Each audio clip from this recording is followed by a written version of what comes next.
In L975 Progress Publishers, Moscow, issued an English-language edition of a book by the prominent Soviet economist S. Menshikov, with the title The Economic Cycle P0 Stwardevels. Menshikov began his book by clarifying certain fundamental theoretical propositions. In particular, he took care to repudiate the underconsumptionist interpretation of economic crises and to emphasize instead what Marx had called disproportionalities. Marx had maintained that the rate of capital accumulation and investment is the independent variable upon which the level of wages and consumption is dependent. Menshikov agreed with Marx and commented that explanation of crises in terms of underconsumption is wrong. Had Menshikov written this comment in the 1930s, he undoubtedly would have been denounced for adopting a bourgeois theory of disproportionalities and for circulating Trotskyist contraband. The official Stalinist interpretation of the Great Depression, or the depression of a special kind, as it was then referred to, adhered strictly to the underconsumptionist viewpoint. Eugen Varga, who in Menshikov's words took the classics of Marxism as his foundation and creatively applied their theory, in point of fact invented the notion of a depression of a special kind, insisting that capitalism was afflicted with the fatal awe of a chronically inadequate market. One of the few Soviet economists to condemn this dogma in the name of orthodox Marxism was Evgeny Preobrazhensky, author of The Decline of Capitalism, a close political associate of Leon Trotsky and the true originator of many of the ideas expounded by Menshikov. Preobrazhensky, like Mam, believed that capitalism creates and destroys its own markets in the process of a developing dialectical contradiction. In Capital, Marx had shown that the collapse of null demand during an economic crisis must be traced to an interruption. In this introduction is a substantially rewritten version of the RST chapter of The Crisis and the Crash S0v. Studies Oft West, London, NLB, 1981. 11. The process of reproducing capital. Capitalists created a market when they undertook new investments and increased wage expenditures. They destroyed the market when they cut back on investments and provoked a crisis of unemployment.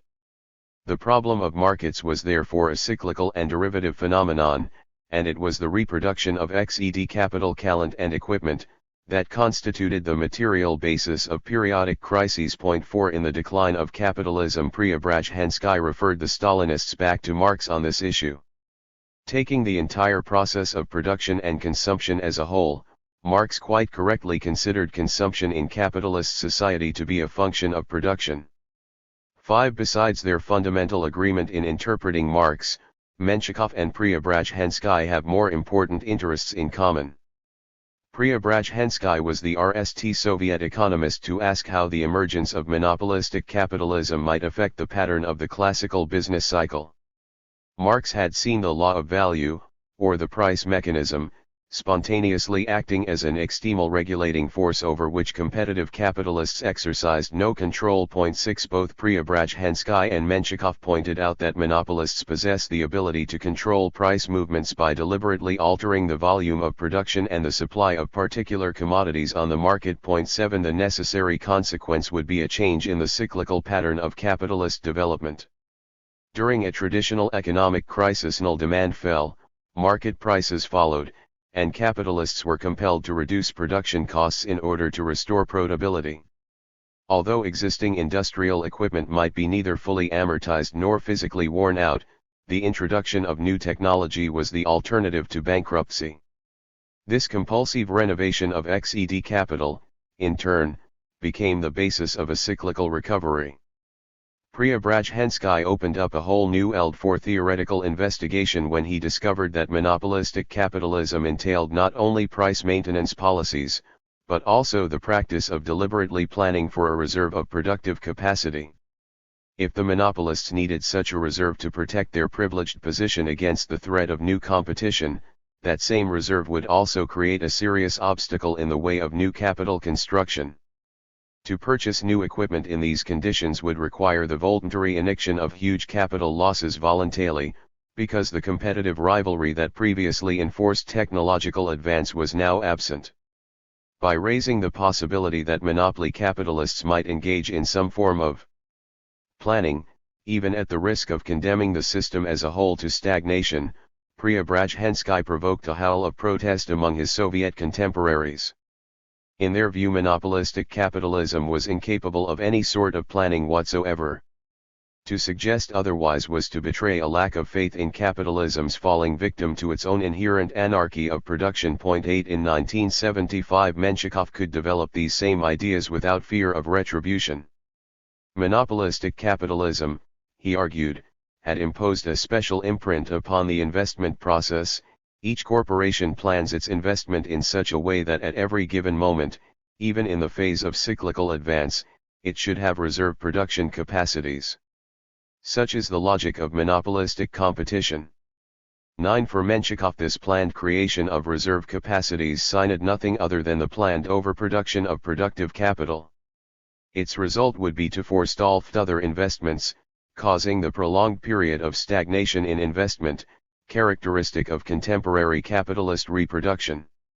10 Thus Menshikov explained that a considerable part of each modern cycle has come to be marked by relative or even absolute stagnation. L1 In these circumstances, the capitalist state must intervene RST to sustain a period of economic expansion, and later, when full employment raises wages and jeopardizes profits, to precipitate a crisis with the aim of reducing wages.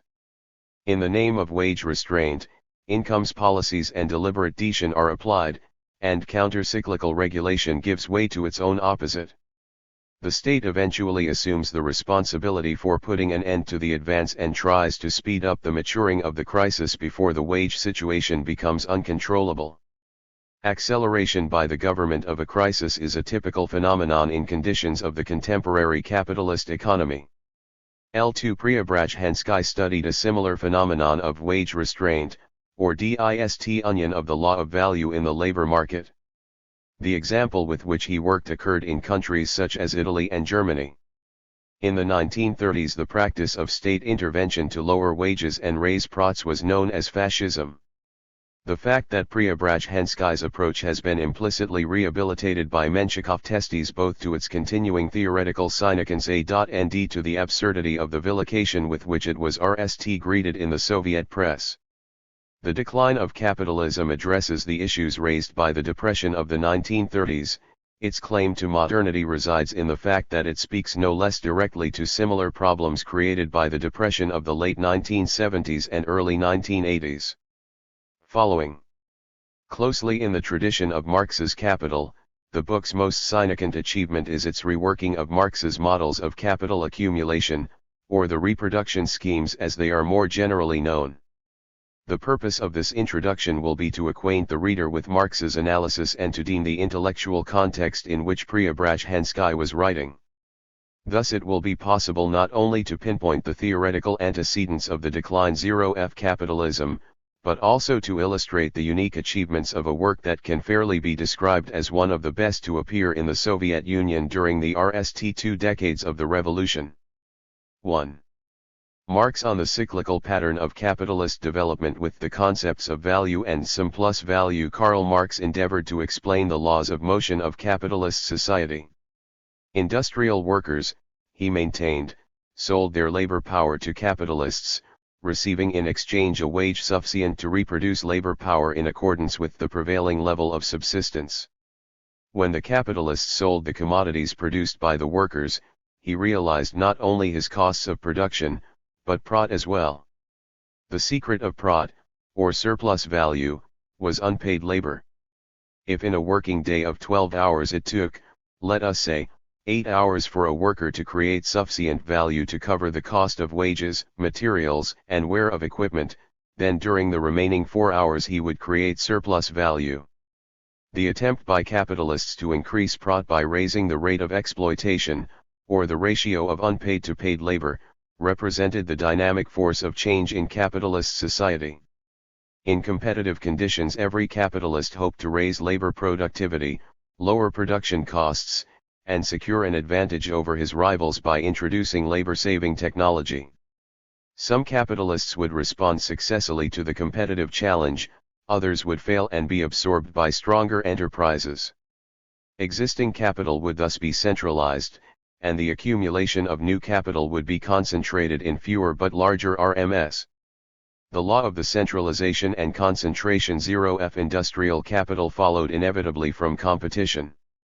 Periodic waves of bankruptcy were normal in capitalist conditions. Because the goal of production was profit, not the use of the commodities. The rationality of investment was measured neither by social utility nor by the use value of the commodities produced, but by its profitability, which depended upon exchange value and the price to be had in the market. The law of value compelled capitalists to maximize individual profits, but it also had the paradoxical effect of tending to lower the social average rate of profit, for only living labor could be exploited and made to yield surplus value. The law 0 the falling rate of profit operated through the progressive replacement of men by machines, or what Marx termed the rising organic composition of capital. Because living labor was the sole source of surplus value, a change in the wage rate critically affected production and investment decisions through its influence upon the rate of profit. A wave of investment presupposed an abundance of cheap labor, a reserve army of unemployed workers, who could be absorbed into production without disturbing the operation of existing RMS. In Capital, Marx described this reserve army as the result of a law of population peculiar to the capitalist mode of production, which caused labor periodically to become relatively superfluous. L3 Analyzing the operation of these laws, Marx showed that they become manifest through the capitalist economic cycle. The typical pattern of industrial development was a decennial cycle, interrupted by smaller oscillations, of periods of average activity, production at high pressure, crisis, and stagnation. L4 The reserve army of labor was created, absorbed, and recreated by fluctuations in the level of investment and production. In the case of the law of the falling rate of profit, Marx likewise saw cyclical fluctuations superimposed upon an underlying trend. This law, he commented, acts only as a tendency. And it is only under certain circumstances and only after long periods that its effects become strikingly pronounced. 15 The fact that cyclically rising profit rates raised the level of industrial activity and the absorption of the unemployed meant that the immediate cause of industrial crises could not be found in mass underconsumption. On the contrary, Marx noted that crises are always prepared by precisely a period in which wages rise generally, and the working class actually gets a larger share of that part of the annual product which is intended for consumption. From the point of view of sound and simple, common sense, such a period should rather remove the crisis. 16. Marx's view of consumption has frequently been misinterpreted because of an apparent contradiction between volumes 2 and 3 of Capital. In Volume 3 it is said that the null cause of all real crises always remains the poverty and restricted consumption of the masses. L7 In Volume 2 Marx wrote that it is sheer tautology to say that crises are caused by the scarcity of effective consumption. 18 The underconsumptionist argument is clearly tautological in the sense that a scarcity of effective consumption is the definition of crises rather than an explanation of how they are caused. The point, however, is to explain why consumer demand is curtailed in the RST place. In order to explain the movement of this dependent variable, one must RST account for changes in the independent variable of accumulation and investment. Marx believed that one factor contributing to a decline of investment was a recurrent disproportion between capital and exploitable labor power, or a potential investment demand that was so high, relative to supply conditions on the market, as to innate wages at the expense of profits. 19 A second deterrent was relative overinvestment in one or more branches of industry. As a general proposition, Marx believed that the proportionality of the individual branches of production springs as a continual process from disproportionality. During each cyclical recovery, uncoordinated investments led to new disproportions that had to be corrected when the subsequent crisis eliminated a portion of the redundant capital. In Volume 2 of Capital, Marx used the reproduction schemes to demonstrate both the preconditions for economic stability and the general sources of their disruption. Since Preobrazhensky developed and extended these schemes in a variety of ways, it will be useful to introduce them here. Marx's RST concern was to deem the conditions of simple reproduction, wherein the existing capital neither expanded nor contracted but was merely reproduced in the course of each year. The point of the analysis was to determine the necessary proportions between the different branches of industry. For purposes of simplification, industry as a whole was divided into two departments. Department I produced instruments of production and materials, Department II produced consumer goods. Capitalists and workers in Department I purchased consumer goods from Department II, and capitalists in Department II purchased constant capital including machinery, XED capital, and materials, circulating capital, from Department I. The value of 1 year's output in the two departments was denoted by the following scheme. ICT plus \J plus S1 equals W. 2C2 plus V2 plus S2 equals W2. In an exchange economy, proportionality required a flow of equivalent values between the two departments. It was therefore necessary to establish what portion of the production of each department would remain within that department and what portion would be exchanged. Because Department I had to replace the machinery and materials used up during the year's production, one part of its output, CO, would be retained for that purpose. Likewise, part of II's output of consumer goods would be retained within that department. The capitalists in II would consume their surplus value, S2, and their workers would spend their wages, V2, on means of subsistence. Department II would therefore be left with a bundle of consumer goods equal in value to CL, and these commodities would have to be sold in Department I in exchange for the equipment and materials needed by the consumer goods industries in order to begin a second year of production. Department I, possessing an uncommitted balance of machinery and materials in the value of V. ISJ, would then exchange these means of production against C2 worth of consumer goods. In other words, workers in I would use their wages, V, and capitalists in I would use their surplus value, so to purchase means of consumption. The material equivalent of these values, in the form of means of production, would pass into Department II in exchange for C2 worth of consumer goods. The condition of equilibrium would then be given by the equation C2 equals V plus SI. This balanced O of values was essential if simple reproduction of the existing capital were to be maintained. Such a balance would seem to be a law of reproduction on the same scale 2L. Conversely, the reproduction schemes also demonstrated the consequence of any disproportionality. If Department II, for example, spent more on machinery and materials than it currently received from Department I in payment for consumer goods, several effects would follow. There would be a net addition to social purchasing power, prices would rise in Department I, further investments would be encouraged in heavy industry, and economic expansion would occur. As for the opposite case, Mann commented that it needs no further discussion.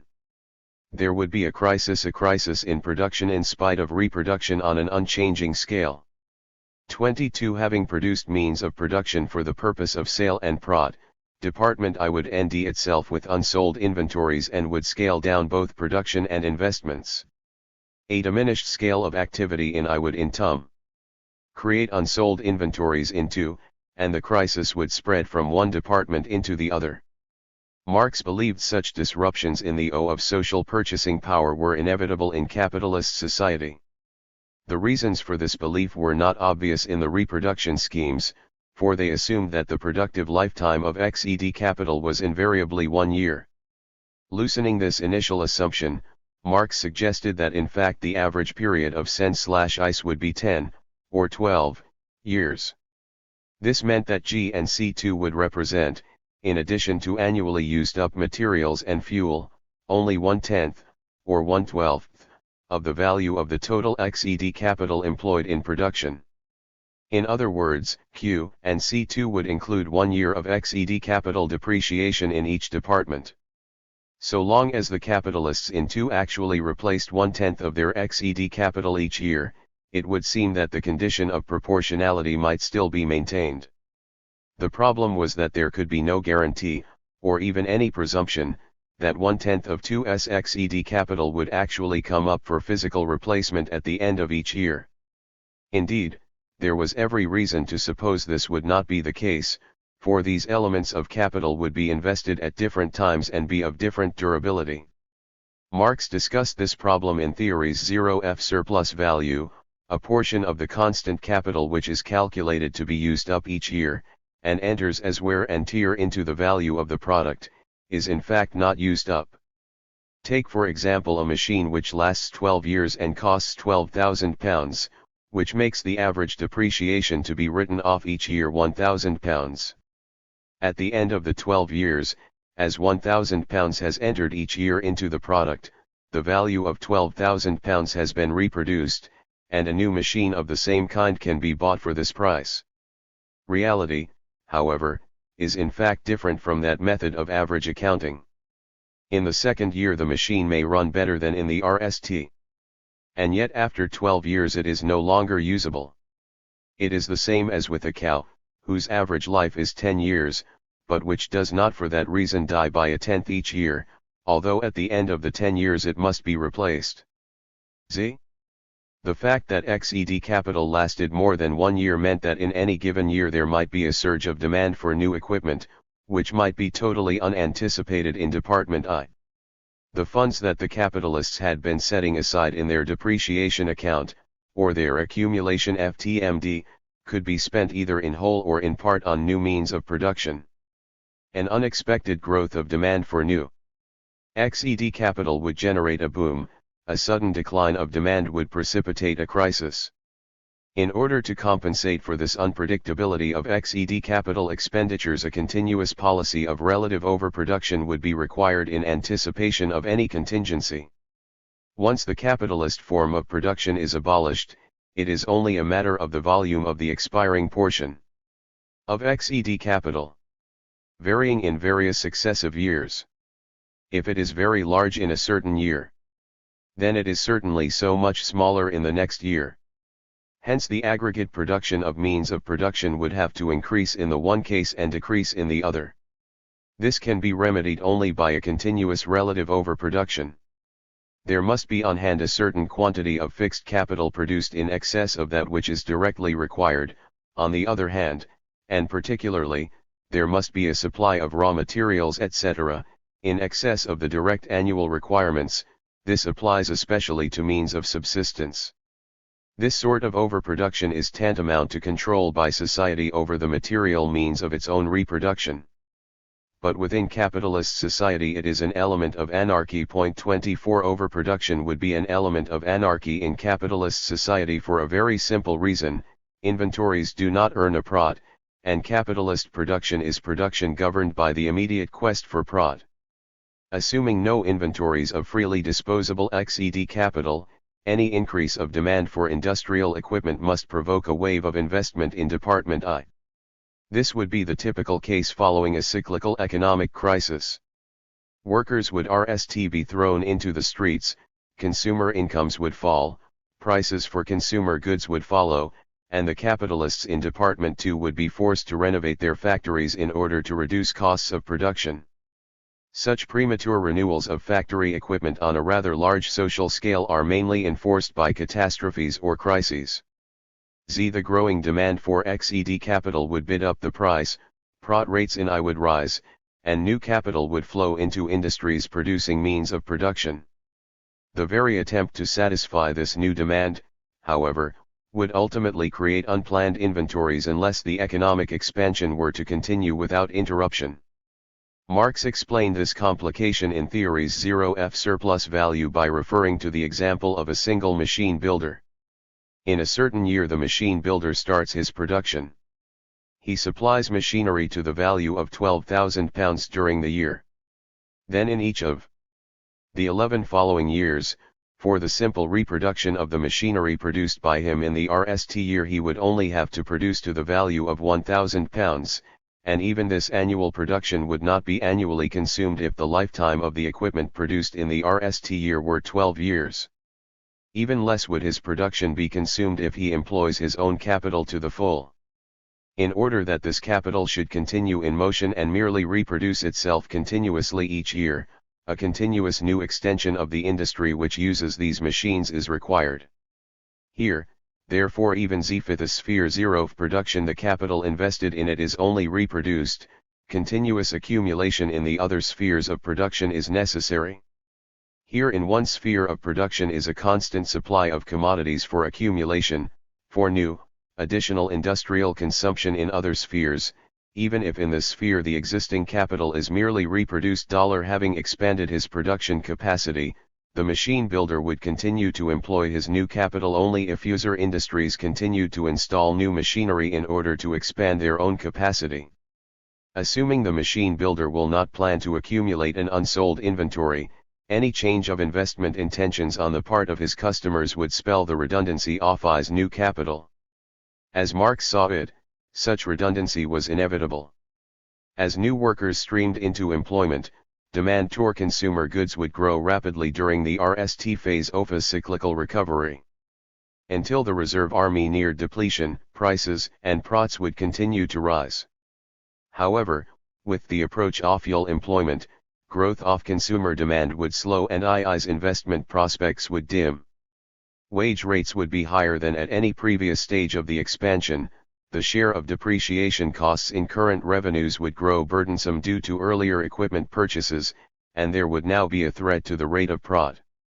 From the standpoint of individual capitalists the decision not to invest further might be of no immediate consequence. The value of currently used up fixed capital, plus any newly accumulated money capital, need only be preserved through deposit in a bank account.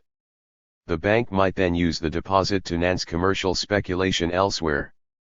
But in department the crisis would erupt in the form of a disproportion between I's production capacity and IL's demand for new means of production. It becomes visible, Marx wrote, not in the direct decrease of consumer demand, the demand for individual consumption, but in the reproductive process of capital. 27. The final cause of crisis would be the spread of unemployment and the general contraction of consumer demand. Its material basis would be the uneven reproduction of XED capital and the resulting disproportionality between the two basic departments of capitalist production. These examples of interdepartmental disproportionality provided a general illustration of the particular disproportionalities that might occur between any two branches of industry throughout the entire chain of production. In every case they were attributed to the sporadic and uneven process of reproducing and expanding XED capital. Once the RST capitalist crisis occurred, the pattern would repeat itself indefinitely due to the lack of coordinated, long-term planning of both investment and production, as the heavenly bodies, once thrown into a certain finite motion, always repeat this. So it is with social production as soon as it is once thrown into this movement of alternate expansion and contraction. Effects, in their turn, become causes, and the varying accidents of the whole process, which always reproduces its own conditions, take on the form of periodicity. 28. The question posed by Preobrazhensky in The Decline of Capitalism was this: would the cycle in fact recur forever in the same pattern if the organizational framework of capitalism were to change? Marx's analysis presupposed a highly competitive economy autonomously regulated by the law of value.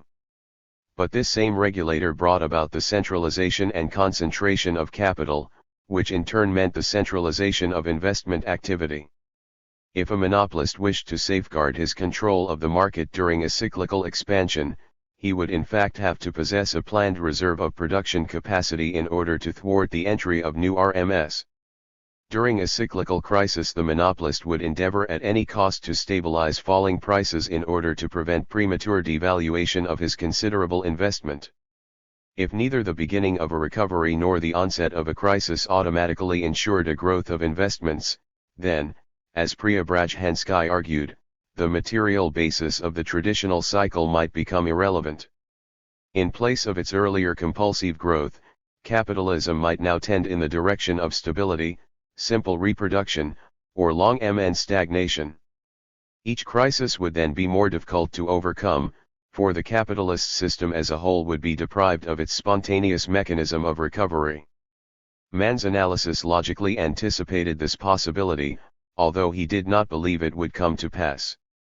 For him, capitalism was a manifestly irrational system, in which social rationality asserts itself only post FES2M, restoring eating moments of post-crisis proportionality by forcibly liquidating redundant capital. The objective limit to the growth of capitalist production was therefore capital itself, in the sense that each renewal of investment required the prior destruction of a part of the existing capital.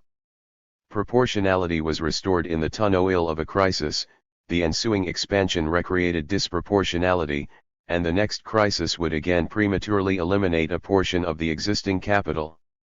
The capitalist mode of production, in consequence, came increasingly to represent a fetter upon development of society's productive forces, and did so at the very same time as the labor process moved towards socialization within huge, centralized factories. Marx did not believe the working class, the victims of misery, oppression, slavery, degradation, and exploitation, would permit these contradictions to reach their logical extreme of pure monopolism. He concluded, the centralization of the means of production and the socialization of labor reach a point at which they become incompatible with their capitalist int-egument. This int-egument is burst asunder. The knell of capitalist private property sounds. The expropriators are expropriated. 2. Third parties and imperialism. Karl May died in 1883, leaving his literary legacy in the hands of Friedrich Engels. As the RST Marxist to apply the logic of capital to a later stage of industrial organization, Engels helped to create many of the interpretive problems that Preobrazhensky would later attempt to unravel. Engels was particularly impressed by the pattern of industrial development in Germany, where the high cost of modem technology dictated a high degree of industrial concentration. Studying the German example, Engels gradually shifted the focus of Marx's reasoning. In his view, the productive forces of modem capitalism were beginning to outgrow the control of the laws of the capitalist mode of commodity exchange. Two factors were held responsible for this trend: the new and general mania for a protective tariff and the associated growth of trusts, which regulate production, and thus prices and profits. 31. Erecting obstacles to new domestic competition. Trusts and cartels encouraged the export of otherwise surplus capital and thereby minimized the threat of local overspeculation. It now appeared that most of the old breeding grounds of crises and opportunities for their development have been eliminated or strongly reduced. 3. Los Engels summarized, the acute form of the periodic process, with its former 10-year cycle, appears to have given way to a more chronic, long drawn-out alternation between a relatively short and slight business improvement and a relatively long, indecisive depression taking place in the various industrial countries at different times. B. By discounting the probability of recurrent cycles of the old style, Engels initiated a fundamental reorientation of Marxist thought, which was now to be enacted towards the new theory of imperialism. With modem transportation and communications, the arena of capitalist instability appeared no longer to be the nation-state, but the world economy as a whole.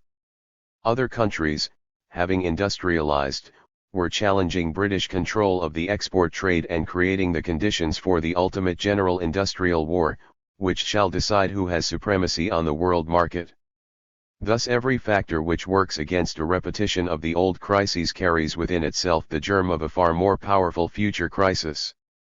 34. Where Engels spoke of an industrial war, other Marxists were to substitute imperialist war.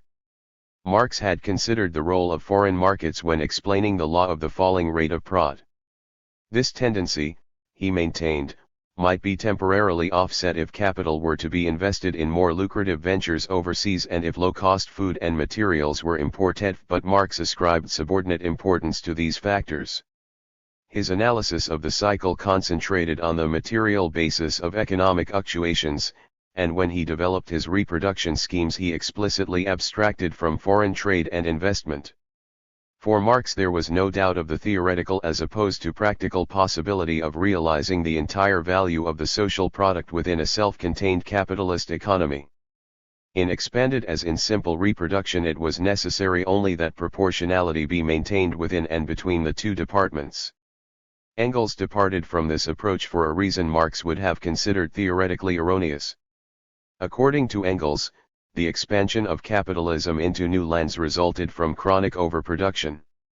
A clear portent of tender-consumptionist theories of imperialism can be seen in this comment by Engels: the daily growing speed with which production may be enlarged in all fields of large-scale industry today is offset by the ever greater slowness with which the market for these increased products expands. What the former turns out in months can scarcely be absorbed by the latter in years. Add to this the protective tariff policy.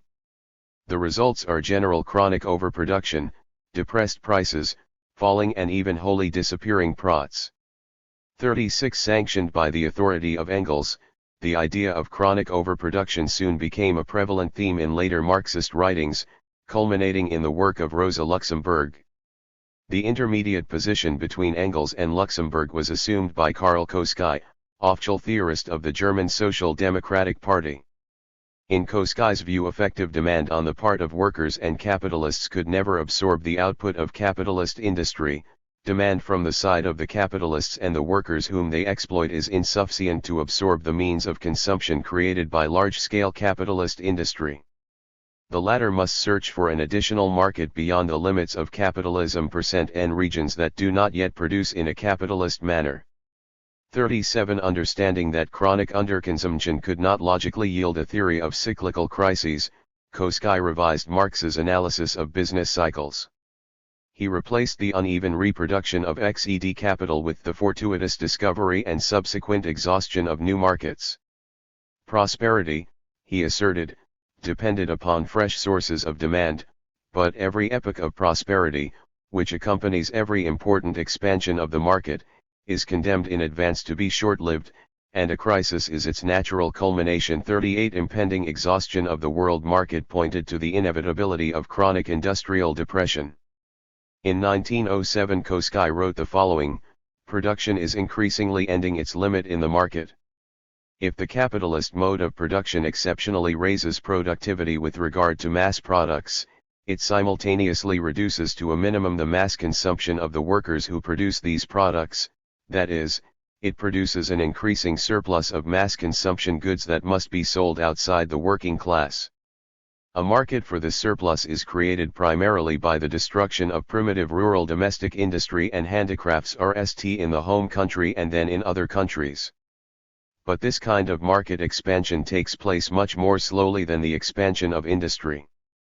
The latter, from time to time, encounters ever newer obstacles. Id in the writings of Engels and Kosky 1 and ds the antecedents to Rosa Luxemburg's famous thesis that the accumulation of capital is impossible without third-party, or non-capitalist markets.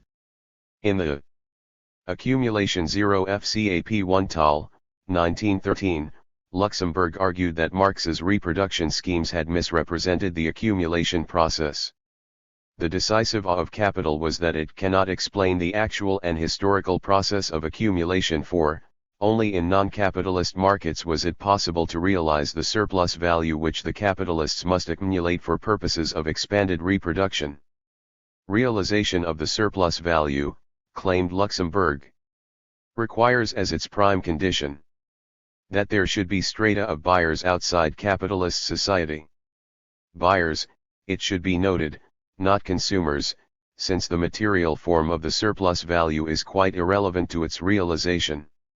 The decisive fact is that the surplus value cannot be realized by sale either to workers or to capitalists, but only if it is sold to such social organizations or strata whose own mode of production is not capitalistic. 4L In Volume Z of Capital, Marx had ignored the role of third parties, assuming all incomes to derive either directly or indirectly from the capitalist production of commodities. The schemes of expanded reproduction demonstrated how economic growth would occur in these circumstances.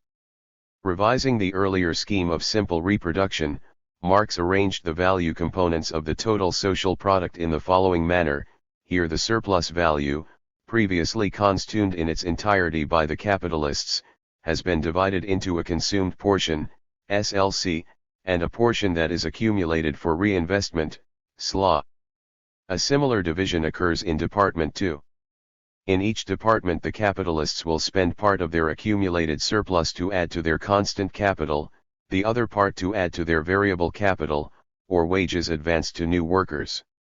Department I will add SLA to its constant capital and SLA to its variable capital. Similarly, Department Li will add S2A to variable capital. In order for expanded reproduction to take place, one condition is needed, as in the case of simple reproduction, Department 2's demand for constant capital must equal Department I's demand for consumer goods. Whereas in simple reproduction that condition was expressed in the equation C2 equals Vj plus Sj, in the present case the corresponding equation would be C2 plus S2a equals plus SLA plus SLC. But at this point Rosa Luxemburg protested. The abstract condition for expanded reproduction, she urged, must not be taken as a guarantee of expanded reproduction. The capitalists would clearly have no difficulty in disposing of that part of production needed to replace plant, materials, and machinery. The workers could also be relied upon to spend their wages in exchange for means of subsistence. But Luxemburg saw no clear indication in Marx's schemes as to who would purchase the commodities embodying surplus value. Were the capitalists themselves to purchase these commodities, it seemed they would have no incentive to embark upon expanded reproduction in the RST place. The exchanges would all be financed, ex hypothesi, from the capitalists' own pockets. Could this be capitalist production, or production for profit, or was it not merely production for its own sake? If the capitalists as a class, argued Luxemburg, are the only customers for the total amount of commodities, apart from the share they have to part with to maintain the workers if they must always buy the commodities with their own money, and realize the surplus value, then amassing profit, accumulation for the capitalist class, cannot possibly take place. 42 Marx's exposition appeared to end up running in circles. 4b Rosa Luxemburg believed capital's aim and goal in life was profit in the phone of money and accumulation of money capital. 44 The problem with her critique of Marx was that she considered accumulation from the standpoint of the capitalist class, rather than that of individual capitalists, and assumed that all capitalists would be accumulating simultaneously. In Capital, Marx had shown that normally some elements of XED capital would be in the process of depreciation while others were being physically replaced. Thus some capitalists would be spending their monetary hoard while others would be accumulating money capital. 45 In order to ensure the expanding O of purchasing power needed to realize surplus value, all that was needed was that deshorting, investment, exceed hoarding, saving. Should any individual capitalist be desirous of making a purchase that exceeded his available money capital, he would, as Marx pointed out, simply borrow the difference. Those capitalists who were not yet prepared to spend their accumulation fund would not permit it to lie idle. Surplus value, wrote Marx, is absolutely unproductive in its chrysalis stage of money. It is a dead weight of capitalist production. 46 Funds would move therefore from those capitalists with no immediate need to those intent upon expanding their operations, the relation between the two groups being mediated by the banks and the rate of interest. But at this point a further complication might arise. In chapter XXV of the Occur/Iolation 0F Capital, Luxemburg noted that Marx's scheme left out provision for increases of labor productivity by way of raising the organic composition of capital. Technological advance would cause the displacement of living labor by machines, indicating the probability of a shortage of means of production and a surfeit of means of consumption. Were the capitalists in Department I to make good the deficit by consuming less of their surplus value, the necessary consequence would be to reduce their purchases of consumer goods and to disrupt the transfer of means of production into Department H. As Luxemburg commented, the assumption of accelerated accumulation in Department I would then have to be supplemented by that of retarded accumulation in Department II, technical progress in one department by regression in the other. 47 The only conceivable solution apart from recourse to third-party markets appeared to be for the capitalists in Department II to alleviate the deficit in I by transferring a part of their own surplus value as a loan. But Luxemburg believed that option was foreclosed in advance, for the consumer goods produced in Department II could hardly be used as means of production in Department I. This assumption is possible only so long as we envisage the surplus value earmarked for capitalization purely in terms of value. The scheme, however, implies that this part of the surplus value appears in a finite material form which prescribes its capitalization. Thus the surplus value of Department LL exists as means of subsistence, and since it is to be realized only as such by Department L, This intended transfer of part of the capitalized surplus value from Department IL to Department I is ruled out, RST, because the material form of the surplus value is obviously useless to Department I, and secondly because of the relations of exchange between the two departments, which would in turn necessitate an equivalent transfer of the products of Department I into Department II. It is therefore downright impossible to achieve a faster expansion of Department I as against Department II within the limits of Marx's scheme. 48 To assess the significance of this action, several observations must be made. In the RST place, Luxembourg made no allowance for unplanned inventory adjustments, a form of reserve that would later play an important role in Preobrazhensky's analysis of the capitalist cycle. It is true that Marx's scheme of reproduction did not include inventories, but Marx was working at a high level of abstraction.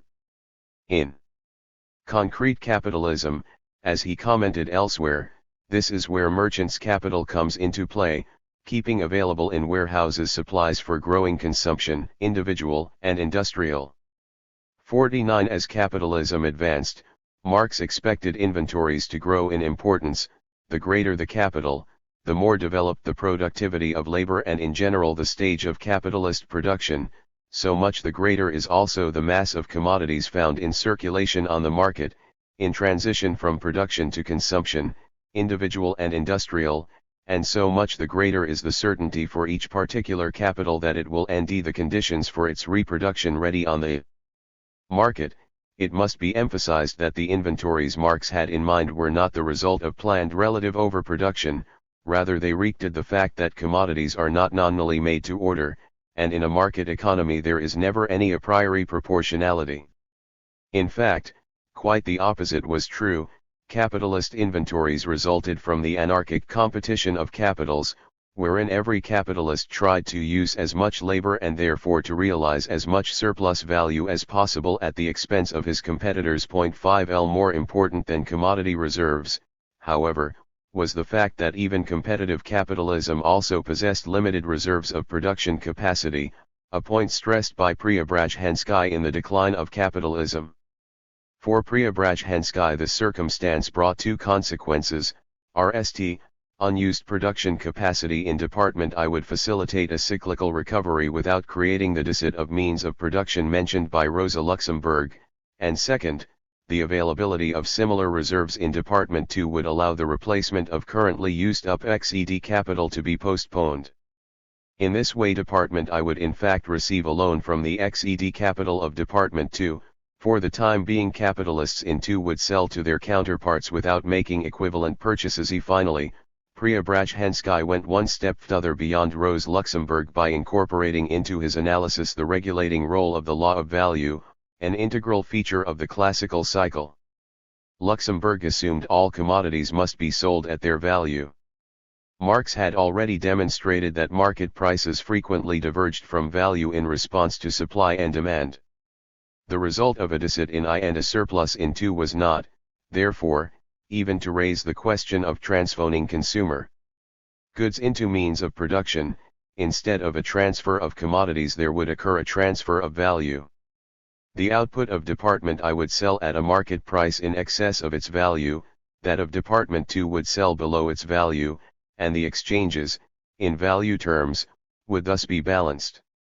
Should capitalists in II not make good their postponed XED capital replacements until the expansion had already ended with a crisis in I, then, as Preobrazhensky saw, the need to compensate these losses in II would in fact provide the new demand needed to initiate capitalism's cyclical recovery. The real problem for Preobrazhensky was not to explain the classical business cycle but to assess how the planned production reserves of monopolistic capitalism might impair or even eliminate the classical mechanism of spontaneous recovery. Before that question could even be formulated properly it was necessary to establish the fact that stagnation in a capitalist economy could not be the result of chronically inadequate markets. What then was the significance of foreign trade? For Preobrazhensky the answer came directly from the analysis of the cycle. Foreign markets were a buffer needed to moderate the shocks arising from the inevitable disproportionalities of unplanned production. In the absence of foreign sales, the typical capitalist crisis was accompanied by widespread destruction of existing XED capital. Capitalism would destroy its own internal market, spontaneously created during the stage of economic expansion. With access to relatively minor foreign markets, on the other hand, unplanned overproduction could be disposed of, making it easier to rise to the next level of expanded reproduction and thereby to expand the basic market, which exists within capitalism itself. 53 In effect, Preobrazhensky discovered what Keynesians would later refer to as the foreign trade multiplier, or the notion that a small increase of exports might either generate a multiple expansion of domestic sales or forestall a multiple contraction. Preobrazhensky summarized his refutation of Rosa Luxemburg in these terms: increased opportunities to sell abroad must have the effect of promoting absorption of the unrealized balances. The sale of even a part of these balances has enormous significance for the entire system. That is true not because of the absolute weight of the new market, which is generally insignificant, but because sales in the foreign market will make it possible, at a given moment, to halt the contraction of the production apparatus of both departments at a higher level than would be the case if this reserve of capitalist exibility were not brought into play. Contrary to Rosa Luxemburg's thinking, the external market is not important in and of itself, but only because it permits avoidance of a far greater contraction of that market which capitalism acquires internally.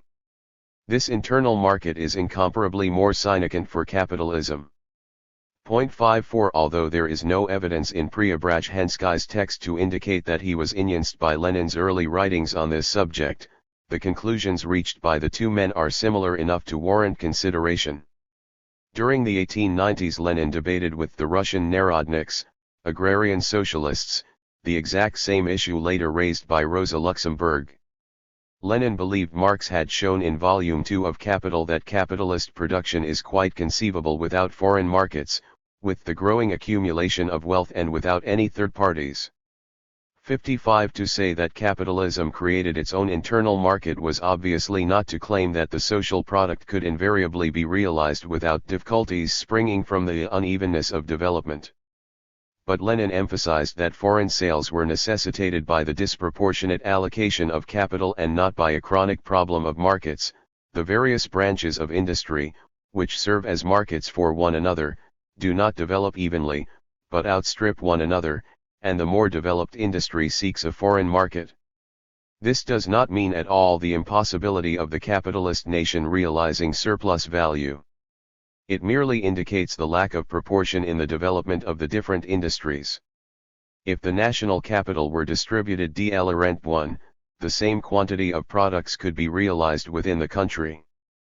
But for capital to abandon one sphere of industry and pass into another, there must be a crisis in that sphere, and what can restrain the capitalists threatened by such a crisis from seeking a foreign market, from seeking subsidies and bonuses to facilitate exports, etc.? In Lenin's view, underconsumptionist theories of capitalist expansion were a romantic distortion of reality. Echoing Marx's reference to tautology, Lenin recalled that it is precisely in the periods which precede crises that the workers' consumption rises. 57 The Marxist theory of the cycle grew out of the contradiction between the social character of production, socialized by capitalism, and the private, individual mode of appropriation, which resulted in uncoordinated investments, unevenness, and crises. 58 To put it more briefly, the Romantic theory explains crises by underconsumption, underconsumptione, the scientific by the anarchy of production. But the question is, does the second theory deny the fact of a contradiction between production and consumption? 7 Of course not. It fully recognizes this fact, but puts it in its proper subordinate place. It teaches us that this fact cannot explain crises. 5. Nothing could be more senseless, Lenin affirmed, than to say that Marx did not admit the possibility of surplus value being realized in capitalist society, that he attributed crises to underconsumption. By the time Lenin wrote Imperialism, the highest stage 0_f capitalism, 1916, his interest had moved from commodity exports to exports of capital. Accounting for the growth of foreign investments, Lenin mentioned both the unusually high profits to be earned in backward countries and the new obstacles to domestic investment within the leading industrial nations. An enormous surplus of capital was said to have emerged in the metropolitan centers, with the result that capitalism cannot yield for profitable investment. 61. One such obstacle was the growing monopolization of many branches of industry. To the extent that Preobrazhensky concentrated upon precisely this phenomenon, the decline of capitalism can be interpreted as a further development of the Leninist theory of imperialism. It is a fact, however, that Preobrazhensky did not attribute the same significance Lenin did to one type of capitalist levinas, that is, the unevenness with which monopolistic organizations embrace the various branches of production. In this respect it could be argued that Preobrazhensky followed too closely the methodology Marx used in the reproduction schemes. By leaving out third parties and sources of income outside the sphere of capitalist production, Marx had posited the theoretical abstraction of pure capitalism. Preobrazhensky would similarly posit the existence of pure monopolism. 6z Apart from the precedent set by Marx, a more proximate instance upon Preobrazhensky in this connection can be located in the writings of Rudolf Hilferding and Nikolai Bukharin. Hilferding was the RST Marxist to consider the possibility that the law of the centralization and concentration of capital might ultimately point in the direction of a general cartel. Bukharin seized upon Hilferding's speculation and discovered in modern imperialism the new leviathan of a fully organized state capitalist trust. From Lenin's perspective, both writers committed the fundamental error of exaggerating capitalism's organizational potential and forgetting that monopoly invariably coexists with and presupposes its opposite, competition. 3. Imperialism and Organized Capitalism. Rudolf Hilferding published his major theoretical work, Finance Capital, in 1910. Hailed as the missing fourth volume of Capital when it appeared, the work concentrated on organizational change in modern capitalism and Marx's theme that the socialization of production was inherent in the growth of gigantic industrial RMS. The displacement of living labor power by machines, or the rise of the organic composition of capital, was shown to lengthen the time required for the transformation of newly invested money capital through the stage of XED capital and back into money capital in the form of depreciation funds and new surplus value. The greater scale of XED capital commitments implied a corresponding growth of depreciation FTMDS awaiting reinvestment. Conversely, the lengthening of the turnover period also meant that from time to time short-run market changes might create serious illiquidity problems for individual NNS. Playing the mediating role between enterprises with idle cash reserves and those in need of liquidity, the banks assumed a greater importance in modern capitalism than ever before. Once involved in financing industrial operations through the distribution of loans, the banks found themselves obliged to protect their interest by collaborating in the formation of trusts and cartels. The larger the trusts and cartels, the greater were their credit requirements. By way of this reasoning, Hilferding found another dimension to the centralization and concentration of capital. Industrial combinations and the centralization of banking capital were mutually reinforcing, the result of their interaction being eventual merger between the banks and industry.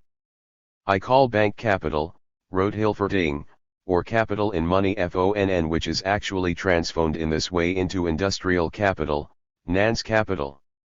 An ever-increasing proportion of the capital used in industry is NANS capital, capital at the disposition of the banks which is used by the industrialists. 6%. The irreversible advance of capitalist organization both confirmed Marx's theory of concentration and simultaneously undermined his theory of value. 64 Through centralized control of production, organized capital strove to surmount the price mechanism of the capitalist market and to draw off a share of the surplus value created in unorganized branches of industry. Cartel prod, according to Hilferding, was nothing but a participation in, or appropriation of, the prod of other branches of industry. 65 The artificial suppression of non-cartel prod provided further insight into the origin of imperialism. In pursuit of acceptable prods, new capital would tend to emigrate to the colonial periphery. Insofar as cartels attempted to preserve monopoly prices by preventing overinvestment in their own sphere of activity, the export of capital would be intensified. Thus Hilferding came to the same conclusion as Marx: the principal force behind foreign investments was the quest for a higher rate of profit. The precondition for the export of capital is the variation in rates of profit, and the export of capital is the means of equalizing national rates of profit. 6. Emphasizing the connection between imperialism and the profit rate, Hilferding also believed, like Lenin and Preobrazhensky, that the opening of new markets is an important factor in bringing an industrial depression to an end, in prolonging a period of prosperity, and in moderating the effects of crises. 67. Crises themselves were attributed to both inter-industrial disproportionalities and the cyclical incursion of wage rates upon the return to capital. 68. The scale of production was the determinant of consumption. The narrow basis of null demand was only a general condition of crises. The immediate cause of cyclical disruptions had to be found in the nature of capital itself. 6. For Hilferding, the appeal to chronic underconsumption as an explanation of crises was nonsense, since no periodic phenomenon can be explained by constant conditions. The pattern of capitalism's movement was governed by the rate of profit, which in turn depended upon fluctuations in prices. It followed that disruption of proportional relations must be explained in terms of a distortion of the price structure. Since such disruptions occur periodically, the distortions of price structure must also be shown to be periodic. 7. In his investigation of price changes, Hilferding rediscovered Marx's analysis of differential supply elasticities in Volume 3 of Capital. Marx had shown that supplies of raw materials responded slowly to changes in demand, causing prices to vary widely. 7. Just as natural conditions dictated the relatively inelastic supply of organic products, Hilferding saw that an unusually high organic composition of capital in heavy industry might have the same effect. In the engineering and metallurgical branches, for example, adjustment to an expanding market required enormous capital expenditure and a considerable time lag. The longer it takes to invest in new plant, the more difficult it is to adapt to the needs of consumption, and the longer supply lags behind demand, the more strongly do prices rise and the more widespread does the pressure to accumulate capital become in such industries. 75. The inelasticity of supply and technological barriers to entry provided the starting point for cartel pricing. Seeing the spontaneous advantage of differential price movements, the capitalists in certain branches of industry would organize in order to control supply, and therefore prices, at all stages of the cycle. At this point Hilferding found himself addressing the problem raised by Engels: if organized capital could control prices and profits, would that not imply the end of the business cycle? Hilferding's response was emphatically negative.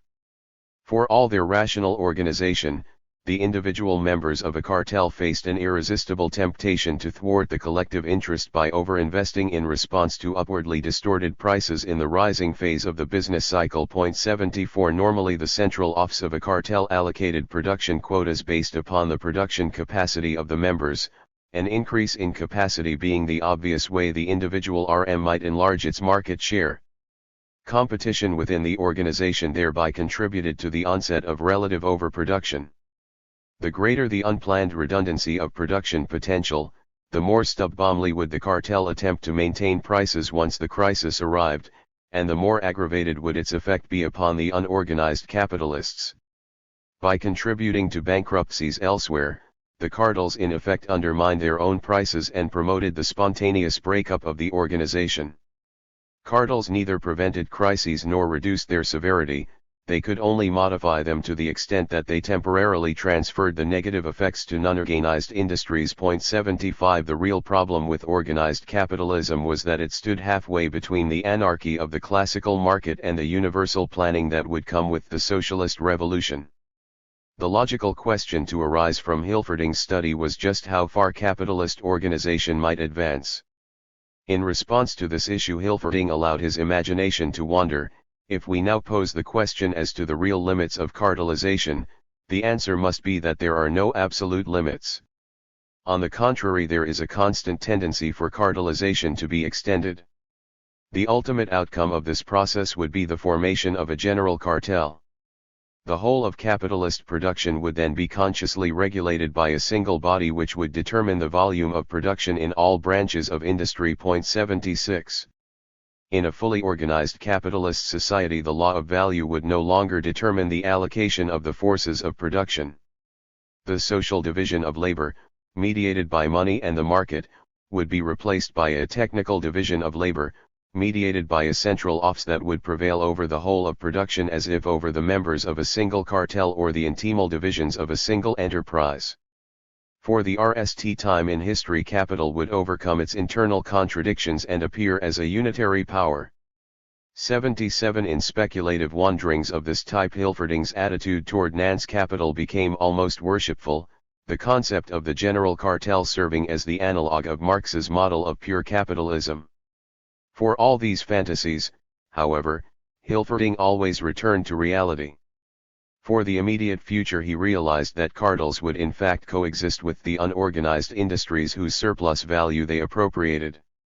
At most, the great organizations of Nance capital would achieve partial regulation of individual branches of industry, and such partial regulation had absolutely no influence upon the proportional relations in industry as a whole. 78. And the longer M.N. Hilferding saw in the class struggle an insurmountable barrier to the unitary power of capital. The tendency of Nance capital is to establish social control of production, but it is an antagonistic form of socialization, since the control of social production remains vested in an oligarchy. The struggle to dispossess this oligarchy constitutes the ultimate phase of the class struggle between bourgeoisie and proletariat. The outcome of the class struggle would be determined by which class captured and maintained control of the capitalist state. The imperialist bourgeoisie had already erected a strong state for purposes of overseas expansion because the concentration of capital transformed the guerrilla war of the trade unions against individual employers into society-wide confrontations between labor and capital. There was now a threat that the state would be called upon to blunt the strike weapon and disarm the workers. The matter of strikes might be transformed arbitrarily question into one of political power. It was therefore vital for the working class to secure for itself the strongest possible influence in political bodies, and to have representatives who will take up boldly and independently the interests of the workers against those of the employers. 81. It is ironic that Rudolf Hilferding's political prescriptions proved to be just as short-sighted as his economic analysis was acute. The in his argument, common to all social democrats, was the belief that the working class might seize power peacefully and that the capitalist state, conquered through an electoral victory, might serve the class interests of the workers just as it had served the bourgeoisie. Although Lenin's imperialism acknowledged a profound debt to Hilferding's finance capital, Lenin also warned that the author of Finance Capital displayed an inclination to reconcile Marxism with opportunism. 82. In the L920s, Hilferding substantiated Lenin's presentiment by twice sewing as Nance minister in the Weimar Republic. But the real test of social democratic resistance to the imperialist state came with the World War. Whereas Hilferding personally opposed war credits for German militarism, most members of the party joined in the war hysteria. There is even further irony in the fact that Hilferding had anticipated just such a triumph of militarism over proletarian internationalism. In Finance Capital he had analyzed the ideology of the imperialist in these terms: the imperialist wants nothing for himself. For him the nation is real, it lives in the ever-increasing power and greatness of the state. The subordination of individual interests to a higher general interest is thus achieved, and the state alien to its people is bound together with the nation in unity, while the national idea becomes the driving force of politics. Class antagonisms have disappeared and been transcended in the service of the collectivity. This ideal, which seems to provide a new bond for the strife-ridden bourgeois society, will doubtless meet with an increasingly enthusiastic reception as the process of disintegration of bourgeois society continues. By emphasizing the unifying pretensions and potential economic role of the state, Rudolf Hilferding inaugurated AL/3.IXLST reassessment of the relation between politics and economics that would lead directly to Preobrazhensky's study of fascism. Marx had seen the artificial community of the state as the dialectical counterpart of class antagonisms in civil society. In a famous passage in the Communist Manifesto, he had announced the real purpose of the state executive by calling it a committee to manage the common affairs of the ruling class. If Social Democrats erred before L9L4 by interpreting this passage too guratively, after that date there arose the opposite danger of understanding it too literally. Nowhere did this temptation become more obvious than in the writings of Lenin's young associate, Nikolai Bukharin. During the war years every European government, that of Germany in particular, intervened in production and distribution on an unprecedented scale. In this trend Bukharin found confirmation of Hilferding's hypothesis that the role of the state was changing in accordance with capitalism's inherent laws. By integrating the production organizations of modern capitalism with an overarching political structure, the ruling class of capitalist society had achieved a greater degree of internal coherence than ever before. Marx had studied the epoch of competitive capitalism, when political pluralism and rival parties had been needed to represent the divergent interests of various groups within the ruling class. But with the advent of imperialism, Bukharin claimed that all of the formerly differentiated political organizations of the ruling classes are gradually losing their gerenchia spexica, being transformed into a single imperialist party. All-embracing blocks of all the imperialist parties. Complete unity on questions of foreign policy, the disappearance of all the remnants of democracy and the former liberalism, all of these trends clearly illustrate the process. 84 Carried away by Hilferding's idea of capitalism as a unitary power, Bukharin exclaimed that the integration of industrial and banking capital had eliminated the different subgroups of the ruling classes, uniting them in a single nance-capitalist clique. 5 A new form of collective capitalism had arisen. The imperialist state was now functioning as a collective, joint capitalist. 85 The need to concentrate economic authority had converted each developed national system of capitalism into a state capitalist trust, or what Bukharin described as a new Leviathan beside which the fantasy of Thomas Hobbes looks like a child's toy. 87 Not only had the state taken over some forms of enterprises and entered into partnership with separate capitalists in others, but other forms of controls had also proliferated. Governing the types of commodities produced, the materials used, and the prices charged. The of corn commodities across national boundaries was regulated by import and export controls. Within national frontiers rationing performed a similar function. As a result, the anarchic commodity market is largely replaced by organized distribution of the product, the ultimate authority being the state power. Implementing the collective will of the consolidated bourgeoisie as a whole, the triumphant state at last made it possible to overcome the struggle over the distribution of surplus value, which for Marx had been the source of all change in capitalist society. The whole of S0CDS money capital had been mobilized by the state bank through the issue of diverse funds of securities, and the capitalists had been converted into shareholders, receiving dividends from the all-embracing state capitalist trust. 8. In Bukharin's mind, Hilferding's dream of organized capitalism had become a grotesque nightmare. In the Economics 0F The Transition Period, 1920, Bukharin carried this argument to its logical conclusion. Capitalism was experiencing a transition from an irrational system into a rational organization, from an economy without a subject into an economic subject. 90 In sum, Bukharin concluded, the reorganization of the productive relations of nance capitalism has followed a path towards universal state capitalist organization, involving the elimination of the commodity market, the conversion of money into a unit of account, the organization of production on a nationwide scale, and the subordination of the entire national economic mechanism to the goals of international competition, i.e., mainly to war. 9L Lenin agreed neither with Bukharin's exaltation of the state nor with the economic analysis from which it arose. In The Poverty of Philosophy, Marx had long ago refuted the thesis of pure monopolism, arguing that capitalist organization advanced unevenly with the implication that capital could never in fact become a unitary power. In practical life we see not only competition, monopoly, and the antagonism between them, but also the synthesis of the two, which is not a formula, but a movement. Monopoly produces competition, competition produces monopoly. Monopolies are made from competition, competitors become monopolists.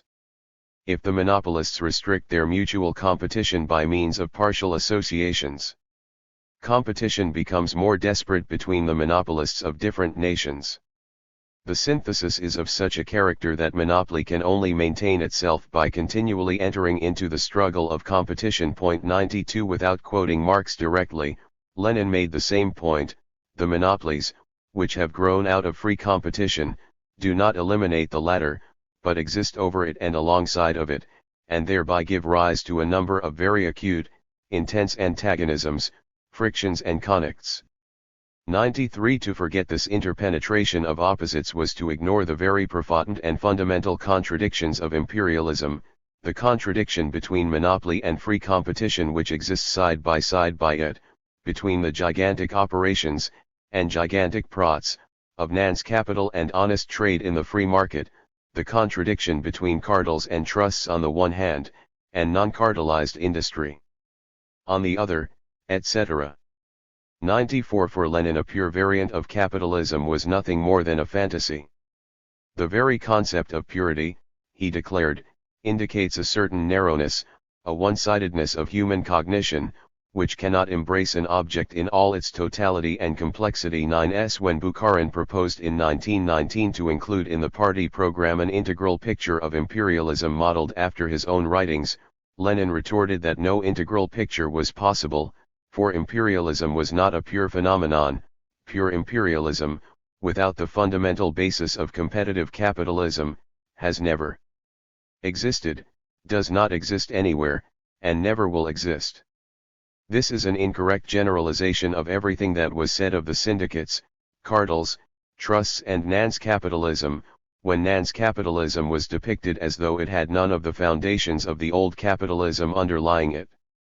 From Lenin's viewpoint, the most essential feature of imperialism was not pure monopolies, but monopolies together with exchange, the market, competition, and crises. 97 Preobrazhensky wrote The Decline 0 Capitalism shortly after the Stalinists humiliated Bukharin, and he was pl1.lclcht.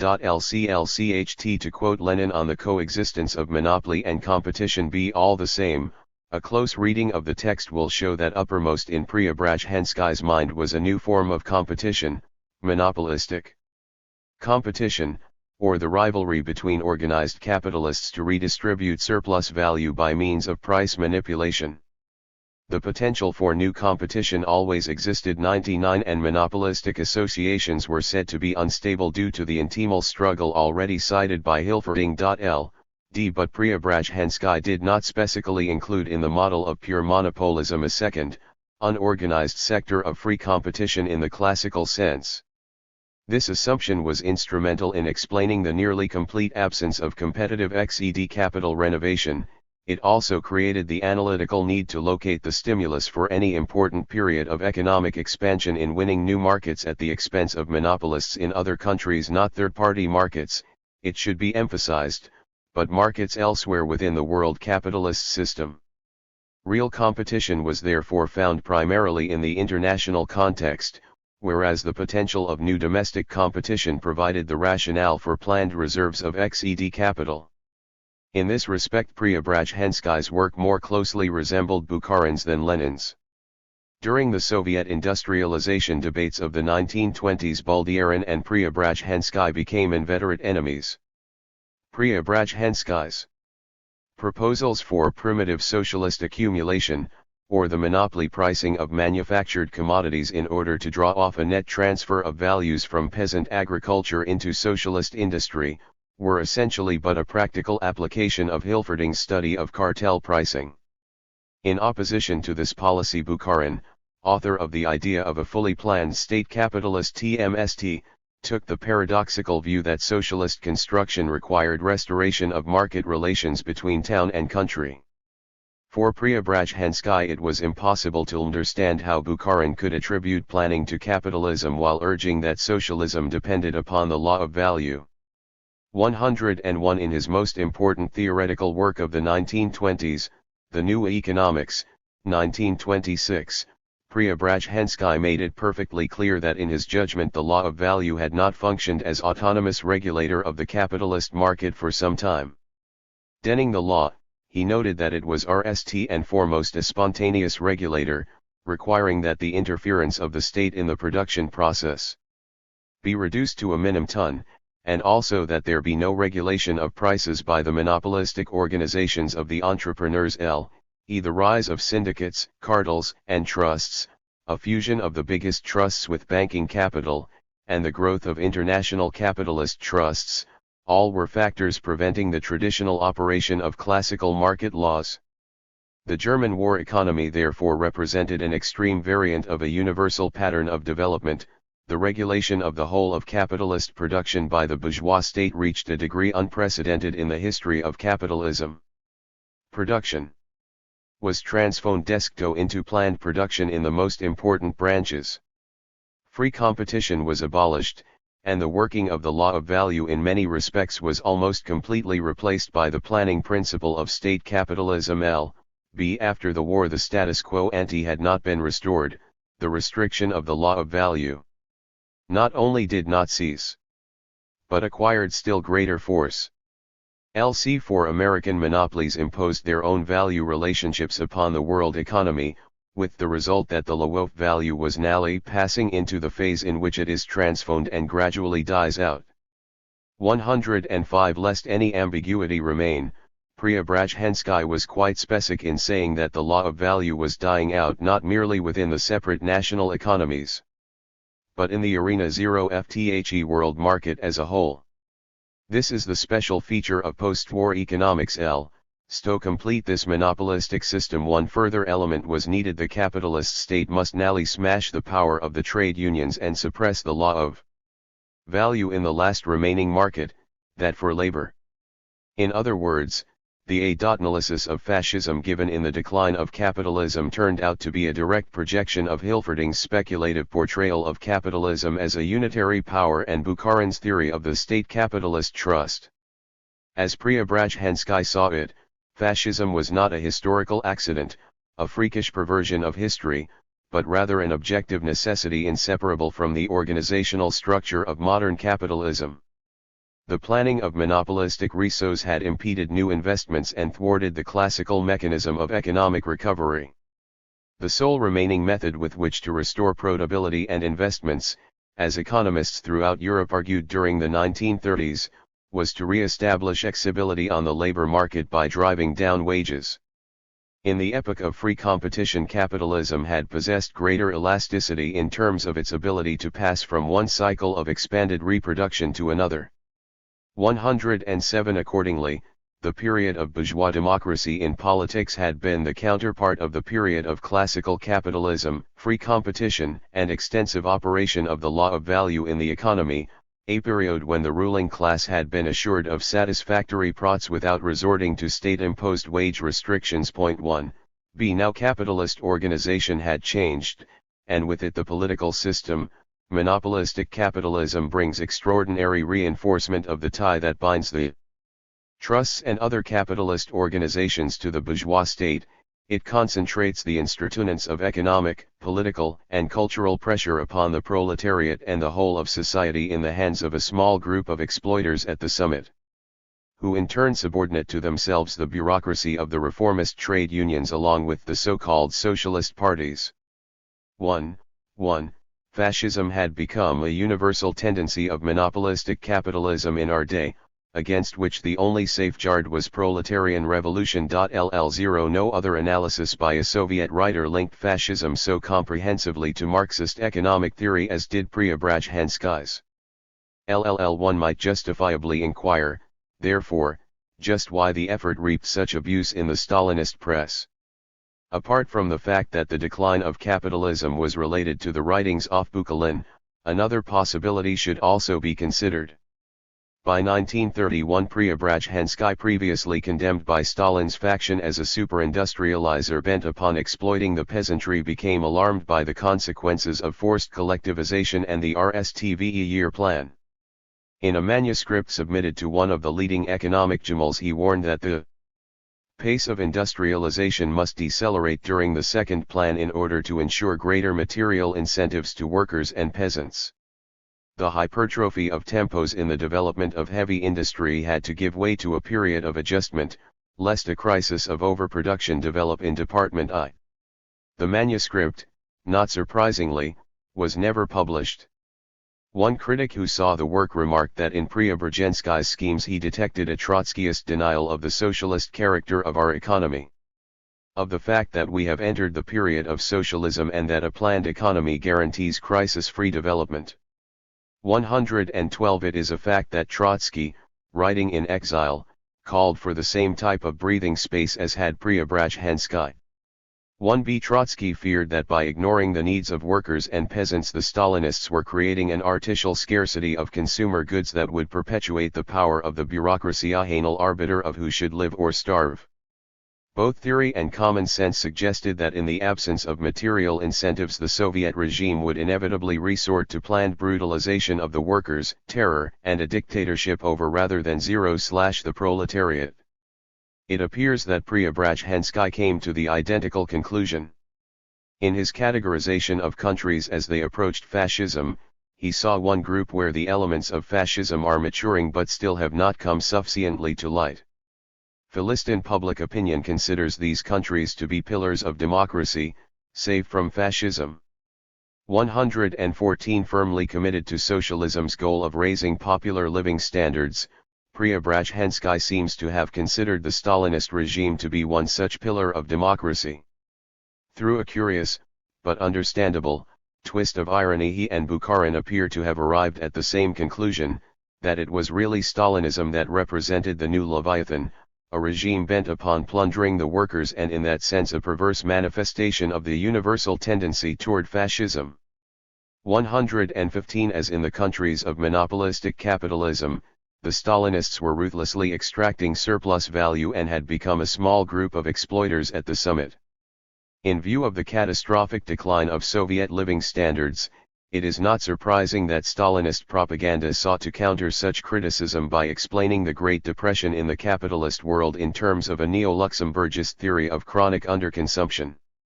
A neo-Luxemburgist tendency in Soviet writing RST became apparent in the work of Eugen Varga, head of the Institute of World Economics and World Politics for 2 decades. Throughout most of the 1920s few Soviet economists expressed sympathy with the ideas of Rosa Luxemburg, being much more directly influenced by Rudolf Hilferding. By I-929, however, a new discussion emerged around the issue of what came to be called Varga's Law. This new law stated that in pure capitalism the renovation and expansion of XED capital automatically caused a decline in the number of productive workers and a chronic realization crisis. As a dogmatic theory of technological unemployment, Varga's argument in the face of what Marx had written in Capital. 116 Marx had maintained that despite technological change and the rising organic composition of capital, the absolute volume of employment would continue to grow, albeit at a slower pace than expenditures on plant, machinery, and materials. In Marx's words, with the growth of the total capital, its variable constituent, the labor incorporated in it, also does increase, but in a constantly diminishing proportion. LL7 Luxemburg had understood this part of Marx's argument perfectly. In reply to another critic of capital she had written that an absolute decrease of the variable capital is in striking contrast to reality. Variable capital is in point of fact a growing quantity in all capitalist countries, only in relation to the even more rapid growth of constant capital can it be said to decrease. 118 Likewise Preobrazhensky commented. When speaking of the influence of technological progress in terms of displacing men by machines, Lvil X began with the fact that the very manufacture of machines requires a growing number of workers in the machine-producing branches. The result is an increase of the number of workers and an even greater increase of production. As the perfection of equipment advances. 119 Varga's law was neo-Luxemburgist in the sense that it embraced Rosa Luxemburg's central theme that capital accumulation destroyed markets, but implied that Luxemburg's conclusions had been correct. For the wrong reasons. In other words, whereas Luxemburg argued that the growth of capitalism eliminated the handicraft, or third-party, incomes needed to realize surplus value. Vargas' law contended that capital accumulation in addition eliminated the incomes of the industrial working class. The original source of Vargas' confusion was Marx's statement in Capital Volume 3 that the null cause of all real crises lay in the restricted consumption of the masses. LZ, at the end of 1927, Vargas paraphrased this remark to say that there was a chronic contradiction between capitalism's productive forces and the volume of social consuming power. The phonation of monopolies and industrial rationalization meant a decrease in the proportion of variable capital to the yearly value of products, i.e., a decrease of the working class share, or a still sharper operation of the null cause. 121. This careless observation could only add a new dimension of uncertainty to an already vexed issue. In Capital, Marx had shown that even as the number of industrial workers grew, the rise of the organic composition of capital meant the share of wages in the total value of the social product must decline. It could not be otherwise, for a growing portion of the social product would necessarily go, by definition, to replacement of constant capital. Vargas' interpretation amounted to an assertion that crises occurred because workers did not have the income with which to consume machines. In the spring of L928, Vargas' gravitation toward Luxembourg became more pronounced. Data from the United States indicated that for the RST time in history the number of productive workers, those creating surplus value, had declined during a period of industrial expansion. Between L9 and L9Z6, employment in agriculture, mining, industry, and railway transportation had fallen by 8%. L22 Vargas thought the statistics proved that the post-war development of capitalism in the USA fully corresponds to the Marxist theory of the development of pure capitalism. An absolute reduction in the number of workers takes place together with a rapid increase in the volume of commodities produced per worker. 12. The rate of labor displacement had exceeded the rate of reabsorption because no new markets were available. American farmers had ceased to be third parties and were by now engaged almost exclusively in capitalist agriculture. Use of new technology had brought a massive displacement of workers by machines and a drop in the sum total of industrial wages. Without renewed access to third-party markets, no compensation could be fought for the decline of working-class incomes. The relationship between this mode of thought and Luxembourg's accumulation 0 FCAPITAL was so obvious as to require acknowledgement. The actual development of the USA is approaching the condition of pure capitalism, and in this regard the question arises, or more correctly, could be raised by the supporters of Rosa Luxemburg's theory as to whether obstacles now emerge to the further accumulation and realization of surplus value. L24 Within a year, Vargas' critics pointed out that subsequent data from the United States explicitly refuted the new law. From March 1928 to March 1929, the number of industrial workers in America in fact grew by more than 8%.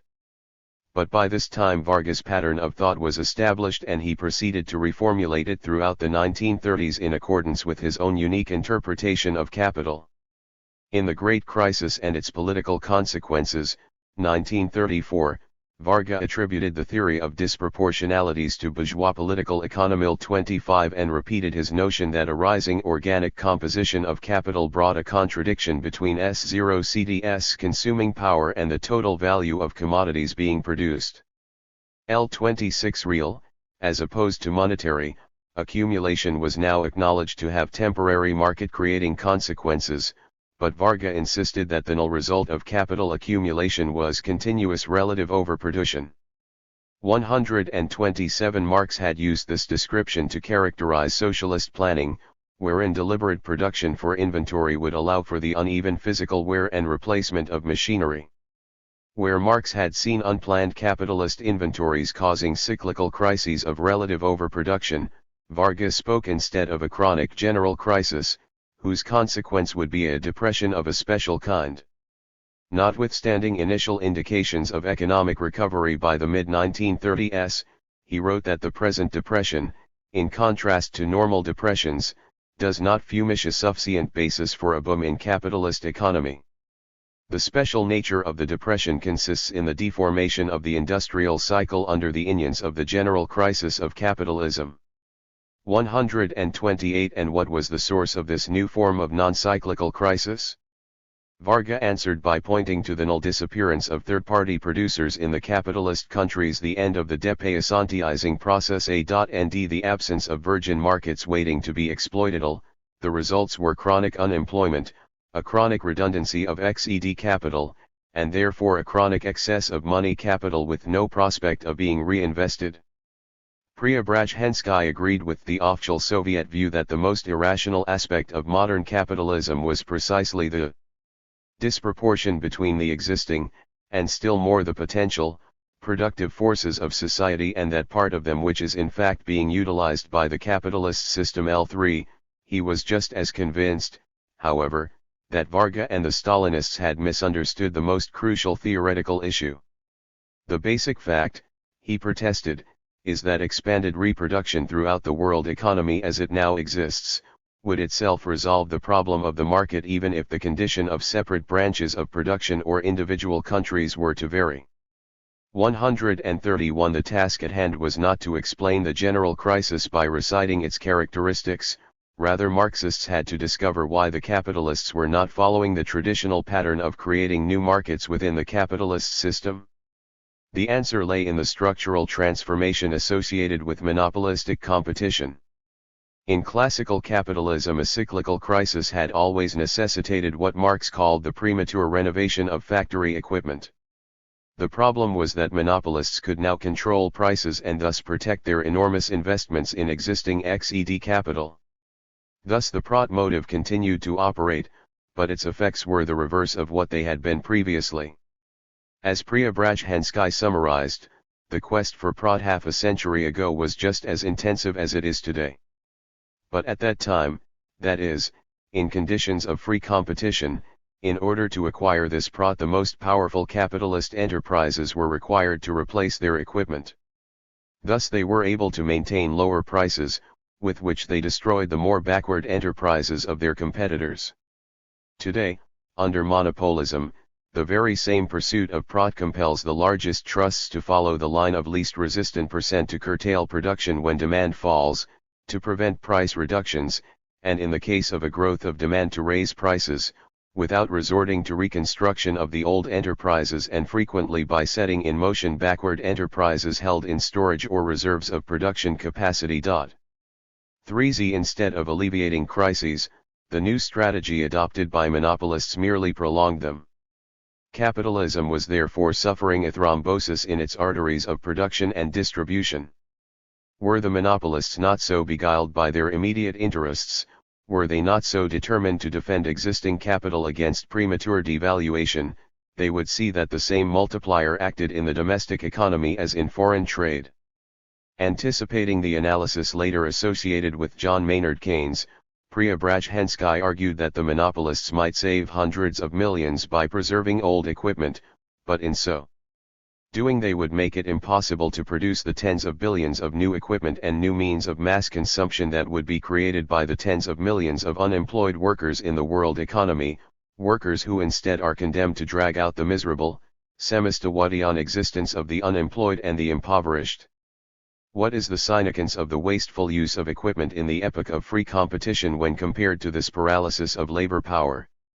133 The superiority of Preobrazhensky's analysis over Varga's can be measured by the predictions the two men offered. Varga dismissed the possibility of cyclical recovery and expansion, Preobrazhensky was more circumspect. Inventories would eventually decline, he pointed out, and XED capital must gradually wear out and be replaced. Accordingly, recovery remained a theoretical possibility, although serious doubt existed as to whether it would attain classical dimensions. The one factor that neither Varga nor Preobrazhensky anticipated was the growth of expenditures by the capitalist state with the approach of the Second World War. In the Accumulati 0N0F capital, Luxembourg had already noticed that armaments production was a preeminent means for the realization of surplus value. It is in itself a province of accumulation. L-34 Had Preobrazhensky not been murdered by the Stalinists in 1937, he very likely would have assessed the matter somewhat differently, saying that rearmament renewed the cycle of XED capital renovation and expansion. In the current Soviet analysis of capitalism, the role of state expenditures is central. Menshikov writes that the enhancement of the economic role of the state is exerting a telling influence on the process of capitalist reproduction. 135 State-financed investments in social capital bring idle resources back into production, expanding the wage fund and creating new domestic markets. The distortions of the law of value have been corrected in part by Keynesian automatic regulators, including progressive taxation and unemployment insurance, which impart a spontaneous counter-cyclical impact to the state budget. I-36 While discretionary monetary and fiscal policies are seen to be less effective because of lags in design and implementation, Menshikov believes that state monopoly capitalism has found the instruments to guarantee underlying economic stability. Inherent in this newfound stability, however, is another contradiction. Content of state support, monopolies frequently overfool their own plans and those of government policy makers. In the absence of the traditional reserve army, organized labor bids up wages, and the spontaneous consequences of these programs necessitate periodic discretionary measures by the state in order to re-establish producibility. 137 As in Marx's time, the source of crises is not underconsumption but variations in the rate of production and investment. It was already pointed out by Marx that economic crises set in not as a result of an absolute decrease in the incomes of the working class but after these incomes reach their temporary maximum. Crises are the means for reducing the remuneration of the working class to a level at which a rise in the product rate again stimulates the continuation of expanded capitalist reproduction. 138 State monopoly capitalism is seen as another phase in the process of capitalist organization, one less brutal and more sophisticated than the fascism of Preobrazhensky's day, but one that also retains capitalism's traditional contradictions. Most important among these is the fact that unemployment and paralysis of production continue to be periodically indispensable. L3, calling for restraint and the scaling down of expectations. The modem state deliberately disemploys workers in numbers unprecedented since the 1930s, while simultaneously bailing out large RMS on the pretext of preserving jobs.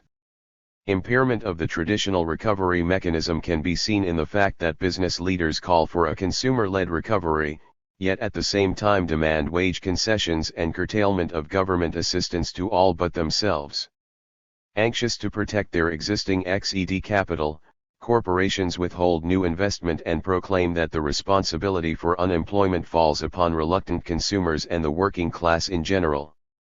The Decline of Capitalism was written in response to a similar argument, that wage flexibility in a downward direction was needed to overcome the Great Depression. Preobrazhensky refuted that contention with all the logical force he could draw from Marx's Capital. With due allowance for the change of time and circumstance, his conclusions retain their relevance in our own day.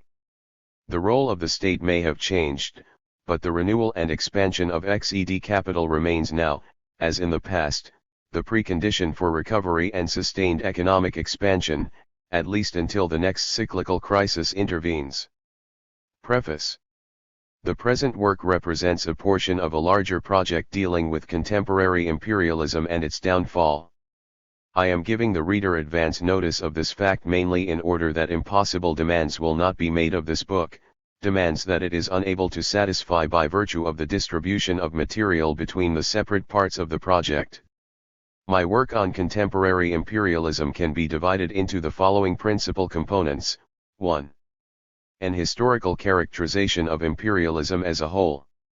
The production relations of early capitalism, of classical capitalism, and of capitalism in the stage of imperialism. Evolution of the forms taken by the bourgeois state, the feudal bourgeois form of state, Bonapartism, bourgeois democracy, and fascism. The evolution of the entire superstructure of capitalism. 2. The production relations of post-war imperialism. Changes in the structure, being connected with monopolism. Changes in the reproduction process and in the character of crises. Marx's theory of reproduction and crises and its application to our own day.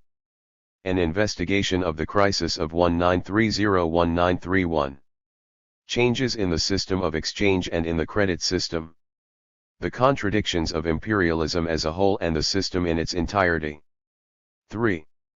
A characterization of the most important capitalist countries and their role in the world economy since the war. An analysis of the principal phenomena in the concrete history of the post-war world economy. The USSR and the capitalist world. The preconditions for organization of the socialist economy of Europe and the socialist economy of the world. In view of the pressing immediacy of questions relating to the current world economic crisis and to crises in general under imperialism, I have separated from the larger project and quickly worked up those parts which deal with the reproduction process, the economic cycle. 3. And crises under both free competition and imperialism, along with an investigation of the current world crisis. In other words, I have selected a few chapters from the economic portion of the project. From the study of the evolution of bourgeois state-phones I have taken the chapter on fascism and, in part, the theme of the mutual relations between the USSR and the capitalist world. Thus the present work was composed by combining these materials with the RST chapter, which constitutes a general, introductory essay. Because of this division of the material, the reader will not end in the book either a general social characterization of imperialism or an analysis of all of its contradictions. Nor does the book contain an analysis of the credit system, the circulation of money, the dynamic of world prices, and much else that is important to the project as a whole but could be omitted from the present version in order not to delay its publication. I consider publication of this book to be useful for the following reason. In the recent past not only our philosophy, but also our economic science has been rather seriously threatened by the danger of being transformed into a skeleton of methodological bones. Although this danger has been overcome for the moment, now there is a risk of falling into the opposite extreme. In the majority of works devoted to the world crisis and its associated general theoretical problems, heaps of statistical data are being mechanically thrown together with 20 or 30 quotations from our teachers. The same quotations are used repeatedly, without any understanding of how they might be scientifically employed for an evaluation of new facts.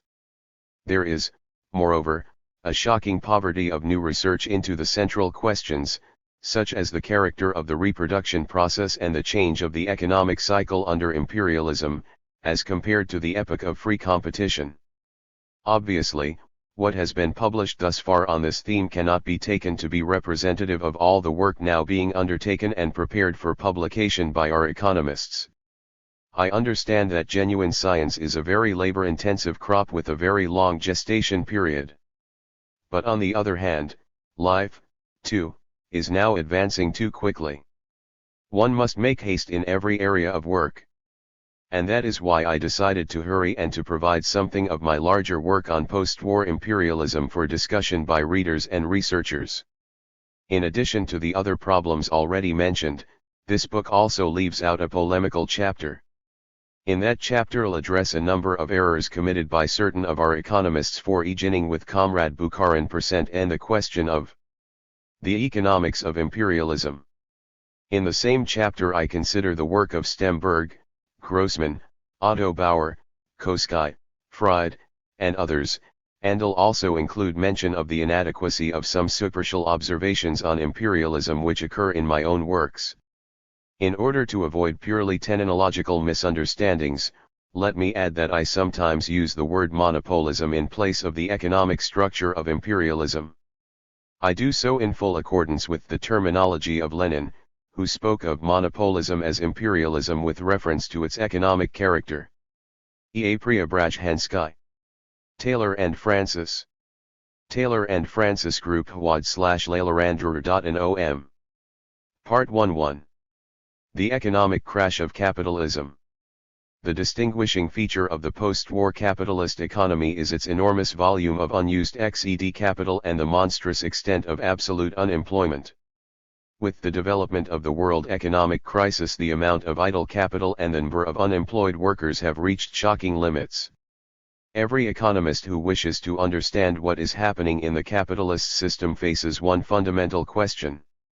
Why is it that capitalism, at the present stage of its development, or more properly, of its decay, is unable by the usual market methods, that is, on the basis of the regulating activity of the law of value, to absorb into the production process this unemployed labor power and these idle means of production? What has happened to the very mechanism of capitalist society to deprive it of the ability to move from one cycle of expanded reproduction to another, as it used to do in the epoch of free competition? In its attempt to solve this problem, bourgeois economic science has demonstrated its complete bankruptcy. It has proven incapable even of framing the question. Its greatest luminaries have failed in their prognosis and have turned out to be incapable of explaining the current crisis. For the moment they are remaining stubbornly quiet with respect to the immediate future, fearing that they will discredit themselves a second time. Only Marxist economic science is capable of providing correct answers to these questions.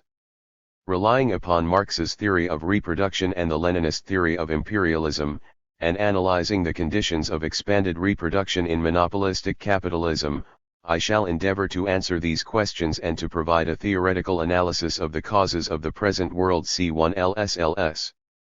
7. In every system of social reproduction there exists a specific form of link between the productive forces, which are allowed sufficient room to develop, and the whole aggregate of production relations in the given formation. One of the specific features of the capitalist system is the fact that separate capitalist enterprises, as a general MLE, must either produce and secure surplus value for themselves, or else they must acquire through redistribution such a share of the surplus value of the entire capitalist class as will secure for each enterprise the average non of prod. If there is no prod, the existence of the capitalist enterprise, as a capitalist enterprise, makes no sense, and that is true regardless of whether the enterprise is needed by society and even regardless of whether its existence is of benefit to the entire class of capitalists. This is the essential difference between a capitalist enterprise, and, for example, a natural, monoreal economy. A natural, monoreal economy can hang on so long as it is assured any portion whatever of the peasant's surplus product, and so long as feudal exploitation provides any results whatever. But for a capitalist enterprise, in contrast, and for exploitation of the capitalist type, much more complex preconditions are required. From this viewpoint one could say that, although the capitalist economic system is much more elastic than feudalism in all other respects, in this particular respect, which entails the dependence of the real utilization of society's available productive forces upon a deemed rate of prod for each average enterprise, this system is in fact more vulnerable. At a certain stage in the development of the productive forces of capitalist society, and with the strengthening of unfavorable processes for such development in the system of capitalist distribution, it is precisely in this connection that there emerges a logjam which brings to a halt the entire economic development of society. The apologists of capitalism, including Koski, see no limit to the development of capitalist production. In his work Materialistische Geschichtsauffassung, Volume 2, Koski declares that he sees no reason why capitalism might end itself in a blind alley and enter into a period of general, chronic crisis. He casts doubt upon and considers unproven Marx's famous view that at a certain stage of development capitalist monopoly of the means of production becomes an obstacle to development of society's productive forces and must be blown apart. What is now happening on the scale of the entire world capitalist economy is the clearest and most striking illustration of Marx's view. Asterisk and asterisk in the text indicates that the reader should refer to the editor, notes, pages 202-04. 9. The time is long gone when crises were only the low points on a rising curve of capitalist production. The time is gone when the reserve army of industry served as a supply of labor power in the event of a great cyclical development of industry, and when this labor power was drawn almost without exception back into the production process with the onset of economic expansion. Likewise, the time is gone when reserves of XED capital, for the most part, served this same purpose, Such reserves used to furnish capitalism with the ability to satisfy quickly a growing demand in the period of recovery, and to do so without wanting to construction of new enterprises, whose output might only be expected to appear after the period of expansion had already ended. The other purpose of these reserves was to make it easier to surmount disproportions between separate branches of production and to avoid frequent redistribution of capital from one branch to another, capital that was already tied up in a certain natural fund. Within these limits both the reserve ANI of labor power and RESN/ES of XED capital were functionally necessary to capitalism, whose development proceeded spasmodically. Today capitalism creates not a reserve army of labor power, but the army of the unemployed, who are thrown out of the production process forever, that is to say, absolute unemployment, which signs the immobilization of an ever-growing portion of society's labor P0WER.L. Just how far this whole process has advanced can be seen from the following figures pertaining to the volume of unused equipment in ferrous metallurgy. Point 2 In England, of 427 blast furnaces in existence, 141 were operating in June 1928 and 105 in July 1930. 1 And the USA, of 343 blast furnaces, 130 were operating in June 1928. And in Germany, of 170 blast furnaces, 103 were functioning in June 1928, 74 in August 1930. These figures indicate that the structure of capitalism, even before the crisis, was such as to bar the way to utilization not only of potential but also of the existing productive forces of society. Even before the development of the present crisis, capitalism failed to make use of a significant portion of its production apparatus and of society's labor power, and this was especially true of the apparatus of heavy industry, which expanded during the war. Now, at the moment of crisis, the immobilization of capital has grown to unheard of dimensions, and more than 30 million workers have been indefinitely thrown out of the production process. The question arises as to why capitalism, on the basis of the normal I0 operation of its entire mechanism, cannot employ these 30 million, who would create an enormous sum of new surplus value and an new supplementary market, both for means of consumption and for the production requirements of industry itself, of agriculture, and of transportation.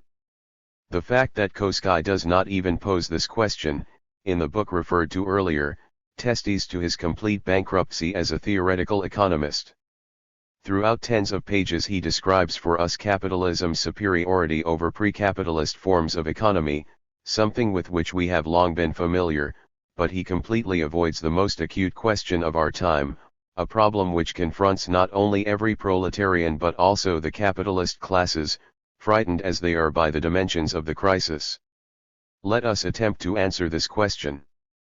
For the expansion of production, capitalism does not lack the required means, including materials, although conditions vary between branches. All the means of production are available in abundance.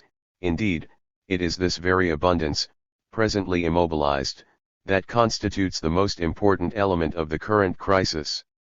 As for working hands, if we take into account the many millions of potential workers who have never been absorbed into the production process due to economic stagnation in most capitalist countries, then we shall see that the excess here is far greater than the 30 million who now end themselves out of work. Likewise, the monetary and credit system of capitalism, prior to the current crisis, was sufficiently flexible to avoid causing insurmountable difficulties, even though supporters of the quantity theory of money assert the contrary to be true, without any proof. What is the explanation? The common answer is that there are inadequate markets for the development of production.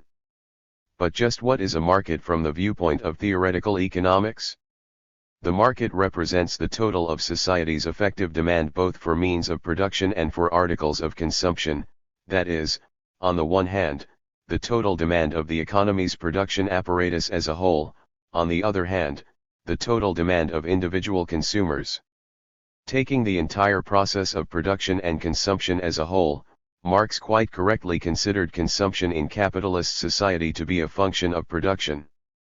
he took the view that in a capitalist economy there does not and cannot exist any other demand but effective demand, or demand which is predetermined by the limits of the previous cycle of 2 reproduction and by the volume of productive accumulation. Suppose capitalist society successfully resolved the task of attracting the entire current army of unemployed into the production process, as well as utilizing all of the equipment that is now idle. In that case there would appear an additional market for articles of consumption, resulting from the fund of wages going to tens of millions who were previously unemployed. There would also be an increased demand from the many millions of small producers, who could now sell their production without difficulty to the capitalist countries and who or that very reason, would now be able to purchase both means of production and articles of consumption from the capitalist sector. On the other hand, once capitalist industry was itself working at full capacity, it would create an enormous supplementary demand for all the means of production.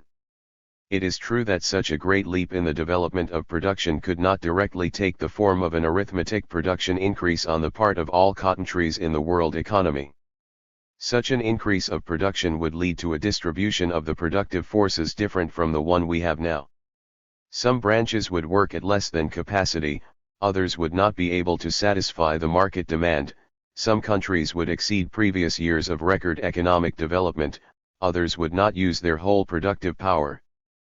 But that is another question. The basic fact is that expanded reproduction, throughout the world economy as it now exists, would itself resolve the problem of the market even if the condition of separate branches of production or individual countries were to vary. What is it that prevents world capitalism from making the transition to this higher level of expanded reproduction? Why was it that in 1929, when it already possessed an enormous volume of unemployed labor power and unused equipment, capitalism moved in 1930 not into expanded reproduction, but rather into catastrophically declining reproduction which bears no resemblance to the cyclical contraction of reproduction during pre-war crises? It is perfectly obvious that the answer must be sought in the structural peculiarities of capitalism as a specific historical phone of production, more particularly, in those places where the structure of the social formation either curtails or allows for a disproportionately slow development of capacity in relation to society's new productive forces.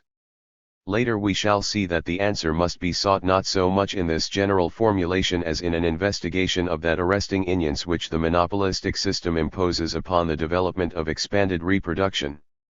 Let us analyze the question in more detail from this point of view. Expanded reproduction in every new cycle begins with the allocation of additional means of production and of new, additional means of consumption going to the reproduction of supplementary labor power between different branches and different national economies. In its RST phase this allocation is brought about, under capitalism, by the system of capital issues. New joint stock companies are created, the existing enterprises and associations, including industrial banking associations, issue new shares, the transportation enterprises issue new securities, and so forth. How are these movements regulated on the capital market? Capital moves in those directions where it expects to end either the maximum or else a stable and secure prod. It avoids those parts of the economy where it cannot acquire the average rate of prod, or still worse, where production for the moment yields virtually no prod whatever. Now let us inquire whether this movement corresponds to the directions in which the O's of new capital would have to occur if the objective task of the entire distribution of new investments were to be expanded reproduction on the scale of the entire world economy, with a corresponding expansion on the scale of the national economies. By way of an answer let us take a concrete example from the contemporary economy of England, a country that is especially interesting for us in this connection because it is the one in which the process of immobilizing the economy's XED capital and labor power is furthest advanced. The oldest and most important branch of heavy industry in England is the coal industry, which is technologically very backward and in need of colossal capital investments in order to lower the costs of production and raise the output of coal. It is enough to survey the distribution of capital issues in England during the past years in order to become convinced that new English capital persistently moves in exactly the opposite direction. 3 These enormous capital investments, which are absolutely necessary in England's coal industry in order both to expand production and to ensure the competitive ability of English coal abroad, are unattractive from the viewpoint of acquiring prod today. Thus capital avoids the sector, into which it would have to move before all others if the question were decided from the viewpoint of the capitalist class of England as a whole. What this fact demonstrates is that the very system of distributing new issues by way of the market is absolutely outmoded and prevents the full and most beneficial use of productive forces even from the viewpoint of developing the capitalist economy itself. In order to distribute productive forces on a modern scale, in a condition of profound economic interconnections in the world as a whole, what is required is a completely different and completely non-market system of distributing accumulated capital, together with different methods of concentrating these accumulated values and a different direction for their disposal. But let us, for the moment, make an unrealistic assumption. Let us assume that English capitalism, following the recipe of Mosley and his group, were to create a government of ministers with dictatorial powers of control over the economy. What is even more fantastic, let us further assume that this government acquires the power to dispose of all the capital that is lent in England each year, throws it into reconstructing the coal industry, rationalizes production without regard for the private property of the coal owners, and thus makes English coal cheaper than that in other countries. What would be the result? If everything remained unchanged in the other countries, new markets would be secured for English coal.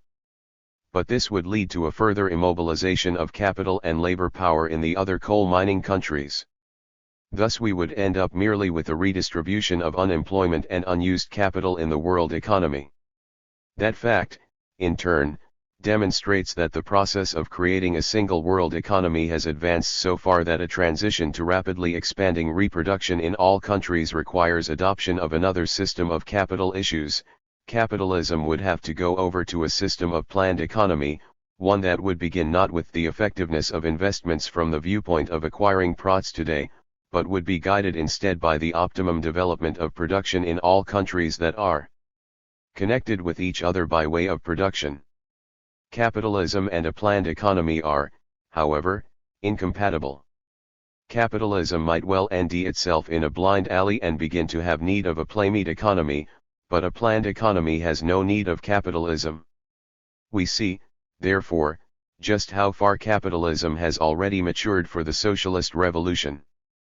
But what is meant by the contradiction between the market system of allocating new capital and the level of development of the productive forces? The whole system of allocating capital is integrally connected with the capitalist system in its entirety. It represents only one side, one aspect of the activity of the law of value as the regulator of social production under capitalism. If English capitalism is not in a position to use market methods in redistributing products from new and successful branches of industry, together with products from capital investments in the colonies, in order to enhance the old industrial branches, then we can turn this thesis around and say the following: such an unfavorable distribution as now exists is dictated by the law of value in the form in which it appears under monopolistic capitalism. Hence the aforementioned contradiction means that we are dealing here with another contradiction, one even more profound, a contradiction between the entire system of regulation through the law of value on the one hand, and the current level of the productive forces and their world distribution on the other. A thrombosis has occurred both here and at a number of other points, for example, the decline of the wage fund, the increase of non-productive consumption in bourgeois society, etc. When we point to the contradictions that exist between the productive forces of contemporary capitalism and the system of new issues, what we do, so to speak, is socialize the capitalist economy in our mind. We reveal this contradiction by comparing capitalism to that form of economy which must replace it and which will fully utilize the existing productive forces. It is important to demonstrate not only the cause of irrationality in the system of capital investments under monopolistic capitalism, but also the cause of the arrested growth of production and thus the physical limitation imposed upon new capital investments. This question arises automatically. If it is true that at the present stage of development of the productive forces, the existing form of organizing production and distribution creates insurmountable obstacles to the new use of these productive forces. It is also true that in the previous stage of capitalism's development, in the period of free competition, matters were different.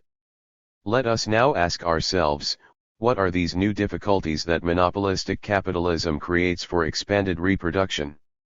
How is capitalism in the stage of imperialism different in structure from capitalism in the epoch of free competition, and what is the effect upon expanded reproduction? What remains unchanged and what is new?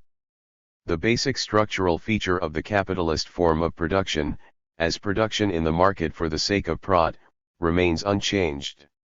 Only vulgar apologists of capitalism fail to see that even in the heyday of classical capitalism this structural feature was the main obstacle both to development of society's productive forces and to the most rational use of productive forces already at hand.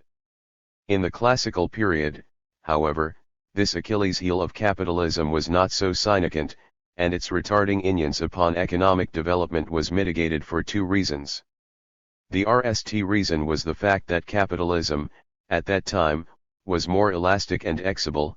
The concentration of capital was still relatively unimportant.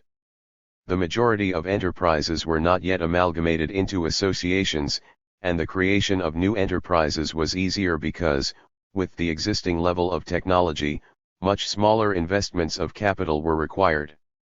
The establishment of new enterprises was especially pronounced in the period of expansion.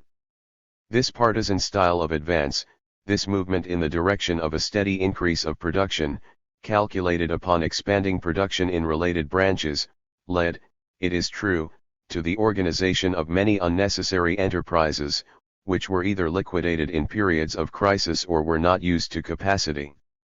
But at the same time this form of movement made it possible to establish accurately, although not in advance, the production possibilities of capitalism at its given stage of development and within the limits of its effective demand.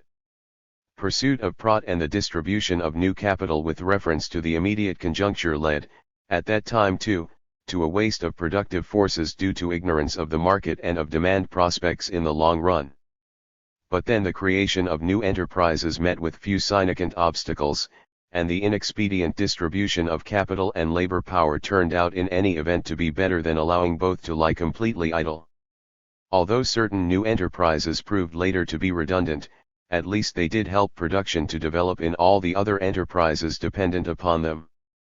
In the context of this general advance there was also a guarantee that enterprises that were not operating at capacity today, or even became temporarily redundant, would still be drawn permanently into the production process tomorrow. In summary, one could say that this ease of establishing new enterprises, and all this partisan style of advance, overcame the intimal structural obstacles to development of the market that are part of the very nature of bourgeois production, as production for produce system in which social needs are satisfied not in accordance with the availability of means of production and labor power, but only to the degree that the owners of capital are satisfied with a certain norm of profit. In the stage of monopolism, by way of contrast, capitalism has less flexibility. The founding of new enterprises becomes extraordinarily difficult for two reasons, as a result, on the one hand, of the enormous rise of the organic composition of capital in the most important branches of industry, and on the other hand, as a result of the existence of enormous monopolistic associations, which frequently kill off their competitors even before their birth. The presence of enormous associations, outgrowing market methods of distributing new productive forces and even the frontiers of separate national economies, creates a condition in which regulation of production on the basis of the law of value is accompanied by a progressive reduction of the positive consequences of such regulation and an intensification of its negative consequences. If additional demand appeared in the market during the epoch of free competition, it led not only to expansion of production in existing industries, but also to the rapid organization of new ones, whose builders, so to speak, anticipated a future expansion of all production and of all types of productive and consumer demand. Both in the period of construction and as they developed their operations, these new enterprises increased the demand available to other branches and enabled the whole chain of production to move one step forward. Under monopolistic capitalism, the process is limited to expansion of production in existing enterprises or resumption of operations by backward enterprises, temporarily held in storage. The stimulating effect of growing demand upon expanded reproduction turned out, therefore, to be more pervasive in the epoch of free competition. The incidence of monopolism is even more negative, however, when there occurs an absolute or even a relative reduction of effective demand. In the period of free competition, the most acute reduction of demand occurred at the time of a crisis. In this instance, the strongest and most viable enterprises undertook reconstruction on a new technological basis and adjusted to the decline of prices. As a result, the same sum of effective demand was satisfied by a greater quantity of commodities in kind, a fact that weakened the action of the crisis in what is called Department 2, while technological reconstruction, on the other hand, restrained the curtailment of production of means of production. In both respects, the condition of crisis, that is, principally, the reduction in number of productively employed workers, encountered limits in the very system of free competition. Under monopolism, a curtailment of demand most frequently results in curtailment of production. Adjustment to the new situation is achieved not by lowering prices and replacing XED capital, but by artificially reducing supply, which involves immobilizing a part of society's capital and labor power. From this point of view, monopolism, given the existence of the product category as the immediate stimulus for production, is a constant source of thrombosis in the development of society's productive forces. In this case, moreover, the quest for product becomes, with increasing frequency, a stimulus for curtailment of production rather than for its expansion. Such a thrombosis not only strikes at those branches ruled by powerful trusts and syndicates, but also spreads to all the branches producing materials and means of consumption, whose main market for sales is located in large-scale industry and its working population. Today's quest for the greatest profit leads to contraction rather than expansion of production, and thus makes it difficult for capitalism, through drawing the maximum labor power into production, to guarantee that tomorrow there will occur an enormous growth of surplus value for the class of capitalists and an increase of the volume of products being produced for the whole of society. The capitalist form of distribution, more than ever before, turns out to be a structural obstacle to society's progress. It is precisely here that one finds the main cause of decay of contemporary monopolistic capitalism, and it is precisely in this respect that it has completely outlived itself in economic terms. The continued existence of capitalism is becoming an enormous threat to mankind because it cannot, on the one hand, control the powerful productive forces of today's economy, and because in its search for a way out of the impasse, on the other hand, it is beginning to destroy one part of the world capitalist system in military conflicts in order to save another part. An imperialist policy and imperialist wars grow with iron necessity out of such a state of affairs. Only the proletarian revolution can save mankind from bloody new wars, for the proletarian revolution will at once both eliminate the need to adjust the utilization of productive forces to the level of the average norm of profit and place these forces directly in the service of satisfying society's needs. Production will then be limited not by the obsolete form of capitalist distribution, but only by the availability of means of production, labor power, and natural resources in the land. Another less important but still essential difference between the conditions of reproduction in the epoch of free competition and those under monopolistic capitalism lies in the fact that the areas into which capitalism can expand are becoming steadily more conned. Rosa Luxemburg raised the question of the difference between reproduction in conditions of pure capitalism and reproduction in conditions where capitalism has a broad periphery of small-scale production. However, her entire book, excellent as it is in separate parts, was given more to expressing the presentiment of a problem than to giving a proper formulation of the question itself. The answer which she gave to the question was entirely incorrect. Without dwelling upon this point in the present context, I would like only to say the following. The presence of economic territories for new expansion does not resolve the problem of realization in the manner understood by Rosa Luxemburg, with her idea of absolute overaccumulation. Small producers, once drawn into commodity circulation, are in a position to make purchases because they are also in a position to sell materials and means of consumption to the capitalist cotton trees.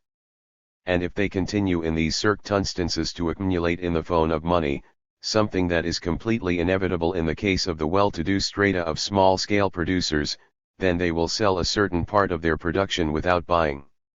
New markets were important in the spheres of small-scale production that were newly drawn into the capitalist turnover, but in a different respect. They imparted greater elasticity to the capitalist system in terms of the dynamic of expanded reproduction, primarily because they temporarily eased the disproportion arising within the capitalist segment of the world economy. By itself, and in terms of its absolute volume, trade with the colonies plays an incomparably more modest role than trade between the capitalist countries proper, a fact frequently demonstrated by world trade statistics. Rapid industrialization of the colonies could create for heavy industry in the capitalist countries such an enormous increase of demand for means of production as to mean that the economic reconstruction of the colonies would erase the whole of present-day world unemployment. It would probably create a shortage of working hands even in a country such as England. It is enough just to contemplate the prospect of rapid industrialization of such vast countries as India or China. But this problem cannot be solved by capitalism, only by a socialist regime, after the proletarian revolution, in their quest for today's profit and their instinctive fear of the prospect of rapid industrialization in colonies that would become their competitors. The pirates of monopolistic capitalism are barred, and in part bar themselves, from the path of resolving this problem in a capitalist manner. Thus they cannot break through to that higher level of reproduction that will be reached immediately by a socialist regime, a regime that will establish economic ties with all the backward countries on the basis of new principles, the principles of socialist cooperation. Private property in the means of production, given the monopolistic organization of production, creates an insurmountable structural barrier to this process. It follows that if the opening of new territories played a role in the process of realization for developed capitalism, it did so not by virtue of the absolute significance of these territories in capitalist trade, but rather because, in the null analysis, the expansion of markets in the colonies enabled the market for capitalism located within capitalism itself to expand to an incomparably greater extent. The transition of capitalism as a whole to the next level of expanded reproduction signed an increase of capitalist demand for the production of the capitalist cotton trees themselves, and this expanded demand was tens of times larger than the additional demand originating in the newly opened markets. In order to clarify this thought, I shall take the liberty of making a comparison. When a man is climbing up a steep ascent and carrying a heavy burden on his shoulders, it becomes important for his progress that he pause for a second, between levels, on some small landing. Although he will not tanny, but will move with both feet to the next level of the ascent, in the dynamic of his movement this small landing can play a significant, even if only a subordinate role. The same holds true of new markets in backward countries during the epoch of free competition. They were important not by virtue of their magnitude, but because they made it easier for capitalism to drag the accumulated productive forces to the next level of expanded reproduction, and thus they opened up an incomparably more powerful demand within capitalism itself.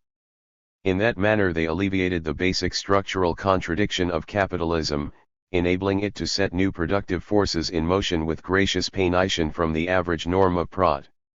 In the period of monopolistic capitalism, on the contrary, the entire world is divided, all the colonies are distributed and all the spheres of influence secured, so that the enormous trusts can only snatch from one another existing markets and spheres for the export of capital.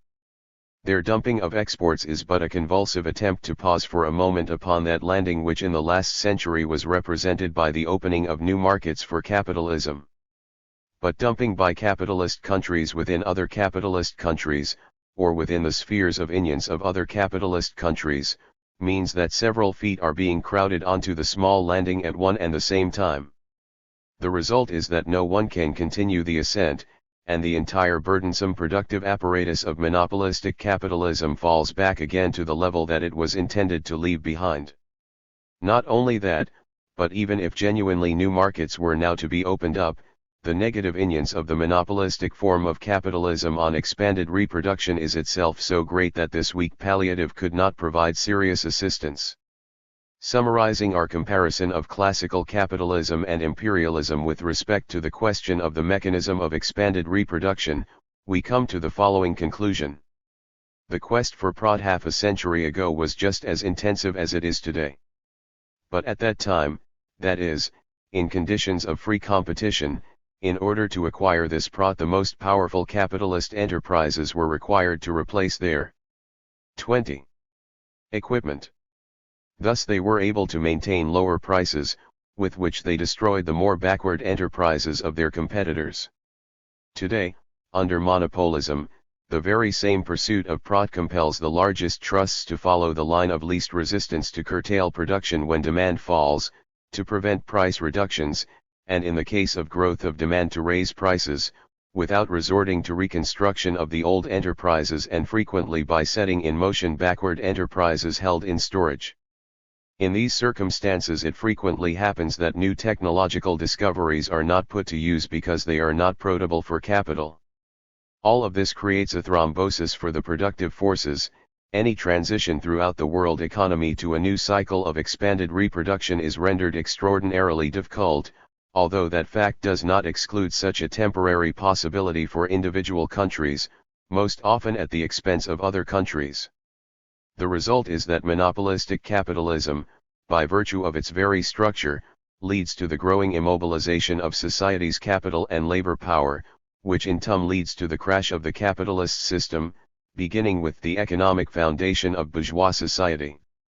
The apologists of capitalism have referred to the fact that in the null years before the crisis capitalism surpassed the pre-war levels of production.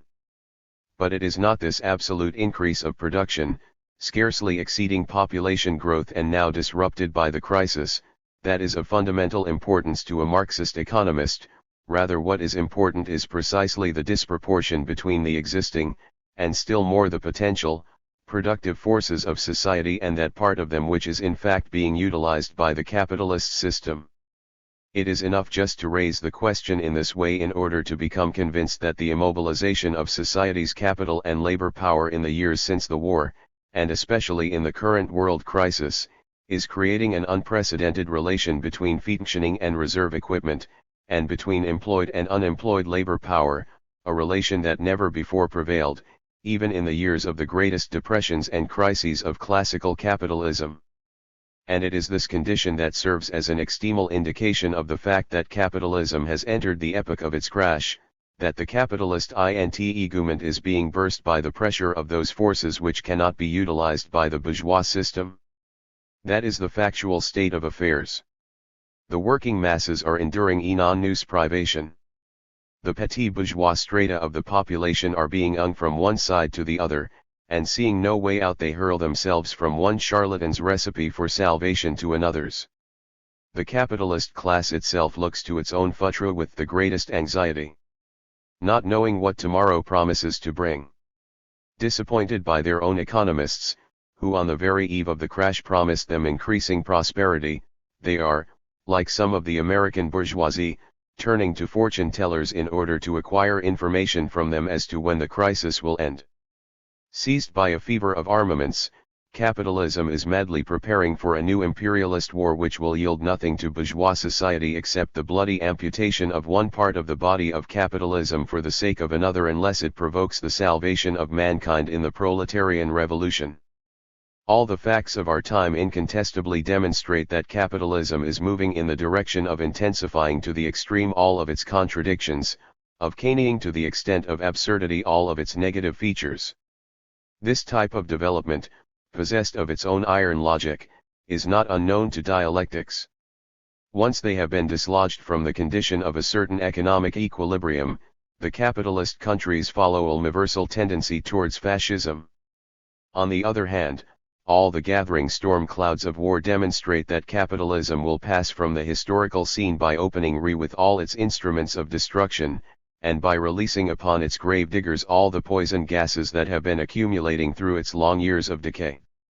We are facing a struggle of unprecedented severity. The very gravest danger, threatening the destiny of society, is the possibility of this struggle being prolonged by the weak organization and insufficient revolutionary determination of the proletariat in several countries. History has seen examples of the mutual destruction of two rival classes as the result of a parity of strength between them. To prevent such an outcome, it is imperative that the vanguard of the proletariat rise to the historical tasks of our time. The guarantee against such a prolongation of the struggle is the fact that the outer limits of the capitalist system have already been breached in the USSR. In the great battles that are forthcoming, the international proletariat can look for support to one of its detachments, which is already organized as a state. And that is why support for the RST proletarian state is the primary duty not merely of all proletarians, but of all people in general who do not wish to tie their destiny to a bankrupt system.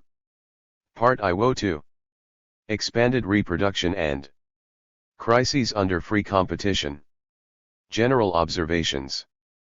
In the previous pages we formulated the position that the organizational structure of monopolistic capitalism creates entirely unique difficulties for expanded reproduction.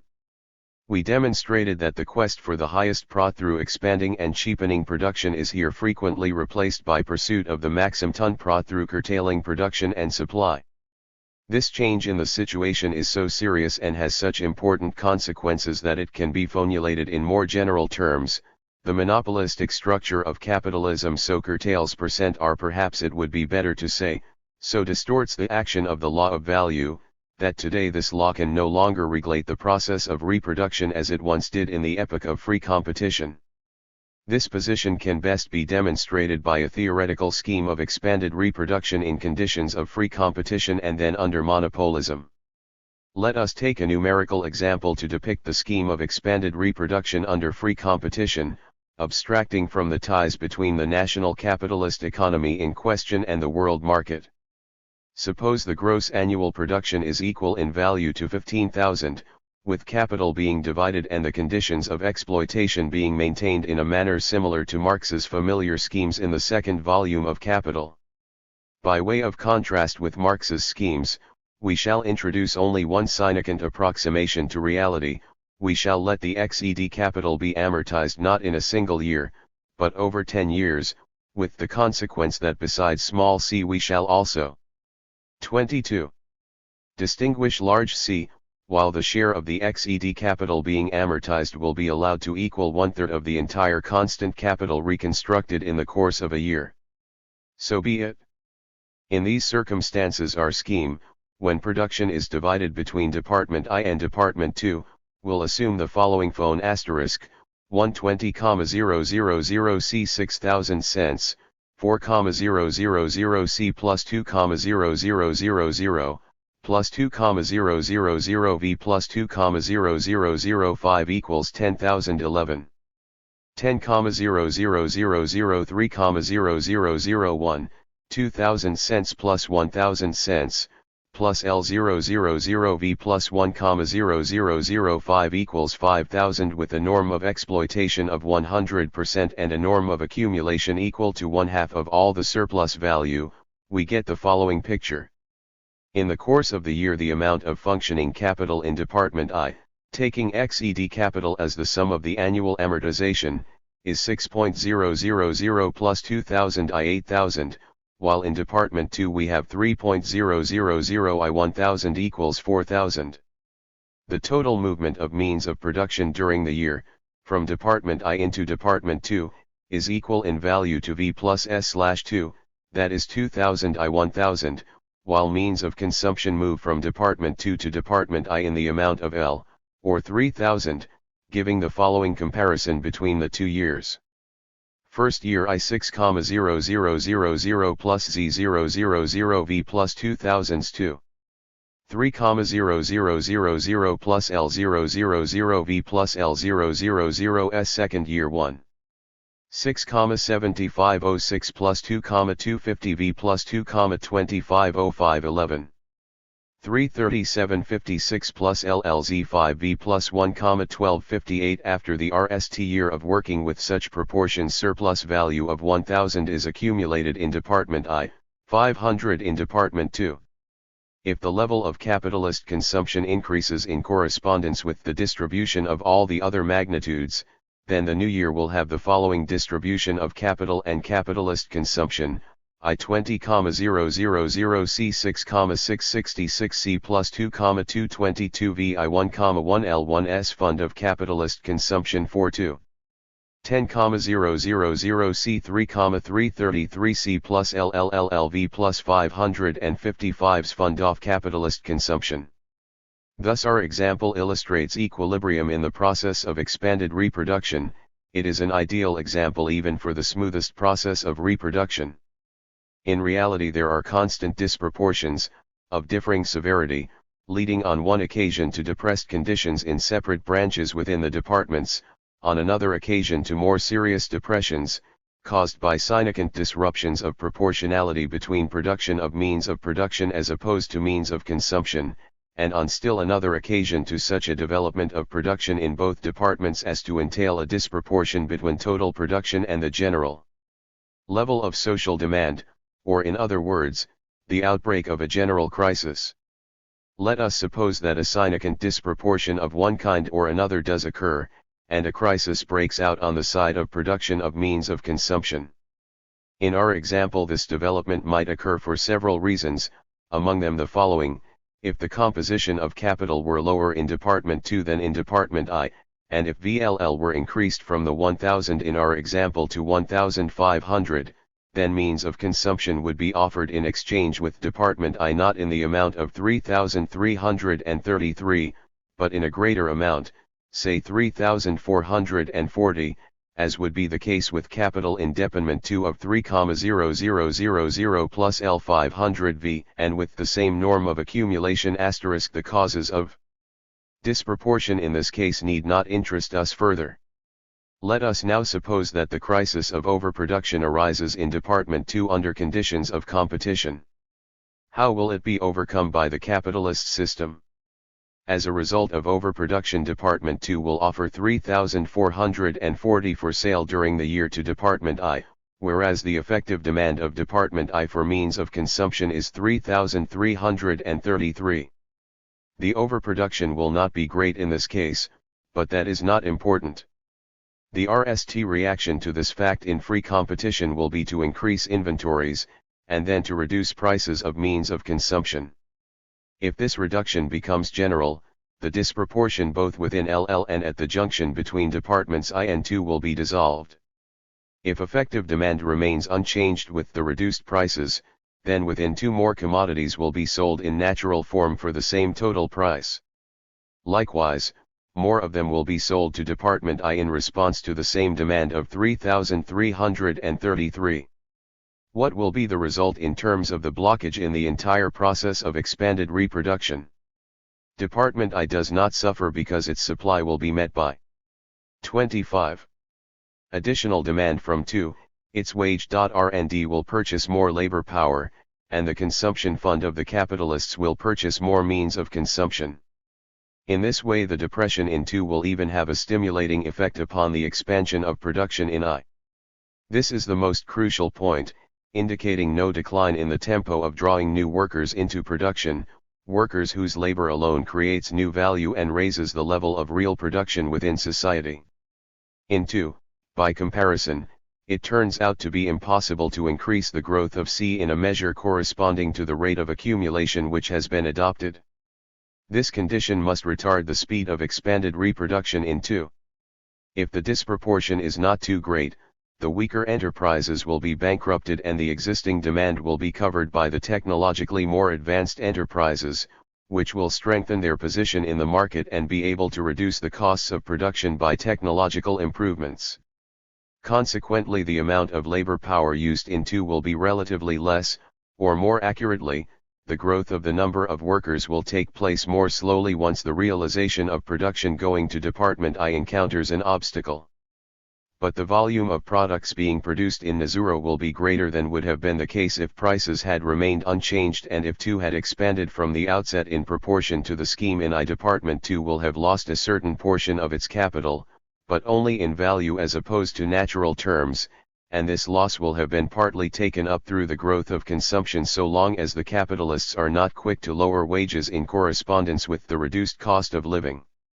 Another part of this capital will have been relocated in I, which with the same nominal V will now be able to purchase more labor power. On the whole, department I will receive more means of consumption for the same amount of money. From the viewpoint of society as a whole, therefore, the following outcome prevails. In department I, development proceeds normally, with a tendency towards even more expansion than was previously the case, due to the stimulating transfer of a portion of values from 2. In 2 the tempo of development slows down, and the number of workers grows more slowly than would have been the case had the momentum of accumulation found support in a growing market in I and in the growth of supplementary means of production, which might pass over into 2. Here a relatively smaller number of workers produces the same volume of commodities, as required by the law of production proportionality with department I. 26. Consequently, there was a disproportion, and it led to a transfer of capital from 2 into I, to a temporary increase of consumption by the workers, to an increased growth tendency in the production of I, to a reduced tempo of growth in 2 without any decline 0f the volume of commodities being produced in 2 in Nailuron, to a fall of prices along with the ruin of old enterprises and an improvement of technology.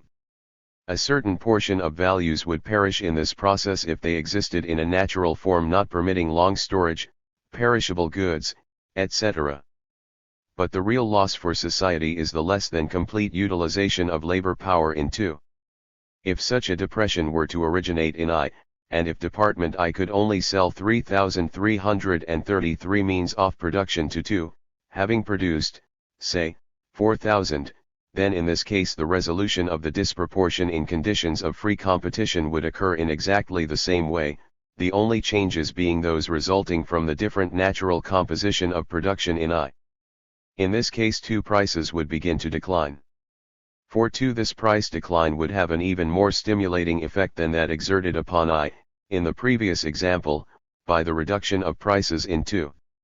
If department I's effective demand is now 3,333, that is, a demand corresponding to the volume of production and expansion of its constant capital, then with the price reduction for products in I, let us say by 5%, Department 2 will be in a position to purchase 5% more means of production in natural form for the same sum.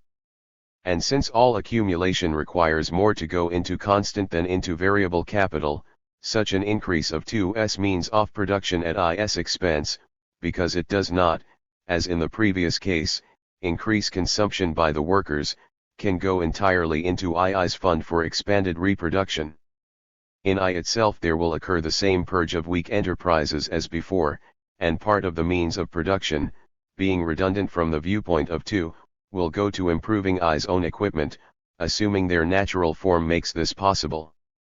Here too a slowdown in the tempo of expansion will be unavoidable, but the depression will not be deep and will involve only a relative reduction of labor power in connection with the improvement of technology and the increasing relative weight of the larger and better equipped enterprises. And in this case too the process will not entail a reduction of the growth of output either in value or in natural terms.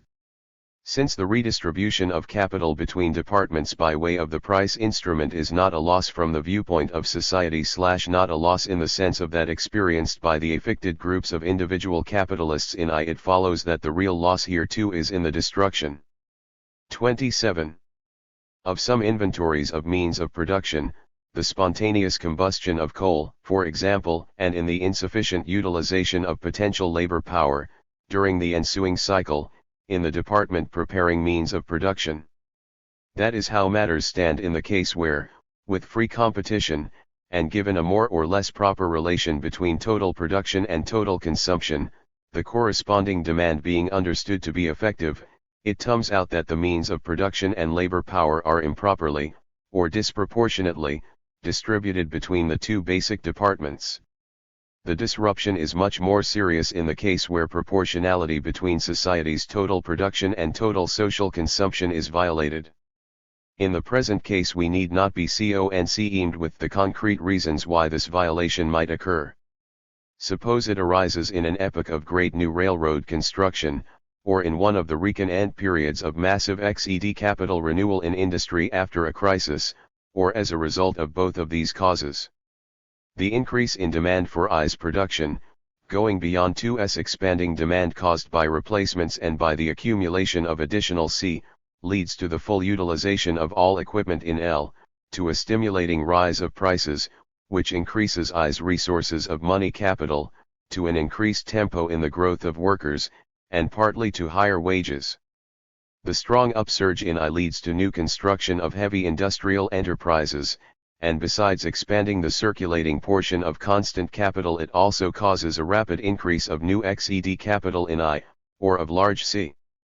While they are being constructed, however, the new enterprises yield no production, even though they do create demand for construction materials and increased transport shipments, while the additional workers in I create a further demand for the means of consumption coming from 2. This sharp increase of demand for articles of consumption provokes Department 2 to undertake a maximum expansion of production, which has a tendency to adjust to the current demand from 1 as though it were permanent. But IL's expansion involves, above all, an increase of its own demand for means of production, for in 2 as well there begins a rapid increase of XED capital. Thus Department 2, having been provoked into expansion by I, itself provokes I to undertake even further expansion.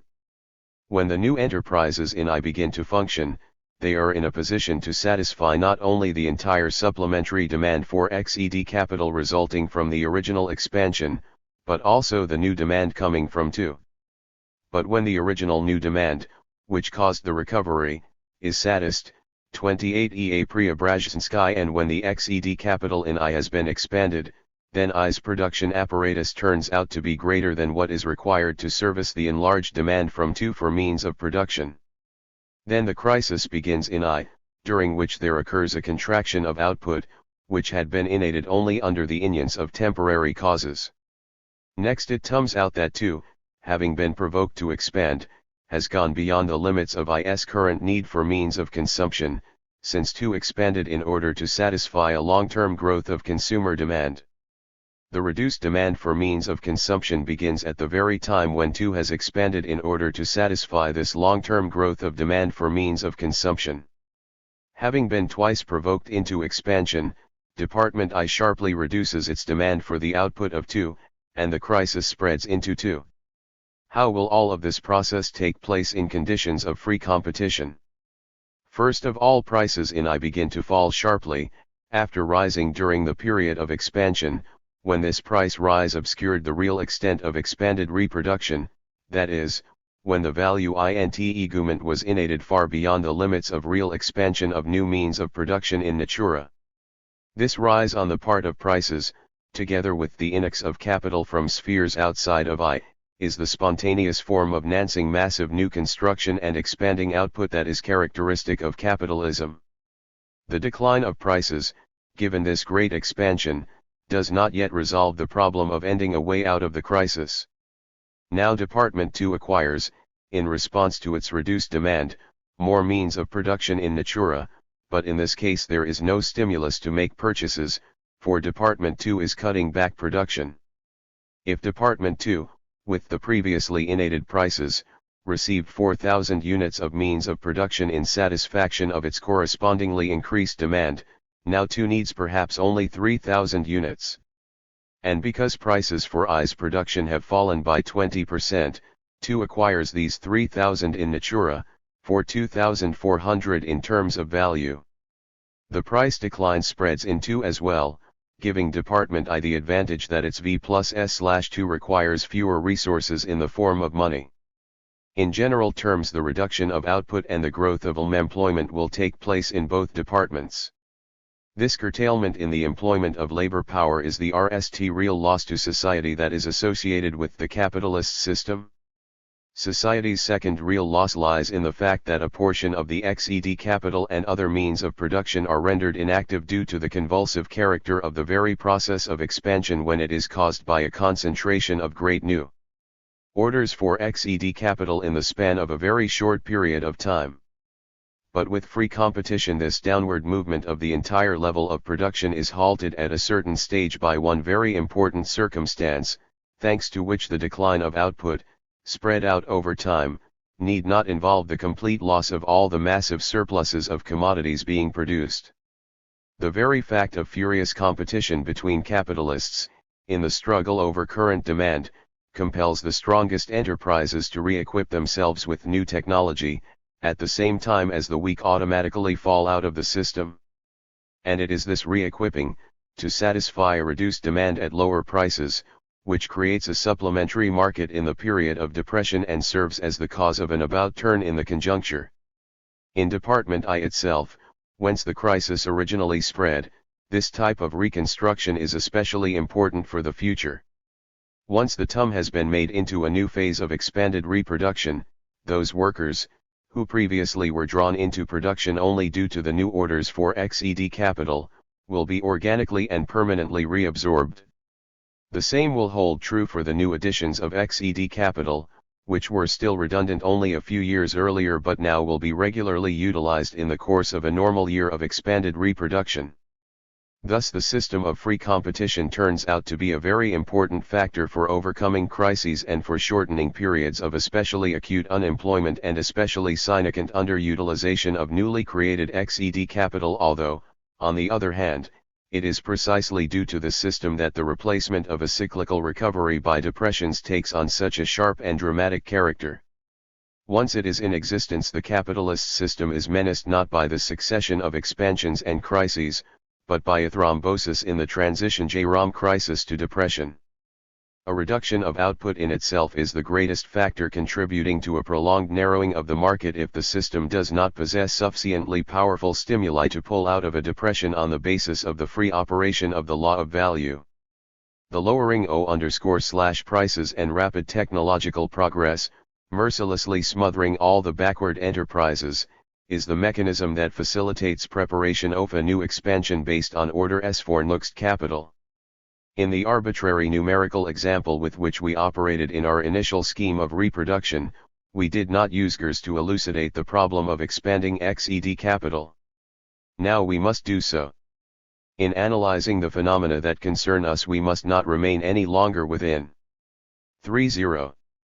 The limits of Marx's schemes in Volume 2 of Capital, because there Marx eliminated the problem of the cyclical reconstruction of XED capital, and especially the construction of new XED capital, by allowing the entire process to occur in relatively short periods of time. By adopting the simplifying assumption that all XED capital is amortized and reconstructed in the course of a year, Marx left this question to subsequent investigation and simultaneously set aside the question of the influence on the reproduction process of changes in the organic composition of capital. However, in other places Marx did raise this question, and he did perform the service of formulating the view that the periodicity of capitalist crises is explained by the uneven occurrence, over time, of the reproduction of XED capital. We shall have more to say on this matter in what follows. In our original scheme for Department I, the new annual cycle begins with an increase of 666 on the part of CL. This sum might consist, on the one hand, of expanded reproduction of material and fuel, but it might also denote a certain increase of XED capital, that is to say, a part of this stun will go to increasing large C and will enter into amortization in the following cycle. But such a smooth growth of fixed capital is not characteristic of the capitalist system. Let us suppose that Department I received vast new railway orders and at the same time was obliged to increase its entire XED capital by 10% over a brief interval of time. In that case, a completely new situation arises from the viewpoint of equilibrium between Departments I and II, a situation that is both specific and temporary. How is Department I able to resolve this problem from the technological, economic, and financial point of view? Where will it end the resources for such a sudden expansion of output? If we remain within Marx's schemes, which depict a more or less smooth increase of variable capital, without singling out XED capital, we cannot discover any answer. In this case we must begin, RST of all, with the presence in real capitalism of significant reserves of XED capital, raw materials, and so on. These reserves serve as very important resources for the entire movement. This point too could not be reached by Marx's schemes at the stage of his analysis where he stopped dealing with the problem. Moreover, the full utilization of reserves frequently allows things to proceed merely with an increase of circulating capital. 5 With respect to finances, as we have said, the problem is resolved by the influx of new capital in money form and by the increase of prices for I's production, which furthermore makes it possible to mobilize all the reserves of circulating capital in their natural form. Finally, additional capital was needed in money foamy in order to increase V, which must be realized in the form of means of production through exchange for CH, which also causes production to expand rapidly. Suppose that V now grows in both departments, over 2 such years of feverish expansion, reaching 3,500 in place of 2,222, and that the sum plus value, for those 2 years, equals 6,500 after deducting the fund for capitalist consumption. The remaining surplus value goes to increase circulating capital in the amount required by the tempos of reproduction that have been adopted, and 2,000 represent the increment of XED capital. It is this increment of XED capital, this construction of new factories and equipment, which constitutes the enormous new market for investments in Department I. But as this new capital is not yet functioning, it causes an increase from 20,000 C to 22,000 C, without this fact yet being reached in a proportionate increase of I's production. Meanwhile, the additional workers in I are already consuming much more, as are the capitalists, and Department II has already expanded in conformity with this innate, although temporary demand. At the same time Department I, often before the new XED capital begins to operate, is already satisfying the expanding demand caused by growth in II, and doing so with the available resources, that is, above all, by mobilizing all the reserves of old XED capital. When construction of the additional XED capital is completed in I, the new enterprises provide an enormous increase of output at the same time as construction no longer employs workers and demand for their labor power declines. The result is an enormous increase of supply for the purpose of increasing CH, at a time when Department II is itself unable even to dispose of the production resulting from its previous growth. A crisis erupts. The crisis signs a transition from the specific and temporary equilibrium resulting from the instance of intensive construction in I and ending with the creation of new enterprises in 1A0, a smoother process of production, whereby the newly created XED capital is assimilated and all the proportions are temporarily reconstructed until the arrival of a new expansion and a new fever. If all of this occurs in conditions of free competition, then alleviation of the crisis results from a new increase of orders for XED capital in both I and II, but now this renovation of XED capital assumes a different character. What occurs now is the replacement of old technology by new technology in the stronger enterprises, which eliminate their competitors and adjust to the fall of prices. Demand from the gold industry for new XED capital also plays a certain role in turning things around at precisely the most acute moment of the crisis. This is the only sphere that profits, rather than suffers, from the general crisis. It renovates its XED capital when prices are lowest, and it experiences no sales crisis of its own because it produces the object of everyone's pursuit. Finally, it enjoys the RM monetary price of gold, or a stable rate of exchange between gold and any other system of money. 6 Thus it is precisely the pursuit of profit, in conditions of free competition, which leads to technological improvement in the epoch of depression, and technological improvement, in its turn, becomes a powerful lever for mitigating the crisis and for assisting the shrunken production apparatus to renew once more the cyclical movement in the direction of expansion. 3. Depressions and crises under monopolistic capitalism. Now let us analyze the problem in the conditions existing under monopolistic capitalism. Here we must begin with the fact that the most immediate and direct stimulus both for expansion and for contraction of production is the pursuit of maximum profit.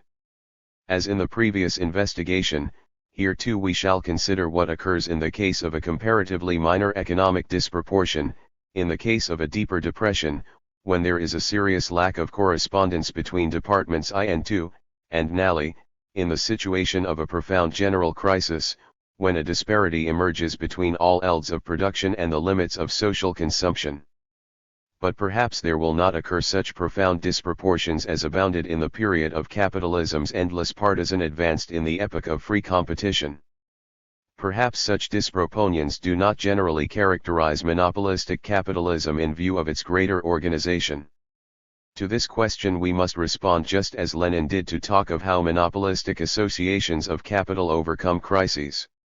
Lenin wrote, "The statement that cartels can abolish crises is a fable spread by bourgeois economists, who at all costs desire to place capitalism in a favorable light.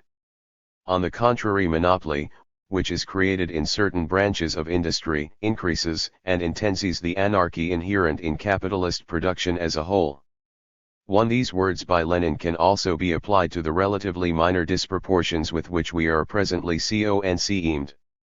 Monopolistic associations cannot regulate demand, even though they are themselves in part the originators of demand, as in the case of vertically organized trusts. They are better able, for a number of reasons, to calculate what demand will be, especially if both the suppliers and the purchasers are controlled by one and the same banking concern. Nevertheless, the sphere of demand, reacting in most cases the condition of the entire economy, which is not subject to monopolistic control, also brings many surprises even under monopolistic capitalism, particularly when one takes into account the intensified and frenzied struggle between rival trusts, who keep their strategic intentions secret from one another. It is a fact that since the dominance of monopolies was established beyond question in the most important capitalist countries, that is, since the beginning of the 20th century, the history of capitalism has already included several general crises, 1899 to 1902, 1907, the crisis that began in 1913 to 1914 but was interrupted by the war, the post-war crisis of 1920 to 21, and the most profound crisis of all in 1929-1930. It is equally a fact that depressive fluctuations, some more severe than others, have been even more frequent in a number of countries. Let us suppose that we are dealing with a disproportion under monopolism that is not particularly severe. The disproportion will take the form of a cessation of demand for the production of heavy industry, in which the historic pattern is for monopolistic tendencies to develop earlier and become much more pronounced than in other branches of production. How do trusts respond to this disproportion? They respond by curtailing supply and then production, endeavoring to maintain the former prices. Looking at things from the side of production, the consequence is that we immediately encounter a reduced utilization of both labor power and equipment, that is to say, we immediately come into collision with an intensified thrombosis of the productive forces, which is the main evil of monopolism and the chief expression of its tendencies in the direction of decay. If the agents of demand are themselves, for the most part, branches that are embraced by monopolistic associations, then they receive none of the stimulus, such as we saw in 34 Evgeny Preobrazhensky free competition, to use the same sum of purchasing power in order to acquire a greater volume of means of production in natura. Instead, they will reduce demand even further and wait for a cha.nge. In the conjuncture a situation is thereby created that differs in essence from the period of free competition. In free competition the reduced demand for heavy industrial production brought about a decline of prices, as a result of which the stronger enterprises, by maintaining demand, attempted to acquire more means of production from heavy industry for the same sum of purchasing power. Thus the affair usually ended not with curtailed production in heavy industry, but merely with lower prices and attempts, through this response, to expand the market and overcome the disproportion. From the viewpoint of social production as a whole, the disproportion was surmounted not by paralyzing a part of society's means of production and labor power, but by a transfer of capital from one part of the economy to another through the instrument of prices. Under monopolism, in contrast, in order to resist such a flow of capital to other branches, a part of the productive forces is immediately paralyzed, that is to say, monopoly emerges as a factor zero of decay in the entire economy. its E/feat being to delay the transition to expanded reproduction. A monopoly concentrates its efforts at the point of appropriating surplus value and thus narrows the arteries leading to increased creation of surplus value on the basis of expanded reproduction throughout the economic organism. Never before has the social character of production bristled with such force against the private character of appropriation, or the private power of disposal over society's means of production and its new capital, as it does under monopolistic capitalism. Now let us consider another case, involving an increase of demand that is not anticipated by the production plans of the monopolies. Likewise in this situation, the most favorable of all for expanded reproduction, monopolistic capitalism concentrates upon appropriation, or more accurately, has greater opportunities to concentrate upon appropriation than would exist for capitalism in the epoch of free competition.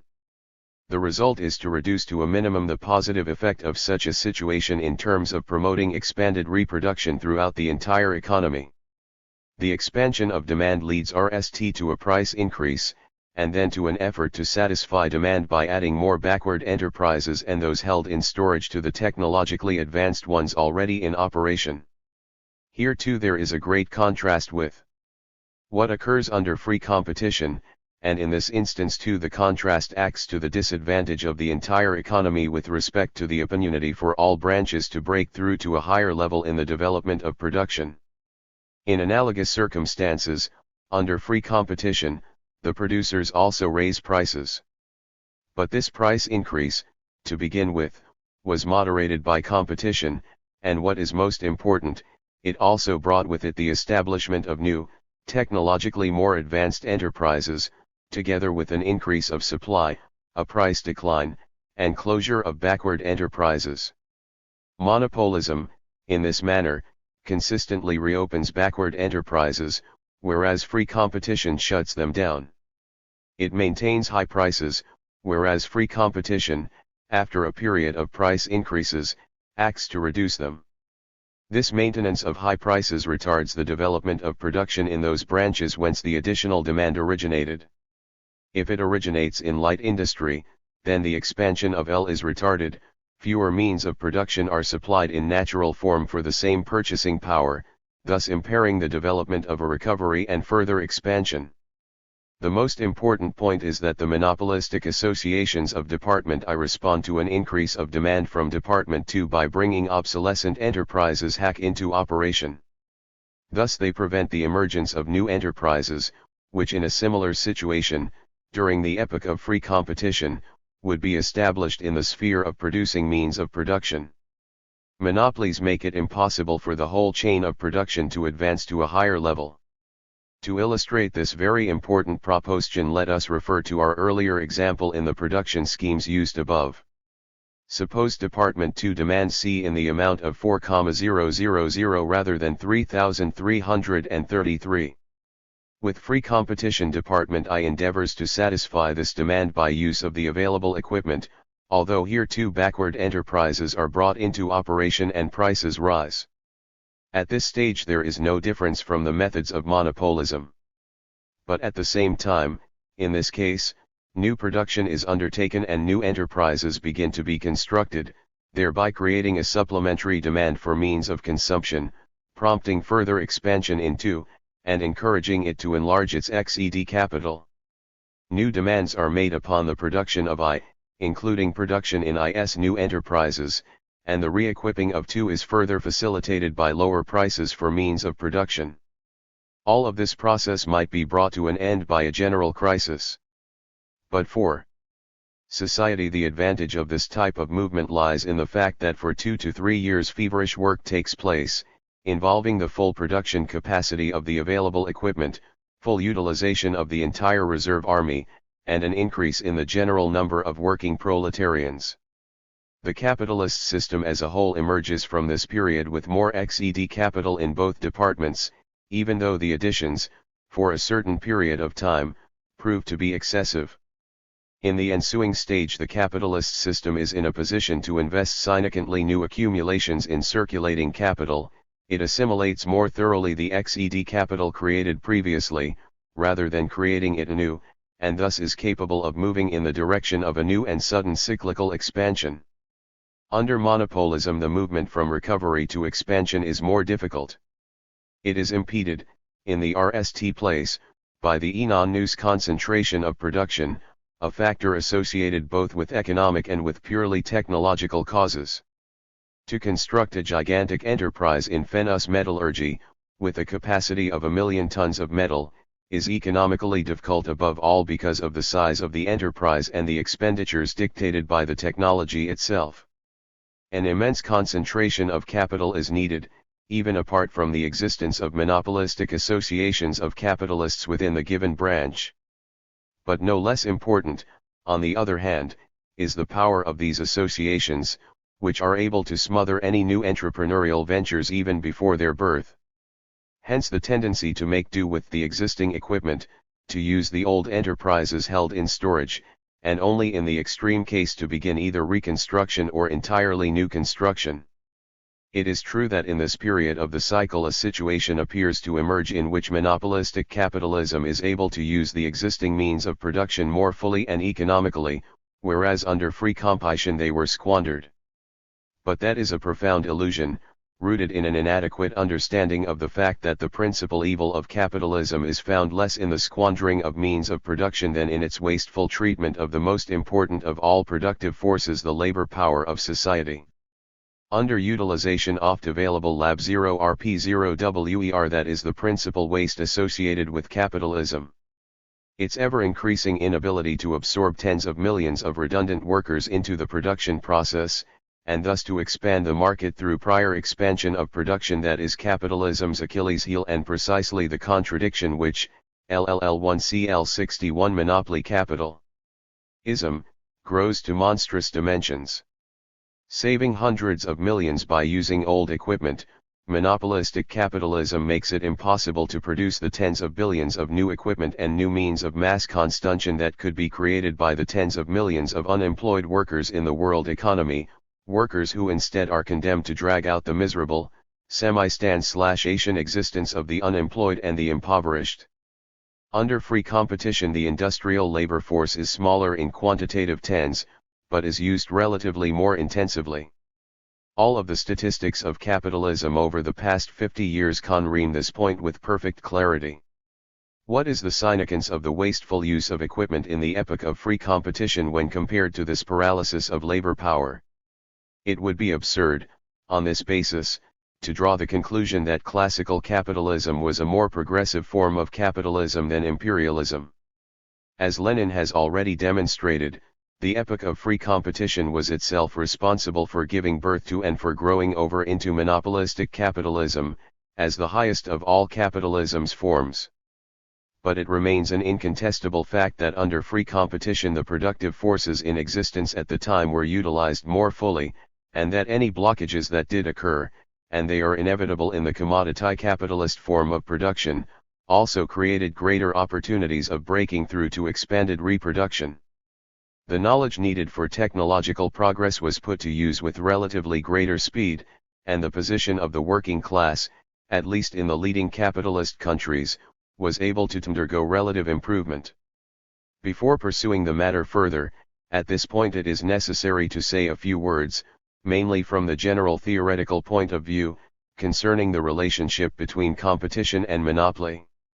Although Lenin, in his work Imperialism, the highest stage of capitalism, speaks of the fact that monopolies play the decisive role in economic life, that competition turns into monopoly, that commodity production in fact is already undermined, and so forth, he is also very denied in underlining another fact, namely, that despite the enormous reinforcement of monopolistic tendencies, competition is not and cannot be eliminated, but rather exists alongside of monopoly. Lenin wrote, at the same time the monopolies, which have grown out of free competition, do not eliminate the latter, but exist over it and alongside of it, thereby giving rise to a number of very acute, intense antagonisms, frictions and conflicts.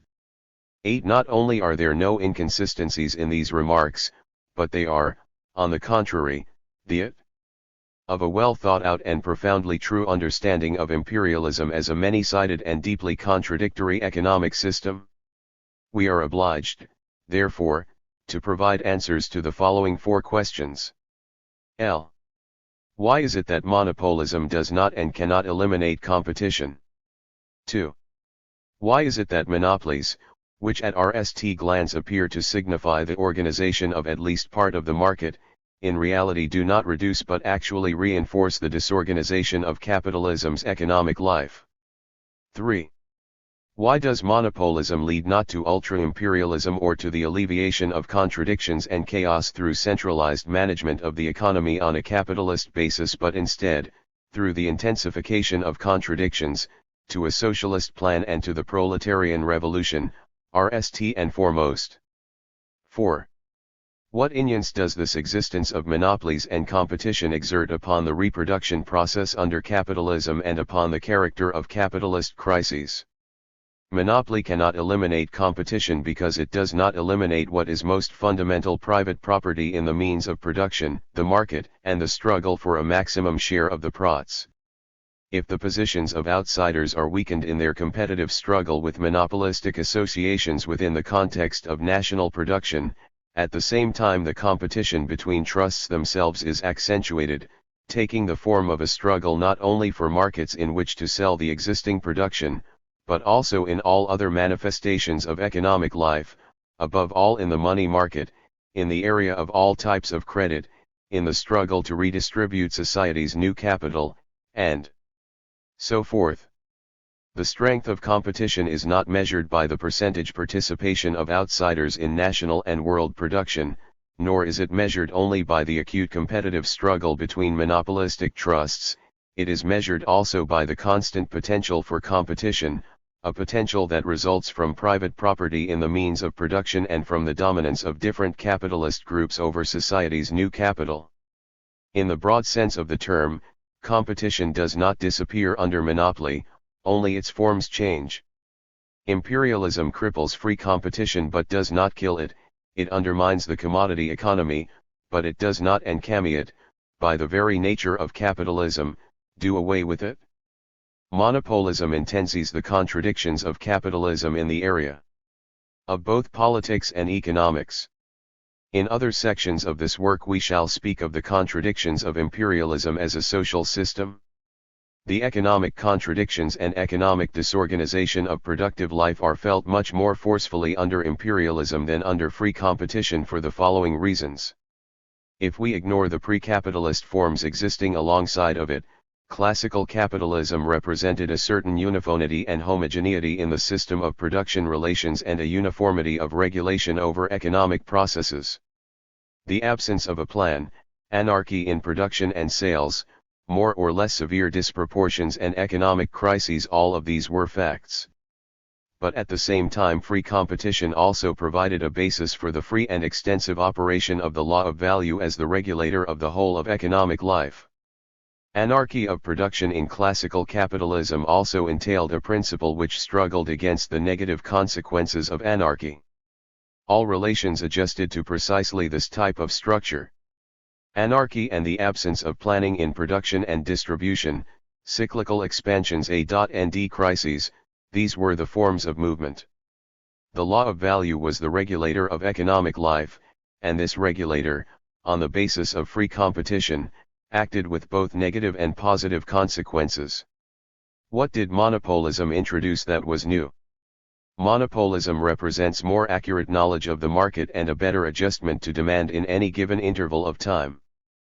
But this knowledge also reinforces the tendency to curtail production because it eliminates that anticipatory expansion, for an unknown demand, which was so characteristic of the epoch of free competition and acted as such an important stimulus for expanded reproduction. Passing over the economic corpses of miscalculating and ruined capitalists, the economic system as a whole developed its production more rapidly because everyone produced for a market of unknown capacity and thus actually created this supplementary market and increased its capacity. Just such a lack of planning was necessary to capitalism and created the form of movement for the entire mechanism of expanded reproduction. It is this very mechanism which is corrupted by monopolism. Monopolies are better able to calculate demand and to adjust supply to demand in separate sectors, but they do not carry things through to planned production for the purpose of directly satisfying society's needs. Instead, they merely limit the volume of production, create a thrombosis in society's economic development, and intensify the contradiction between the capacity of the available productive forces and their degree of utilization. The only result is increased disorganization of the whole system and a reduced tempo of economic development. By limiting, deforming, and mutilating free competition, on the other hand, monopolism also mutilates and deforms the regulator of a commodity economy. Being unable to replace this regulator with the planning principle, monopolism causes the system as a whole to become increasingly disorganized. To summarize, this system undermines both the stimulus for rapidly expanding reproduction and the possibility of spontaneous self-regulation, as they emerged in the epoch of free competition. A socialist plan elevates the economy and raises its tempos of development to an unprecedented level, whereas a capitalist plan, pursuing the goal of plundering purchasers, only enhances the general anarchy of a capitalist economy. It is precisely in this sense that one must interpret Lenin's view that competition exists side by side with monopolies in the imperialist system, and that this coexistence does not diminish, but rather reinforces and intensifies the chaos characteristic of all capitalist production as a whole. Here we see the basic structural contradiction of the imperialist economy as such. To the general contradictions of capitalism, to those that are, so to speak, inherent in all forms of capitalism as production for the market in pursuit of surplus value, there is now added this further contradiction of capitalism's imperialist phase of development. The consequence is to raise all the inherent contradictions of capitalism to a higher power. If one could conditionally speak, therefore, of classical capitalism, with all of its contradictions, including that between labor and capital, as unity of opposites, then one would have to say that LLL1D imperialism, this unity becomes the kind that exists between those who rebel and those who suppress rebellion. At a certain stage in the development and intensification of contradictions, this unity of opposites explodes, and it is this very transition that characterizes the period of wars and revolutions in which the world now finds itself. As for the possibility of a transition from imperialism to superimperialism, such a possibility is excluded for the very same reason that the full liquidation of competition is excluded, namely, the fact that capitalism preserves its basic features and what is most essential to it: private property in the means of production, private appropriation of surplus value, and the struggle for a maximum profit. As a rule, the rivalry between separate capitalist commodity producers and their associations remains. Agreements and economic truces are merely 41. Specific conditions of the struggle, temporarily stabilizing an ever-changing balance of forces. The concentration of capitalist property and of the power of disposal over society's capital in a few hands, in the hands of small groups of the largest capitalists, does nothing but centralize the forces opposing each other on the battlefield. It does not eliminate the battle itself. It is just the same as in modern warfare: the growing size of the armies, the concentration of command, the enormously increased power of weapons of annihilation, the use of industrialized methods of annihilation against the civilian population as well as regular armies, for none of these changes renders war impossible, they only make it more devastating and bloody. A distortion of the economic consequences of competition, without the possibility of eliminating it, and a distortion of the law of value as a regulator, without the possibility of replacing it with a plan. These are the principal characteristics of the economic structure of imperialism. Changing the character of the economic cycle under monopolism, as compared to the period of free competition, this circumstance also has an essential influence upon the reproduction process. It is precisely the existence of monopoly alongside of competition, to my mind, which explains in part such a rapid accumulation of redundant XED capital under imperialism, a fact of enormous significance for the deformation of the cycle under imperialism and for a change in the character of capitalist crises. The following exposition will be devoted to a more detailed elaboration of this question. But at this point we encounter such questions as the following. If one says that the main evil of monopolism is the accumulation of unused equipment and the immobilization of XED capital, then is it not contradictory to end a second evil of monopolism in the fact that it impedes the development of reproduction through the increased construction of XED capital? Why does the production system need this new XED capital, if a growing percentage of the available XED capital is not being used? This apparent contradiction is resolved in the following manner. If monopolism were to accumulate redundant XED capital in conditions where society's labor power was fully employed, then an accelerated tempo of constructing new capital would be senseless indeed and would even further increase the immobilization of capital. But the point is that monopolism accumulates redundant XED capital and raises the percentage of idle labor power at the same time as it does virtually nothing to satisfy the consumer needs of the broad popular masses. Capitalism. 42. Satisfies only effective demand. And it sets its own limits to this demand, in the RST place, by its blockage of the process of expanded reproduction, with the consequence that tens of millions of unemployed workers receive no wages. Second, it sets a limit by halting the growth of wages, however modest it might have been during the epoch of classical capitalism. Later we shall return to this point, which is exceptionally important, and demonstrate how, in conditions of a curtailed development of the productive forces, the enormous growth of capital's concentrated political power becomes yet another factor in the blockage of economic development. To continue our analysis of the problem at hand, we must raise one further question of this sort. Is the fact of an increase of unused XED capital and unemployed workers in the period of monopolistic capitalism, especially in the post-war period, a phenomenon of a conjunctural order, or is it integrally connected with the very structure of monopolistic capitalism? This question can be formulated even more precisely as follows: if monopolistic capitalism systematically accumulates unused reserves of labor power, being unable to resolve the problem of expanded reproduction, then what economic necessity compels it to accumulate redundant XED capital? We answer the question as follows. The essence of monopolistic capitalism is its limitation and, if possible, suppression of free competition in whatever branch of production happens to be gripped by monopolistic tendencies. But since monopolism cannot, generally speaking, eliminate free competition as Lenin, in his day, observed in his imperialism, and since it also cannot liquidate cyclical fluctuations in the course of capitalist development, it follows that under monopolism too every branch of production experiences RST expansion and then contraction of demand for its production. During the epoch of free competition a cyclical increase of the demand for production led, in the RST instance, to greater use of the capacity in existing enterprises, than to use of reserves of fixed capital and inventories of materials within the particular country, and ultimately, with a long and intensive growth of demand, and particularly in periods of general industrial expansion, to the emergence of new enterprises. We have already shown the great importance of this type of movement for resolving the problem of expanded reproduction in the epoch of free competition.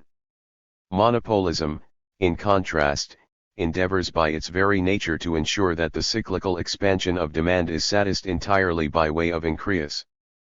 43. Production within the existing monopolistic associations. In periods when demand is recovering, these associations strive to prevent the emergence of new, competing enterprises. But for that purpose they must possess such reserves of XED capital as will allow them always to satisfy a growth of demand, in its entirety, regardless of where it arises or what dimensions it assumes. Otherwise the sudden growth of demand, going beyond the limits of a trust's production capacity, will not only provide water for the mill of enterprises which do not belong to the trust and compete with it, but might also create the need to increase imports, thus acting to the benefit of competing trusts in other countries. If the trusts in different countries have an agreement to divide the market, as in the case, for example, of the steel trust on the European continent, then here too, given a rapid growth of demand, the trusts with the maximum reserves of XED capital will derive the major benefit in terms of increasing their quota. After the growth of demand had already begun it would be too late to create new XED capital, even with rapid rates of modern construction. It is clear, therefore, that enormously increased reserves of XED capital, along with the waste of human labor that is connected with and consequent upon that increase, are inherent in the very structure of monopolistic capitalism. If the problem of the market, or the problem of realization, is the fundamental limit imposed upon capitalist production in general by its own structure, then under monopolism, in conditions of curtailed development or even of its direct cessation, this limit becomes extremely restrictive. Hence any possible growth of demand is anticipated by non-news reserves of XED capital, and in this respect monopolistic capitalism has no limit. The existing XED capital of the entire world would probably be completely inadequate for purposes of expanded socialist reproduction in the world economy. Not only would it be utilized fully, but it would probably also have to be considerably expanded even in the RST years of a socialist regime. For capitalism, however, with its thrombosis in the area of expanded reproduction, there is no need to be economical in this respect, and XED capital is always available in an enormous surplus. In the same manner contemporary capitalism knows no limit with respect to labor power. Hence its wastefulness in this regard and the mad struggle for every dollar of effective demand. The more narrow this artery becomes, the more cruel is the struggle by competitors to pass through it, and the greater is the cost to the entire system. The intimal connection which we have discussed between the accumulation of enormous reserves of XED capital and the very essence of monopolism also has quite considerable importance for understanding both the process of expanded reproduction under monopolism and the character of economic crises under the same system. But before continuing with this exposition, I would like to eliminate one potential misunderstanding. I do not think, by any means, that the enormous reserves of XED capital in the contemporary, that is, post-war, heavy industry of the capitalist countries, were formed exclusively as a result of the tendencies I have cited. I do not deny the fact that the World War, through its intensive work for the market of human annihilation, provoked a sudden increase of the apparatus of heavy industry. But this powerful new factor acted only to supplement a tendency which was fully deemed even before the war and had no connection with it.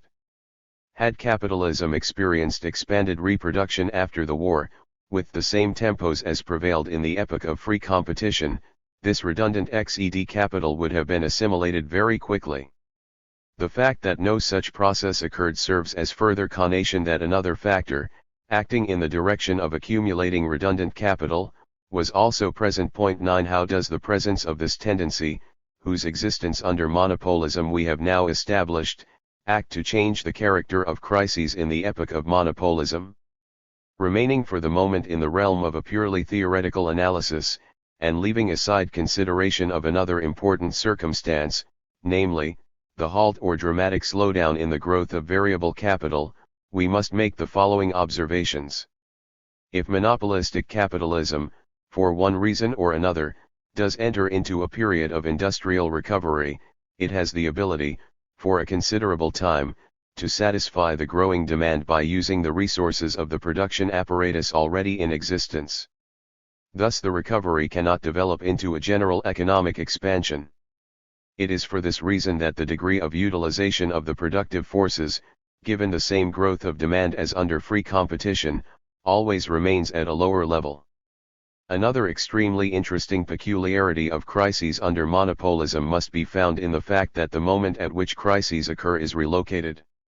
We have already looked, in general terms, at the typical scheme for the emergence and resolution of a general crisis under free competition.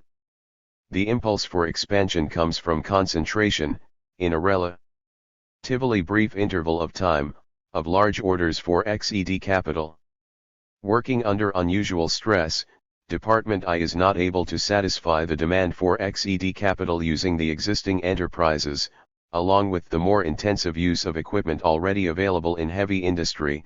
It also undertakes far-reaching construction of new enterprises. Thus demand for the means of consumption, which originate in Department II, becomes particularly acute, and all this provokes II as well to expand its XED capital despite the growth of prices for elements of XED capital, which naturally weakens this tendency. The increase of IS own demand for XED capital is thus transformed into an increased demand for XED capital in 2. The crisis erupts when the new enterprises in I, producing XED capital, begin their operations. The inundated portfolio of orders turns out to have been fooled, whereas departments I and II both expanded as if this temporary demand, so swollen in magnitude, were permanent. Under monopolistic capitalism, in contrast, this entire process must develop differently. Suppose that reserves of XED capital are normally available under monopolism to the extent of 30%, in place of the normal XED capital reserves under free competition, which might be 15%. If the additional demand for XED capital, providing the basis for the expansion, can be satisfied by reducing the level of reserve equipment to 10% instead of the normal 30%, or even if all the reserves are used, then it is possible for the monopolistic trusts in heavy industry to manage without any new construction, especially if a number of improvements can be introduced, requiring little time to implement. But the very nature of monopolism requires monopolistic trusts to possess a substantial reserve of XED capital.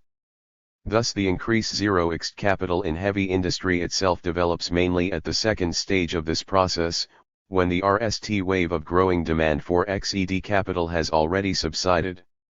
The crisis erupts not at this moment, but much later, because by expanding its own XED capital, heavy industry creates for itself a new, supplementary market, a new demand which delays the crisis.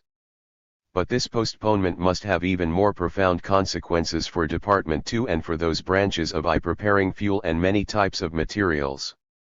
These branches are able, during this interval of time, to develop upon an expanded base that is much more stable than could be achieved in the period of classical capitalism. When the whole of heavy industry possesses its normal percentage of redundant capital, its recovery ends. A crisis erupts, shaking the entire economy with tremendous force, and the whole of capitalism emerges from this crisis with an even greater percentage of both redundant capital and idle working people. During the period when the majority of orders for XED capital comes from heavy industry itself, the purpose of this demand is to increase XED capital reserves. There is no particular urgency in completing this task, with the result that industrial recovery during this period need not be accompanied by rising prices. Likewise, even the RST phase of industrial expansion can occur without a dramatic price rise, for the trusts satisfy demand by using their existing reserves of XED capital. From the viewpoint of the economy as a whole, therefore, a transfer of capital from one branch of production into another, through the instrument of rising prices, similarly need not occur. At the very least it need not occur on the same scale as could be observed during industrial recoveries in the period of free competition. If this entire process occurs in a period when the index of commodity prices has generally deviated upward from the value of gold, then it is even more probable that the development of the industrial expansion will not bring a significant rise of prices, whereas the crisis will bring a significant decline. All of these considerations can be briefly and generally summarized as follows. If we begin with the general tendency of monopolistic capitalism to accumulate unused XED capital, we can see that in such circumstances an industrial recovery has less chance of developing into an industrial expansion. At the same time, an industrial expansion, if it should occur, terminates much later in an industrial crisis than would have been the case in conditions of free competition. At this juncture, however, the disproportion that has been created in the economy is intensified even further, and the crisis must entail a considerably more profound shock to the whole of economic life than was observed in the epoch of classical capitalism. That is how the matter stands if we look at all of the processes abstractly, leaving out of account all the complicating influences connected with several counter-tendencies, which we shall have to consider when studying the concrete facts of the period of real monopolistic capitalism. At this point there arises one further question that must be addressed in a theoretical analysis of crises under monopolism. We have analyzed the results of a conjunctural recovery or decline of demand under monopolism. If it is possible for such changes to occur for a number of 47 Reasons principally because monopolistic capitalism is production for the market rather than a planned economy. Then just what is the origin, in general, of any industrial expansion under monopolism? This is a perfectly legitimate question insofar as the period of monopolistic capitalism is the period of capitalism's decay, a decay that is particularly manifest in the growing paralysis both of XED capital and of society's labor power. Let us attempt to analyze this question, beginning with an luncheon of pure capitalism in the stage of free competition. What are the conditions which might create a basis for industrial expansion under capitalism in the period of free competition? The answer will vary, depending upon whether we take as our starting point a separate national economy, setting aside its links with the world market, or the world economy, as a single capitalist entity, eliminating in this case the consequences of its division into individual national economies.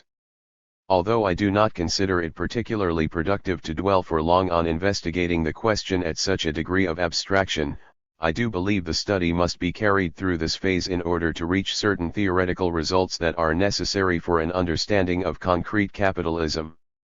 I must only emphasize that such a presentation of the question, because it is based upon the notion of pure capitalism under free competition, is conceivable only as an auxiliary method of investigation. The history of real capitalism has shown that capitalist forms of production do not disappear before capitalism passes from the epoch of free competition into monopolism.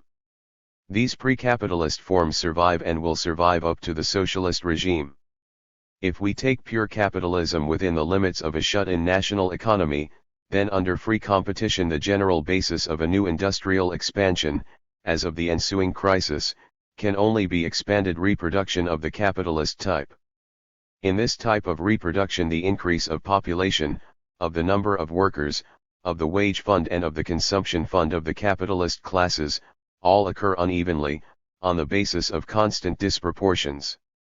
It is therefore impossible for the system to arrange this entire process over time in the form of a smoothly rising curve, such as the one wreaked in the reproduction schemes given in Volume 2 of Capital.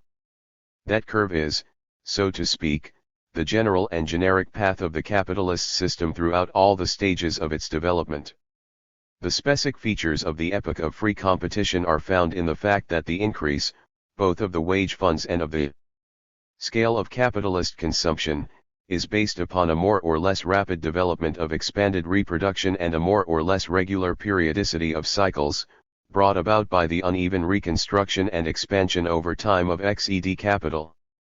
If we take pure capitalism on the scale of the world capitalist economy, then to the foregoing disproportions and periodicity of cycles, connected with the conditions of producing XED capital, we must also add those disproportions that result from the uneven development of capitalism in individual parts of the world economy, a factor that might complicate the entire process.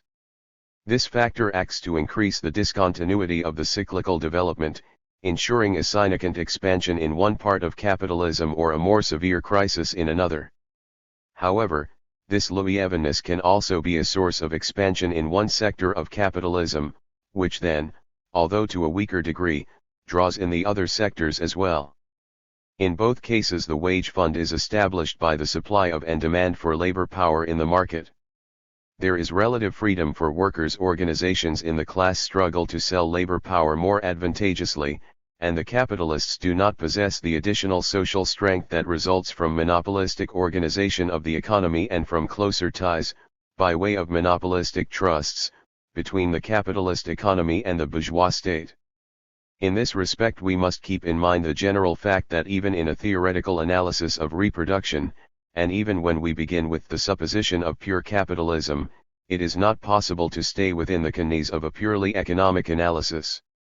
The balance of forces between the capitalists and the workers, a political factor, becomes an economic factor and cannot be omitted even from a purely theoretical analysis of expanded reproduction as a whole. It is only possible temporarily, for purposes of simplification at a certain stage of the investigation, to assume that the price of labor power, like that of all other commodities, corresponds to its value.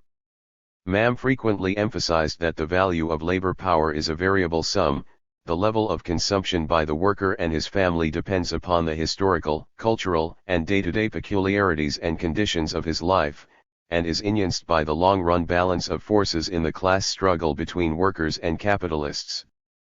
Furthermore, because of the rapid development of industry in the epoch of free competition, the demand for labor power was relatively higher than in the epoch of monopolism, with the consequence that wages rose in the countries of developed capitalism, even if only slowly.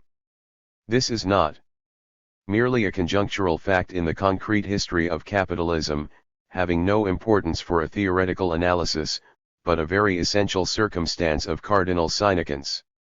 The faster growth of production, the faster absorption of labor power into production, the growth of the wage fund, of the number of workers, and of the individual workers' wage, all of these elements are parts of one whole and characterize the entire system of capitalism in the epoch of free competition. In a theoretical analysis one can and must set aside all that is inessential and fortuitous in a given form or process, one must not, however, set aside the constituent features of the form or process itself. A growth of the number of workers and of the average wage in the leading capitalist countries is an inseparable part of the distinctive and historically unique moment represented by expanded reproduction in the epoch of free competition. Any understanding of the regularities of reproduction during this specific phase of capitalism must include this fact as an integral and organic component of the object being investigated.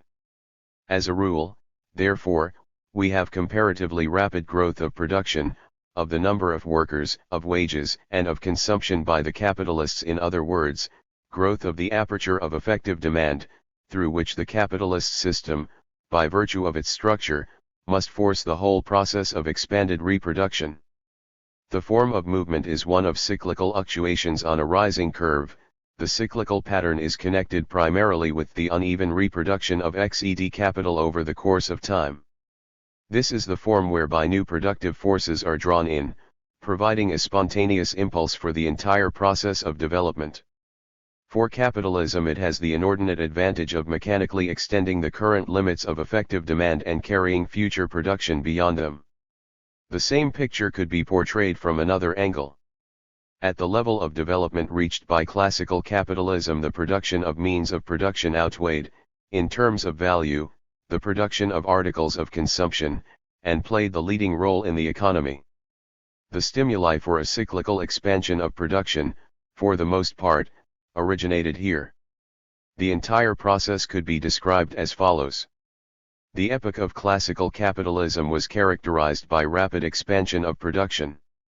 Above all else, this expansion of production meant a growing expansion of production of means of production. Within the department producing means of production, it meant primarily the expanded production of XED capital. Within the limits resulting from both the tempo of expanding production and the tempo of the increasing organic composition of capital, this production of XED capital was unevenly distributed over time. Because of the accumulation of a large quantity of orders for XED capital within a comparatively brief interval of time, the production of means of production swells, new enterprises are constructed, the production of material and fuel within Department I similarly expands, and Department II also grows quickly. The automatic nature of development in both departments, based upon the concentration of orders for XED capital in a short period of time, leads to the following results. With the passing of the temporary increase of orders for XED capital, the speedily innated apparatus of Department I, together with the volume of means of production currently being produced, turns out to be in excess of what is required. The consequence is that production of articles of consumption likewise proves to be excessive in relation to the system's effective demand, once the period of feverish expanded reproduction of XED capital has ended. Thus the basic elements of an industrial expansion in the epoch of classical capitalism are, L. An increase of the number of workers and the wage fund, 2. A rise on the part of the average wage, 3. Growth of consumption by the capitalist classes, 4. Growth of demand for means of production, being several times greater than the absolute volume of consumer demand and exceeding the tempo of growth on the part of effective consumer demand, 5. A cyclical form of movement, for reasons already indicated, and 6, the impossibility of satisfying the demand for XED capital with both the existing apparatus and all the reserves of production equipment in the branches preparing XED capital. For these reasons, and because of the absence of monopolistic associations in general and the greater facility of establishing new enterprises, considerable new construction occurs in Department I, in turn further intensifying the general industrial expansion and thereby increasing the dimensions of the ensuing crisis. Now let us ask ourselves, which of these elements of industrial expansion can function in the epoch of monopolism? Here we shall deal with pure monopolism, not with monopolism to the limits of a national economy, abstracting from its connections with the world economy. Instead, we shall be conceived with monopolism in the context of the world economy, taking into account the problem of capitalism's uneven development throughout the world as a whole. An analysis of the theoretical problem of reproduction under monopolism, taken within the context of a national economy, that is, abstracting from a country's links with the world economy, yields results so inconsequential for our study as to make it not worth dwelling upon them. To do so would imply abstracting from the most essential elements of the question itself. Monopolism emerges at a very high level 0f development 0f the world economy, as a single entity, and the link between the structure of monopolism and the degree of inclusion of separate countries in the world economy, with its own laws, is an organic link, internally conditioned from the viewpoint of the entire process as a whole. For this reason I shall speak only of monopolism within the context of the entire world economy, presupposing not only the existence of capitalism's uneven development, but also competition and struggle between the trusts and national economies, using the methods of monopolistic capitalism. Later I shall explain in more detail why I am making this stipulation. At this point I shall only observe that the fact established earlier is, the law of the inevitable growth of reserves of XED capital under monopolism is exceptionally important for understanding both the character of industrial expansions under monopolism and the dynamic of crises and depressions. This law presupposes struggle and competition between capitalist trusts belonging to different national economic systems, and in a theoretical analysis of reproduction and crises under monopolistic capitalism one must not abstract from the fundamental features of monopolism as such. Now let us consider just what constitutes the basis of an economic expansion under monopolism. For reasons touched upon earlier, monopolism signs a slower tempo of economic development in general. Is this fact of any significance for understanding the dynamic of expansions and crises under monopolism? The answer, I believe, is obvious. Economic expansions and the ensuing crises must develop differently, not only because of the structural peculiarities of monopolism as compared to capitalism in the epoch of free competition, but also because of the slowdown in tempo of the whole movement. It is particularly in this connection that the organic link between the structural phone of the economic system, the level of development, and the possible tempo of using the productive forces, is clearly displayed. L0 This fact becomes especially obvious if we look at two cases of expanded reproduction in conditions of free competition, that is if we allow a comparatively rapid tempo of development to remain unchanged in the RST case, while it falls steadily in the second. In essence we have already considered the RST case. But it is interesting to compare this RST case to the second, when the process of reproduction is slowing down. In the latter case we shall end, essentially, with a gradual approximation to conditions of simple reproduction, or a process representing the reverse of the transition, whether rapid or gradual, from simple to expanded reproduction. The transition from simple to expanded reproduction involves a change in the conditions of equilibrium resulting from an increase of the value of constant capital at the expense of V. It will be sufficient to consider the following scheme, for which the gears, of course, are chosen quite arbitrarily. Simple reproduction I4,000 C plus L000 V plus L000 S2.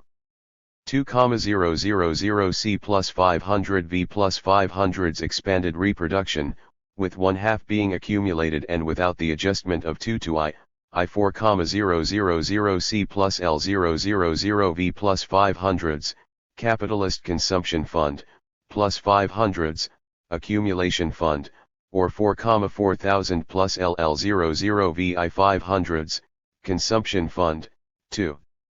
2,200 C plus 550 V plus 250s, consumption fund. In other words, the transition from simple to expanded reproduction involves a relative increase of demand for means of production, in this example, also an absolute increase, as compared to the conditions of simple reproduction. With the reverse process, a transition from expanded to simple reproduction, or with a slowdown of the tempo of accumulation, the opposite is true, the other conditions of a capitalist economy remaining constant, there must occur a reduction of demand for means of production. But insofar as demand for means of production is the primary demand and market for capitalism, and because this market depends only indirectly upon the scale of demand for means of consumption to the extent that L exchanges for V plus S/Z of department I, it follows that such a reduction, striking at department I, the leading sector of the economy, cannot help but exert a serious influence upon all the conditions of economic equilibrium, including the character of industrial expansions when the tempo of expanded reproduction is declining. In the present case, and for the time being, we are addressing this process in conditions of free competition, that is, we are operating with a conditional theoretical model. This situation could occur in practice, for example, if there were a greater growth of unproductive consumption by the bourgeois classes, in which case the result, taking our second scheme, would be to diminish the portion of surplus value going into accumulation, as compared to the consumption fund. The consequence, given a general relative decline of demand for means of production, would be a relative growth of I's share of society's means of production and a decline of I's share. And because I's share is generally much greater, in view of its high organic composition of capital, there would also occur a relative decline of demand for means of production throughout the entire economy and an increasing share of L in relation to total C, the decline being relative because reproduction continues to expand, although at a slower tempo. The situation presented here has enormous significance for understanding the character of the resulting proportionality that will prevail in circumstances where the tempo of expanded reproduction is declining. But this example is especially significant with reference to the declining tempo of expanded reproduction under monopolistic capitalism, for in this system the tendency to lower the tempo of reproduction is not a temporary and fortuitous circumstance, but is integrally connected with the very structure of expanded reproduction.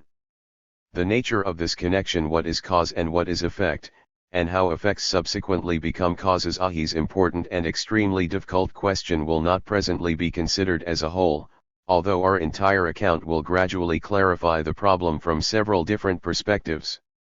For present purposes our starting point will be the fact of a falling tempo of expanded reproduction under monopolistic capitalism, this presupposition being justified by the fact that it does not connect, as the evidence attests, with the whole history of world capitalism over the last 20 years, a matter we shall subsequently discuss in more detail.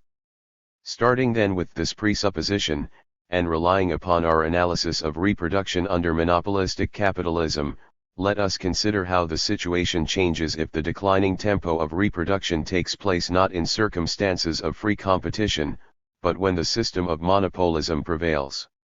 Where might the basis now lie for an industrial expansion?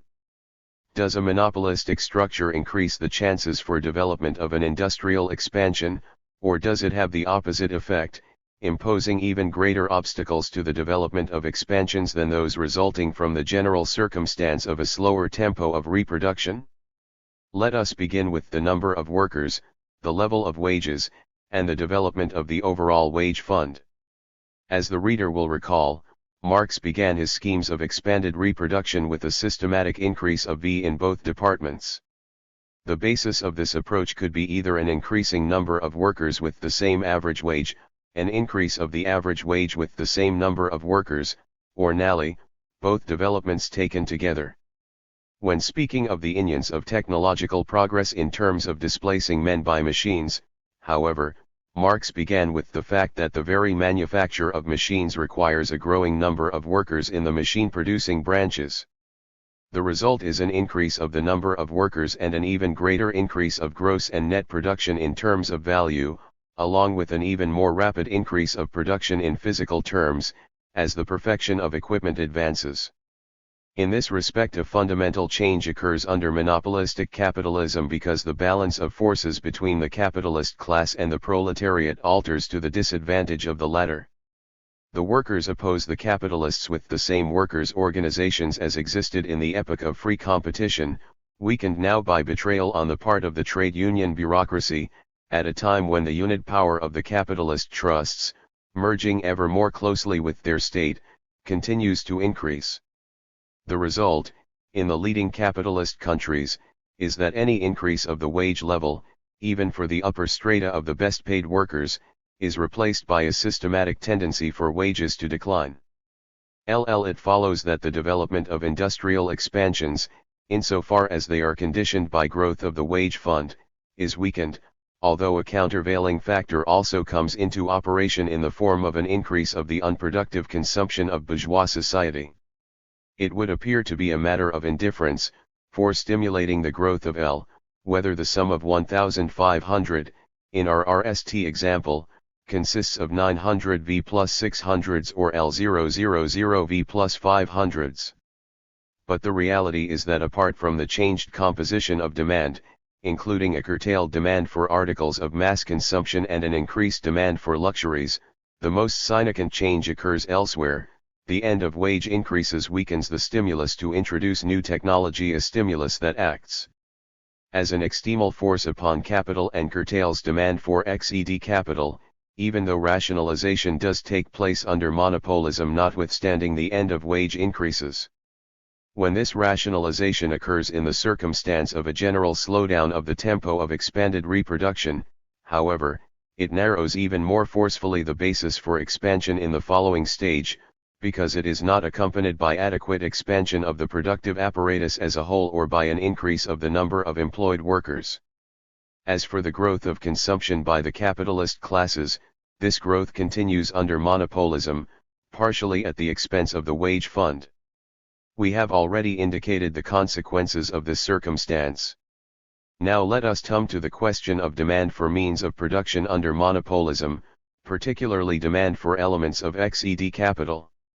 The great difficulty of this problem, from the viewpoint of a theoretical analysis, consists of the fact that we are here concerned not with an absolute contraction of such demand, nor even with its stabilization, but rather with a slowdown of its tempo of growth.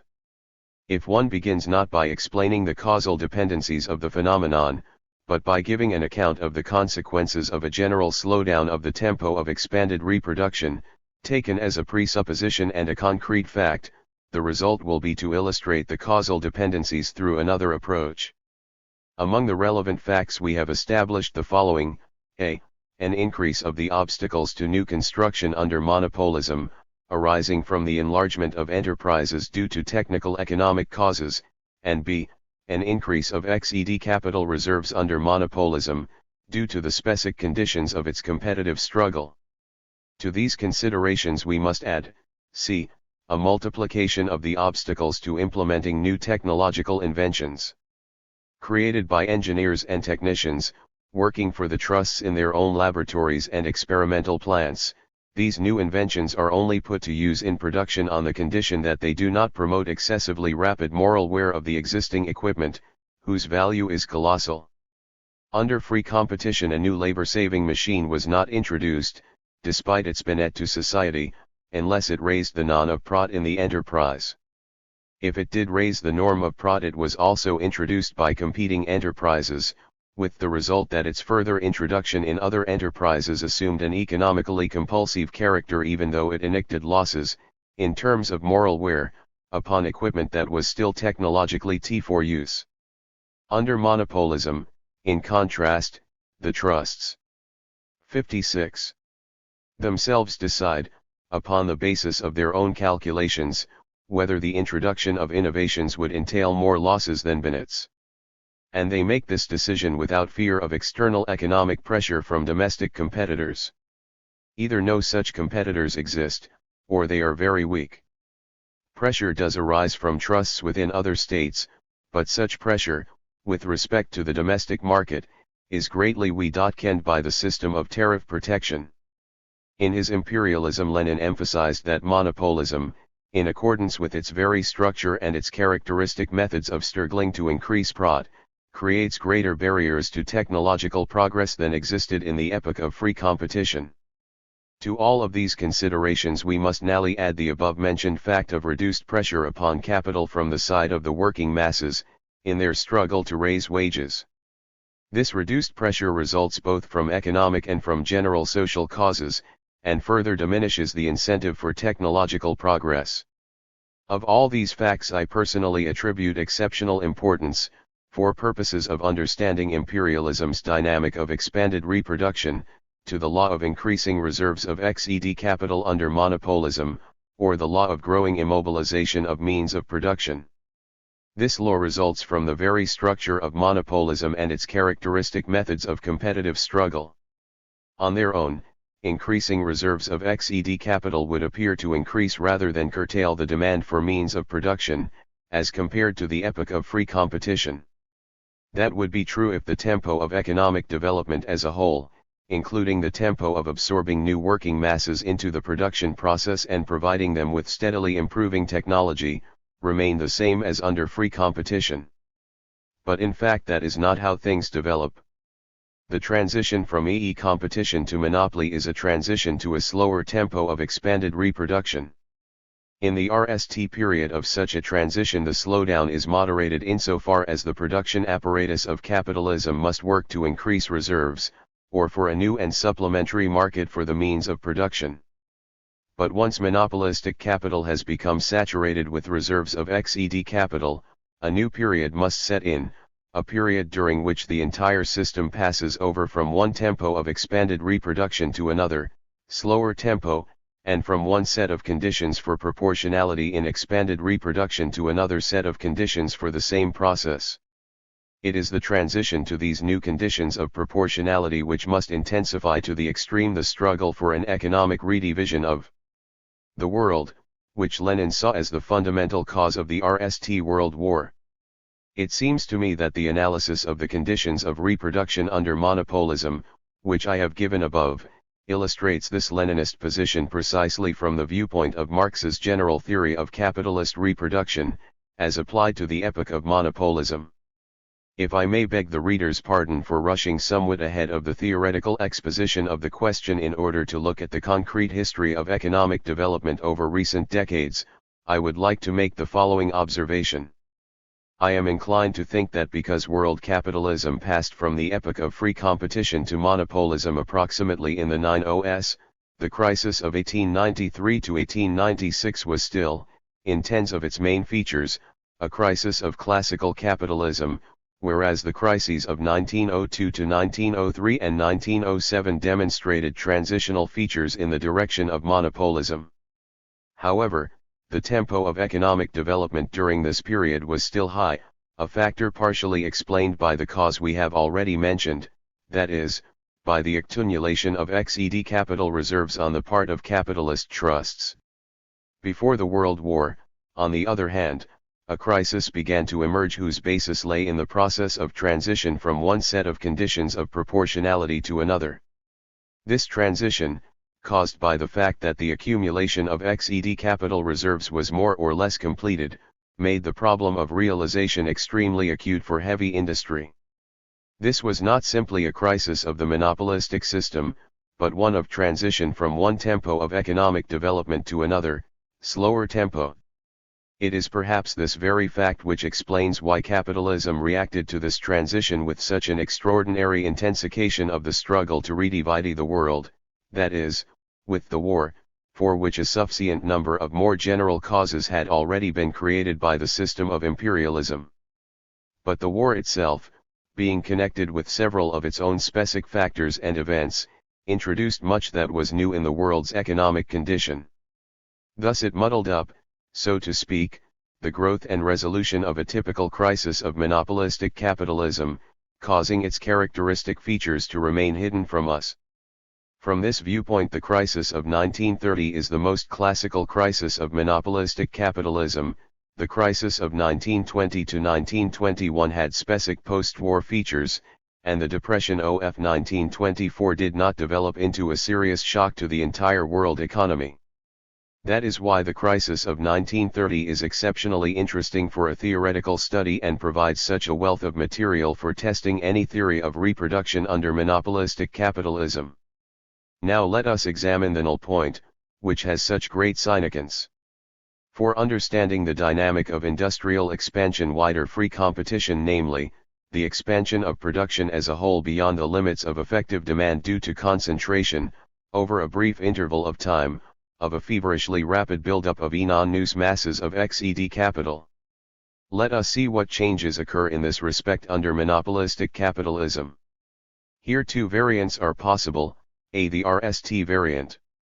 The unevenness of demand for XED capital is such that the reserves of equipment available to trusts are sufficient to satisfy demand without any new construction of enterprises to manufacture XED capital. In this instance, the system of monopolism, in itself, does not permit an industrial recovery to lead to an expansion, even though an analogous growth of demand, in the epoch of free competition, normally ends with an industrial expansion and then a general crisis. Here the enlarged demand for XED capital will be satisfied without any new construction. Those branches of industry that manufacture material and fuel, together with Department 2, will experience a certain stimulus to expand, but by no means the sort of stimulus which might evoke an industrial expansion. Nor must we forget that these branches are similarly in the grip of monopolism. We are assuming the development of monopolism is quite far advanced and have their own enormous reserves of XED capital, with the consequence that they too experience no need for a rapid increase of XED capital orders. The same economic conjuncture, which in free competition, with its weaker reserves of XED capital, in general and on the whole led to an industrial expansion and then a general crisis, is capable of evoking only an industrial recovery under monopolism, followed by a depression rather than a general crisis. B. The second variant. The industrial recovery assumes a protracted character and does grow over into an economic expansion. Why this might occur is a matter we shall address below. For the moment let us consider how, in this case, the further course of events must develop under monopolistic capitalism. Given the enormous reserves of XED capital, which are inevitably set aside under monopolism like the fatty deposits of an aging organism, the process must develop as follows. When the recovery has lasted for some considerable time, demand for XED capital being satisfied without any new construction and only by utilizing XED capital more fully, during the ensuing stage there begins a process of increasing these reserves and bringing them into correspondence with the level more or less normal and average for monopolism.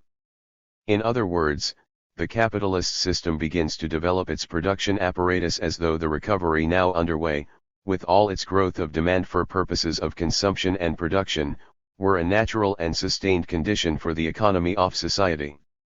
Even though all the original stimuli for recovery might by this time be exhausted, this supplementary demand for XED capital will be the factor which both delays an inevitable depression and thereby also increases the chances that it will subsequently be transformed into a crisis.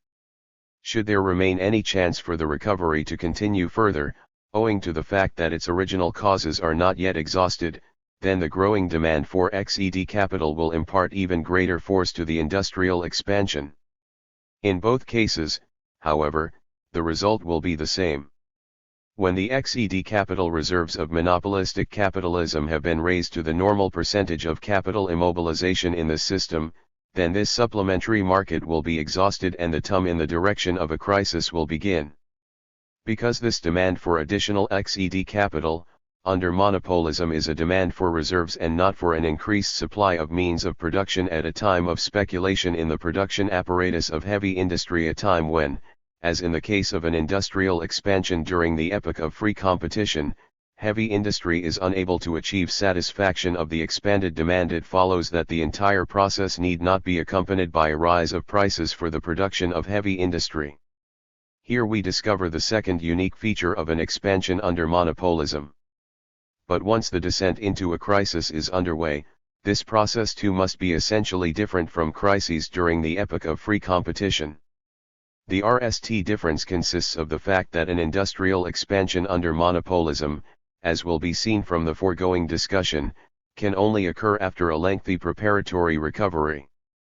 A brief recovery will generally be smothered by the enormous XED capital reserves of all the trusts. However, a sustained recovery implies a far more profound adjustment of the entire system to the given volume of production, and therefore indicates that the crisis must cause considerably greater agony in shaking up the newly formed relations of proportionality. On the other hand, the crisis must strike like a bolt from the blue, without any warning, and thus be perceived as an inexplicable catastrophe. The second peculiarity of a crisis under monopolism must be found in the fact that it cannot be alleviated by the same factor as alleviated all the crises of classical capitalism, more precisely, by introduction of a number of technological improvements into the production process of the most powerful and viable enterprises. Beginning with the introduction of the steam-driven loom in England after the crisis of 1825, all the crises of classical capitalism were accompanied by a more or less thorough re-equipping of enterprises, creating demand for XED capital at the very height of overproduction and in the very sector from which the crisis spread. In this manner water was poured onto the source and hearth of the conflagration. Under monopoly capitalism, however, there also occurs a relocation of this type of demand for XED capital in terms of time. Now this demand emerges not at the pinnacle of the crisis, or as it is being overcome, but at the second stage of the industrial expansion, when the trusts are expanding their reserves of XED capital and using the opportunity provided by this operation to replace their old equipment with new in the same process. Thus the demand for new XED capital, satisfying all the requirements of technology and incorporating all the results of technological progress over a given period of time, is same demand, which acted to alleviate the crisis under free competition, emerges under monopolism even before the crisis begins. The result is that the dimensions of the crisis are all the greater, just as the solution is more difficult and agonizingly slow, unless the crisis coincides by chance with some revolution or other in technology. Now we must provide an answer to the question of where, in general, one might end a basis for a sustained recovery to emerge and grow over into an industrial expansion, for we have already seen that such an expansion can only come in the wake of a long period of economic recovery. This is an extraordinarily difficult question, and I must openly acknowledge to the reader that I have not yet cleared it fully. From the viewpoint of a theoretical analysis of reproduction, it is necessary to begin here by answering yet another question, that is, whether present conditions will even allow for a long recovery, growing over into an economic expansion, when the tempo of the world's economic development is charted by a cyclical curve different from the one which existed under free competition. With the use of a graph, the entire process can be portrayed as follows. 1. The curve of the cycle in the epoch of competition. 2. The curve of the cycle in the epoch of monopolism. Many variants are possible, of course, in the graphical exposition of the process, but the economic essence of the issue is clear. With a slower general tempo of the whole course of economic development, leaving aside the capitalist form of labor organization, the forward movement can be portrayed as one that is more or less smooth, one interrupted by cycles, or one involving a curve of completely arbitrary and irregular configurations. The very structure of capitalism rules out movement in accordance with the RST type of curve, which is characteristic neither of the stage of free competition nor of the stage of monopolism. We can only speak, therefore, either of movement along a curve with cyclical interruptions, or of movement along some kind of irregular curve, which lacks any periodicity of expansions and contractions. Insofar as a certain periodicity of cycles also exists under M0 Napo-1ism, a periodicity that does not appear to be fortuitous if we take 1907, 1914, 1920, 1921, and 1929 to 1930, leaving aside the particular fact that the crisis of 1914 grew into a war and the post-war crisis of 1920 to 1921 had its own specific features, it follows that the question can be reduced, in the RST place. To this, how can this periodicity be superimposed upon a slowly rising curve, or more accurately, upon a curve that is rising more slowly than in the epoch of free competition? In this regard the following variants are possible. 1. The periodicity of the epoch of free competition is preserved in the sense of the length of cycles and the depth to which production declines during crises. This variant is unrealistic, for if curve no less simply altered to include a slower movement to the point RST of expansion and then of collapse, then every cycle will in fact be longer. Graphically, of course, one could imagine a curve wherein the average expansion corresponded to the tempo of economic development in the epoch of imperialism. Crises would have the same depth as before, and their succession would occur in the same time frame. But that would not be the curve of economic development under imperialism, and it would remain unclear how such a type of movement might be economically possible. 2. Movement takes place along a curve that includes only periods of recovery, not growing into expansions, and periods of depression, which similarly do not lead to crises. This case is theoretically possible under monopolism precisely because of the non-use reserves of XED capital in the hands of monopolistic trusts. Recovery would then signify utilization of a greater percentage of the existing XED capital. But recovery would not grow into a general expansion, because the increase of XED capital would be more evenly distributed over time than in the epoch of free competition and would not permit the movement to pass over into crisis. This case is of no interest to us for 2 reasons, RST, because real development occurs in a different pattern, and secondly, because we are obliged, for the reason just mentioned, to accomplish a different task, that is, to explain how it is possible to have a recovery that does grow into a general economic expansion. 3.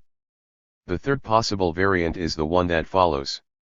The length of the cycle increases, and the industrial recovery stretches out over a longer period of time, being interrupted by modest depressions. The transition to an industrial expansion is possible precisely because of the length of the cycle.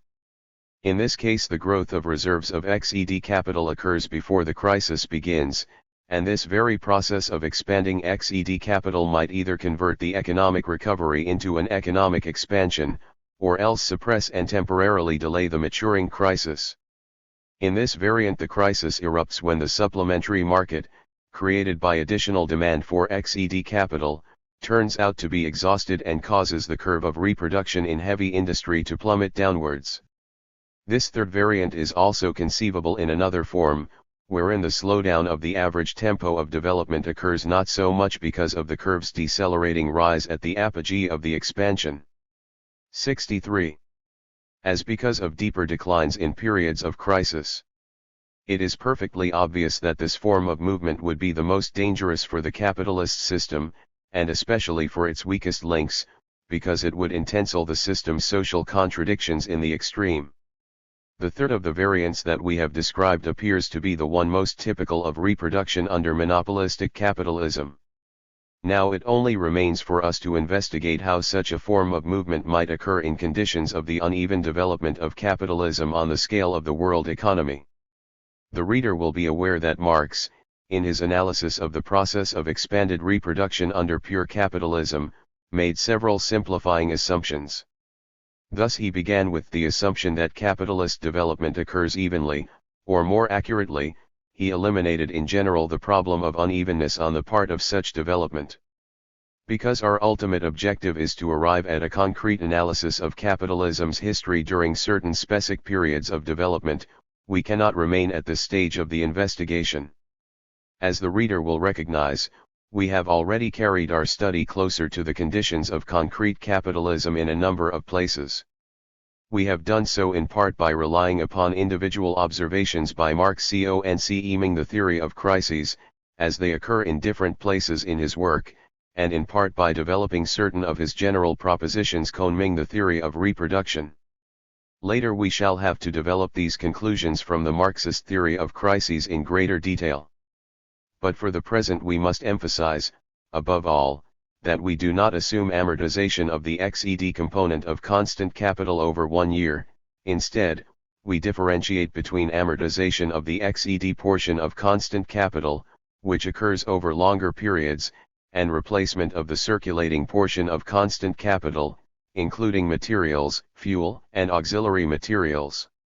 In the propositions developed here conceiving the theory of crises, as well as in our more detailed schemes of the capitalist cycle, we begin precisely with the unevenness of replacing and expanding XED capital. This tmavenness was not only pointed out by Marx, but also provided him with the explanation of the periodicity of crises.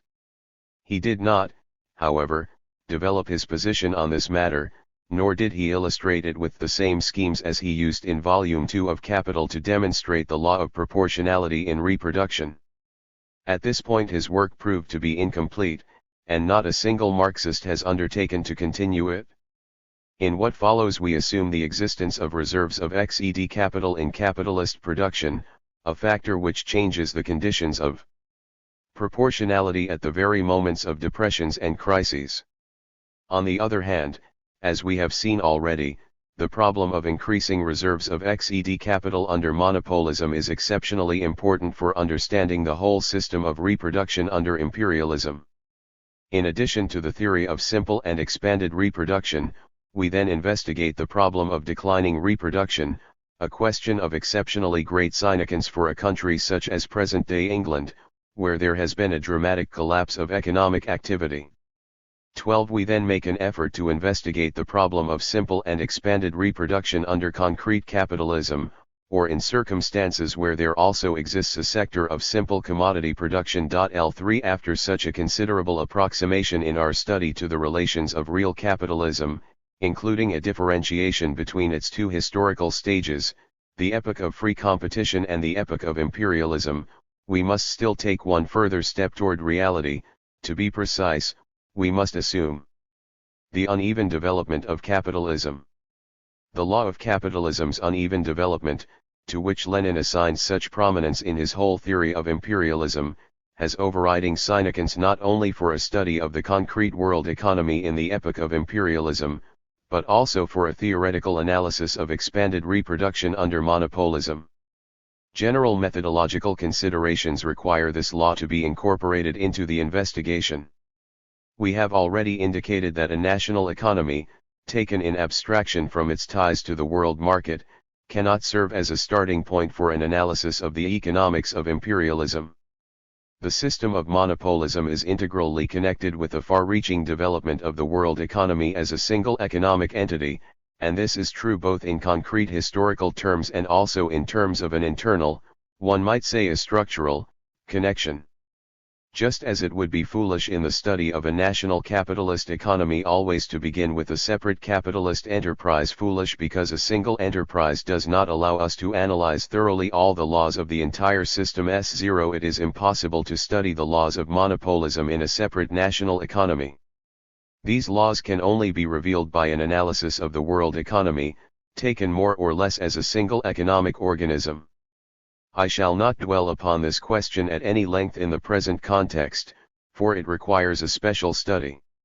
141 shall only point out that within the limits of a national economy it would be impossible to study not only the theory of reproduction under monopolism, but also such questions as the following: the distribution of accumulation, in particular the export and import of capital, the emigration and immigration of labor power, the average rate of prod, changes of the value of gold and of world commodity prices, the rate of interest, and many other questions, not to mention the problem of capitalism's uneven development and the influence of this factor upon the tempo of the reproduction process in the individual components of the capitalist system. But if we do incorporate into the study both the fact and the law of capitalism's uneven development, the inevitable result will be that the process of expanded reproduction must develop unevenly. That will be true not only because of the cyclical form of movement, which characterized previous capitalist development, but also because of different tempos of movement in separate parts of the world economy. In this respect, Lenin made a very important contribution to the Marxist theory of reproduction, particularly when this theory is applied to the epoch of monopolism. Of course, Marx possessed an excellent understanding of how significant this aspect of the matter was. even for classical capitalism. But for a study of classical capitalism, in its pure form, this condition did not possess the same importance as in the epoch of imperialism. When we come to consider the law of capitalism's uneven development, the entire problem, on the one hand, becomes more complex, but on the other hand, it also becomes easier to answer the general question of how it is possible, under monopolism, to have a long period of recovery which grows over into an economic expansion and the ensuing crisis. In a roughly simplified form, the matter could be presented this way. With a general slowdown of the tempo of economic development throughout the world, at some points development comes to a general halt, or perhaps even a regression occurs, as in England. In a second group of cotton trees, relations are established similar to those of simple reproduction, in the sense of the physical volume of production as a whole, but not in the sense that the cotton trees in question consume their entire income, without accumulating abroad and without directing this accumulation into other countries, which are absorbing new capital. And nally, in a third group of countries, such as France, South America, certain colonies, and especially the United States, the tempo of economic development proves to be in excess of the world average. It is precisely thanks to such unevenness in the tempos of movement that separate parts of the world entity can experience the conditions needed for a full-bodied recovery, leading to an expansion, in spite of an opposing factor in the form of an accumulation of enormous reserves of XED capital. The growth of world purchasing power, as the fundamental limit to expanded capitalist reproduction, is unevenly distributed between individual capitalist countries, causing an increased tempo of forward movement at some points, at other points a cessation of all movement. The result is that we get not just a simple cyclical form of movement on the part of the entire system, but rather movement in one pan of the whole, accompanied by a slower movement or even regression in other parts.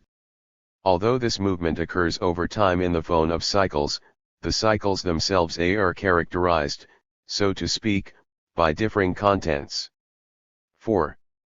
Monopolism in the system of supply. Unproductive consumption. A transformation of the character of the capitalist cycle depends also upon changes occurring during the epoch of monopolism in the capitalist system of exchange. The theory of monopolism must begin with the fact that in addition to the monopolistic associations that embrace the main branches of production, transport, and the credit system, monopolism is found as well in the network of commodity distribution. By no means are we introducing this assumption into our investigation in order to round out our methodology. On the contrary, monopolistic associations in the area of supply play an enormous role in real life and exert an essential influence upon the production process. Most of the retail trade network is subordinated to the supply giants of New York, London, Paris, and many of the provinces. It represents a kind of service, acting on behalf of these associations, and is being converted, in varying degrees, into simple retail divisions of the supply monopolists. The retail network does not, in any sense, follow an independent trade policy. In wholesale trade there are likewise few points of genuine competition. Cooperatives do not follow their own trade policy, but are subordinated to that of the supply monopolists. Trade policy, as such, is formulated precisely by these monopolistic associations. The simplicity and clarity of their policy consists of endeavoring to raise retail prices when the factory price rises, and to maintain the former price when the factory price falls. The considerable success which the supply monopolists enjoy in implementing such a policy is vitally significant to the whole production process. A reduction of factory wholesale prices either is not passed on to the consumers, or else is passed on only in part, and the null result is to redistribute surplus value between the production capital of the monopolies and monopolistic trade capital. Thus when overproduction occurs, the production monopolists, as we have already seen, continue over a long period to sell the redundant mass of products without reducing prices. Instead of reducing prices, the trusts are more inclined to curtail production, thereby creating the RST cause 0F, the thrombosis in the process of expanded reproduction. When the depression assumes serious dimensions and grows over into a crisis, the producing trusts do lower prices, but in most cases the only result is competition between the industrial trusts, who are selling their production, and the monopolists of supply, who are purchasing it. The supply monopolists do not allow the price reduction to extend into retail trade. In this connection there emerges a second barrier to expanded reproduction. If a volume of products, equal to 1,000 commodity units in natural form, is sold by the producing trusts not for 1,000 monetary units, as before the crisis, but perhaps for 800, then in the retail stage, if we assume the average markup to be 30%, this 1,000 units of commodities is now sold not for 1,040, as should be the case, but for the same 1,300 as was previously charged. Hence the surplus commodities cannot be absorbed by way of lowering the price charged to the consumer, and the consumer himself usually has even less purchasing power at his disposal due to a decline of production on the part of the trusts and curtailment of the wage fund. This second barrier of monopolism is added to the RST and reinforces even further the tendency to restrict production, narrow the market, and immobilize both the capital and labor power of society. But insofar as the accumulations of the supply monopolists, given a general obstruction of the reproduction process, cannot be devoted to the expansion of production, they are necessarily transformed into a source of unproductive consumption in the capitalist system. Instead of using the surplus value to increase production and thereby to expand the capitalist market, creating the sources of even larger profits in the following stage of the production process, monopolism hunts for sales opportunities by extending the supply apparatus. In other words, the whole system unproductively consumes an ever-growing portion of society's income, which now is devoted to innating the trade network. This is the explanation of a phenomenon wreaked in the statistics of all countries, especially those of the United States, namely, an astonishing growth of the cost of circulating commodities together with what appears, at RST glance, to be an inexplicably rapid increase of all categories of salaried employees at the expense of wage workers who are productively employed in the enterprises. L5 The causes and consequences of this entire process are frequently misunderstood in the economic literature. It appears to many observers that the reason why contemporary capitalism develops the production process more slowly than in the past is the fact that the productive consumption of the capitalist system is growing too quickly. In reality, the causal dependence is just the reverse. It is precisely the thrombosis in the process of expanded reproduction, arising from the very structure of monopolism in the sphere of production and distribution, which makes it impossible for surplus value to go into enlarging the wage fund for productive workers and requires that it be used instead to increase the wages of distribution agents of every description.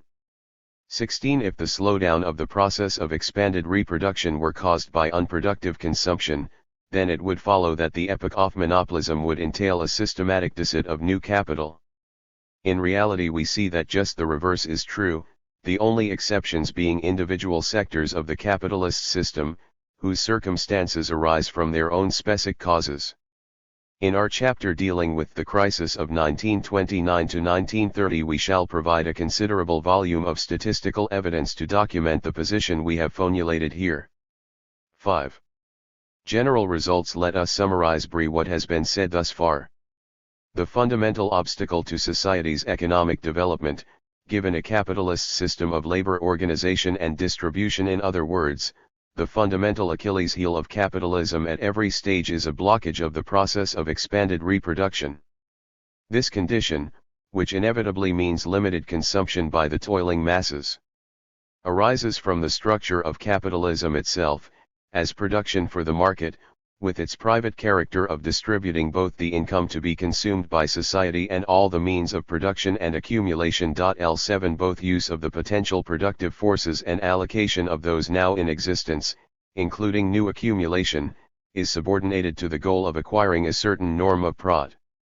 In this kind of structure the productive forces are squeezed through too small an aperture and the production possibilities always exceed the carrying capacity of the system. All the economic processes of commodity production are spontaneous, so that the entire system, with respect to development of its production apparatus, is made dependent upon spontaneous impulses, whose intensity is proportional not to the material possibilities of production but to prospects for realization in conditions guaranteeing receipt of the average norm of prod. Notwithstanding all its other advantages over pre-capitalist phones, in this respect the capitalist system is considerably less elastic than, say, the feudal system of production and exploitation. Feudal production and feudal exploitation are possible even when the absolute minimum surplus product is alienated from the producers. The superiority of socialist production, as consciously planned production for the sake of consumption, is immeasurable when compared to capitalism in this respect. Under free competition, however, this fundamental, or generic, of the capitalist system is weakened and alleviated by several causes, the most important being the following.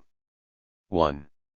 A balance of forces more favorable to the proletariat in terms of the relation between labor power and capital on the labor market, resulting in pressure from the workers to raise wages.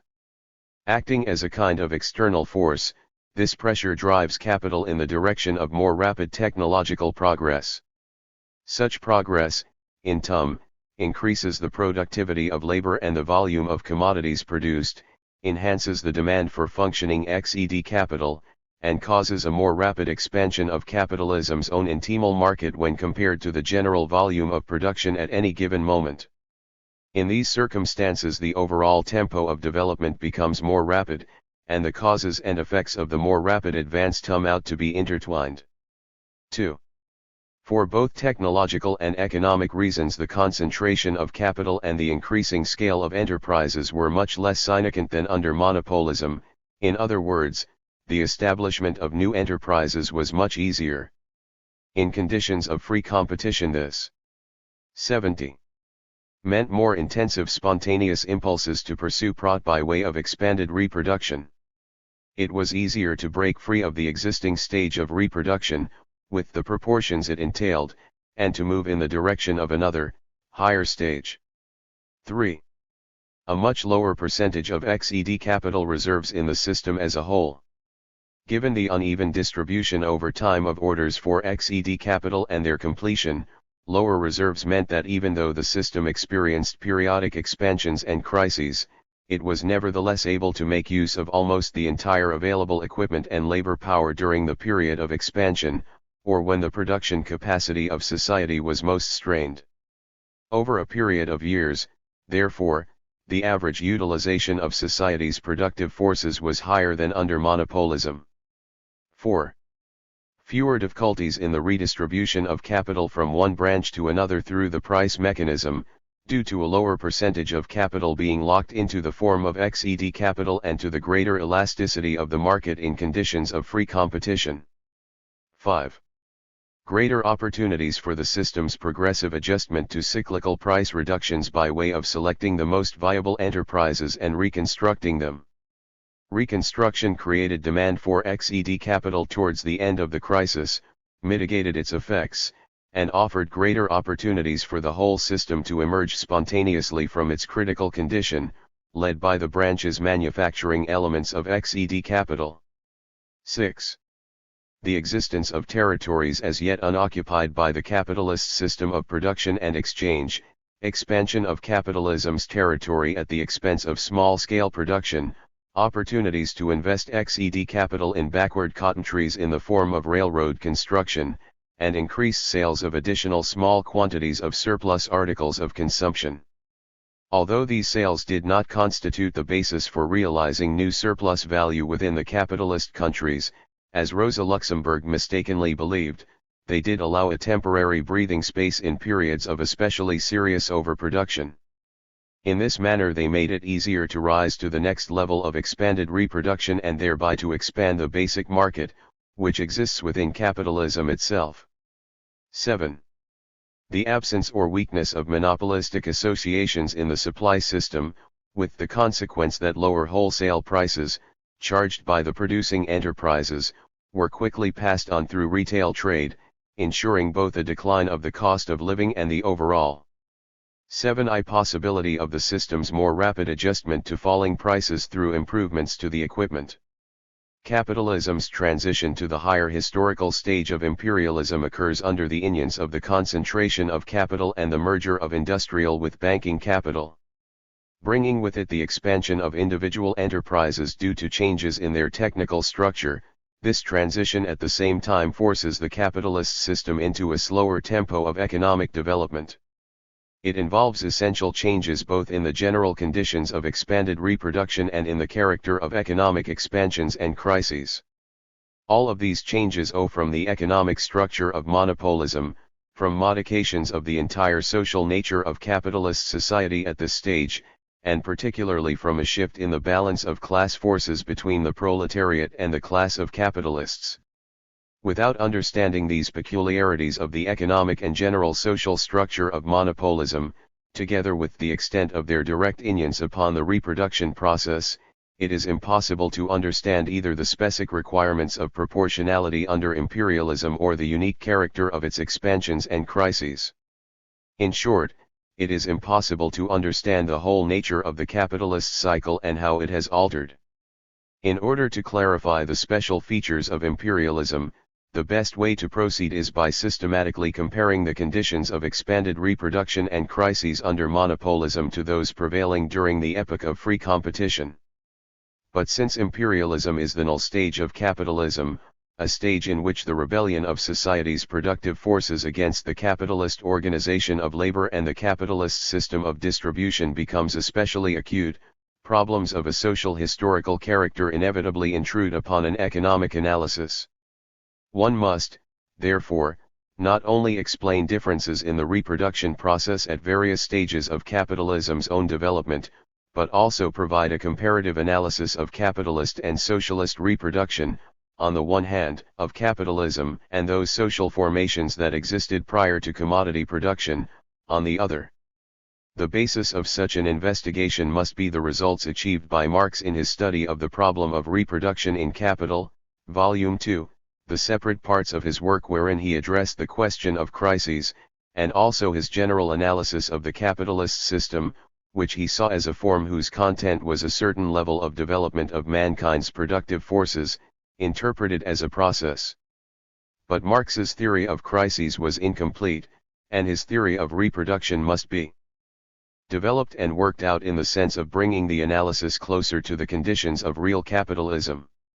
This effort, to begin with, involves establishing the characteristic features of the reproduction process in the epoch of classical capitalism and in the epoch of monopolism. Further concretization will entail elucidating such problems as those associated with XED capital, with reserves of XED and circulating capital, with changes in the organic composition of capital, with changes in conditions for the sale of labor power, and with including the periphery of small-scale, pre-capitalist production in the study. In addition, the starting point for such a study must be the world economy, not a national economy. It must also begin by taking into account the action of capitalism's law of uneven development, and by implication, its law of uneven decay. This requirement creates a need to work out not only the theory of simple and expanded reproduction, but also the theory of declining reproduction, whose purpose is to clarify the conditions of reproduction in countries experiencing economic regression. The study must incorporate the deformation of the law of value, together with the interweaving of monopolistic tendencies and free competition, and must further trace the influence of these essential changes upon the general conditions of expanded reproduction and crises in the epoch of imperialism. The work must begin with a tacit assumption that capitalism possesses an internal tendency to expand and an ability in fact to do so, but instead must thoroughly analyze the causes of a progressive deceleration of economic development, an issue that inevitably goes beyond a purely economic analysis. Finally, the investigation must trace what influence the existence of the USSR has exerted upon the process of capitalist reproduction. Undertaken from all of these different viewpoints, our investigation leads to the following results. L.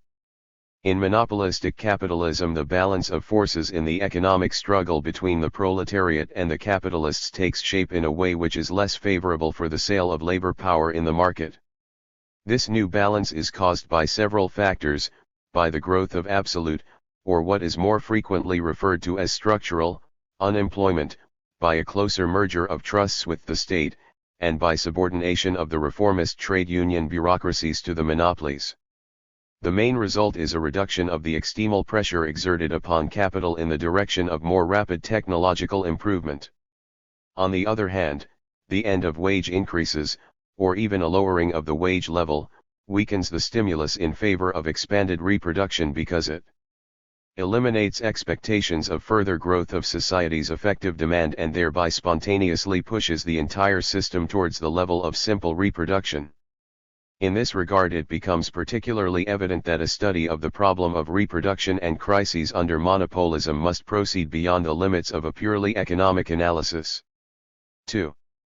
The enormous concentration of capital in the hands of monopolistic trusts, in accordance with the very essence of monopolism, leads to a situation wherein the trusts endeavor to satisfy not only the entire current demand for their production, but also future demand, including the increased demand coming from an economic recovery or even an expansion. They are therefore compelled to have enormous reserves of XED capital, a circumstance that kills any possibility of constructing new, competing enterprises, even in a period of expansion. The increase of XED capital reserves, on the other hand, is rendered both economically inevitable and materially possible by the slowdown of the tempo of economic development. In Stunmyi, this tendency signs immobilization of enormous masses of XED capital. It is organically linked with the most essential features of monopolism, and along with the immobilization of labor power it characterizes most vividly the retardation of the entire tempo of society's economic development. 3. In conditions of free competition, the very same pursuit of profit served as the immediate stimulus of economic activity. However, in periods when supply exceeded demand, it led to price reductions, without any curtailment of production, and imposed adjustments to a sustained price decline by way of technological improvements. Under monopolism, in contrast, the RST reaction to curtail demand is to curtail supply, without lowering prices, and then to cut back production. The system of monopolism is driven to reduce prices only in periods of acute crisis. All of these circumstances serve to restrain the process of expanded reproduction and thereby to reinforce the tendency in the direction of simple rather than expanded reproduction. When demand increases, there is no new construction, only more intensive use of existing XED capital reserves and the reactivation of technologically backward enterprises, previously held in storage. 4. The effect of the condition just mentioned is to retard technological progress. Dictated in part by reasons mentioned in paragraph 1, this slowing down of technological progress is also commiected with another annoyance, that is, the fact that individual trusts, by concentrating in their hands enormous masses of XED capital, frequently render it unattractive to make use of such technological improvements as will enact moral wear upon large amounts of XED capital. The absence of competition, along with concentration of technological research in their own laboratories, makes it possible in practice to freeze innovations in this manner. On the whole, such practices diminish the extent to which technological progress is implemented when compared to the level of scientific development and the material dimensions of production. What this means, from the viewpoint of expanded reproduction, is a relative slowdown of the growth of demand for XED capital in any given period of time, or a relative narrowing off market for means of production. 5. From all of the foregoing changes, there inevitably results a change in the character of the reproduction process under monopolism, as compared to the epoch of free competition, a change in the character of an economic recovery, of an expansion, of depressions and crises, which on the whole means a change in the character of capitalist cycles. When enormous reserves of XED capital already exist, economic recovery is rarely able to develop automatically into economic expansion. If individual countries do experience more prolonged periods of recovery, due mainly to capitalist uneven development on a world scale, then it will be possible for such recoveries to lead to expansion. However, the character of both the expansion and the ensuing crisis undergoes essential changes when compared to the epoch of free competition. 6. Among such changes are included the following. A sustained recovery in one part of the world economy, resulting from a decline of markets and the tempo of development in another part, at a certain stage leads to the intensive growth of demand for XED capital insofar as monopolism spontaneously raises reserves of XED capital to the level characteristic of the system and in accordance with its structure. Should the transition to this stage of the reproduction process take place at a time of impending depression, it might cause the depression to be superseded by an expansion, having no apparent cause in terms of production of either articles of consumption or elements of the circulating portion of constant capital *. If the increased orders for XED capital, intended to serve this purpose, begin to appear prior to the depression, their effect might be to make the process of development proceed more smoothly. But this same fact will also cause the ensuing crisis to be more acute and completely unexpected by the world of business.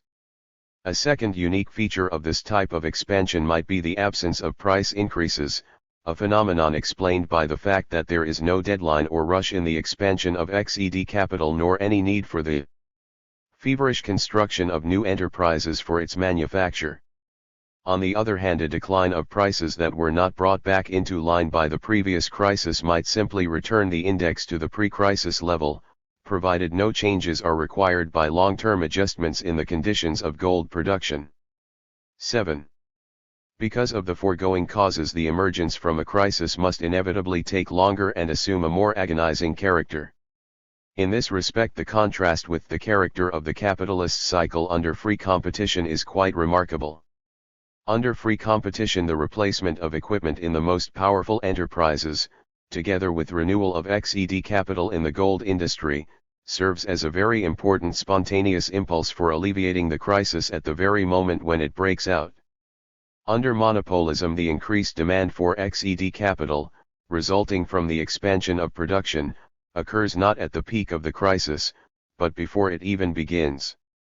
Thus the capitalist system loses a very important stimulus, in terms of both timing and magnitude, for either ending the crisis or facilitating its transition to a depression. The loss of such stimuli for expanded reproduction, given the weakening of other such stimuli, has an entirely negative effect upon the capitalist system. Speaking of the system's tendencies in their pure form, one would have to say that an economic crisis under monopolism has a tendency to reduce both the production apparatus and the volume of production to the level which existed before the recovery began. 8.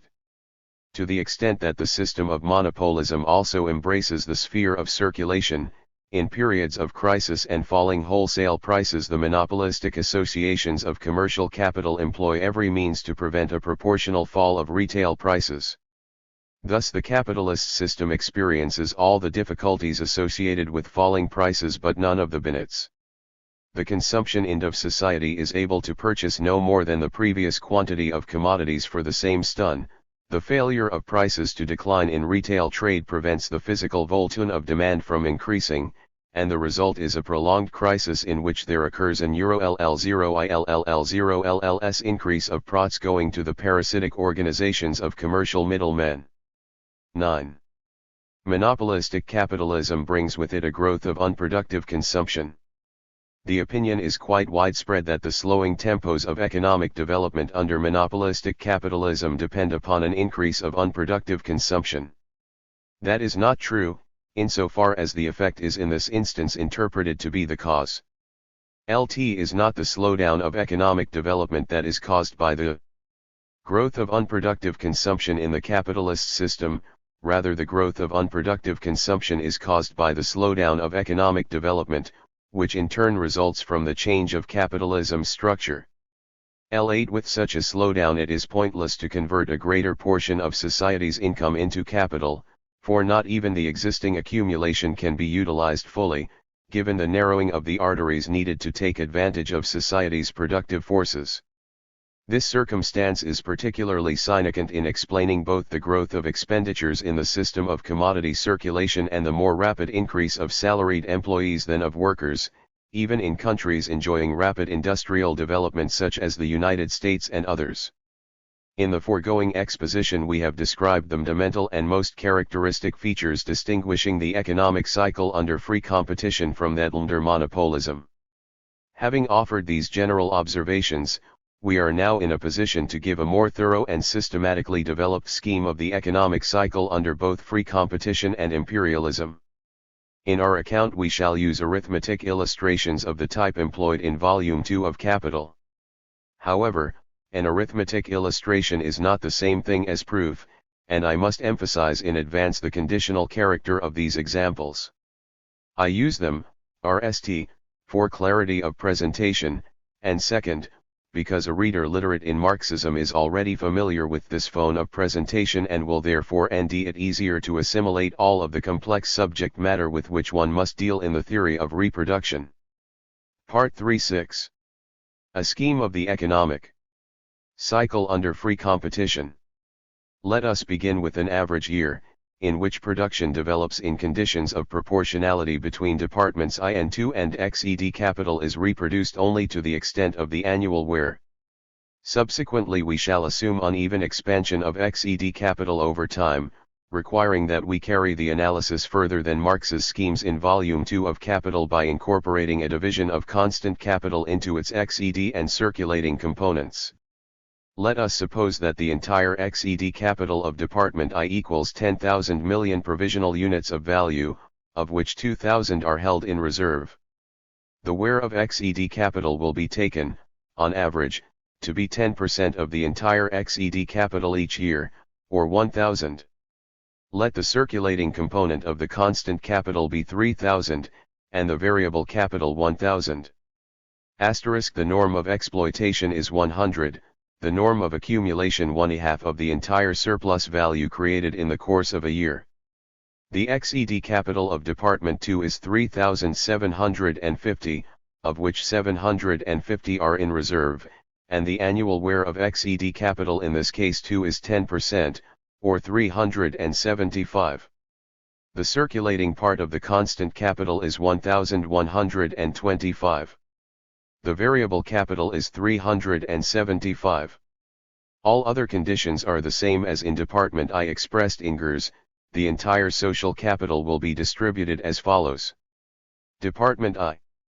Fixed capital 10,000, 2,000 in reserve, 4,0000, 1,000 ZL9 plus 3,000 circulating, plus L000V.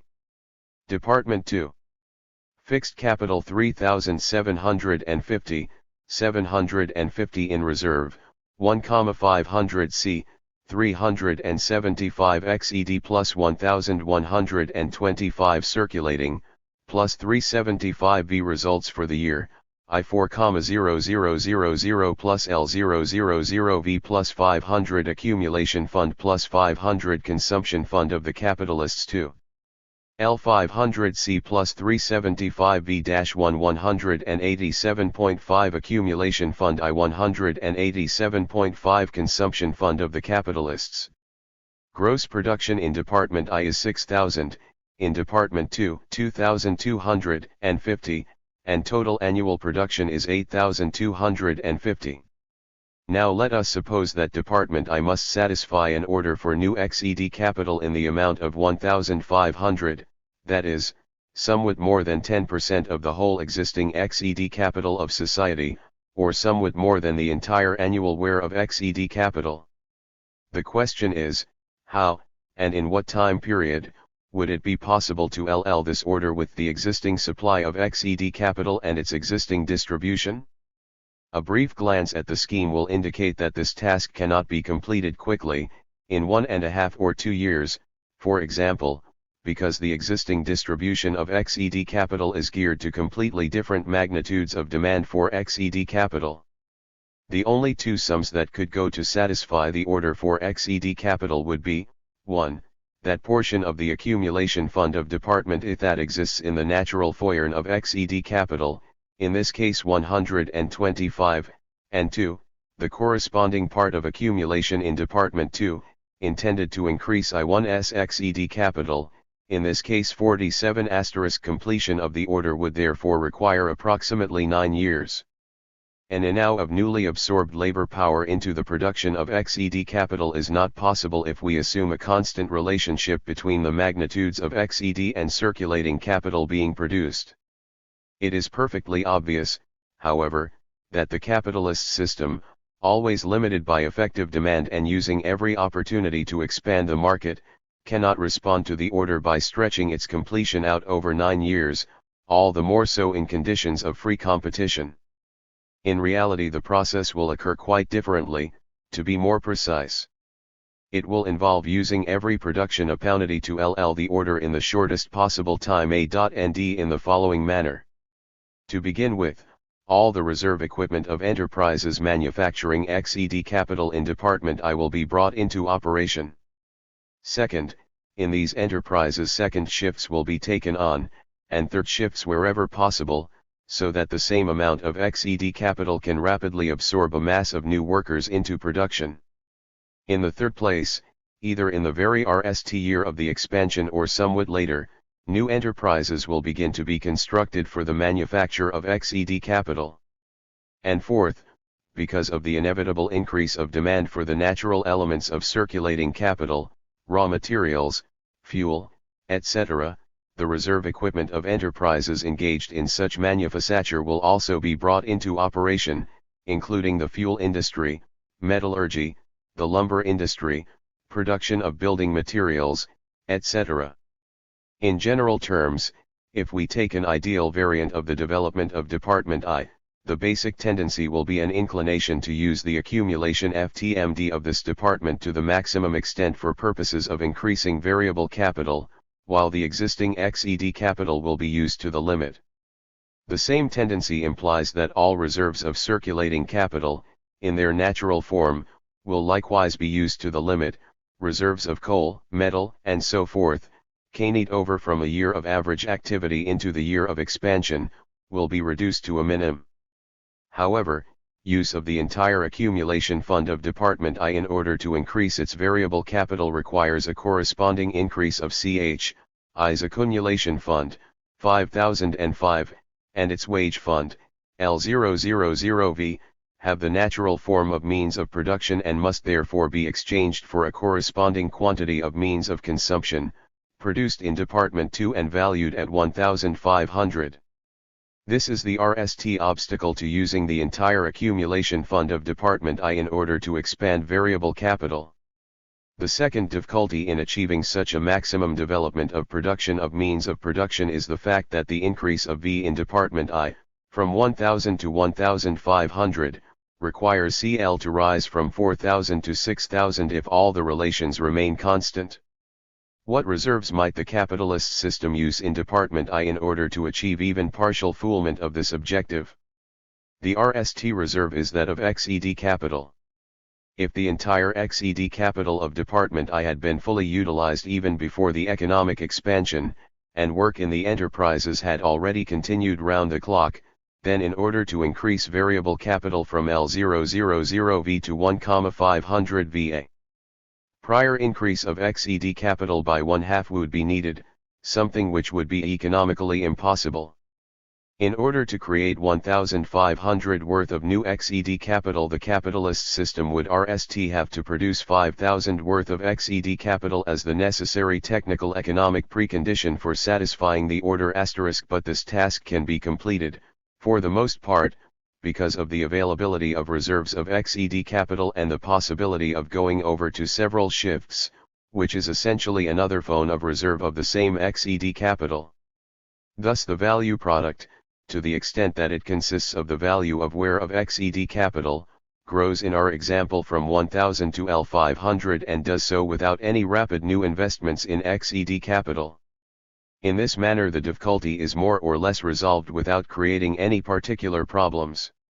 The next difficulty consists of the need to raise the circulating portion of constant capital from 3,000 to 4,500, or by 1/2. This can only be done if the capitalist system possesses 50% reserves of circulating capital in natural form, in this case reserves of fuel, metal, wood, and auxiliary materials, to serve as raw material in heavy industry.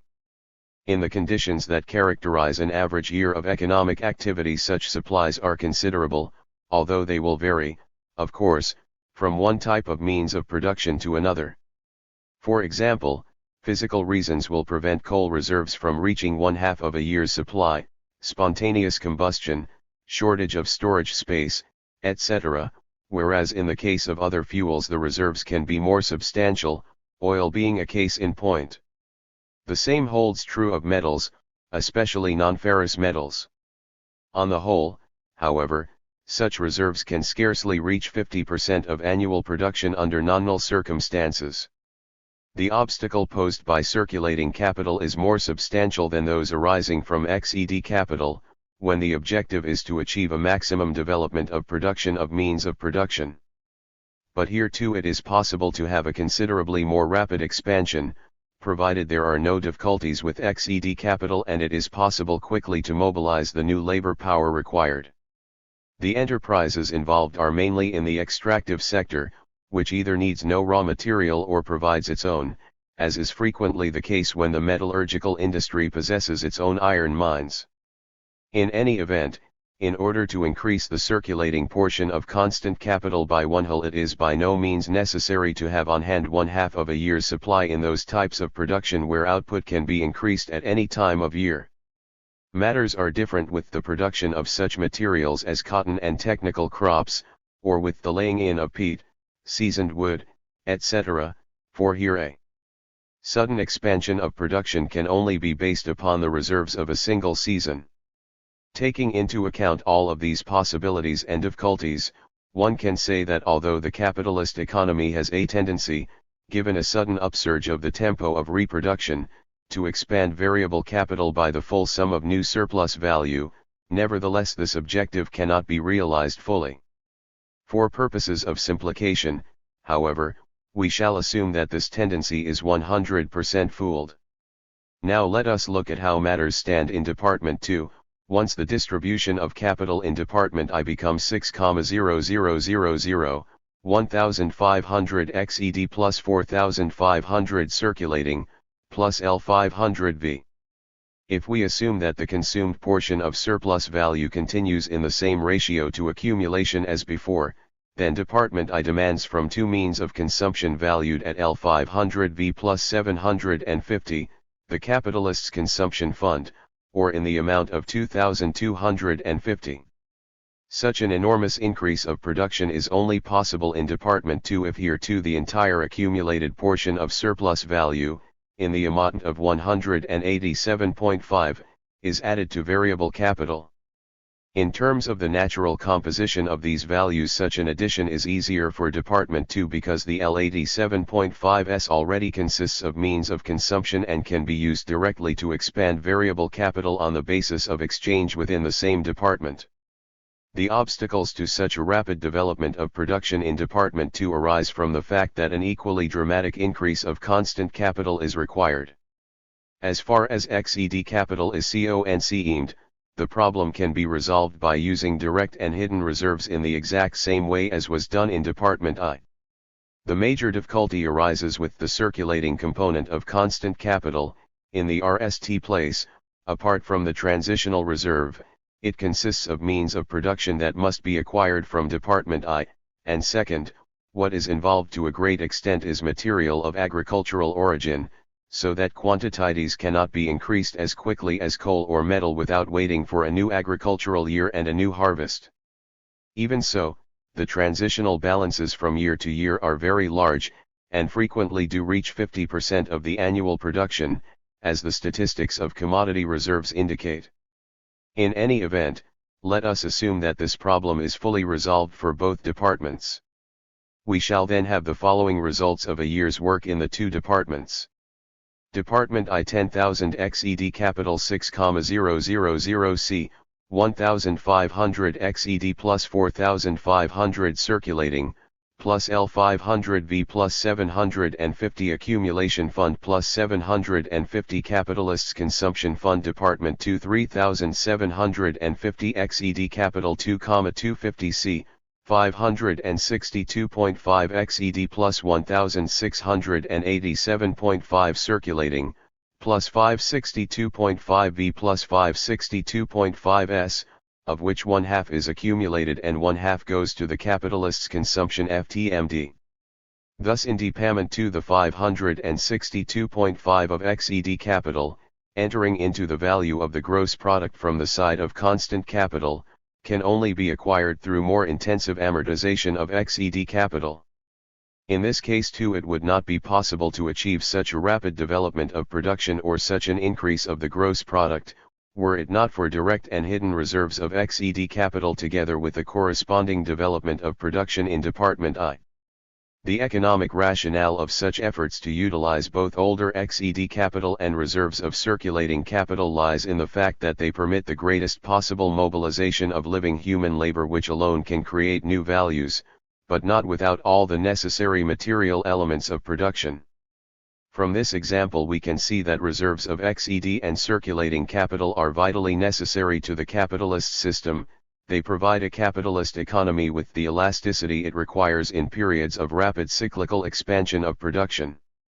Without these reserves the existence of mass production for the market would be completely impossible, as would any rapid expansion of the system's production apparatus.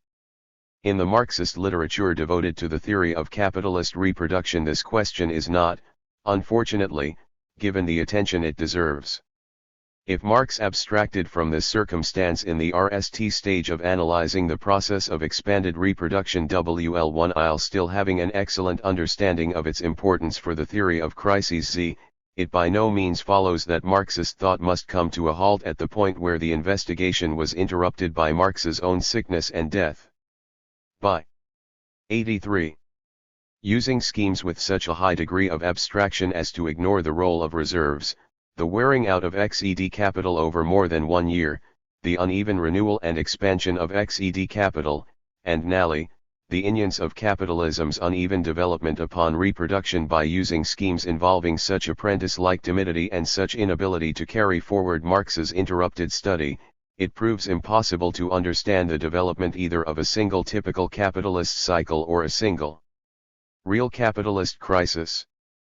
But we shall return to this matter in another place. Returning to our example, we see that the task of creating new XED capital in the amount of 1,500, or somewhat more than 10% of the XED capital of the entire system, cannot be completed in the course of a single year, even with the most intensive development of production and the most ideal distribution of all social capital with respect to this goal.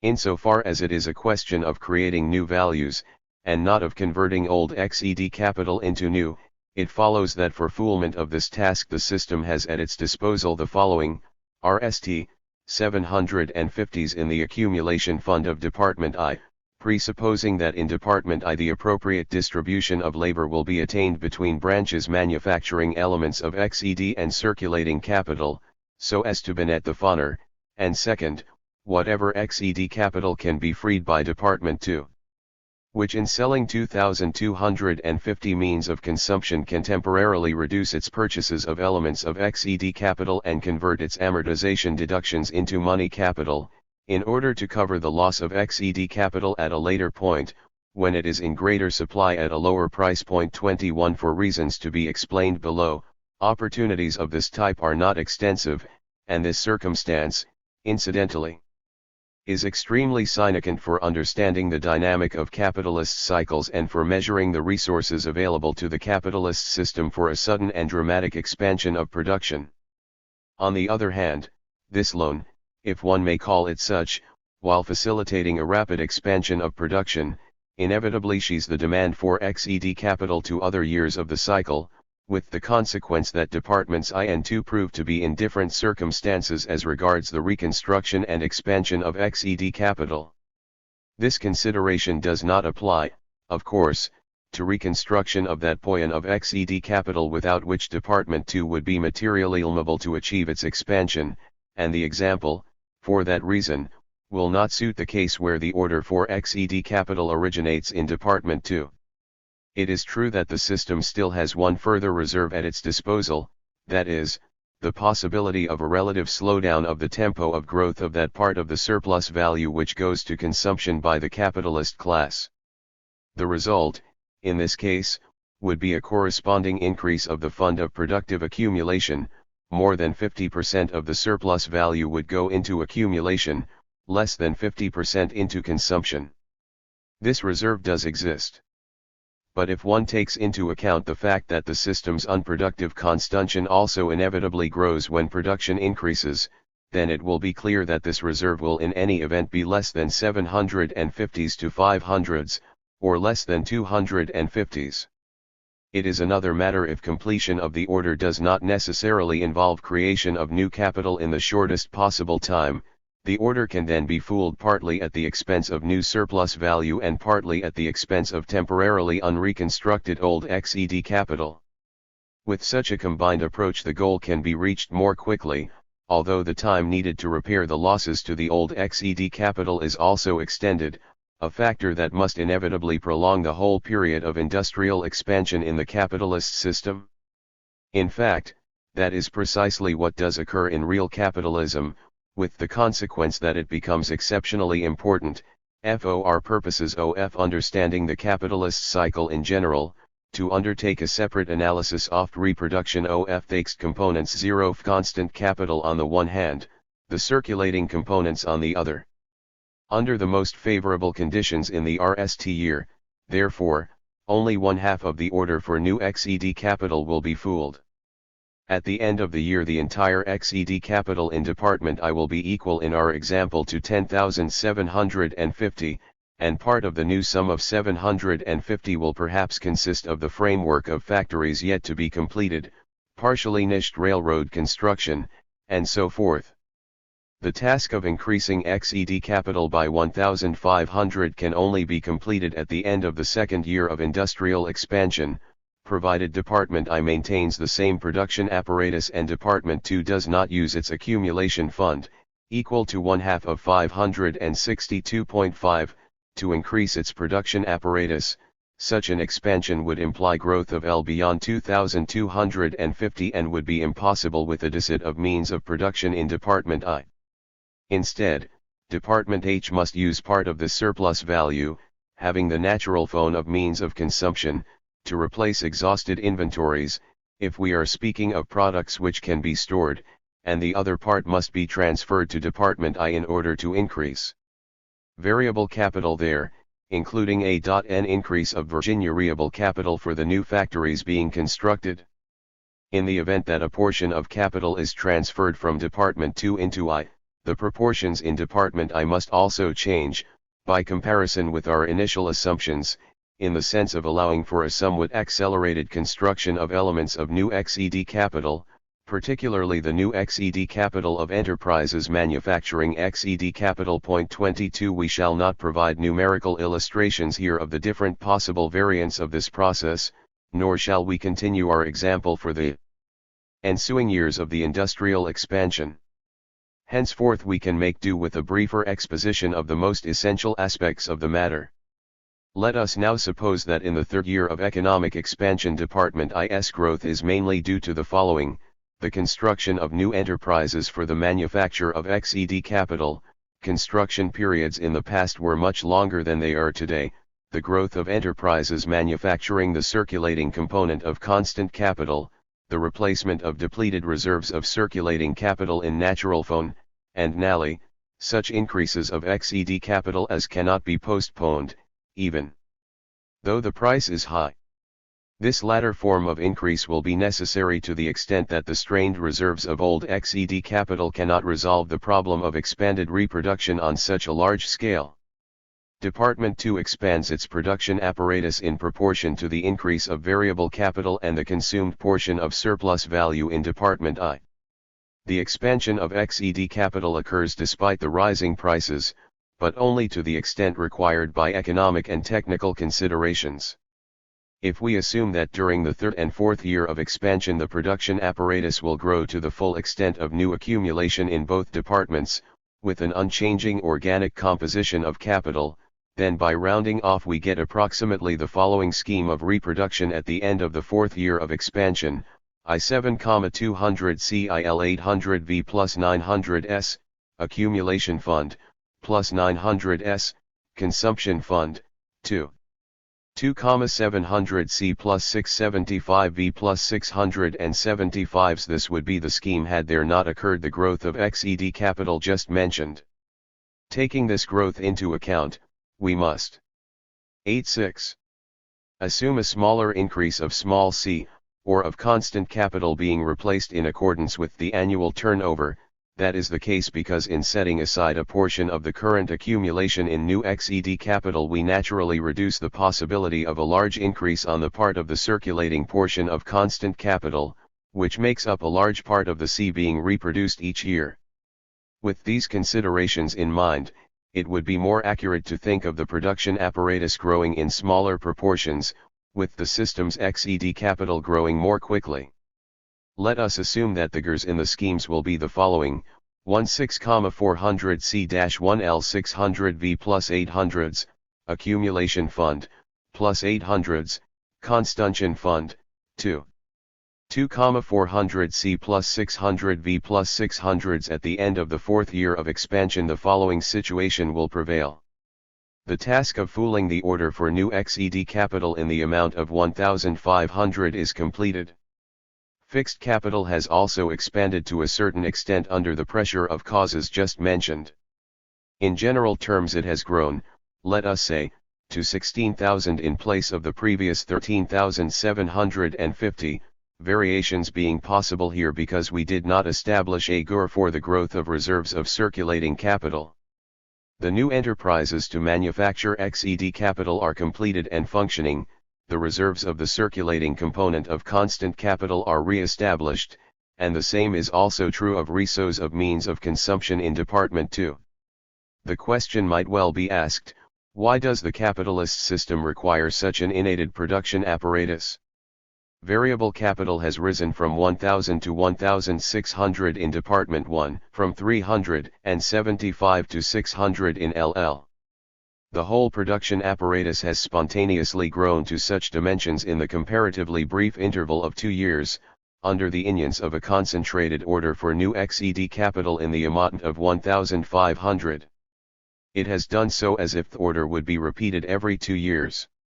If such does not occur, then the accumulation fund of 800 in Department I will prove to be excessive and the system's production apparatus will begin to contract just as spontaneously as it expanded under the influence of a large order for XED capital.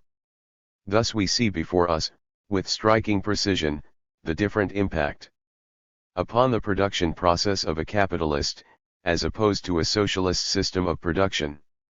If a socialist system were to replace the capitalist one, at the peak of the expansion and just prior to the crisis, no such crisis situation could possibly develop.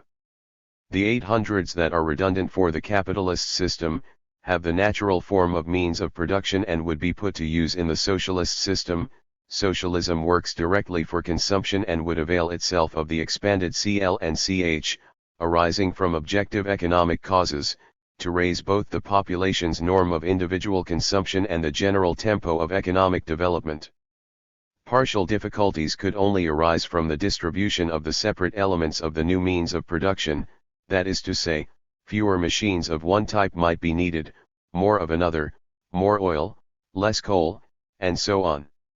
For a capitalist system, in contrast, these 800s means of production become the source of a cruel general economic crisis. They are proof that the production apparatus of capitalism has surpassed the limits of market demand, and the spontaneous action of the crisis will mercilessly trim this apparatus down, once its development is temporarily halted by the structural limits of the capitalist system. Essentially speaking, if one takes the material dimensions of overproduction as they are shown in our example, the difficulty does not appear to be great.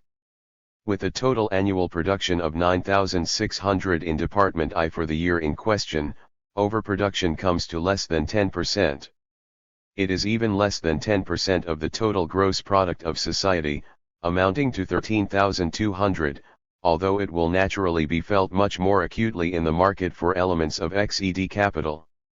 How far might the system's production apparatus continue to contract? This is a complex question of enormous theoretical and practical interest.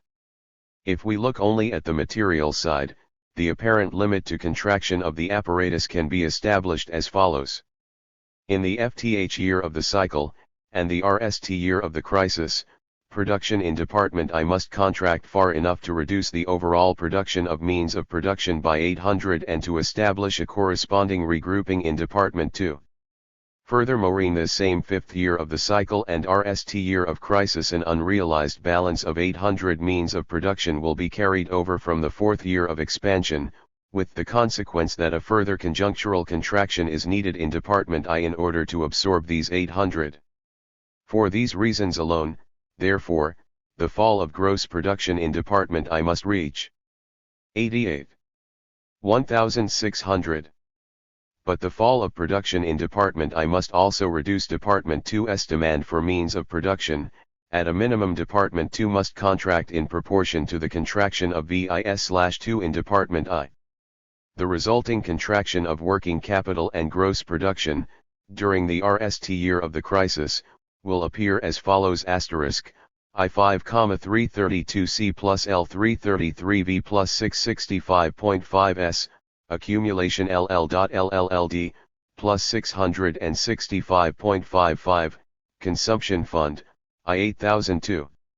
1998.50 plus 500V plus 500s equals 2998.5. The capitalist system in general is one of spontaneous regularities, including the spontaneous laws of the reproduction process. It cannot regulate itself according to rational, planned calculations. It enters spontaneously into a phase of industrial expansion, and it cannot overcome the crisis in a rational, planned manner. The fact is that curtailment of the production apparatus cannot remain within the limits we have sketched, and that is true for reasons going beyond the panic which arises so naturally in such circumstances. When Department II's exchange with Department I falls to L998.5 in place of 2,400 during the null year of economic expansion, Department II will now have an unrealized balance of more than 400 means of consumption. In reality, it is true that the entire cycle is not divided into years, and the contraction might not begin at once in Departments I and II.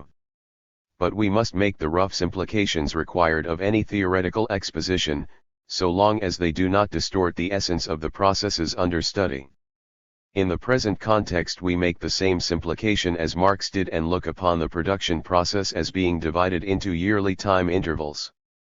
It is for this reason that Department II suddenly turns out to have such an enormous volume of unrealized, surplus means of consumption, leaving aside normal reserves, a surplus which would not arise in reality if this department began to adjust to the altered conjuncture at the RST sign of the crisis. This reasoning applies all the more forcefully if one takes into account the fact that many articles of consumption cannot be stored over long periods.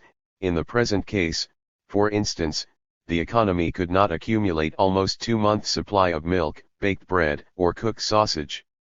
Nevertheless, if not to the extent given by the GLRs in our example, then to some lesser extent, the unrealized balance which we have indicated must phone in Department II, and must do so precisely because of the sudden change of the economic conjuncture.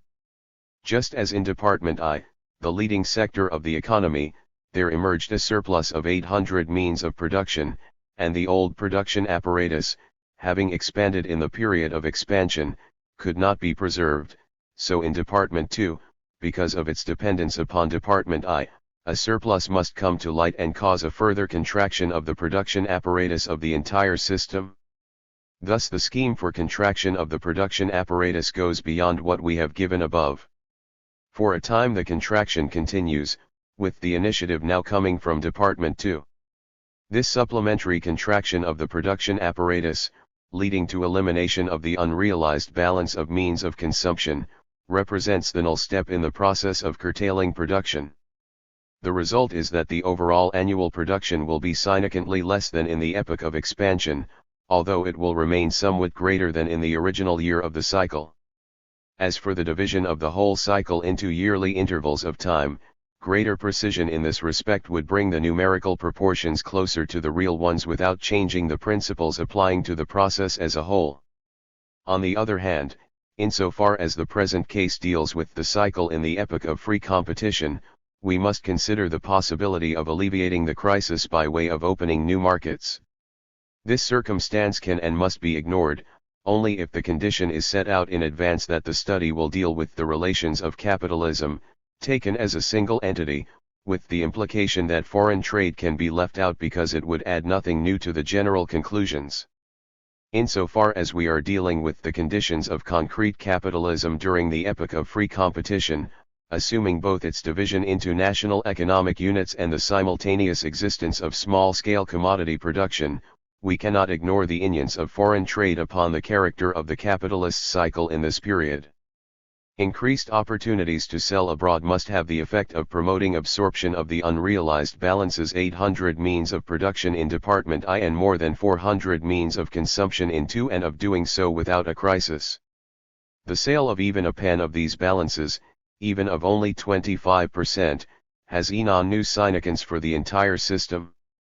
That is true not because of the absolute weight of the market, which is generally insignificant, 2.7% of gross production, but because sales in the foreign market will make it possible, at a given moment, to halt the contraction of the production apparatus of both departments at a level higher than would be the case if this reserve of capitalist exibility were not brought into play. Contrary to Rosa Luxemburg's thinking, the external market is not important in and of itself, but only because it permits avoidance of a far greater contraction of that market which capitalism acquires mally. This internal market is incomparably more significant for capitalism, especially when the issue is to preserve, beyond the period of expansion, the growth which has occurred in both departments in response to a major order for XED capital. Such an order pulls the system to a higher level of expanded reproduction. Once the order is fooled, contraction of the production apparatus, in general terms, is inevitable. However, the contraction will be smaller if there are circumstances to mitigate the conditions of crisis, thereby affording capitalism a better prospect of preserving its own additional domestic market, created during the period of expansion. It is precisely here that one nds the principal economic sense of the struggle, during periods of crisis, for external markets whose absolute dimensions are completely insignificant and whose importance will decline still further during the next period of expansion. What we have in mind, of course, is the struggle for colonies only in response to the problem of realization. We are not discussing the struggle for spheres of capital investment, for sources of materials, for naval bases, etc. A second resource, considerably more important for increasing the elasticity of the capitalist system in a period of crisis, and also in the event of partial overproduction and depression in individual branches, is the reduction of prices. Thus far we have analyzed the entire process of reproduction in value terms, abstracting from the conjunctural rise and decline of prices. Now we must take this circumstance into account as well, for it is particularly important during the epoch of classical capitalism. When the expansion began in Department I, as a response to large orders for XED capital, it must have involved RST of all a price increase for means of production, and an even greater price increase for elements of XED capital. The higher prices for its production meant that Department I, from the viewpoint of redistributing social capital, found itself in a more advantageous position. It sold its production to Department II at a higher price while purchasing means of consumption at the old price. Moreover, the favorable conjuncture in Department I also promoted an in-out of capital by other routes, for the rate of prod had risen here. When Department II is drawn into the expansion, prices also rise for articles of consumption. If this rise of the overall commodity price index takes place proportionally, it brings all branches of production back into the same relationship with each other, the single exception being the gold industry. In this case the price increase will be based upon two fundamental facts. First, the value of commodities increases due to the increase of socially necessary labor times E3, which raises the average value of production. The increase of socially necessary labor time results from bringing backward enterprises into operation, from using less skilled additions of labor power, and from expanding agricultural acreage into less fertile land. The second cause of the price increase is the conjunctural prevalence of demand over supply. Once this price increase becomes universal, it signifies nothing more than a fall in the purchasing power of gold. In this event the worst possible conjuncture develops for the gold industry. The prices for all of its elements of production have risen including wages and the price for elements of XED and circulating capital, while its own production is priced the same as before. In other words, a patent of gold is still minted into the same number of gold marks, dollars, pounds sterling, etc. When the crisis breaks out, it normally begins in Department I. A.ND prices for means of production are the RST to begin declining. Department 2 derives a temporary advantage, just as Department I did earlier. For the same number of units of money capital it now acquires a greater volume of means of production in natural form. However, the crisis condition spreads very quickly into Department 2, which is then obliged to sell its own production at reduced, crisis prices. The result is to equalize relations between all branches on the basis of similar price reductions. The single exception, once again, is the gold industry, which at the very peak of the crisis for the economy as a whole enters into its own period of prosperity.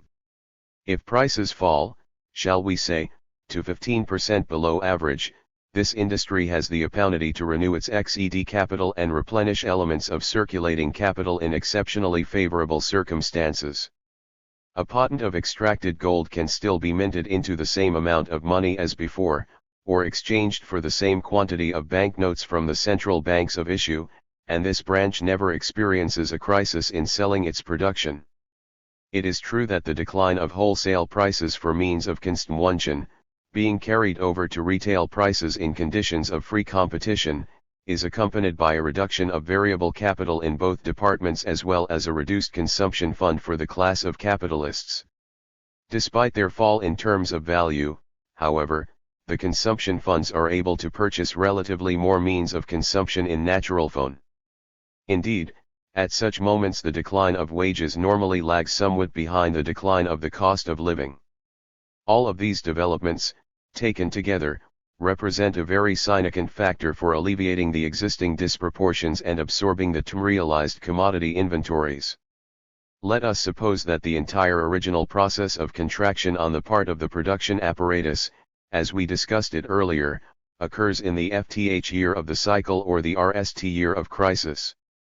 The supplementary contraction is completed in the second year, and the whole system re-establishes the conditions of proportionality at a lower level of reproduction. The decline of production has reached its lowest point. What factors will now promote a spontaneous emergence from the crisis? Several of these factors have already been discussed. They include the following: L. Absorption of commodity surpluses by way of lower prices. 2. Expansion of external markets. 3. Entry of the gold industry into the market in order to renew and expand XED capital, along with a further increase of this industry's demand due to the growth of gold production, a development stimulated by the conjuncture as a whole. 4. A certain improvement in Department 2 in cases where the contraction went beyond what was necessitated by the reduced level of social consumption. And 5. The most important factor of all, namely, renewal of XED capital by the strongest and most viable enterprises, especially in Department 2. Having survived the most acute moment of the crisis, and possessing unspent amortization funds, these enterprises avail themselves of the most favorable of all possible conjunctures to purchase XED capital at reduced prices.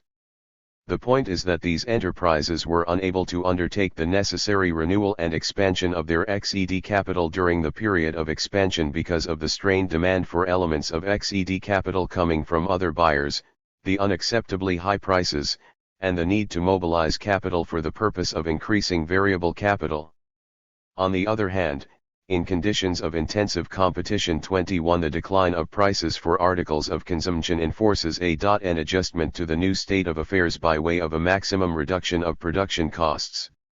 Thus we see that enterprises in Department 2 renew and expand their XED capital, applying all the new technological advances, at a different moment of the cycle when compared to the branches manufacturing elements of XED capital.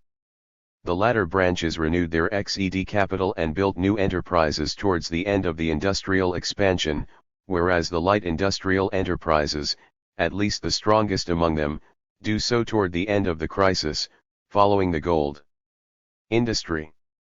This circumstance is very important for understanding the character of the economic cycle in the epoch of free competition, and we shall return to it later in a different context. If this process of renovating XED capital begins in the second year of the crisis, the expansion of XED capital will also be needed due to growth of the organic composition of capital. A result will be to cause a decisive about-turn of the conjuncture. Renewal and expansion of a part of the system's XED capital is a sufficiently strong stimulus to cause the entire economy to pass from a condition of general crisis to one of depression, representing the RST step along a new rising curve of the economic conjuncture and the RST phase of a new industrial cycle. The about-turn then spreads to other branches of the economy, and the expansion and renewal of XED capital begins in the remaining branches of production. The only exceptions, for the time being, are the enterprises manufacturing XED capital, insofar as they renewed and expanded their own XED capital comparatively recently. If the expansion is strong enough, however, the transition to new construction will also occur in these branches, and the whole capitalist system will once again enter into an epoch of general expansion. From what we have said, it will be clear why the analysis of an industrial expansion begins with a large order for XED capital. It is not at all necessary for such an order to originate either abroad or in a non-capitalist environment. Appeals in that direction are frequently nothing more than a way of hiding a lack of familiarity with the dynamic of a typical capitalist cycle and do nothing but confuse the question. A concentration of large orders for XED capital in a comparatively short period of time, lasting only 2 to 3 years in a cycle of 810 years, results from the very nature of the capitalist cycle and represents the inner law of its dynamic. This dynamic, in turn, is determined both by the structure of capitalist production and by the entire social structure of capitalist society, wherein private production prevails in the market, being motivated by the pursuit of surplus value, while the distribution of surplus value is achieved through struggle. In the majority of cases, it is during this very period that society realizes all of the technical progress occurring in the course of the cycle, which normally extends over a decade.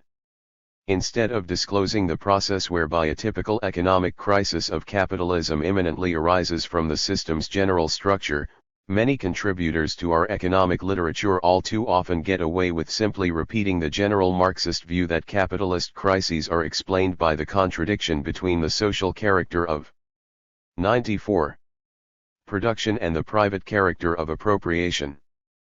But the whole task consists precisely of disclosing the concrete economic content of this formula, and of doing so not only with respect to the cycle under classical capitalism, but also with respect to imperialism. This work represents my own variant of how to interpret such a theme.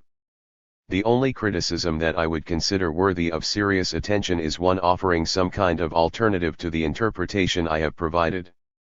From what we have said, it will also be clear that only one profound economic crisis is needed, whatever its causes, in order that all ensuing crises should be periodically repeated. The main, direct, and immediate cause of general economic crises in bourgeois society is the unevenness of reconstructing, and even more so, of expanding XED capital. And this same unevenness, as we have seen, is by no means accidental. Quite the contrary is true.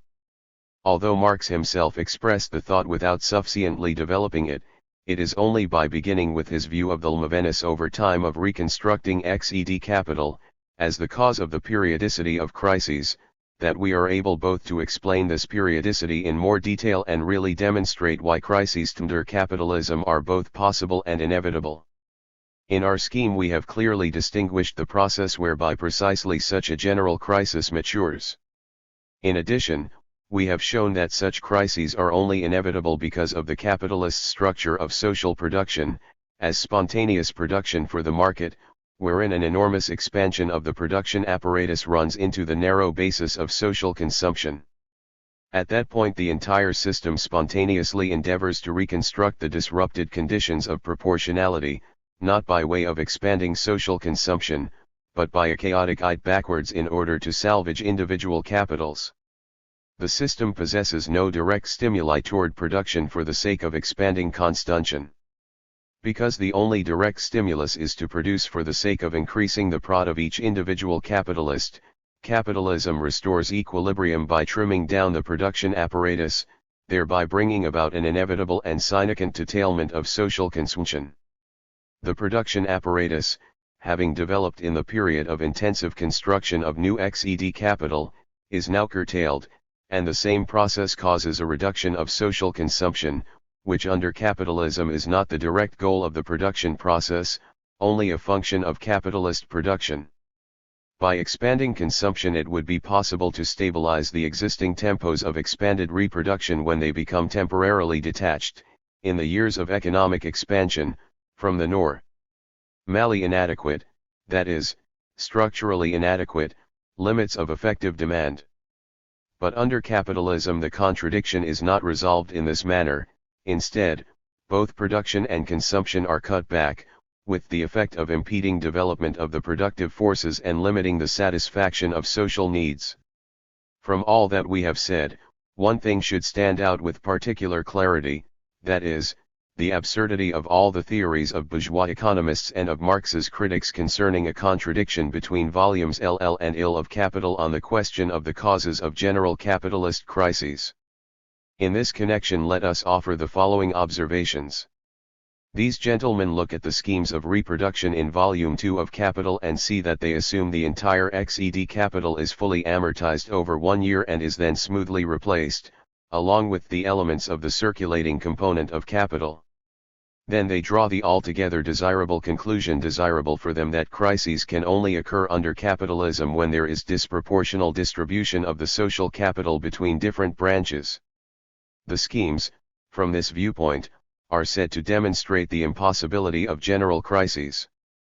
But the fact is that the schemes represent only the most general analysis of proportionality, and therefore also of disproportionality, in capitalist reproduction, and their main purpose is to show how expanded reproduction is possible in general terms. They demonstrate the general relations of proportionality. In order to show how general crises are possible under capitalism one must carry the investigation further, assuming in the RST place that XED capital is not amortized during a single year and, secondly, that its reconstruction and expansion takes place unevenly over time. Because Marx was aware of such unevenness and used it to explain the periodicity of crises, the need arises to construct a scheme both of reproduction and of the cycle, which assumes the laws of proportionality, as established by the schemes in Volume 2 of Capital, together with the uneven reconstruction and expansion of XED capital. Undertaken from this standpoint, an analysis of the capitalist cycle will portray how a typical, general, periodic economic crisis matures, a crisis that cannot be eliminated from the capitalist system precisely because the system is unable to expand social consumption in correspondence with the growth of the productive forces. What this means is that there is no contradiction whatever between the second and third volumes of Capital. The contradiction is between the apologists for capitalism among the bourgeois economists and the critics of Marx, on the one hand, and a genuinely Marxist theory of capitalist reproduction and crises, on the other. 25. Thus we have established that a spasmodic reconstruction and expansion of XED capital is integrally connected with the very essence of the reproduction process under capitalism. Once the cyclical pattern is established, the expansion and renewal of XED capital inevitably begins in the gold industry and in light industry when the crisis ends, and then spreads to other branches. This is a time of maximum price reductions for all commodities, including means of production. The result is that the process of renewing 25 and expanding XED capital becomes concentrated primarily in certain specific years of the cycle as a whole, so that the entire process of expanded reproduction takes on a spasmodic character. The genius of Marx was revealed not only by the fact that he was able to discover the laws of proportionality in capitalist reproduction, but also by his no less significant achievement in grasping the whole importance for the capitalist cycle of unevenness in reconstructing XED capital. In Marx's time, or more precisely, At the time when he formulated this position, the res tidra was done in the years 1863 to 1867 and was then supplemented in the early L870s. He production of XED capital exerted considerably less influence upon the production process than during subsequent decades of capitalist development. What we have said in the foregoing analysis does not imply, by any means, that crises and critical conditions in the capitalist system are limited to the causes indicated thus far.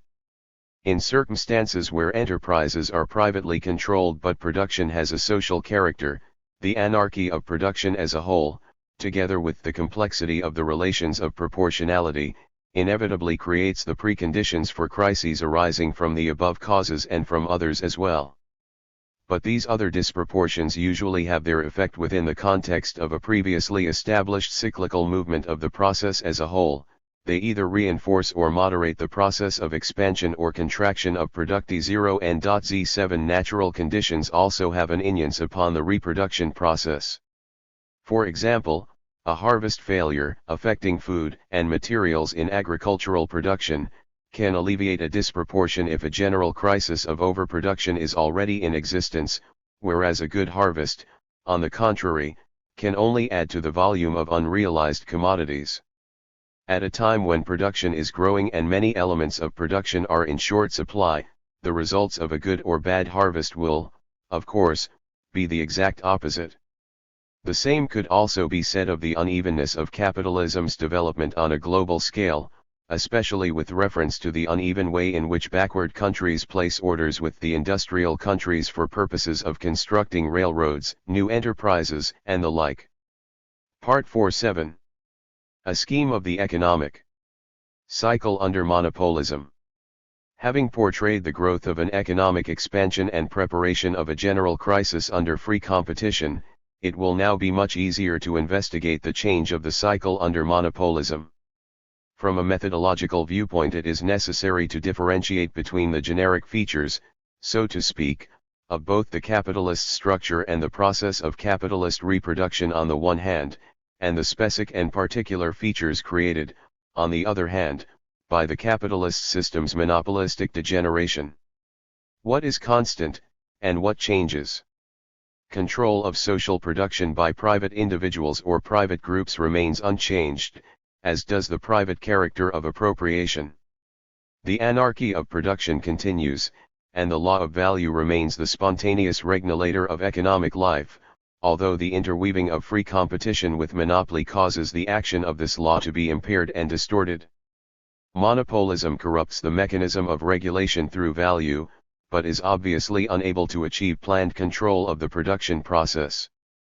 Departing from the conditions of free competition, without yet arriving at organized, planned leadership, the system of regulation is one that increases economic disorganization within capitalist society as a whole and intensifies the thrombosis in development of the productive forces.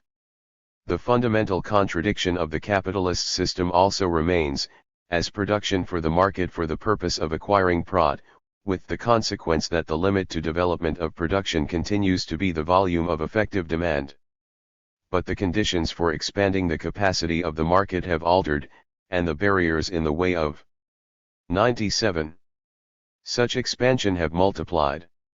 The pursuit of prod does not change, but new construction becomes extremely difficult in the presence of monopolistic tendencies, including the extraordinary consolidation of enterprises and the enormous concentration of capital.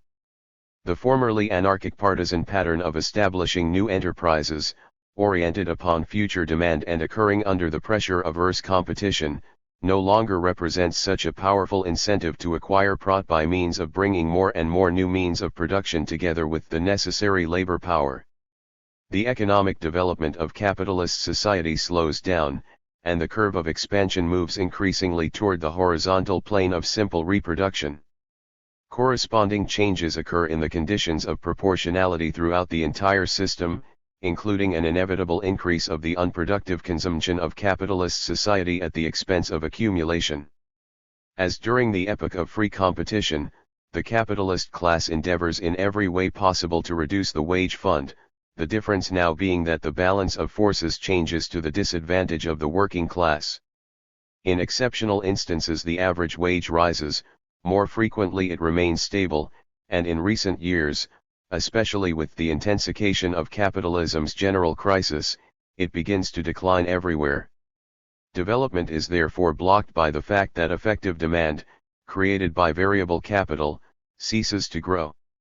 The capitalist system requires reserves of XED capital and transitional supplies of both means of consumption and elements of the circulating portion of constant capital, for otherwise a rapid cyclical development is impossible. Under imperialism, however, this effort to increase reserves of XED capital reaches monstrous dimensions. The attempt to annihilate all competition in branches embraced by monopolistic associations, and to satisfy the entire social demand even in periods of recovery and expansion, leads to an enormous accumulation of redundant XED capital and its subsequent complete immobilization, at the same time as an ever-growing portion of society's labor power is likewise immobilized. On the one hand, this immobilization is the consequence of a general thrombosis in the whole process of economic development. On the other hand, it becomes the most powerful brake on the development of cyclical expansions and the progress of technology. Under free competition, the pursuit of profit, common to all forms of capitalism, frequently results in the need to reduce prices by lowering production costs. This can be accomplished by expanding production and improving the equipment. Under monopolism, in contrast, the same goal is more frequently reached by maintaining the previous prices, curtailing supply, and if necessary, curtailing production. As a result of all these factors, some of which are causes of the slowdown of society's economic development, while others are its consequences, the character of the economic cycle and crises changes under monopolism. Let us now try to clarify the unique features of the cycle under monopolism, keeping the numerical illustrations to a minimum and avoiding a number of related details. In the course of our analysis, we must keep in mind the fact that we are dealing with the world economy and with a very uneven development of capitalism in individual countries. The question is, what magnitudes would have to be changed in our example if we were to design it in conformity with the economics of imperialism? The necessary changes would be the following: 1. We must adopt a higher organic composition of capital, let us say a ratio of C to V in the order of 5:1 rather than the previous 4:1. 2. We must adopt a much higher value, in absolute terms, for the whole XED capital, and also raise the ratio of the value of XED capital to the gross product of society. Now we shall provisionally TA.ke the value of XED capital to be 20,000. 3. We must have much larger reserves of XED capital, say 7,000*4. L and the total sum of the annually reproduced constant capital, the cost of wear on the part of XED capital, must increase relative to the value of circulating capital. 5. The reserves of circulating capital must increase by comparison with the epoch of free competition. 6. As a result of the increase of labor productivity and the rise of the organic composition of capital, variable capital must grow more slowly during the period of expansion than gross production, measured not only in value but also in natural terms. 7. Unproductive consumption must grow at the expense of accumulation. In our example, however, we shall retain the share previously going into accumulation in order to demonstrate more clearly that the changes taking place in the cycle depend on the other factors, and not upon this one, which is itself derivative in character. There are two possible causes of an industrial 6-SPILSIO114U.L16 VCL1 NES over time in the reconstruction and expansion of XED capital, and unevenness in the general tempos of capitalism's development, or I00 development of one part of the capitalist entity at the expense of another. Of these two causes, we shall begin by looking at the RST on the grounds that it does not require construction of two different schemes, one for the sector of capitalism developing more rapidly, and another for countries whose development has come to a halt or which end themselves in a condition of economic regression. Now let us suppose that in this case too the starting point of the expansion is an order for new XED capital in the amount of 1,500. How will the industrial expansion develop? Completion of such an order is obviously easier for the system of imperialism because it is apportioned over a much more powerful apparatus.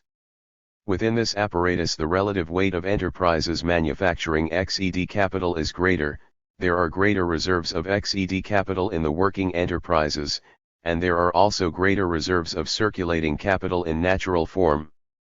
In these circumstances fulfillment of the order does not require widespread construction of enterprises for the manufacture of XED capital, nor does any such stimulus exist in the phone of competition between uncoordinated, individual enterprises, struggling for a market. At this point the question arises as to whether it is proper, in our example, to take the same absolute GUR to represent the orders for XED capital. Will this approach not mean that changes will occur in the cycle because of the relative decline of this GUR for orders, when compared to the system's greater production apparatus and not because of structural changes in the capitalist economy? Our use of the same absolute sum of orders for XED capital is deliberate.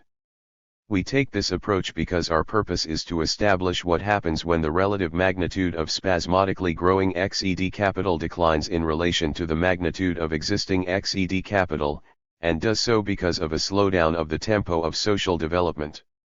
Moreover, we are also interested in how conditions change for the creation of XED capital over time. Indeed, it will subsequently become clear that we might even more appropriately begin by assigning a smaller magnitude to this one-time order for XED capital. Let us now consider why the system can deal more easily with such an order and why it does not require nearly so significant an expansion of the production apparatus. Let us use the following numerical scheme for our example. Department I. Functioning XED capital 20,000, in reserve 35%, 6,000 C, 2,000 XED plus 4,000 circulating, plus L200V plus 1,200s. Department 2 functioning XED capital 6,000, in reserve 35%, 1,800, 600 XED plus 1,200 circulating, plus 360V for 360s. It will already be apparent from the scheme why we begin with a new order for XED capital of the same magnitude as in our previous example, which referred to the epoch of free competition. Given enormous reserves of XED capital, one of the characteristic features of monopolism, and with the existence of monopolistic trusts in the main branches of production, above all in heavy industry, there is no economic necessity for rapid creation of a great new volume of XED capital, especially when the majority of such orders now occur at a different point in time.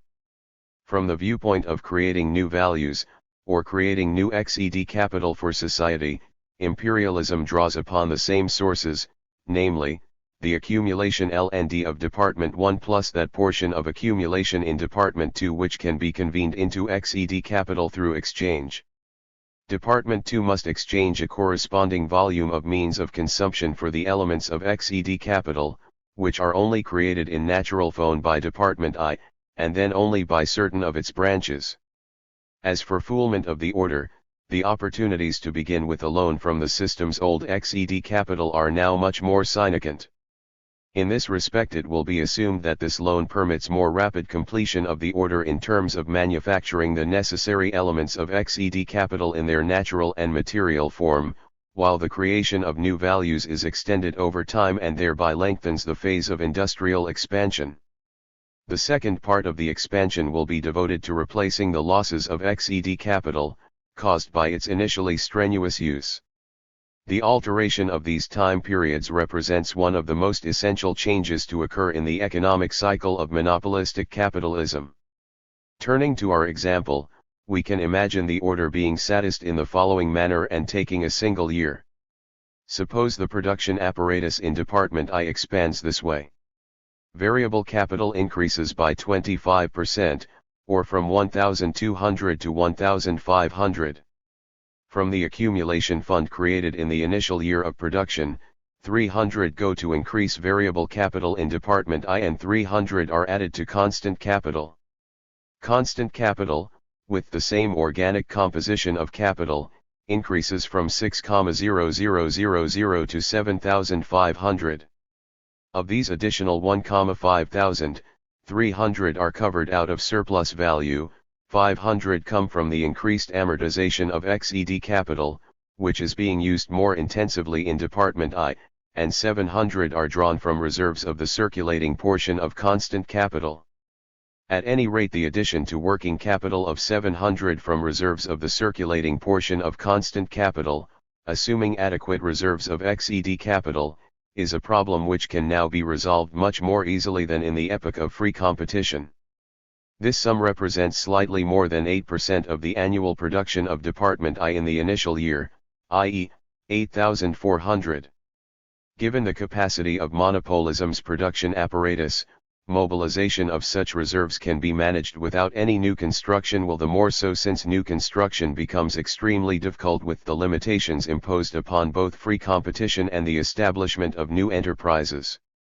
In the epoch of free competition, by way of comparison, we saw that new construction begins as early as the RST year, or at the latest, in the second year of an industrial recovery. With the tempo of expansion implied by the GERS we have adopted, and assuming Department II expands in proportion to I, we shall have the following results for the RST year of the economic expansion: Department I 7,500, 2,500 XED plus 5,000 circulating, plus L500V plus 750 accumulation fund plus 750 capitalist consumption fund. Department II 2,250C, 750 XED plus 1,500 circulating, plus 450V plus 450's 10,500 means of production will be created, as opposed to 8,400 in the initial year preceding the industrial expansion, i.e., 2,100 more. If 200 of the 300 added to variable capital in Department I go to enlarging the enterprise's manufacturing XED capital, then with a ratio CV of 5:1, this SMN will yield LOOO elements of additional XED capital that can be created within Department I as a result of developing these same branches. The missing 500 can be covered either by a loan from the XED capital of Department I or else by a loan from the XED capital of Department II. In the latter case, Department II will sell means of consumption to I in the required amount of 2,250 during the year, but will buy XED capital replacements in the amount of 250 rather than 750, setting aside 500 in the form of money capital. Or, as anal alternative, the missing 500 can be covered by a loan from the XED capital of both departments, in various proportions. Such a loan will signify conversion of a corresponding sum of amortization deductions into money capital, with the result that reconstruction of the sum of XED capital in natural form will be carried over into the following economic year. In reality, such operations are constantly taking place. Marx called this process the emancipation of capital. In the present case, it is a matter of emancipating a portion of the XED capital, which adopts the form of money capital and then returns to the natural form of XED capital when the amortization funds are used for orders of new XED capital. The general possibility of maneuvering with the amortization MDS of XED capital is a very important resource in the system of capitalist reproduction and increases its elasticity in periods of cyclical expansion. Regardless of how this loan from XED capital might be apportioned between the two departments, it is clear that the expansion must continue during a second year. However, the base for this expansion will no longer be completion of the order with which the recovery began, for that order is already satisfied in material terms. Instead, the expansion will now be based upon the need to cover the loan of 750 from the SYSDCM's XED capital, that is to say, it will now be necessary to recreate the old values which have been expended rather than produce new values to this amount. In this case, if the level of production in departments I and II remains exactly the same as in the RST year of the expansion, the accumulation fund of Department I will go to replacing the loss of XED capital wherever it occurred. Replacement of this loss can be accomplished by the accumulation of Department I on its own, although such need not be the case. In spite of the different natural form of its production, Department II might also participate. I have already indicated above that there are no insurmountable obstacles to a transfer of value from Department 2 into Department I, and it is only by taking a very crude and apprentice-like attitude toward the letter of the Marxist schemes in Volume 2 of Capital that one could see impassable barriers here. In practice, this question is decided differently in accordance with different circumstances. But even if Department 2 did not participate either in the loan from old XED capital or in its repayment, it remains true that the entire process of creating new XED capital, not only in its natural form, which is obvious, but also in the form of creating new values, would lie exclusively with Department I, and the crisis must begin sooner in II once unwinning the extent of the production increase in I remained unchanged. But no matter what course is followed, the production process enters into a new phase when the order is completed and the loss of old XED capital is replaced. In the epoch of free competition, this new phase is a general crisis, because all possibilities of expanding the production apparatus in response to a growth of the market are 6xh3LLSL6D. Then it is only a matter of the resources available to moderate the crisis, for example, the opening of new markets in other countries. In the epoch of imperialism, on the contrary, the cycle of expansion is still not completed. Both the enterprises manufacturing XED capital as well as the enterprises in other branches, which have yet to increase their own XED capital, still have a stimulus to increase precisely this part of their production apparatus. If we assume for purposes of simplification that the order for new XED capital was fooled not only by the resources of Department I, but also by those of Department 2, then the XED capital of Department I will now be equal to 21,000 in place of the former 20,000, in other words, it is still far from increasing in proportion to the increase either of variable capital or the circulating portion of constant capital. Maintaining the former proportions, it would have to grow to 25,000. And we have yet to consider the fact that the same stimulus to expand XED capital also exists in Department 2. It is this increase of XED capital which represents Thenal Reserve Zero Fan industrial expansion under imperialism. There is no obligation for the increase to occur in the proportions we have indicated, for there is no economic necessity at work here. In one measure or another, however, this increase can and will take place.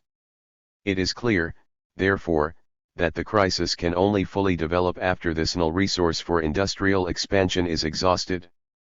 This variant does not exclude, by any means, the possibility that the crisis will be preceded by a brief depression, whose origins might be the following.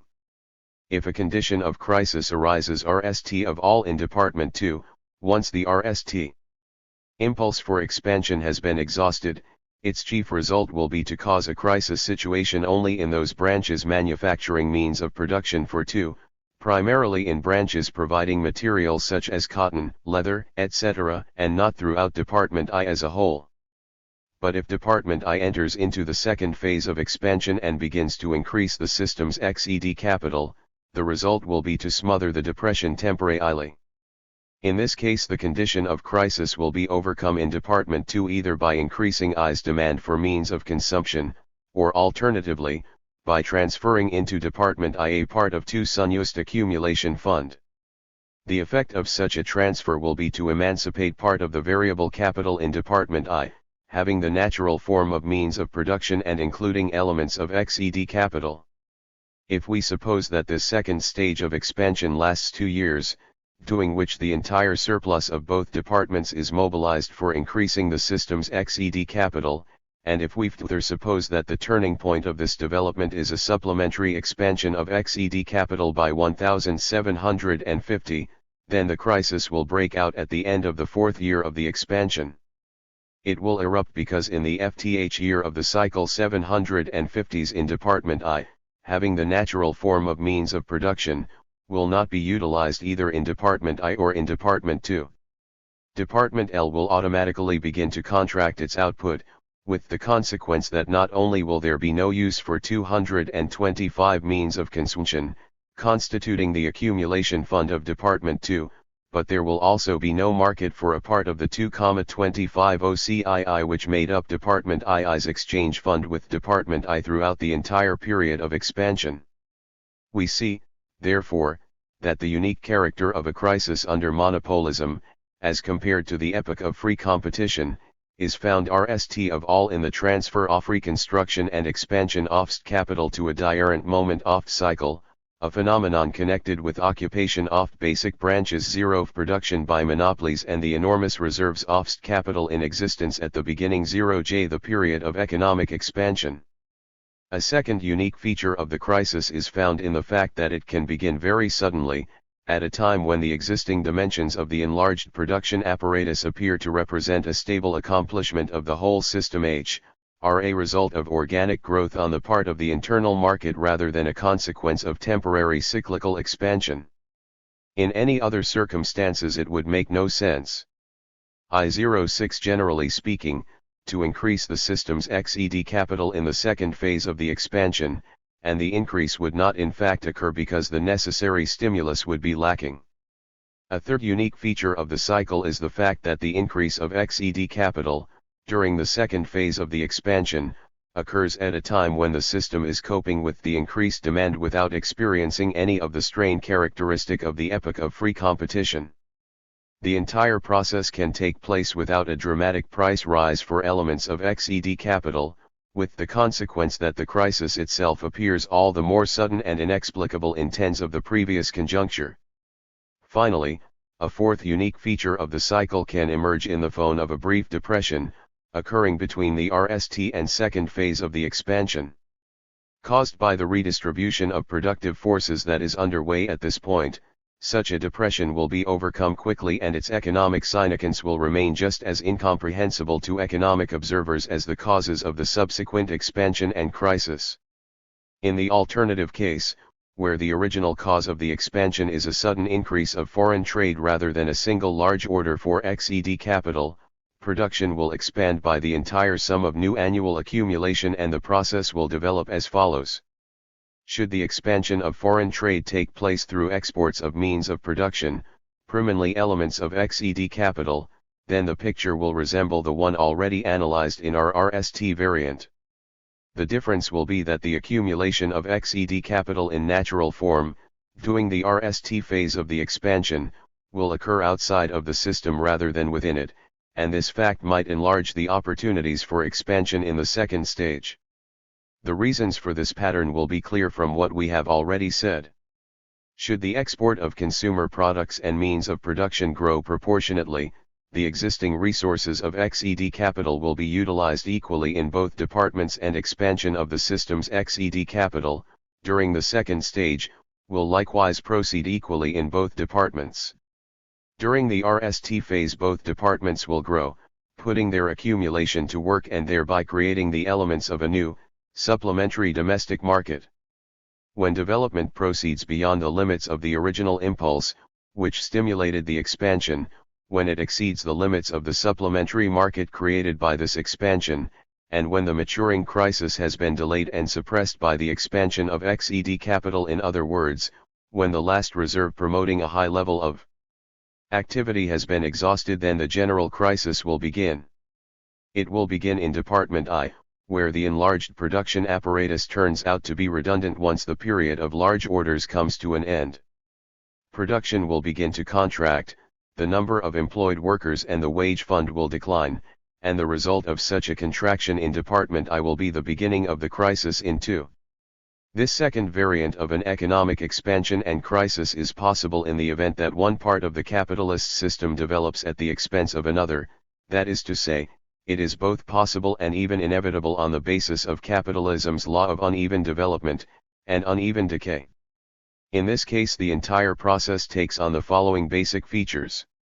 One part of the capitalist whole, developing at the expense of another, will acquire the opportunity to expand up to the full extent of its accumulation. In the successful capitalist sector there will be a weakening of the structural thrombosis, which impedes development of the productive forces and is intensified under the system of monopolism. For a numerical illustration of this kind of development one could take the original year of our RST example, dealing with the RST variant of the cycle under monopolism, and make provision for proportional development of the two departments as in Marx's schemes of expanded reproduction, remembering that Marx's schemes describe the ideal picture of capitalist expanded reproduction, wherein one half of all newly created surplus value goes into accumulation and the entire economic system develops smoothly and very rapidly. After 3 to 4 years of such smooth development, the whole production apparatus will have expanded, in the RST year by 500 in Department I and 150 in II, in the second year by 542 in Department I and 162.5 in II, etc. Having grown by roughly 20 to 25% over 3 to 4 years, the production apparatus will be similar to the results in our RST variant of development, where the process was more abrupt and spasmodic. After exhausting the resources of the expansion which resulted from the unevenness of capitalist development and growth of the internal market, the capitalist system will then take up the task of enlarging its XED capital to an extent consistent with the general expansion of both production and the production apparatus. In this case too, the crisis will erupt when the process of expanding XED capital has been completed. Looking at the matter formally and dogmatically, our example would indicate that the crisis must break out when FXED capital grows by 20 to 25.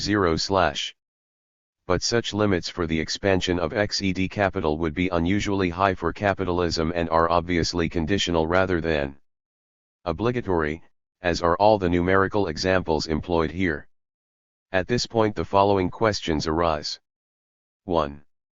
Which of the two variants of expansion described above is closer to the essence of monopolism and historical reality? 2. What is the fundamental difference in the character of the cycle under monopolism when compared to the period of free competition? 3. What are the possible sources of recovery from the type of economic crisis that we have described under monopolism? I consider the RST variant of expansion to be possible under imperialism, but not typical in the same way as during the epoch of free competition. Under free competition the cycle began with a large order for XED capital, followed by expansion and then a crisis. At that point a new period of renewing and expanding XED capital began, the circle was closed, and the basic processes were obvious. Under imperialism the type of impulse created by large orders for XED capital cannot be ruled out for one part of the capitalist system if the order is concentrated on certain points and over certain intervals of time at the expense of another part of world capitalism. But this case is not typical. If one part of capitalism expands because of impaired development in another, the latter might be drawn into recovery to some extent by instances originating in the former. Furthermore, what is likely to be involved is an expanding market not merely for XED capital, but also for other elements of production and for means of consumption. From this viewpoint the second variant would appear to be more typical. The basic difference in the character of the cycle is found in the fact that under free competition new construction begins with the onset of expansion. Conditioned by less significant reserves of old XED capital and by the whole situation during the epoch of free competition, construction activities are stimulated by forces we have already considered and are pressed to the limit. One cycle begins with large orders for XED capital, concentrated over a comparatively short interval of time, and a new cycle begins with the process of renewing and expanding XED capital when prices fall in conditions of crisis. Under monopolism, on the contrary, renewal and expansion of XED capital occurs during the expansion itself, primarily in its second phase, and before the crisis begins. In this way the whole system loses that fundamental stimulus for rapid expansion which existed under free competition and was periodically recreated at a certain stage in the cycle's development. Because the processes of enlarging XED capital are transferred to the end of the expansion, under monopolism the expansion itself can be prolonged, but then the system loses an important lever for overcoming the crisis. From what has been said it is clear that relocation of the processes of enlarging FXED capital to a different stage of the economic cycle leads to the two unique features of a crisis under imperialism, as we have described them. Later I shall look in detail at a third unique feature of a crisis under imperialism, showing that it might not, by contrast with the epoch of free competition, be accompanied by a credit crisis. This matter will be considered further in another context. As for the conditions for overcoming crises and creating the prerequisites for a new expansion, we see that the character of the economic cycle under imperialism is to do the very opposite, that is, it creates the prerequisites for prolonging the crisis insofar as the system cannot overcome a crisis by those means and methods which were available in conditions of classical capitalism. The system enters into a crisis after the increase of XED capital has already occurred. This burden of FXED capital now forestalls further advance. Contrary to free competition, the system of monopolism weakens the mainspring of development and strengthens the elements blocking the productive forces, thus creating conditions for prolonging the crisis. The crisis must liquidate the swollen production apparatus, which is connected with specific and transitory causes resulting from the economic expansion. A slow recovery can only begin when the dimensions of production have been correspondingly reduced. But recovery will be much slower than in the epoch of competition because the elements blocking the productive forces now act with incomparably greater force. More and more the capitalist system will lean toward conditions of simple reproduction.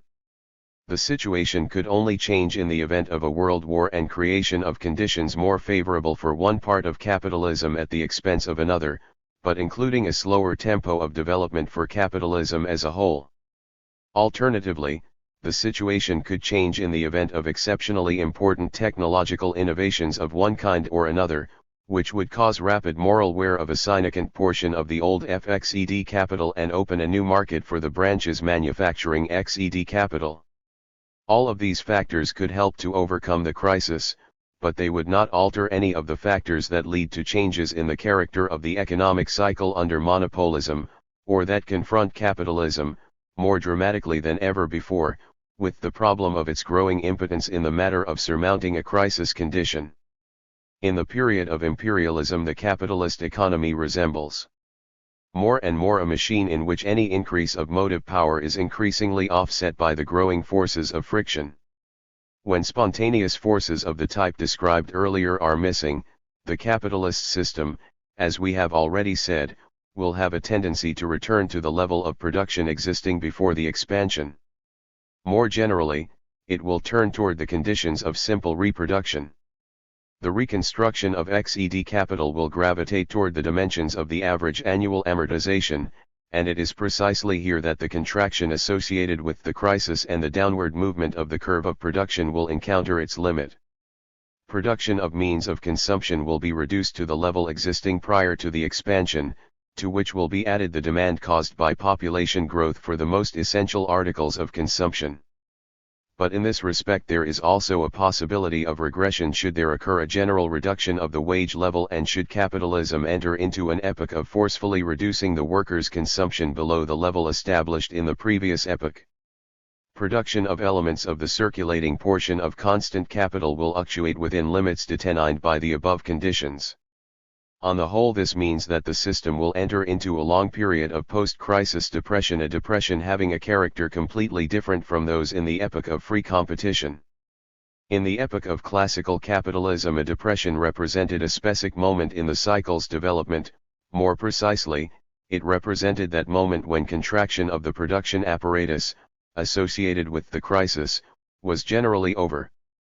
Depression meant a renewal of demand for XED capital on the part of enterprises that were adjusting to the reduced level of prices, with the consequence that movement began once more along a rising line, even if still only rather slowly. Unless it grows over into a world war, the depression that follows a crisis of monopolism has an entirely different character. On the one hand, it will, if one might put it this way, liquidate the excessive contraction of the production apparatus occurring as a result of the crisis. On the other hand, it will wreak an effort by the economically strongest capitalist countries to adjust their level of production to the new level of the world price index. Whereas under free competition the strongest enterprises adjusted to low prices by improving their production technology, under monopolism the economically strongest countries carry out a certain degree of rationalization and revise their tariffs upward in order to deprive more backward countries of their share of world trade. In this case, the post-crisis depression will bring a certain improvement of the economic conjuncture in the strongest capitalist countries, as compared to the conditions of crisis, and a much more rapid regression in countries where economic decline is most evident. Taking the entire world economy as a single entity, the following state of affairs will now prevail: after an economic recovery and expansion in one part of capitalism, coinciding with a generally weak recovery in the other part, there will be a prolonged depression in the leading countries and a permanent crisis in the others. In general and on the whole, this will mean that the entire capitalist system, should no exceptional circumstances intervene, must enter into conditions involving gradual disintegration of the whole cyclical form of movement, assuming capitalism survives that long. Gradual economic development will come to a general halt, and more the tendency towards simple reproduction will prevail. Hence one can assert that if it does not lead to a world war, or is not interrupted by a technological revolution, a general economic crisis under monopolism must outgrow its economic framework and become a general social crisis of the entire historical system of capitalism. The objective of the present theoretical analysis consists of revealing the outlines of the general social crisis of capitalist society as a whole, showing how it develops in imperialist conditions of reproduction and in the context of imperialism's unique economic cycle. On the other hand, such a study must also demonstrate how this crisis shatters the entire system which has already been breached in the territory of the us, and why the rst profound economic crisis of monopolism might bring to a close not merely a specific economic cycle, but also the entire curriculum vitae of capitalist society as a whole. 8. The economic crisis of the monopolistic system and the World War. Our entire analysis leads to one very important political point. The extraordinarily acute shock that the capitalist system undergoes during a general economic crisis in the epoch of monopolism explains why every emerging world crisis has a tendency, as has frequently been observed, to grow over into an imperialist war. As will be seen from the II foregoing exposition, every such crisis begins in heavy industry, the leading sector of a capitalist economy, and directly impinges upon the interests of the most influential stratum of the bourgeoisie. This crisis creates a situation from which it is very difficult to extricate the entire system, incomparable one why more difficult than in the case of a typical crisis during the period of free competition. Hence the extreme intensification of imperialist contradictions during every crisis of monopolism. It is by no means coincidental that the RST serious confrontation of an imperialist type on the territory of Europe, taking place in 1908 and almost leading to war between Germany and France, occurred during a period of crisis in 1907 to 1908. Despite its mixed and transitional character, this crisis already possessed many of the features of an imperialist crisis. In another context we shall consider in further detail the character of pre-war crises, including the crisis of 1907 to 1908. Like the present crisis, that one too broke out abruptly in a country with the most highly developed monopolism. And like the present crisis, the one of 1907-1908 similarly had a tendency to develop into an imperialist war. 28 It is far from coincidental that the outbreak of World War did take place when the next crisis of monopolism began to develop. In this case the crisis led to World War at its very outset, with the war representing an attempt to secure freer development for one part of capitalism's body by amputating another part. This result was in fact achieved. Within Europe, France developed its productive forces at the expense of Germany and Austria, while overseas the United States developed at the expense of all the rest of the capitalist world, above all at the expense of victorious England. As we have mentioned previously, the crisis of 1920-1921 was one involving the liquidation of a nation. Its objective task consisted of settling the world economy into the new conditions created after the war. In that sense the crisis was not typically imperialist, and the ensuing depression, like that of 1924, did not develop into a general, world economic crisis. The crisis of 1930, in contrast, possesses all the characteristic features of a classical crisis of monopolism, one that might become the null blow to capitalism and kill off a decrepit organism.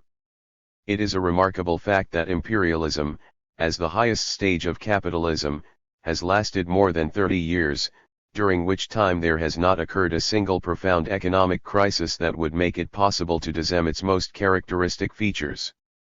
But that very fact indicates that a universal economic crisis signs catastrophe for the imperialist system in general. Such a catastrophe almost occurred in 1908. In 1914 it did occur, and it not only inflicted wounds upon capitalism's body and bled it white, but also severed away 1/6 of it. Although the present world crisis is the typical economic crisis of imperialism, it too might be interrupted by a military catastrophe, or by proletarian revolution as the prologue to war. Never since 1918 has there been such a stench of gunpowder and poison gases as in the years 1929 to 1931. War or socialist revolution? That was the issue in 1914, and that is precisely the issue today. The difference is that in 1914 the world did not know how to withdraw from positions leading to war or what it meant to end a way out along the road to revolution. In 1930 such knowledge does exist, at least among people who have any ability to comprehend what is happening. In the place it is understood that a new world war will throw the world economy even further backwards than was the case during the war of 1914 to 1918. And in the second place there is no way out of a new war apart from proletarian revolution. Still held captive by capitalism, the majority of mankind will be driven by cannonry, machine guns, and poison gases from one blind alley along the bloody road into another, from which there is even less chance of escape. That is why chauvinism, a musical string that has been broken and haphazardly knotted together, has such little appeal whenever and wherever today's pre-war imperialist press attempts to play upon it.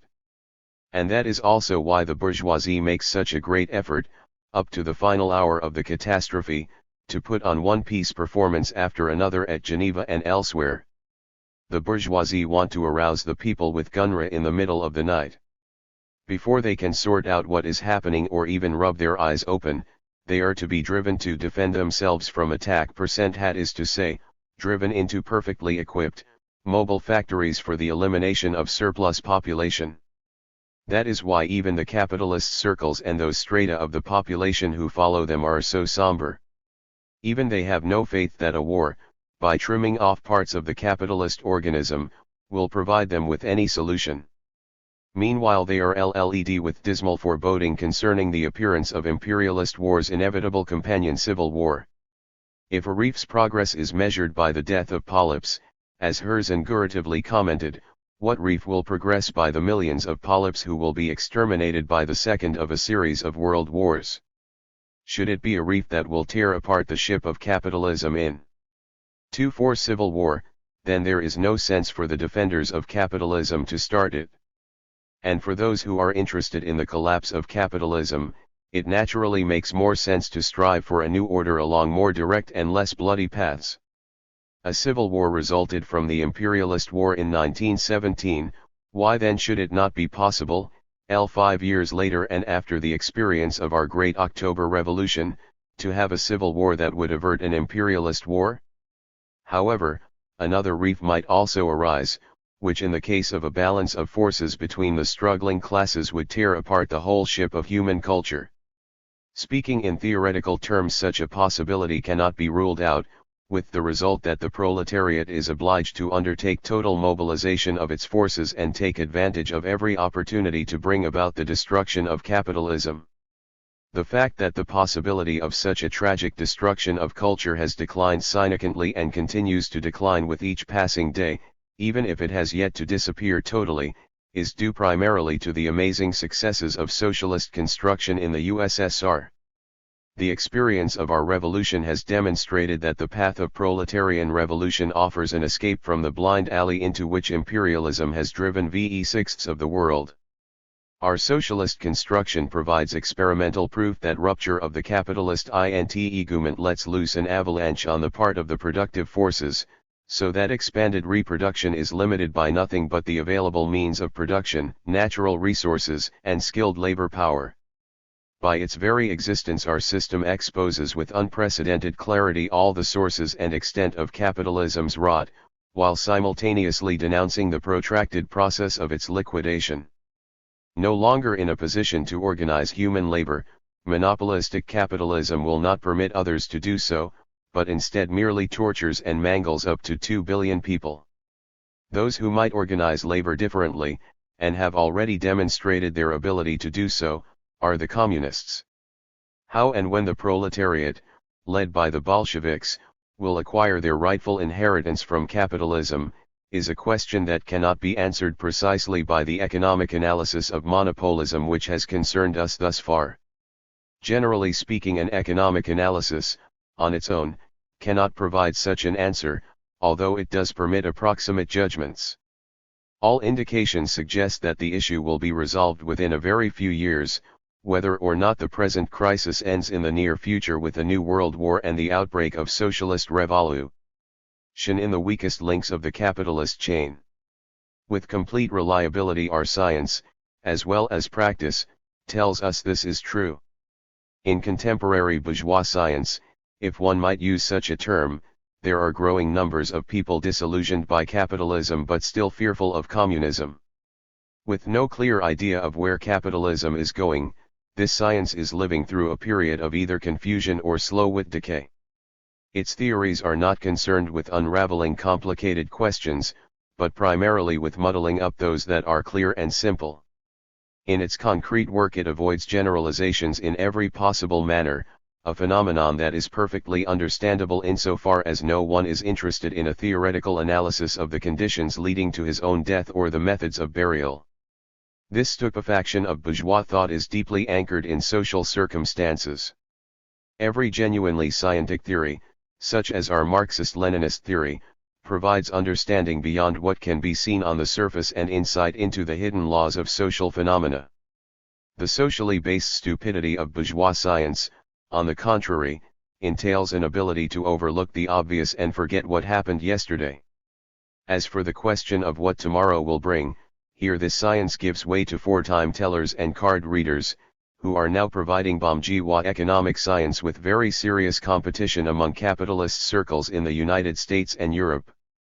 One can only hope that in serious scientific and Marxist journals, and not merely in the pages of KR0K0 there will appear a study whose theme will be, the theory of reproduction and conjunctural predictions in bourgeois science, from Smith and Ricardo to card readers in the bourgeois quarters of New York. Part 5-9. The world economic crisis of 1930 to 1931. As we have seen already, the world economic crisis of 1930 is the typical crisis of imperialism. The imperialist character of the crisis of 1907 was expressed more in its international political effects than in the character of the economic cycle itself. Although the crisis erupted in a country with the most highly developed monopolism and appeared very suddenly, a pattern that results, as we have seen, from the very nature of the cycle under monopolism, nevertheless this crisis still had transitional features in common with the crisis from the epoch of free competition. But we shall have more to say in this respect elsewhere. The crisis of monopolism that came to maturity in 1914 passed over into an imperialist war. In this way the world learned in practice just what an imperialist world war involves, but it did not have the experimental opportunity to become familiar with the most characteristic features of a world economic crisis under imperialism. Those features likewise remained hidden during the economic crisis of 1920-1921, involving the liquidation of a nation. On the other hand, that crisis helped the world economy to settle down on the basis of conditions created by the World War. The economic development of some countries was forcibly held back by the outcome of the conflict, while other capitalist countries acquired the opportunity to develop at the expense either of the vanquished or of countries exhausted by the war. All of this occurring in the context of a general slowdown of the whole system's tempo of development. Signifying a bloodletting from one part of capitalism's body in order to permit freer development in another, the World War provided 2-6-17 extraordinary reinforcement to the unevenness of capitalist development and thereby created the preconditions for a unilateral and one-sided economic expansion in one portion of the world economy. The war hastened with unusual force a process apparent even before it began, namely, transfer of the world's economic center from Europe to America, with the result that a new, one-sided economic expansion could only begin on the other side of the ocean. The only exception in Europe was France, which received a strong impetus for development from the destruction of Germany and Austria and grew at their expense. This one-sided character of the world's development, resulting from the war, also predetermined both the character of the expansion and the source of a future crisis. It was perfectly inevitable that source should come out to be the United States and its immediate economic periphery in the other countries of North and South America, which had been drawn into the expansion by the United States. At this point our task consists of applying the general propositions concerning reproduction and crises under monopolism that we have developed in previous chapters, for the purpose of explaining the current world crisis. The present exposition will apply these propositions for purposes of concrete economic analysis and at the same time test them experimentally. Before beginning our examination of the conditions in which the present world crisis originated, we must first of all, in keeping with our previous exposition, decide just what type of expansion we are dealing with. Is it an expansion on the basis of a substantial, one-time construction of XED capital, such as characterized classical expansions in the epoch of free competition, or is it one occurring in one part of the capitalist system at the expense of forestalling development in another part? Because we are dealing with industrial expansion and crisis in the aftermath of World War, it should be clear even before we acquaint ourselves with the whole mass of concrete facts, that we are obliged in our investigation to rely primarily upon the second of the variants we have analyzed, or upon the variant which includes a one-sided industrial expansion whose impetus comes from a redistribution of markets to the advantage of one part of the capitalist entity at the expense of another. In this case the matter might have to do with new markets for exporting elements of XED capital, new markets for exporting articles of consumption, and new territories for the export of capital. Post-war economic literature has compiled an non-news volume of 18 concrete facts and economic studies to illustrate the systematic exclusion of Europe from a number of markets by United States capitalism both during and after the war. America's economic positions were strengthened within the capitalist countries of Europe, America was converted from Europe's debtor into its creditor, and so forth. From the enormous volume of factual material referring to this theme, we shall separate out only that which pertains directly to the conditions of expanded reproduction in the United States during and after the war. Unfortunately, I shall not be able to construct for the United States the sort of reproduction schemes which I myself would consider necessary for complete clarification of how the present world crisis came about. The statistical data of bourgeois states do not always provide answers to many of the questions that must be raised in a Marxist economic analysis. The information provided in the following pages will be sufficient, however, to demonstrate the main propositions adopted in this chapter. Our study begins with statistics of foreign trade for the United States. We start with this question because it is precisely the rapid expansion of foreign trade by the United States since the war, and its consolidation of control over new markets, seized from Europe, that reveals the powerful impulse responsible for enormously accelerating the process of expanded reproduction in this country. Possessing a vast domestic market even before the war, the country acquired additional external stimuli to develop its production during the war and afterward. Then, on the basis of this additional external market, it developed and forwarded a supplementary domestic market. The consequence was that at the expense of the tempo of development in other capitalist countries, above all belligerent Europe, the United States accomplished an acceleration of its own tempo of development which ensured its post-war industrial expansion, the null splash coming in the industrial expansion of 1927 to 1929. We begin with summary data for United States foreign trade over the past 20 years. See table. The GLRAs demonstrate the enormous growth of United States foreign trade, exports above all, beginning with the year 1916.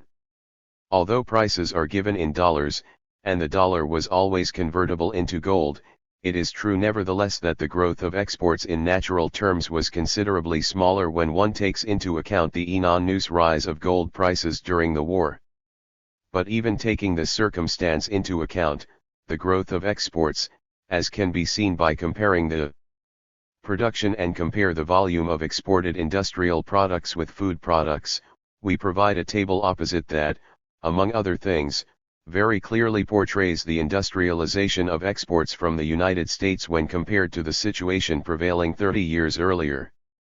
Besides giving absolutes in terms of a changing measure of value, this table provides a percentage relation between the value of commodities being exported and the value of the entire domestic production. Because the rise of the price index applied to all commodities, this percentage share of exports in the total annual production eliminates the incidence of price increases. Thus the dynamic of export growth and its share in domestic production is properly recorded in the above table. Below we shall provide another table, giving the percentage of exports in relation to exportable production, wherein the growth of exports is underlined all the more forcefully. The two tables that we have provided indicate with perfect clarity that the years of World War were ones of enormous export growth from the United States, both in absolutes and in relation to the country's total annual production. This fact represented an enormous impulse for raising the tempo of expanded reproduction. The basic limit to expanded capitalist reproduction, in accordance with the very structure of capitalism, and particularly in the epoch of monopolism, is the capacity of the market. Thus the expansion of exports could only reinforce the tempo of development in the United States, and this increase of tempo implied in turn an even more significant absolute growth on the part of the internal market. Second, the tables we have cited also enable us to see the growing industrialization of exports from the United States. This fact has been adequately elucidated in the economic literature and we shall not dwell upon it here. The only exception comes in the war years, when the United States provided belligerent Europe with a huge quantity of articles of consumption at inflated prices, the consequence being an extraordinary increase of the share of such exports in the total. We shall only observe that this enormous price increase for articles of food and material, including agricultural material, promoted the swelling of agricultural production in the United States. Consequently, when prices fell ere the war, it was precisely the farm economy that experienced a particularly acute crisis in the United States. But the dramatic increase of exports from the United States during the war had lasting consequences for the country's economy, not only because of the enormous expansion of the internal market and establishment of control over an enormous part of Europe's foreign markets, but also because a decisive change took place in the United States balance of payments. Before the war, the United States was a country with an active trade balance, a condition that still prevails up to the present. However, this active character changed fundamentally in terms of its economic and social significance. Prior to the war, the United States had the active balance of a debtor country. It had to pay for capital investments by other countries, providing dividends on imported foreign capital and thereby bringing its balance of payments into equilibrium. During the war, the trade balance of the United States was enormously active, reaching about $20 billion over 7 years. This was the active balance of a country swiftly converting from a debtor into a creditor. It was an instrument for establishing the country's financial dictatorship over the world. In terms of real commodities, the $20 billion represented a substantially smaller sum due to the sharp fall of the purchasing power of gold, which in economic terms meant the following. 1. The United States paid off its pre-war indebtedness in the most favorable of all possible conjunctures. 2. The new debtors of the United States increased their indebtedness when gold had declined in worth by 1/2, whereas they had to make repayments after a sharp decline in the gold index of world prices. In that way, roughly speaking, one gold dollar became 2. During the war and the initial post-war years, they paid $2 for the same commodity unit that now costs $1. 3. The purchasing and debtor countries paid the United States for these commodities with cash in the form of gold, which streamed into America. They sold their securities at half price, the securities representing pre-war United States indebtedness to countries from whom it had imported capital, and nally, the debtor countries either piled up their obligations to the United States or else American capitalists undertook an enormous volume of new industrial construction in Europe and other countries. This entire process of transferring the financial and economic center of the world from Europe to the other side of the ocean had diverse consequences from the viewpoint of the process of expanded reproduction in the United States, although in two respects its results were perfectly obvious. In the first place, this process entailed in itself a massive sale of commodity values by the United States without any corresponding I-23 purchases. Liquidating its own indebtedness, the United States sold without buying while the former creditors did nothing but buy. This pattern represented nothing other than creation of an enormous low-buy temporary market for the United States. Although it is true that this process still has not ended, its golden days are over and the temporary additional stimulus for developing production in the United States has also ended. Given its balance of payments, which is that of a world creditor and enormous capital exporter, the United States could become a country with a considerably passive trade balance. But such a conversion is difficult, among other reasons, because the United States has been obliged to use every means to preserve the level of exports and tempo of economic development achieved by virtue of completely exceptional circumstances during and after the war. Here we are referring to the condition that prevailed prior to the world crisis. A further consequence of the above-mentioned process was that the countries who had previously been creditors of the United States but had now become its debtors, began in every way possible to stimulate their own exports both to the United States and to markets in which the United States was a competitor, in order to achieve equilibrium in their own balance of payments.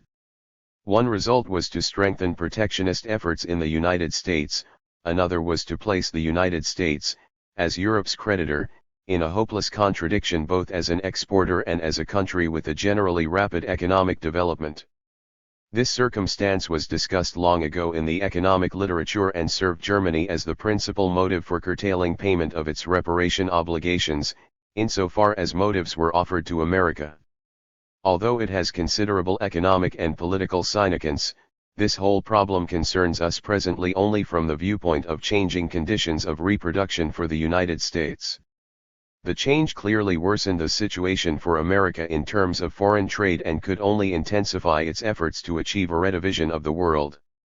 Such a redivision would guarantee, at the expense of other states, preservation of those tempos of economic development which had likewise been achieved at the expense of another part of the capitalist entity.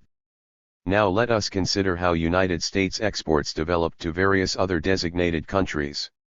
In order to avoid complicating the presentation with a great volume of statistical data, we shall provide information only for the most important territories and the most characteristic years, beginning with 1913, the year before the war. In addition, exports to Oceania grew from $53.7 million in 1913 to $192 million in 1929, while exports to Africa increased from $29.1 million in 1913 to $130.5 million in 1929. These figures are all so expressive as to require no explanation. It must furthermore be added that the growth of capital exports from the United States to Canada, the countries of South America, India, China, etc., advanced with similar intensity. Of the European countries, England suffered relatively more than any other from this expansion on the part of the United States. England increased its own foreign trade much less quickly, even its trade with the Dominions and with such an important colony as India. Here are the totals for British exports to European countries, to countries outside of Europe, and to Britain's own possessions CP 125. It is apparent from the figures that the United States not only took over Europe's extra-European markets during the war, but also retained those positions, having increased its exports by 3 to 4 times by comparison with the pre-war position, leaving aside the rise of the world price index. Above all, it was the United States that schemed the cream from those cotton trees during their comparatively rapid process of capitalist development process that for each cotton tree meant a growth of imports, including imports of foreign capital. The growth of exports to these countries from England, on the contrary, proceeded at an incomparably slower pace. As the figures show, however, some growth did occur all the same, and the developing countries also increased their imports from other European capitalist countries and from Japan. In general and on the whole, this fact imposed a limit upon further economic expansion by the United States and extremely intensified both the problem of its economic rivalry with Europe and the threat of a new division of the world. For us it is important to observe here that the golden days of expansion have ended for the United States, which now faces, above all else, the problem of preserving positions already won.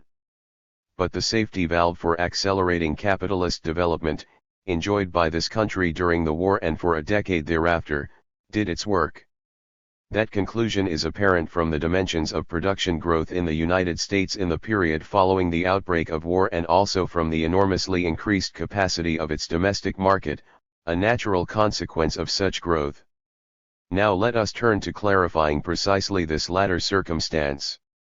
For this purpose we employ the most fundamental factual data: population growth, increase of gross and net production, the relation between heavy and light industry, the wage fund, the rise of labor productivity, incomes of farmers, the volume and pattern of unproductive consumption, the volume of capital accumulation, the growth of fixed capital, and the character of the post-war crisis and the Depression of 1927.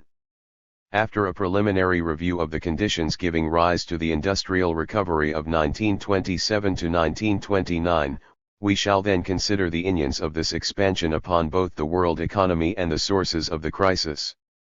The volume of total production in the United States with respect to movable goods, and also the proportion of exports in total production, are apparent in the following table. Although it does not give the entire gross production, this table does illustrate the enormous growth of production in the United States during and after the war.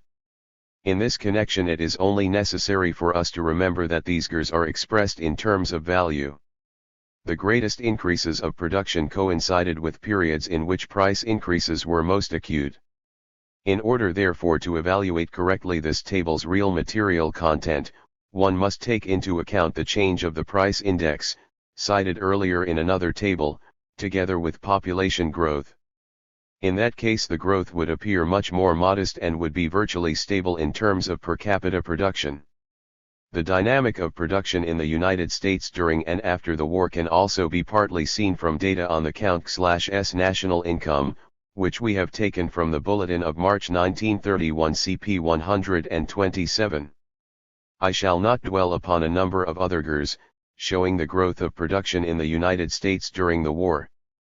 These figures are commonly known with respect both to industry and agriculture, which received a powerful stimulus for development from the enormous price increases for wheat and agricultural material during the war. FAMUA production, for instance, increased from $7,886 million to $17,677 million in the years 1913 to 1918. Although it is true that this production was sold at inflated prices, these were nevertheless gold prices, and belligerent Europe paid for this production either with real gold, which streamed into America, through the sale of securities, or else by accumulating its indebtedness to America, which it then had to repay when the price index was lower. Once the war ended and the specific market acquired by the United States on the territory of belligerent Europe was eliminated, the economy of the United States then began to develop into the post-war period. In this regard it relied, on the one hand, on the external markets won during the war, and on the other hand, on the domestic market, which had grown to an extraordinary degree. It was precisely for this reason that the crisis of 1921, although quite profound in terms of the decline of both production and the price index, was nevertheless quite short-lived. While forcing the economy of the United States to reconstruct in conformity with the new circumstances, it did not hold back its entire growth. The crisis lasted only a single year and after 1921 passed over into a depression. Then began the recovery of I-923, after which the economy of the United States found itself in a period of expansion right up to the summer of L929, leaving aside the depression which was observed in the second half of 1927, but which did not develop any 128 E. A. Preobrazhensky further and will be discussed in more detail later. From the preceding exposition, the causes of the expansion of production in the United States during the war will be clear. The fundamental cause of the expansion lay in the safety valve which the capitalist system of the United States acquired in the form of an expanded external market. After the war and the crisis of 1921, in contrast, the share of exports in United States production, despite a substantial absolute increase, returned in percentage terms to the pre-war level. This fact demonstrates quite clearly that any further expansion in the United States depended primarily upon growth of the domestic market. Here we see an excellent illustration of that proposition in the theory of reproduction, which says that the main result and the main positive consequences of an expansion of foreign trade for the capitalist system lie not so much in the absolutors of this expansion as in the fact that during this time the system creates a far broader, additional domestic market. The increase of production in the United States after the crisis of 1921 represents the embodiment of this favorable impulse.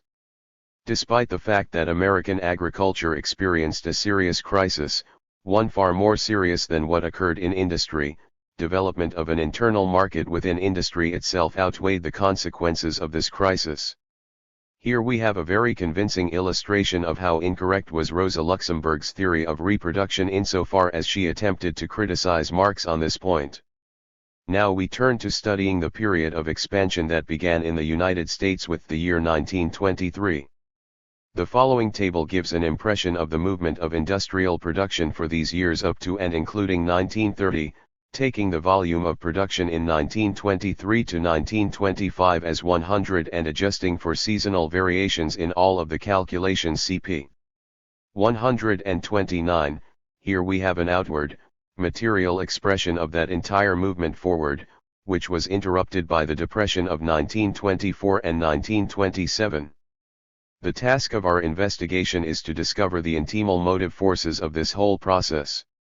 What was the foundation of this whole expansion of the United States economy up to the crisis of 1930?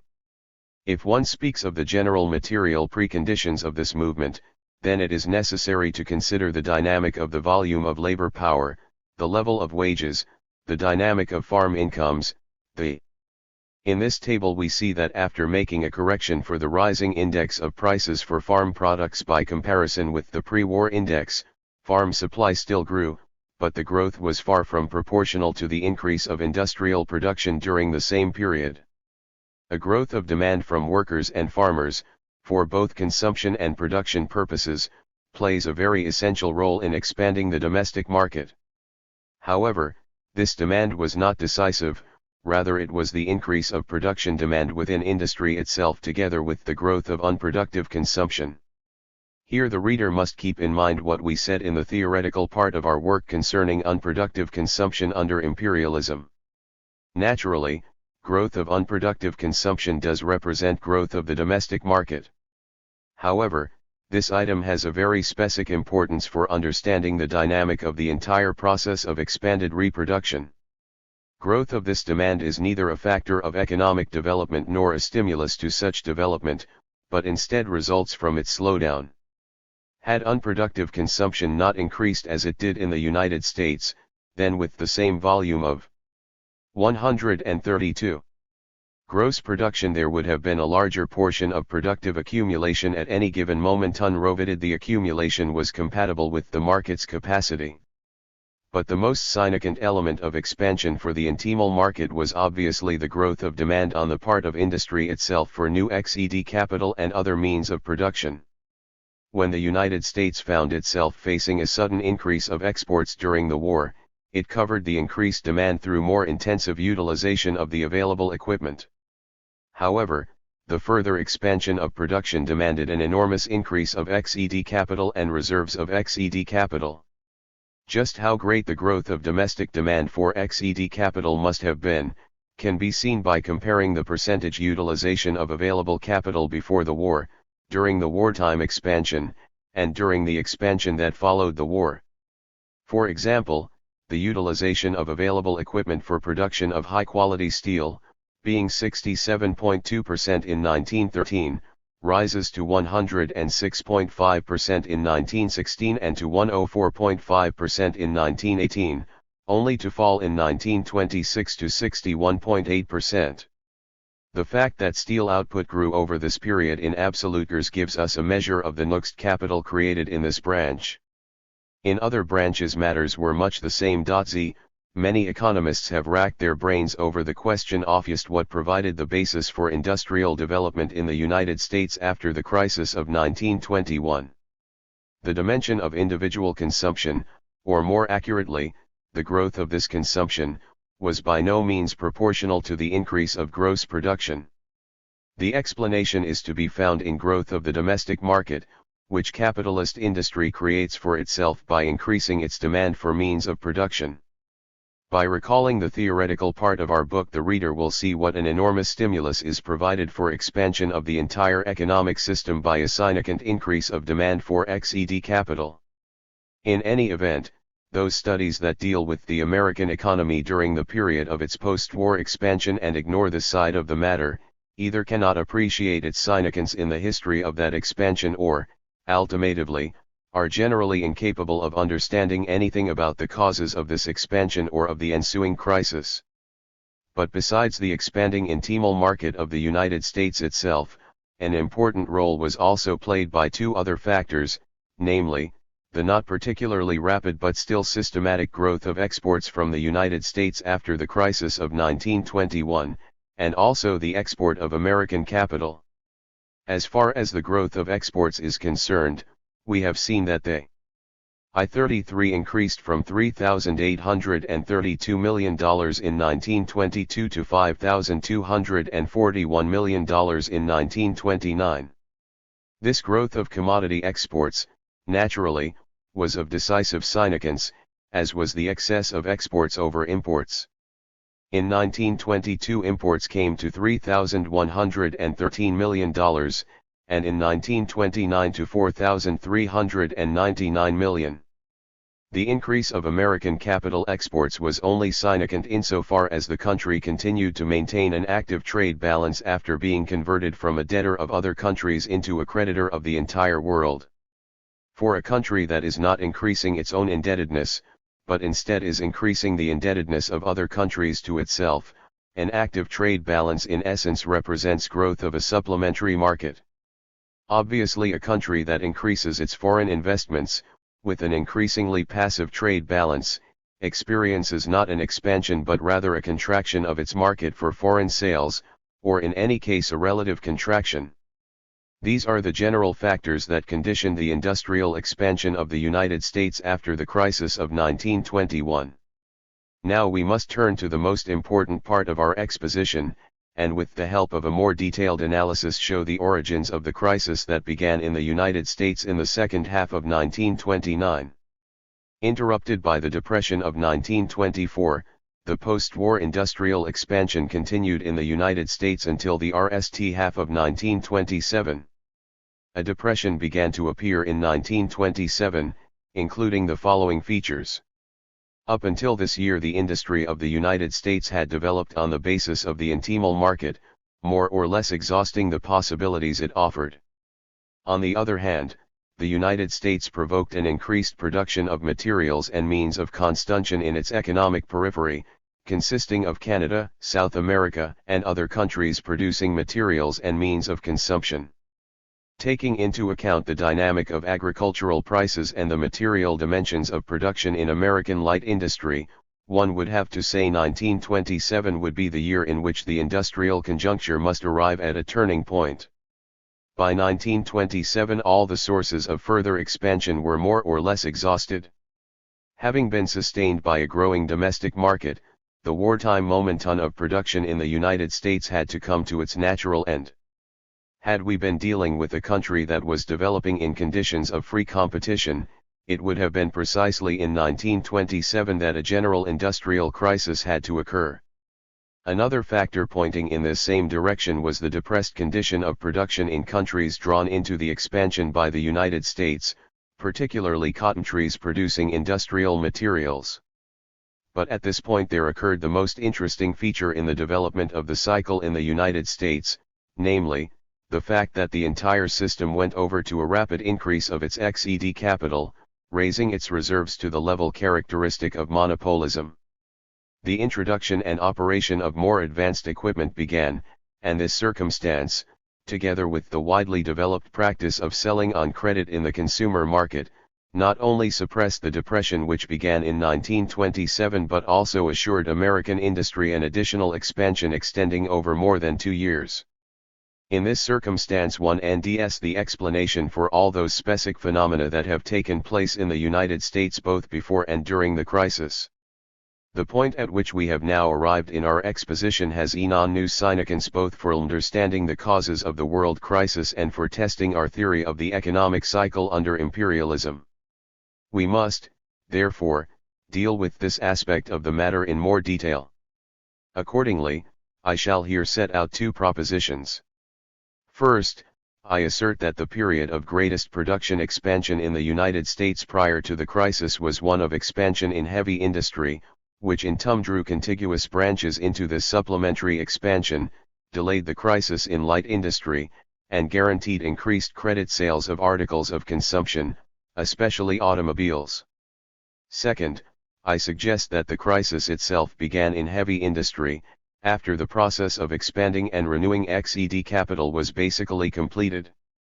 In order to illustrate these propositions we shall begin with the dynamic of employed labor power. The situation can be characterized by citing the changingers for labor power in the machine building industry on the one hand, and in the textile industry on the other, being the largest and most indicative branch of light industry.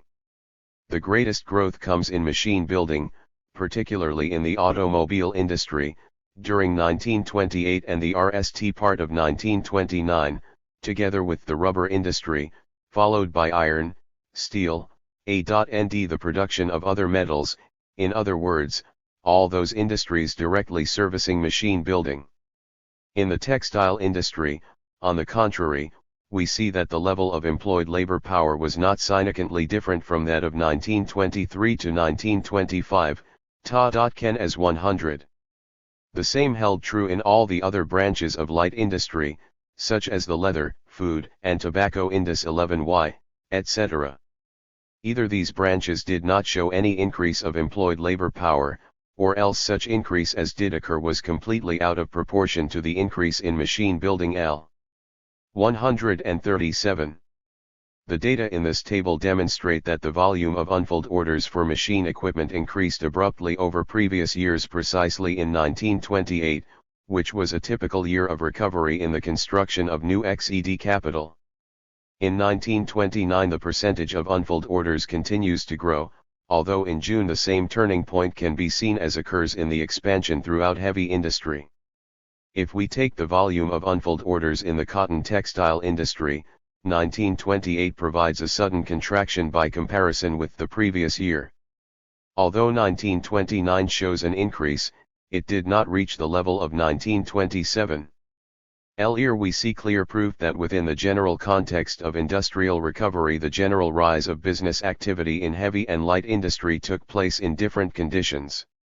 While a strong expansion was evident in heavy industry, light industry merely held its own, and it was only in 1929, under the influence of recovery in heavy industry and on the very eve of the crisis, that an advance occurred. These facts demonstrate that the conjuncture was different in these basic sectors during the null years of the expansion. The main link of the entire economy was heavy industry, which delayed conversion of the 1927 depression into a crisis. The data for inventories in the cotton textile industry provide roughly the same picture. During 1928, the year of most rapid expansion in heavy industry, the volume of inventories increased abruptly compared to the previous year and only slightly declined in 1929, apparently under the influence of the recovery in heavy industry, although it is true that in this case one must also take seasonal variations into consideration. In the changing level of registered orders for electrical equipment we see the very same picture. In this very important branch of machine building the situation developed as follows: CP 138.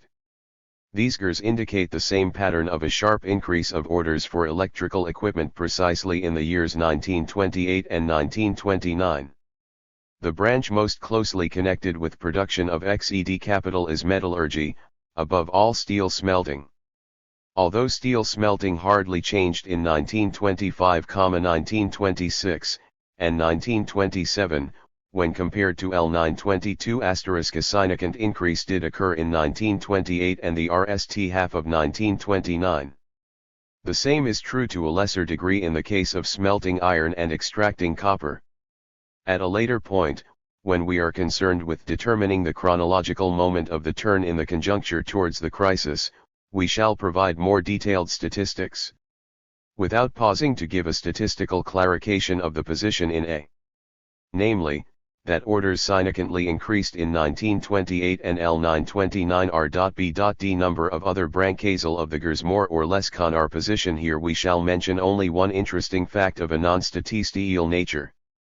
When Soviet organs were placing orders in the United States during 1928, they encountered problems ending timely accommodation precisely in the area of machine equipment.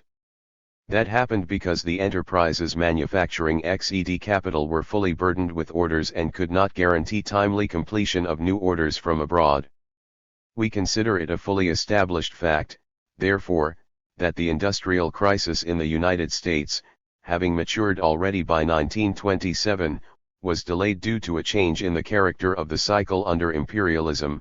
The delay took place because of the transfer of orders for XED capital to the null stage of the industrial expansion. Before proceeding, here we should like to observe an interesting circumstance. Approximately the identical state of affairs can now be seen in France. With depressed conditions in both agriculture and light industry, during L930 French heavy industry found itself in a period of expansion.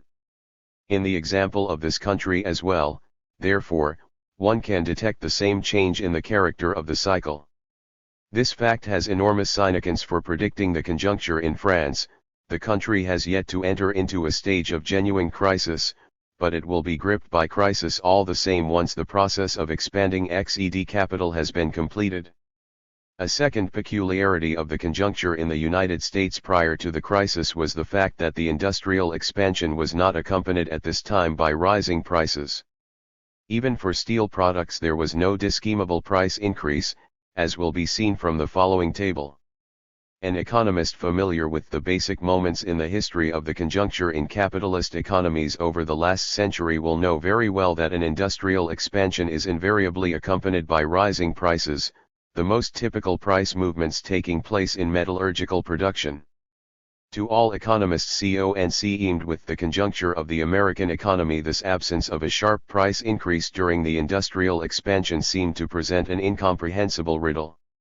From the viewpoint of our theory of the economic cycle under imperialism, however, this fact is very simply explained.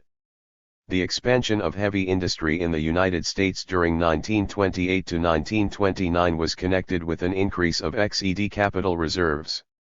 Because the issue was precisely one of increasing reserves, in this case there could not occur the same stock jobbing and strong pressure on market supplies as was so. Evgeny Preobrazhensky characteristic of industrial expansion in the epoch of free competition, at least insofar as production of the means of production is concerned. From all that we have said above, it is clear that at least two of the riddles in the history of the conjuncture in the United States during recent years have now been fully explained. The riddle of why the depression of 1927 was smothered by a new expansion, and also the riddle of price stability in the course of the expansion.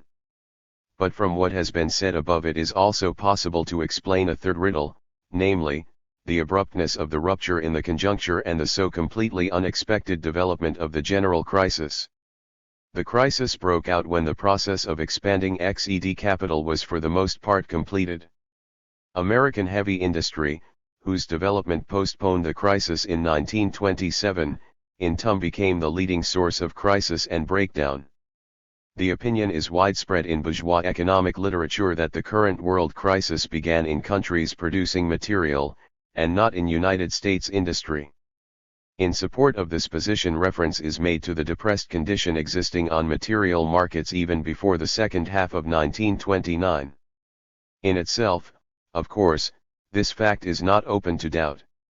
However, This fact is used to produce completely unfounded conclusions, such as those just mentioned. The material-producing countries are the economic periphery of the countries that process this material and possess powerful heavy industrial centers. A depressed condition in the markets of these countries indicates comparatively slow development in countries using the material, with the implication that the problem must be focused in the latter. The actual state of affairs was the following. The wartime and post-war expansion of the United States provoked a whole series of countries to expand material production. Because the industrial recovery following the World War had a one-sided character in the context of the world economy as a whole, this production of material exceeded the limits of demand. If all the other countries, in addition to the United States and France, had developed their production in the same proportions as these two states, then not only would there have been no depression in the market for materials, but instead there would be a goods famine. However, the depressed condition in material markets did not develop into a general crisis because the decisive blow had yet to be struck by the heavy industry of the United States. This heavy industry postponed the crisis for more than 2 years, preserved a high conjuncture in American light industry, and thereby did not permit depression in the I-41 markets for material to grow into a grave sales crisis.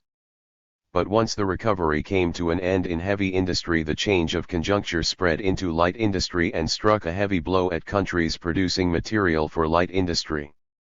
Heavy industrial expansion in the United States not only delayed a crisis in countries producing material, but even provoked some of them into significantly expanding production.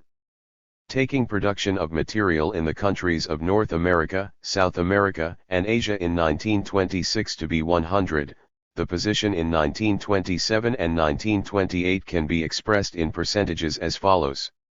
Raw material production indexes, base, 1926 equals 100, continent 1926, 1927, 1928, North America 194, 98, South America 100, 134, 141, Asia 100, 105, 107. Source: LegoFlow /Asians, Economic and Financial Section, Memorandum Production and Trade, 1923 I-928/29, Geneva, June 1930, p. 21. EDII 0 Evgeny Preobrazhensky gave no source for this Lodel R.B.L. But did the initial turning point in the conjuncture really begin with heavy industry in the United States, or should it be associated with the stock exchange panic of October 1929? By now every economist who studies the GERS closely must see quite clearly that the critical condition began before the October panic, which in turn only developed after the Depression began, and did so precisely because the Depression began. Before we proceed to demonstrate this fact, it will be interesting to make one historical comparison. Leaving aside the post-war crisis of 1921, the closest forerunner of the present crisis in the United States is the one which broke out in this country during 1907. It is especially interesting to observe a striking coincidence. A particularly rapid development of the crisis began in 1907, and in that case too it followed a stock exchange panic, which also began in the month of October. But study of the conditions giving birth to the crisis of 1907 indicates that it began prior to the stock exchange panic and that heavy I-42 industry entered into a period of depression several months before October. Taking the smelting of iron in the United States from 1890 to 1914 as 100, the data for production of this metal from month to month in 1907 give the following picture. U.S. pig iron production in 1907, 1890 to 1914 equals 100, month index January 119.2, July 124.1, February 118.3, August 120.6, March 130.4, September 116.2, April 117.9, October 116.8, May 121.9, November 96.2, June 124.1, December 63.7. Svers, Harry Jerome, Migration and Business Cycles, New York, National Bureau of Economic Research, 1926, p. 250. Edimer Canela, errors in the text have been C0 rected R.B.I. At the same time the index of wholesale prices, having risen up to and including the second quarter, showed a decline beginning in the third quarter. Thus we see that the conjunctural decline began in heavy industry as much as half a year before the October panic, and the same holds true of the prior decline of the average price level. The October panic broke out after the initial elements of depression were already at hand. In 1929 we have a striking analogy with the conjuncture 0F 1907 in the same respect. The decline of the conjuncture in 1929 begins before the October panic, although the acute rupture in a downward direction only follows October, just as it did in 1907. We have previously cited the index of employed labor power in machine building and in the textile industry. From that earlier table the reader can see that the reduction of labor power began with machine building as early as June 1929, whereas an increase occurred in the textile industry from July to October inclusive. We refer only to those. HHS decline of capitalism I-43 two most characteristic branches because the situation in other branches of both heavy and light industry was more or less analogous. For example, boot and shoe production in 1929 gives the following figures. U.S. boot and shoe production in 1929, millions of pairs, month total January 27.2 July 30.2 February 27.7 August 36.4 March 30.9 September 34.8 April 29.4 October 37.2 May 29.2 November 27.7 June 28.1 December 22.5 Source, Diana, S.R., January 16, I-931, p. 218. Editors Newer, errors in the text have been corrected R.B.D.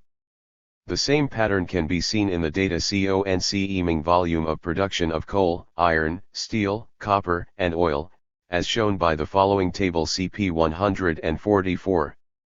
These tables also indicate that the decline of the conjuncture in metallurgy began before both the October stock exchange crash and the change of conjuncture in light industry. For the sake of providing a complete picture we refer as well to a month-by-month table of building contracts for 1929 and 1930 CP 145. From this table it will be seen that industrial construction is the most indicative and shows a decline after May 1929, in housing construction the sharp decline comes after July, although in this connection one must also take into account the influence of purely seasonal factors. With respect to such an important branch of machine building as the automobile industry, here the decline also began before the October panic and before the crisis gripped light industry. As far as the general industrial index is CONC-ed, it shows a decline beginning in July. The following picture emerges from all that has been said. Heavy industry delayed the onset of crisis in 1927. Heavy industry not only allowed light industry to preserve the level already attained, but also drew it into the supplementary expansion towards the end of the industrial cycle. Once the change of conjuncture began in heavy industry, light industry did not react to the contraction and automatically preserved the tempo already adopted, with due regard being paid to seasonal influences. When the tum towards crisis had already begun, leading to the stock exchange panic in the month of October, this event provided the impulse for a turn of the whole conjuncture in the direction of the crisis. After the state of crisis had already become perfectly clear, unsuccessful attempts were made to maintain a high conjuncture in the spring of 1930. Among such attempts one must point to a sudden increase of construction in the form of public buildings and other such projects financed by the state and municipal budgets. The following table I-47 describes more completely the whole picture of the origin of the crisis and the leading role of heavy industry in the declining conjuncture. Unfortunately, this table lacks summary data for machine building, but we have already elucidated the state of affairs in that industry for the year in question. This table again C0LLL1 TLS the conclusion that the crisis began with heavy industry. A particularly important role in bringing about the tum of the conjuncture was played by declining production in the automobile industry. Looking at the automobile industry, Insofar as it manufactures trucks, it is involved exclusively with means of production which enter into productive use in the form of means of transportation for shipping commodities. A light vehicle, on the other hand, can be viewed partly as a means of consumption and, what is more important, in the majority of cases it is an article of individual demand. The reduction of demand for light automobiles indicates either a very significant overproduction during the recent period, or else a reduction caused by curtailment of effective demand in general. Because it was hardly possible to speak of the latter phenomenon up to the summer of 1929, it seems much more probable that we are dealing with the former, that is, overproduction in relation to constant effective demand on the part of society as a whole. However, this overproduction was part of the whole expansion of 1927 to 1929, and the re-equipping of XED capital in the automobile industry also took place during this period. The next unique feature of the crisis in the United States is the absence for the RST time of an acute credit crisis. In this respect we are speaking of a credit crisis in the proper sense, not of panic on the money market or the further decline of security prices, which continued even after October and was interrupted from time to time by countervailing tendencies. We shall address this issue in more detail elsewhere, in the next installment of our book, wherein problems in the sphere of circulation will be elaborated. For the present we offer the following observation: the reasons for the absence of an acute credit crisis during the RST 1.5 to 2 years of the crisis, if one does not count the bankruptcies that have OCC to date, have already been partly explained in the economic literature, including the work of Comrade Varga*. Besides the causes already pointed out by Varga and others, I should like to refer here to certain additional circumstances which have yet to receive attention. The reasons for a relocation in the cycle of the moment of credit and monetary crisis include the following. I-48-1, the enormous monopolistic associations, which presently control the economic life of the leading capitalist countries, lose a portion of their capital during a crisis. But they do not lose their credit, and in general they survive the RST onslaught of the tempest associated with the crisis. 2. In the epoch of monopolism, the absolute growth of newly created surplus value relatively exceeds the tempo of increased capital investments in production, with the consequence that the capitalist system possesses more disposable loan capital than in the epoch of free competition. 3. Because one of the unique features of the current world crisis is a lack of price increases during the period of expansion, it follows that the quantity of credit instruments, compared to the total volume of production, was relatively smaller than in the epoch of free competition. During the epoch of free competition, ination of commodity prices in the period of expansion inevitably caused the volume of credit in circulation to grow in a certain proportion not only to the growth of circulating values, but also to the overall price of the whole mass of commodities. With a curtailment of production, a glut in the commodity market, and a chase after cash for making payments, the shock in the sphere of credit was much stronger. 4. The World War caused an extraordinary increase of state indebtedness and consequently a growth of the number of XED interest securities. Thus there occurred a relative increase of the portion of loan capital which does not depend directly upon the course of the production process for its interest payments, but instead receives payment in large part from state budgets. This circumstance must inevitably moderate the credit crisis initially, insofar as the entire money market is concerned, but then the crisis will accelerate when the budgets of debtor countries reach the point of collapse. 5. The center of the world crisis lies in the United States, a country with an enormous stock of gold. Here the banknotes in circulation are well secured so that a decline in the circulation of checks means that the volume of circulating cash either corresponds to or only modestly exceeds the requirements of society. How was the crisis in the United States transformed into a world crisis, and why was it inevitable that such should occur? In theory, the answer to this question is clear from what has been said already. If an economic expansion occurs in one pan of the capitalist system, developing at the expense of another part, at one point or another, this expansion must also evoke a recovery of economic activity in the other part of the capitalist system. The reverse is also true. When the sources of economic expansion have been exhausted in the leading countries, the crisis will then strike with greatest force precisely in these countries, where it begins, and will subsequently pull down the entire world economy. In fact, that is what has occurred. The economic expansion in the United States developed during the war at the expense of belligerent Europe and its lost foreign markets. The post-war industrial expansion in the United States consolidated the foreign trade positions that country had won during the war. Now this was accomplished in the face of European competition, including competition from countries with declining currencies who therefore dumped their exports.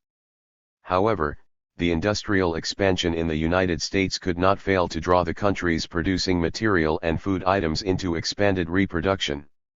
An increase of production in these countries at the same time meant an increase of their exports, and increased exports meant increased imports, primarily from the United States.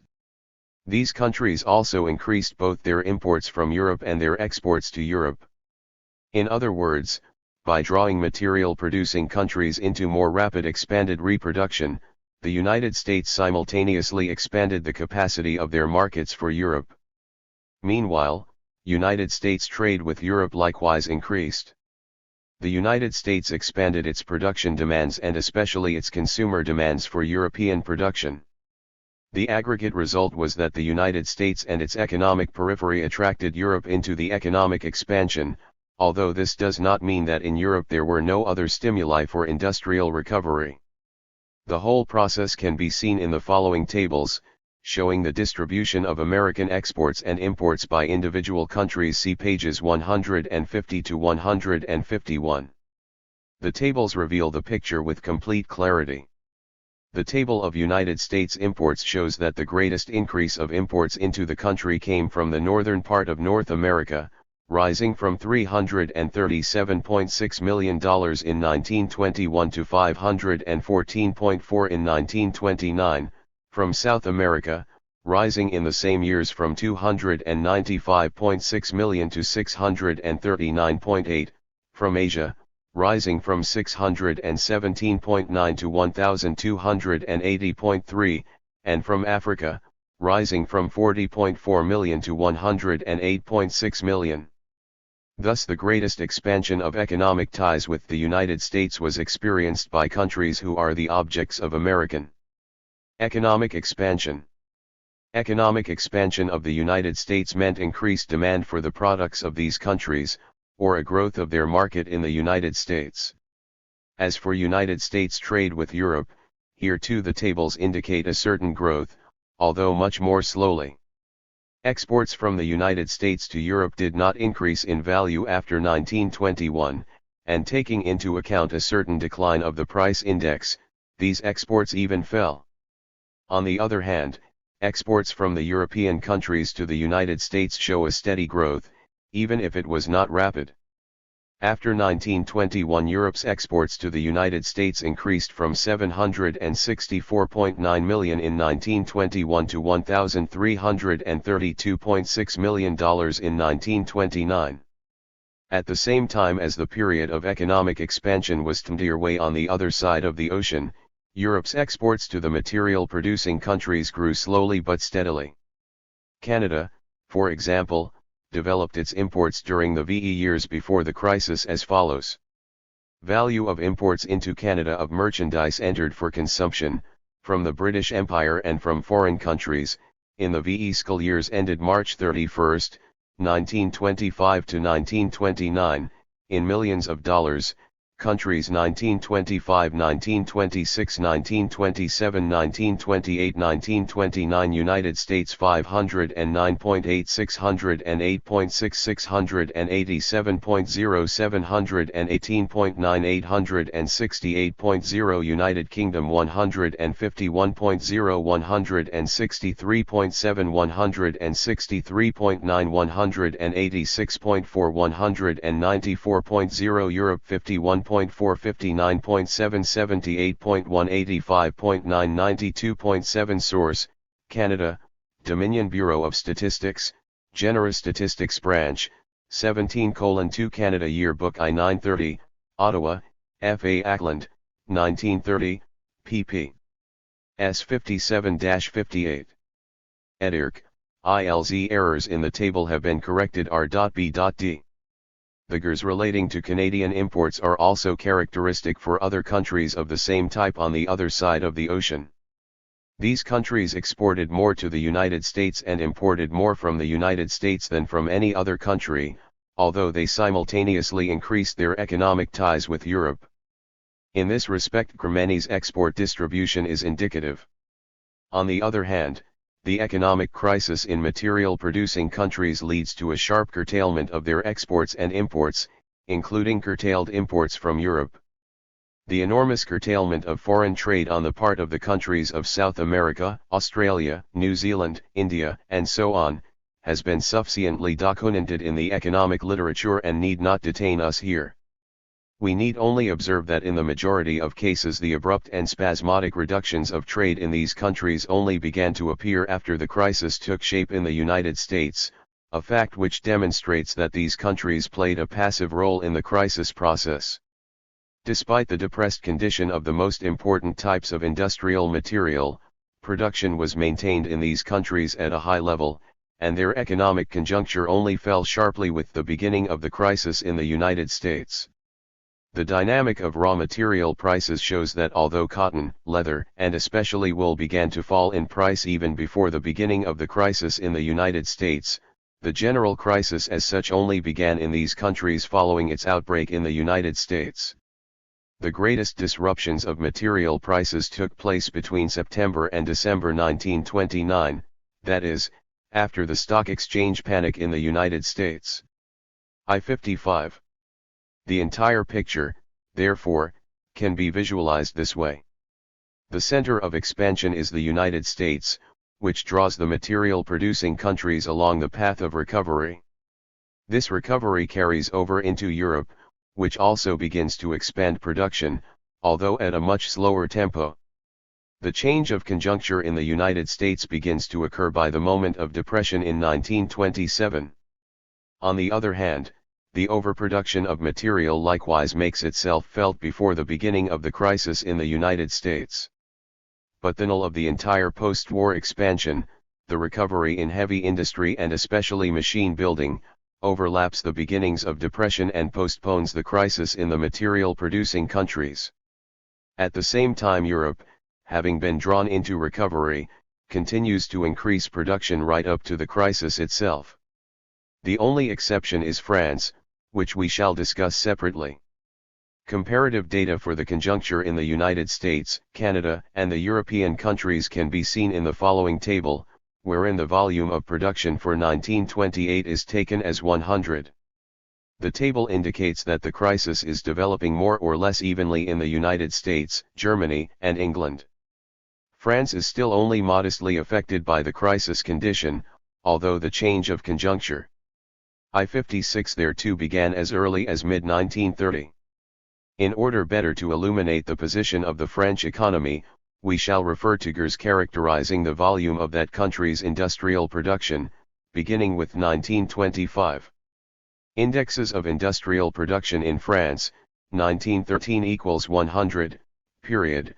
Monthly average general and monthly index metalworking industries metallurgy extractive textile industries 1913 100 100 100 100 100 1925 108 115 101 104 91 1926 126 132 113 114 97 1927 110 114 112 117 98 1928 127 138 125 117 99 1929 139 157 129 123 92 1930 140 157 125 123 85 1931 124 136 104 110 71 1930 monthly April 144 161 129 124 87 May 144 161 132 121 96 June 143 162 128 119 87 July 141 161 124 121 82 August 139 159 125 121 80 September 137 155 120 120 80 October 136 152 120 120 84 November 135 149 119 121 86 December 134 146 119 119 85 January, 1931, 133 144 117 119 83 Slumrcy, Statistique Générale de la France, Annuaire Statistique, Volume 47, Paris, 1931, p. 60. Editorial made, the source cited in Preobrazhensky's text could not be verified. Later and more complete data have been substituted here. R.bd. As far as France's foreign trade is concerned, it is falling with respect both to exports and imports, with exports falling more quickly. The index of wholesale prices is continuing to fall, although the decline is slower than the world price index, whereas before the beginning of the crisis the French price index was below the world index, a factor guaranteeing favorable conditions for French exports. 3L Despite the non-new surplus of money capital in France, we are I57 witnessing a sharp curtailment of investment on the part of new capital. Investment has fallen dramatically within the country, while foreign investments are virtually unchanged by comparison with 1928. Showing the scale of issues as a percentage of 1926, the following table gives an impression of the movement of investments within France. French issues, 1926 equals 100, year index 1926, 100, 1930, January 164 192s 139, 1930, December 1929 197, 1931, January 77 1930, 154, 1931, February, ESK3 Editors Nutk, these are the data given in the text. Preobrazhensky gave no source for this table and the data could not be verified. 4R.B.D.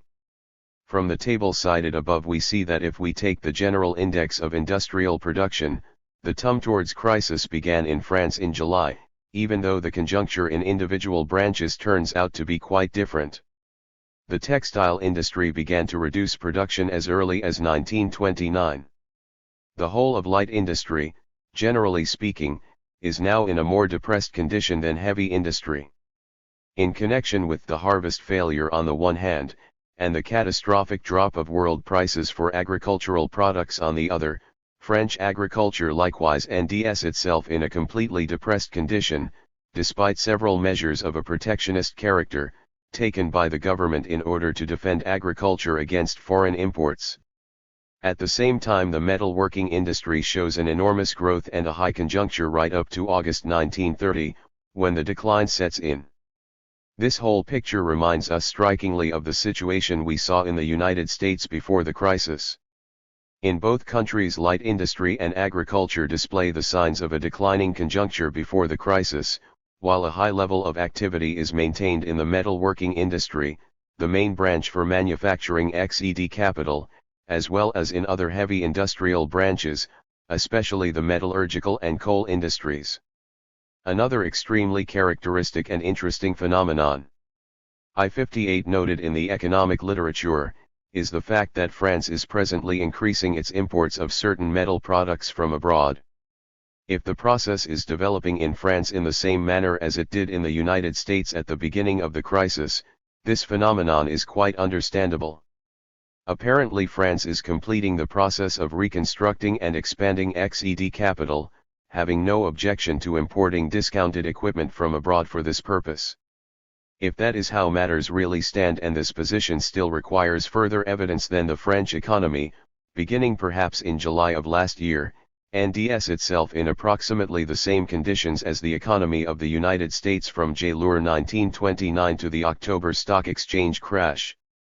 I do not mean to say that in France too there will occur something like the stock exchange panic of October in the United States, still less that the fall of security prices, although more modest than in the United States, has already taken place during 1930. However, there is every reason to expect the imminent development of a crisis in French heavy industry, a crisis that will drag down as well the entire French economy and still further intensify the critical condition of the other European countries. At the present time it is not possible to predict whether this crisis will become as acute as the one in the United States. The one thing that is beyond doubt is that the exceptional position in which France now finds itself must quickly come to an end.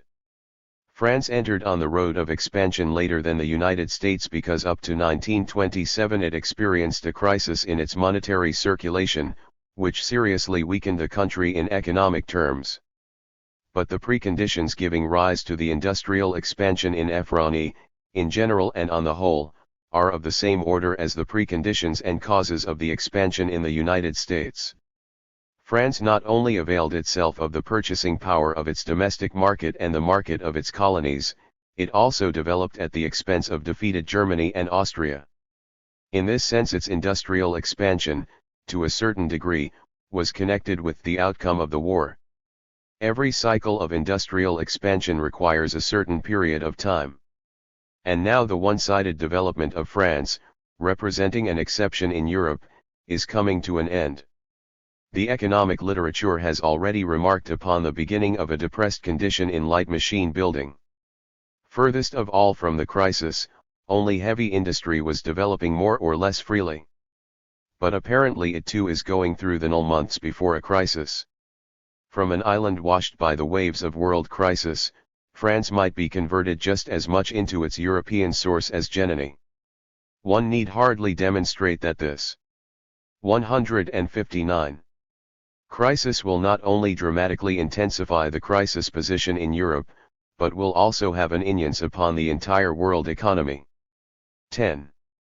Prospects. There is currently no question of more vital importance than a prognosis of the world economic conjuncture for the near future. With the utmost attention the economic organs of all countries are following the stock exchange bulletins and looking through a telescope at every price increase on the commodity exchange, hoping to divine the RST signs of recovery. Up until this time, however, all of the many predictions of a turn in the conjuncture have turned out to be false. A slight recovery on the New York Exchange, involving one type of commodity or another, is quickly registered by all commentators as an important symptom of change in the conjuncture. Then they swallow the pill when their prognosis fails, only in order to make the same prognosis again at some other bend of the curve.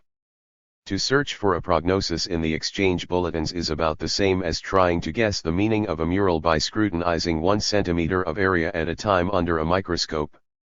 Only by standing back from the present-day conjunc2.re and equipping oneself with a theoretical understanding of the economic cycle under imperialism, only by understanding both the general and the specific causes of the current world crisis as a crisis of the entire system, only in these ways is it possible to begin constructing a prognosis, the most dangerous of all tasks for authors and the most delicate part of a scientific investigation. Today the difficulties of a prognosis are exceptionally great because the current cyclical crisis of capitalism is occurring within the context of another, more general crisis, a terminal crisis of the entire capitalist system, as such, which projects the strongest influence back upon the economic crisis proper. Just as it is impossible to study the current economic crisis merely as a pure economic process, so it is impossible to give a purely economic prognosis without taking into account the entire capitalist system and its condition as a whole. But to take the system as a whole means to give a general prognosis, not one that is exclusively economic. Insofar as the epoch in which we live is one of social revolution, an epoch of a deeply transitional character that disrupts the laws of the non-null course of events in capitalist society, No prognosis is possible by taking the established repetition of events and modifying it to include the various deviations resulting from accumulated changes at the given historical stage. What is now occurring is precisely the breaking up of established regularities. The specific laws of the transitional period are now entering upon the scene, meaning the laws of the capitalist system's disintegration and its forceful liquidation under the blows of proletarian insurrections and wars. Never was the situation so complex, so honest, so difficult for giving a prognosis. One must deal with a whole series of tendencies and counter tendencies in completely unexpected and unprecedented combinations never before seen in the past. That is why a general political prognosis is so difficult in such an epoch, why it must reckon in months and years rather than in decades. And that is also why a general economic prognosis is so difficult, why it is particularly difficult and from the viewpoint of investigative methodology wrong and even harmful to separate economics from politics, and economic relations and processes from social-political relations and processes. Capitalism is in the stage of destruction, and all its social relations are being shaken up by the world economic crisis. In each element of this economic crisis are elements of the general crisis of capitalism, elements of the long cycle running from the system's acute decay and rotting to its liquidation. In the epoch of free competition, the system most often fought a way out of a capitalist crisis by turning to the renewal of XED capital on the part of light industry. If this factor is missing and no allowance is made for such exceptional circumstances as a revolution in technology or in the case of a national economy, the opening of significant new markets and receipt of orders from abroad, and there remains only one possibility of ending a solution to the crisis, that is, the depletion of inventories in the case of consumer articles 3Z and curtailment of production of means of production below the level of demand, particularly the curtailment of production of XED capital below its annual rate of amortization throughout the entire economy. These are the natural limits to the decline of production and consequently the threshold beyond which recovery might begin provided the system is not liquidated. Otherwise recovery might begin in those parts of the system not yet liquidated by proletarian revolutions. There is a possibility of recovery beginning because the quest for prod, although it provides less stimulus under imperialism for expanding production and fewer results in the area of utilizing new productive forces, nevertheless does continue to operate, albeit with considerably less effect. Coming to the world economy, above all the United States, the breeding ground of the crisis, we see that here the expansion and renewal of XED capital already occurred in the null stage of the expansion. As a result of change in the character of the cycle, monopolism loses the mechanism for overcoming a crisis which existed in the epoch of free competition. This proposition also applies to the present crisis, and United States capitalism cannot count upon ending a way out of the crisis in this direction. Similarly, there has not occurred any kind of technological revolution, which could lead to moral wear of a significant mass of capital and therefore to large orders for new XED capital. There is also no hope of expanding foreign markets in new territories. We must expect, therefore, that United States capitalism will end to a grave and prolonged contraction of the production apparatus until it reaches the limit we mentioned above. Branches in Department 2 must contract sufficiently to adjust to the new proportions of consumption and to absorb the inventories already in existence. The branches manufacturing XED capital might contract as far as the level of annual amortization for XED capital. The question that arises is the following: what degree of physical contraction of production is required from the economy of the United States? How far must contraction of the production apparatus proceed in order to reach the limit imposed by the crisis and to run down commodity inventories left over from the period of expansion? No question is more difficult to answer than this one, both in view of the inadequacy of much of the statistical data and because of the intervention of a variety of secondary factors, all pulling in different directions. Looking at the prospects in general terms, however, one can set forth the following hypothesis. The volume of production in the United States must contract, at the very least, to the level existing before the recent expansion, or approximately to the level of 1922 to 1923. At that point there must occur a further contraction of a conjunctural character, whose purpose is to run down excessive commodity inventories. Looking at the index of industrial production for the United States over the past decade, and comparing it to the monthly production data for 1930.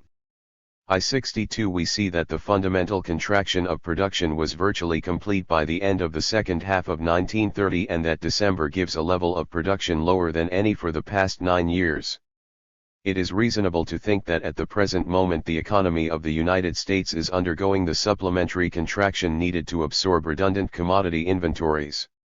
It is therefore unlikely that production in the United States will fall significantly below its present level. An improvement of the conjuncture cannot be expected this year, however, for 1931 and 1932 will be the years of supplementary contraction. That does not mean individual branches will not experience a certain temporary recovery, it does mean such a recovery will not alter the conjuncture as a whole. By all indications the most interesting year, from the viewpoint of overcoming the crisis, will be 1932. It is precisely next year, in 1932, and even more so in 1933, that the question must be fully clarified as to whether the capitalist system has in fact lost the mechanism for overcoming a crisis which was characteristic of the epoch of free competition, and whether it possesses any additional reserves whatever in this respect. With respect to this question the following observations should be made. We have seen that during the epoch of free competition the transition from crisis to depression occurred as a result of the process of re-equipping, which began in the strongest and most viable enterprises. Given the present state of the economic conjuncture in the United States, there is no economic basis for such large orders of XED capital. Insofar as the economy of the United States is compelled to adjust to reduced prices on the world market, however, it will also be required to undertake a number of measures intended to reduce costs of production. At the moment it is difficult to say just what this post-crisis rationalization will include. Above all, it will entail great pressure on the working class and reduction of the wage level, which is already occurring in a wide context. Second, one must expect liquidation of a large number of medium enterprises, either those functioning outside of trustee associations or even those that have operated within the trusts. In the third place, United States industry will apparently emphasize even more standardization and mass production, these being the methods of cost reduction that thus far have placed American industry in exceptionally favorable circumstances by comparison with Ethiopian, and particularly English industry. Fourth, and nally, the possibility cannot be ruled out that this adjustment to reduced prices will also lead in some cases to a sane renovation of equipment in those branches and enterprises where this process was not completed in the period of supplementary industrial expansion, or in cases where it was not immediately necessary at a time when the price index exceeded the pre-war level by as much as 40 to 50%. Finally, mention must be made here of one other rather essential reserve which might be used by United States industry, and that is the possibility of taking a number of markets from Europe, principally from England. At the present time the price level in England is causing a number of branches of English industry to be non-competitive in the world market. Because England is already incapable of undertaking widespread industrial rationalization, the recent reduction of the world price index might clear a path for the United States into several markets which previously absorbed English production. At the present moment France too NDS itself in analogous circumstances, measured in gold its price index is above the world level, whereas only recently, especially during the period of inflation in 1926, it was significantly below the world index. The longer the moment of crisis and a general rupture of the conjuncture is delayed in France, the more will France lose its foreign markets to those of its competitors who are able to adjust to the new, lower level of world prices. The very sharp contraction of French exports during recent months is due to two causes. On the one hand it is caused by the crisis and its general contraction of imports on the pan of purchasing countries, who are generally reducing the volume of their foreign trade. But on the other hand the contraction has a further cause, one posing a much greater danger to French capitalism, the loss of some French markets to other countries. French capitalism is beginning to lose markets even within France itself. This phenomenon can be seen in the fact that French exports are being curtailed much more rapidly than imports, while in the case of several commodities France is increasing its imports of cheaper genuine production. The result of all these processes is that countries who are able to adjust to the lower price level will end themselves in a better position by comparison with countries such as England, which is experiencing rapid decline. The United States enjoys every prospect of preserving its superiority and leading economic role in the entire world economy, even though its general level of production will decline substantially and the process of transition from crisis to depression will be unusually slow, long, and agonizing. In our economic literature it has frequently been pointed out that the present crisis will end in an unusually long depression, with no I-64 prospect of a speedy new expansion. Basically this prognosis is quite correct, and it seems to me that in the present work I have introduced several new arguments to show why that is so. On the territory of Europe, as we observed earlier, we have in France a country that has enormous weight in the European economy and has yet to enter into a period of real crisis. If one speaks in terms of a stock exchange crisis, during 1930 France twice experienced a fall of security values, although the extent of the fall was far from proportional to the American case. The depressed condition of the French economy is indicated by a number of factors, by the volume of industrial production, especially in light industry but also in heavy industry, which entered the depression later, by the level of activity in agriculture, by reduced shipments on the railroads, and by the continuing decline of the wholesale price index along with several other indicators. Until now, however, the inevitable has not occurred, the condition of depression has not become one of crisis. The crash has occurred already in several French colonies, but within France the process is similar to what occurred in the United States. There is every reason to think that the high conjuncture, which was maintained in heavy industry and particularly in machine building, has delayed the onset of a general crisis. Perhaps it will not occur in accordance with the same schedule as in the United States, but during the coming months, and in any case within a year, a crisis must inevitably break out in these leading branches of the national economy. Then the whole of Europe will experience a new intensification and deepening of the crisis, this time under the blows of a crisis in France rather than in America. It is enough to consider the gears for French trade with Europe WHJCH remains substantial despite the great capacity of the French domestic market in order to see that the approaching crisis in France will seriously damage several European countries and cause further deterioration of their economic conjuncture. Bourgeois economists in Europe are expressing the view that only the United States can lead the world economy out of crisis. In the foregoing analysis we have seen that the United States really was in a position to drag post-war Europe onto the path toward a certain recovery, just as it was also in a position to knock it backward into a condition of crisis. After that experience it appears natural that only the same United States is able to bring about a reversal of the world economic conjuncture, once its own economy enters the path of recovery. But all such hopes all ill-founded in this respect.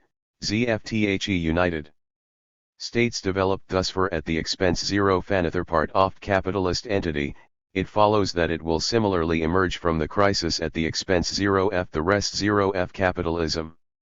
Although this process might assume diverse forms, it is just as completely inevitable as its null result, namely, accelerated decay of capitalism in several countries that cannot compete with the United States in rationalizing production and will emerge from the crisis with an even smaller quota of world trade. In the case of Europe one cannot rule out the possibility that as a result of the delayed crisis in France and the higher prices for French production, Germany might derive considerable advantage from the curtailment of French foreign trade. To this consideration one must add the fact that Germany has every possibility of satisfying an even higher percentage of Soviet demand on the world market. Economic prognoses are difficult to make unless they are at the same time coordinated with political prognoses.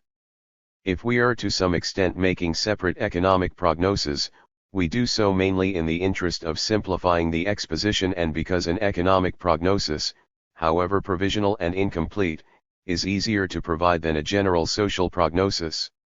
In reality, it is difficult to imagine that the present crisis will not have the same profound political consequences as are already breaking out in the economic realm and will continue to break out with tenifying force tomorrow, bringing with them the greatest devastation.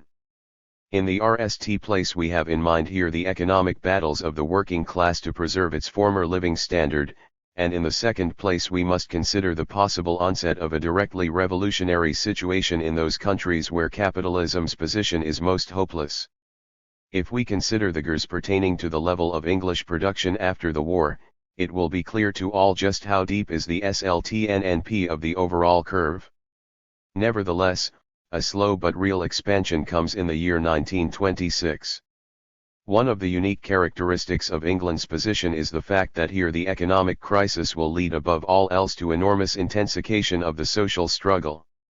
The reduction of wholesale prices is not being accompanied either by a proportional reduction or even by any significant reduction at all of retail prices, whereas a reduction of their selling prices is directly reflected in the balance sheets of enterprises and forces them to absorb colossal losses. The RST reaction of capital, therefore, is an effort to reduce wages. A reduction of coal prices drives the coal industrialists to reduce further the already low wages of the miners. Although the recent strike in this branch was settled by way of compromise, the problem remains to be solved and the possibility of a general strike by the miners hangs as a constant threat over England. Falling profitability on England's railroads provoked the entrepreneurs into lowering the wage fund of the railroad workers by several million POLMDS, and the railroad workers number more than 500,000 men in their ranks. In the textile industry the situation is just as tense. A stubborn and victorious strike has already been launched by weavers in the woolen industry, and things are just as strained in the machine building and chemical industries. In the event of a new 1926, the English economy will be hurled downwards from its present level, which in turn is already substantially below even the crisis year of 1924.33. But enormous social clashes are more inevitable in Germany than anywhere else, for here the enormous army of unemployed A.and discarded workers is ever increasing and must reach 4 to 8 million during the winter of 1931. The general state of affairs is such as to create a directly revolutionary situation at any moment, bringing with it the possibility of snapping this link of the capitalist chain. If the crisis breaks out in France, if there appear millions of unemployed and the entrepreneurs begin an assault upon the current wage level, then there too one can anticipate enormous shocks whose initial consequence will be to effect a €1 reduction of industrial production. Enormous defensive mass strikes are also possible in the United States, although here wages are easier to lower than in Europe because they were once the highest in the world. The grandiose conflicts that are now impending must shake up the capitalist system even further at a time when the system has already been seriously impaired under the pressure of the general crisis. The universal economic crisis of monopolism threatens to become a general crisis of the entire capitalist system. As in 1917, the capitalist chain will be broken at the link that turns out to be weakest and where the subjective forces of proletarian revolution are most mature and organized. Speaking of the prognosis for the world economy, one must not forget the role played therein by the Soviet Union. As exporters we are suffering severely from the world crisis. And because of the thousand obstacles placed in our way by the capitalist countries in the matter of granting credits, etc., we are gaining much less as importers than we lose as exporters. For us a curtailment of exports means curtailed imports. We can only cover the passivity of our trade balance either by exporting the gold we produce or by receiving long-term credits. As exporters we cannot count upon any quick or significant change of the conjuncture. A rapid industrial recovery in the entire world economy can be generally ruled out, and the same is true of any increase of demand or of prices for the objects we export. Our share of world trade is too small to permit us to exercise any influence upon the capitalist system from this direction.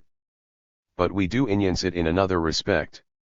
Our economic system provides a model of what the socialist organization of labor can achieve. During these years of most severe economic crisis, overproduction, and unemployment in the capitalist world, We are registering exceptionally rapid tempos of development and experiencing acute shortages of both means of production and labor power.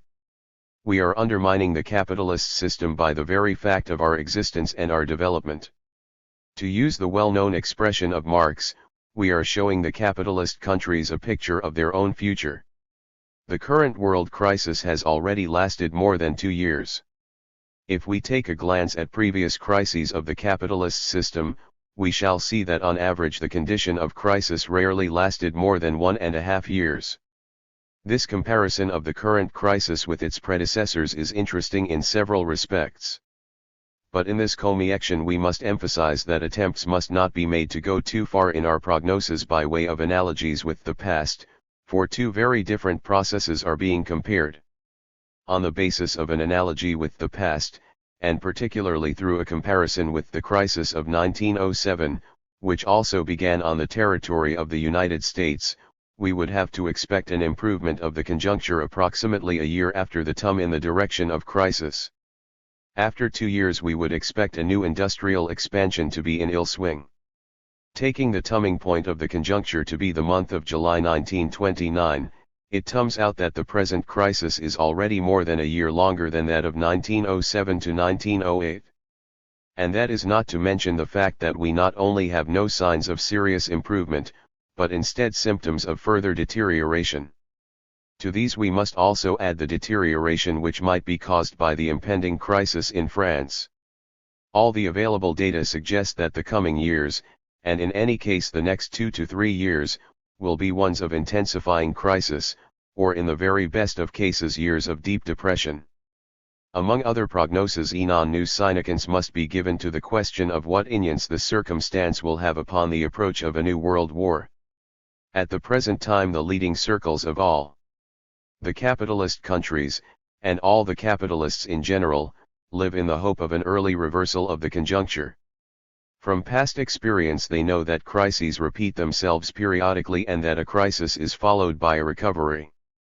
Although the present world crisis did not lead to war at its very outset, we still have no guarantee against the possibility of war in its next stage of development, a war which will be directed primarily against the USSR. Just now the capitalist circles are expecting a new expansion which will provide them with a way out of the presently intolerable state of affairs. But our prognosis suggests that all of these capitalist hopes are nothing more than the self-consolation of bankrupts. There will be no expansion in the near future. And insofar as there will be no such expansion, there is every reason to fear that the capitalist classes of the different countries of the world, driven along with their system into a protracted economic impasse, will look to military adventures for escape. There are considerable grounds for thinking, therefore, that after 1 or 2 years, depending upon how long the present conditions of crisis last, the danger of a new world war will be considerably greater than it is now, especially a war against the USSR. The slogan might eventually prevail in capitalist circles, better a critical ending than an endless crisis. Part 611. The social foundations of fascism. The course of events in Germany, which is threatened with a fascist dictatorship, raises with particular immediacy the question of a correct theoretical analysis of the roots of fascism. This question must be addressed in all its aspects. A theoretically correct interpretation of the roots of fascism, making use of a number of new facts, is urgently necessary for our political practice, that is, for arriving at correct prognosis of our political struggle and for drawing the corresponding tactical conclusions. When fascism appeared on the historical scene, it seemed to many to be one of the phones of capital's self-defense against the developing proletarian revolution. The historical course of events over the past half-decade has demonstrated, however, that such a viewpoint is incorrect. It looked upon fascism as a much more superficial and transitory phenomenon in bourgeois society than has proven to be the case. Today there is every reason to suggest that fascism is not simply one of the forms of mobilizing bourgeois forces in the struggle against the proletariat, but rather a universal tendency of the capitalist system to replace the bourgeois democratic form of state, whose development was completed at the end of the 19th century, with a fascist form of state. Our task will be twofold: to demonstrate that fascism is the form of the bourgeois state in the period of monopolistic capitalism, the null stage of capitalism's existence, and to show how the fascist form of state inevitably cuts a path for itself once development of the productive forces in bourgeois society comes to a halt. First, let us say a few words concerning the social character of bourgeois democracy. Bourgeois democracy is the form of state that I-69 exists when the capitalist class is able to dominate the working class while still permitting universal suffrage in elections to parliament, relative freedom of the press and association, freedom to form unions, and even considerable freedom to strike. As a general rule, such a political system is established in the epoch of classical capitalism, which includes free competition, rapid technological progress, and relatively great elasticity on the part of the economic system in terms of its ability to pass from one cycle of expanded reproduction to another. In the immediate aftermath of the bourgeois revolution, the bourgeoisie NDS it is still too weak to allow a democratic regime. In its struggle with the proletariat and the declining petite bourgeoisie, given the existing level of development on the part of the productive forces, the bourgeois class still requires assistance from surviving elements of feudalism in the form of a constitutional monarchy, with its military political organization. More generally, the bourgeoisie requires assistance in the form of a class alliance with the bureaucracy and the landlords against the proletarians of town and country. This period holds a certain interest for us today precisely because it was one in which the bourgeoisie, relying upon its own economic forces, was able to acquire dominance over labor and was obliged to enhance its strength to some extent through compromising with classes representing another system of exploitation.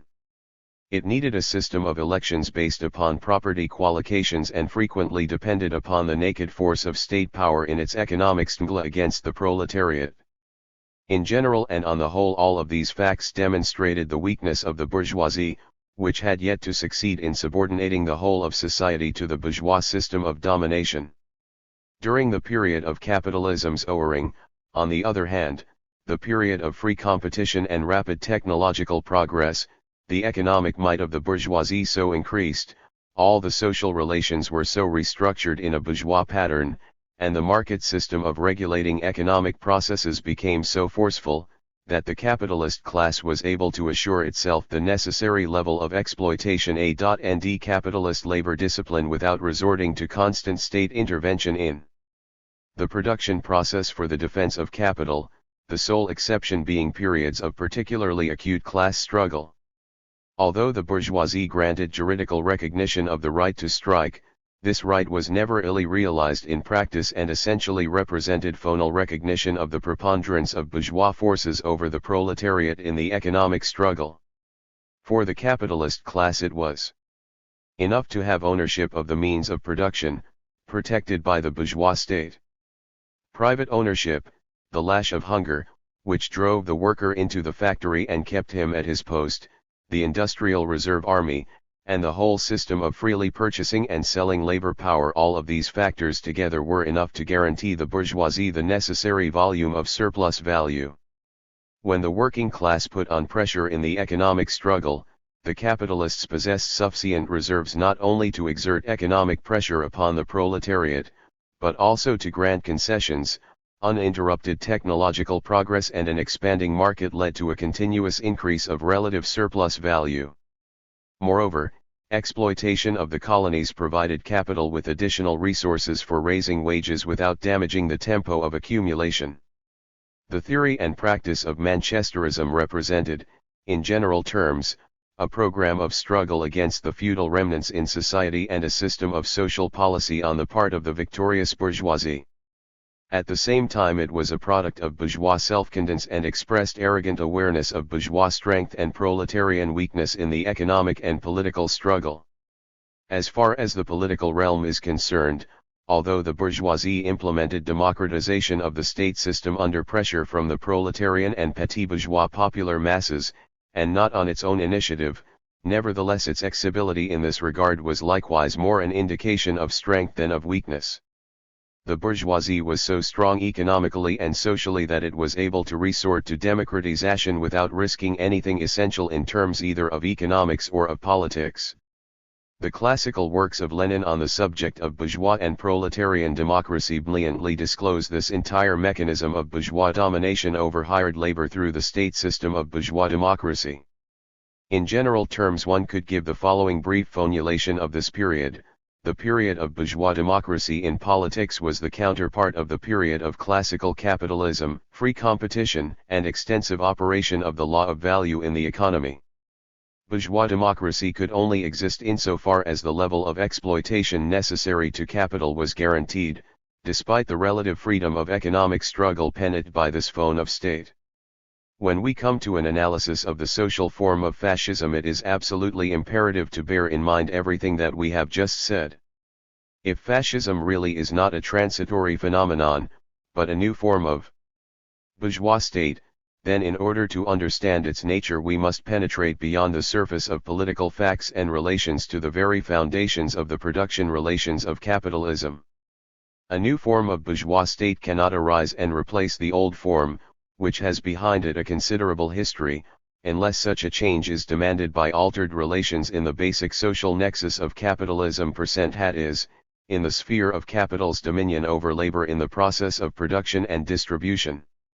From a transitory phenomenon, fascism is being converted into a new form of state, and this is happening precisely at a time when capital is unable to dominate labor and guarantee the level of exploitation it requires by relying upon the former methods of classical capitalism and those of the RST stage of imperialism. These old, classical methods of capital's domination over labor have proven to be inadequate because monopolistic capitalism, in the period when the entire bourgeois system is declining and decaying, encounters completely new obstacles in the way of expanded reproduction. Exerting pressure upon the entire structure of capital as it takes shape in the period of developed monopolism, these obstacles turn out to be insurmountable for the capitalist system. They can only be temporarily pushed aside by employing completely extraordinary pressure against the working class. This pressure has one purpose: it must raise the norms of exploitation imposed upon the proletariat and lower its standard of living. Living standards must fall not only in relative terms, but also below the absolute level achieved to date, and for this purpose it is RST of all necessary to crush all organized forces of proletarian resistance. Without dwelling upon the matter, I wish only to repeat and comment upon the most essential facts concerning the obstacles to expanded capitalist reproduction. The productive forces of capitalism have reached such a level of development, and the concentration of production has advanced so far, that any further development of the productive forces encounters an insurmountable barrier in the monopolistic structure. During the epoch of free competition, the capitalist system was far more elastic. Under the pressure of free competition, capitalist enterprises were obliged to reduce prices in case of a sales crisis and thereby to guarantee the possibility of overcoming the crisis with the least curtailment of the production apparatus. In cases of profound crisis, the lower prices smothered backward enterprises, but the strongest introduced new technological equipment and through this renovation of XED capital prepared the preconditions for a solution to the crisis and the beginning of a new expansion. Governed by the very same pursuit of monopolistic enterprises in the period of imperialism follow the path of least resistance. They respond to a sales crisis not by lowering prices, but by curtailing production. The consequence is that the monopolistic form of organizing production blocks development of society's productive forces and creates exceptional new difficulties for the process of expanded reproduction. The uneven development of capitalism both on the scale of the world economy and within individual countries, or between the thriving branches of production and those that are decaying and old, becomes acute. And the prolonged existence of monopolies creates such an accumulation of obstacles to expanded reproduction that any opening of the sluice gates of the productive forces requires new methods of concentrating and distributing accumulated capital, both within national economies and over the world economy as a whole, methods that are utterly unknown to capitalism and completely incompatible with it. The very pattern of capitalist organization of the enterprise, as the basic economic cell of the system, has outlived its time as the existing system of distributing new accumulation by way of the capital market has become antiquated.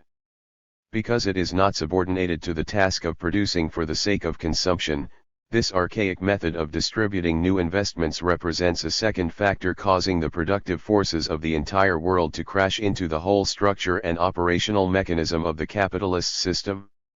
The carrying capacity of the capitalist system is so small with respect to the productive forces, and the need to push these through the Dardanelles of the average non-profit and the other structural barriers which capitalist monopolism has raised to the third power has become so acute, that such a state of affairs leads throughout the world economy to a systematically growing, organic, and absolute immobilization of an ever-increasing portion of both capital and labor power, that is to say, to an increase of XED capital which is not utilized, to idle resources of material, and to absolute unemployment.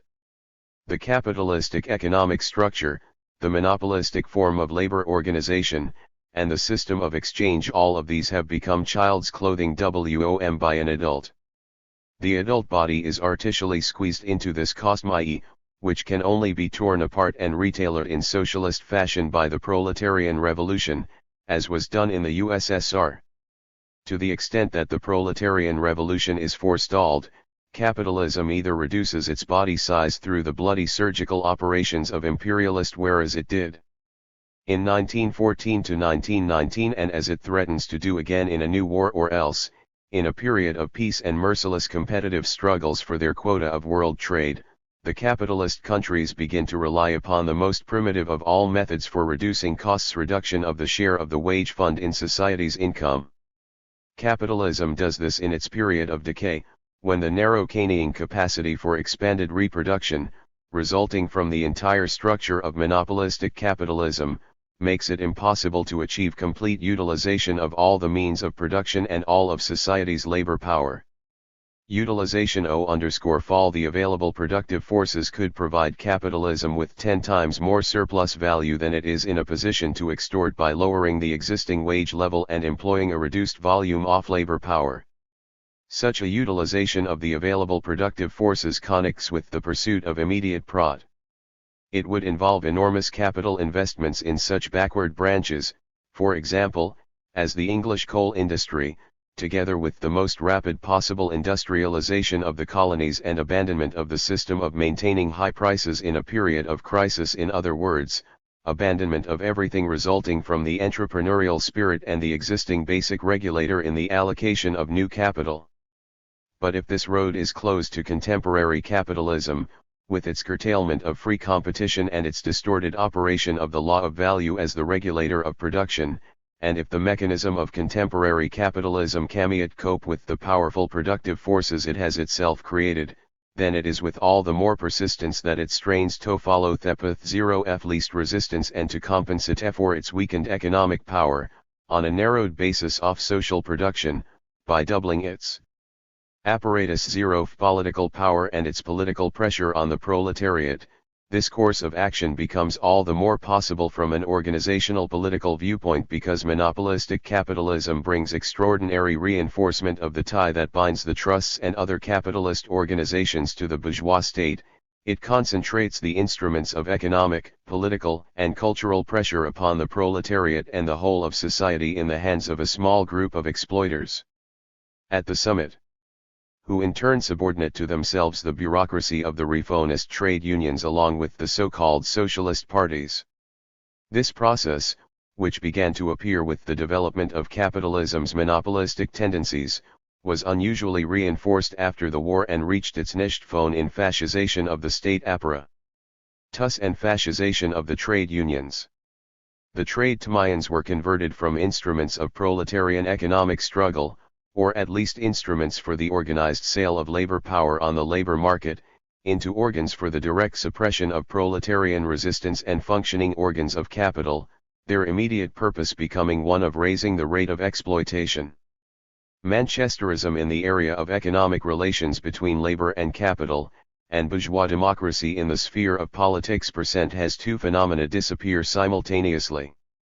They do so precisely because present-day monopolistic capitalism is the capitalism of decline and decay, the capitalism of a growing immobilization of the means of production, which can no longer dominate labor and raise the norm of exploitation without resorting to a doubly reinforced state apparatus of repression and multiplication of the means of exerting non-economic pressure on the working class.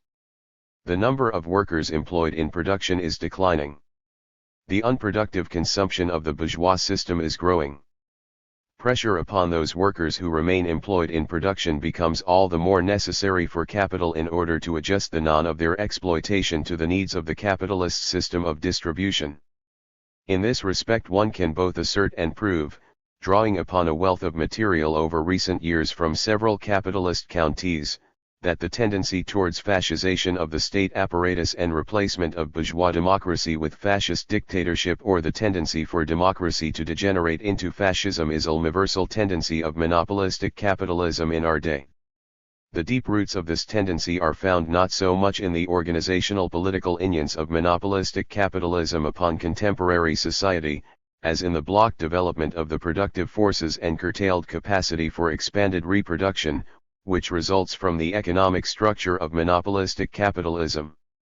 Even though the state system of monopolistic capitalism and its entire apparatus of organizational, political and cultural pressure upon society have the obvious effect of accelerating this process, the basic cause lies precisely in economics.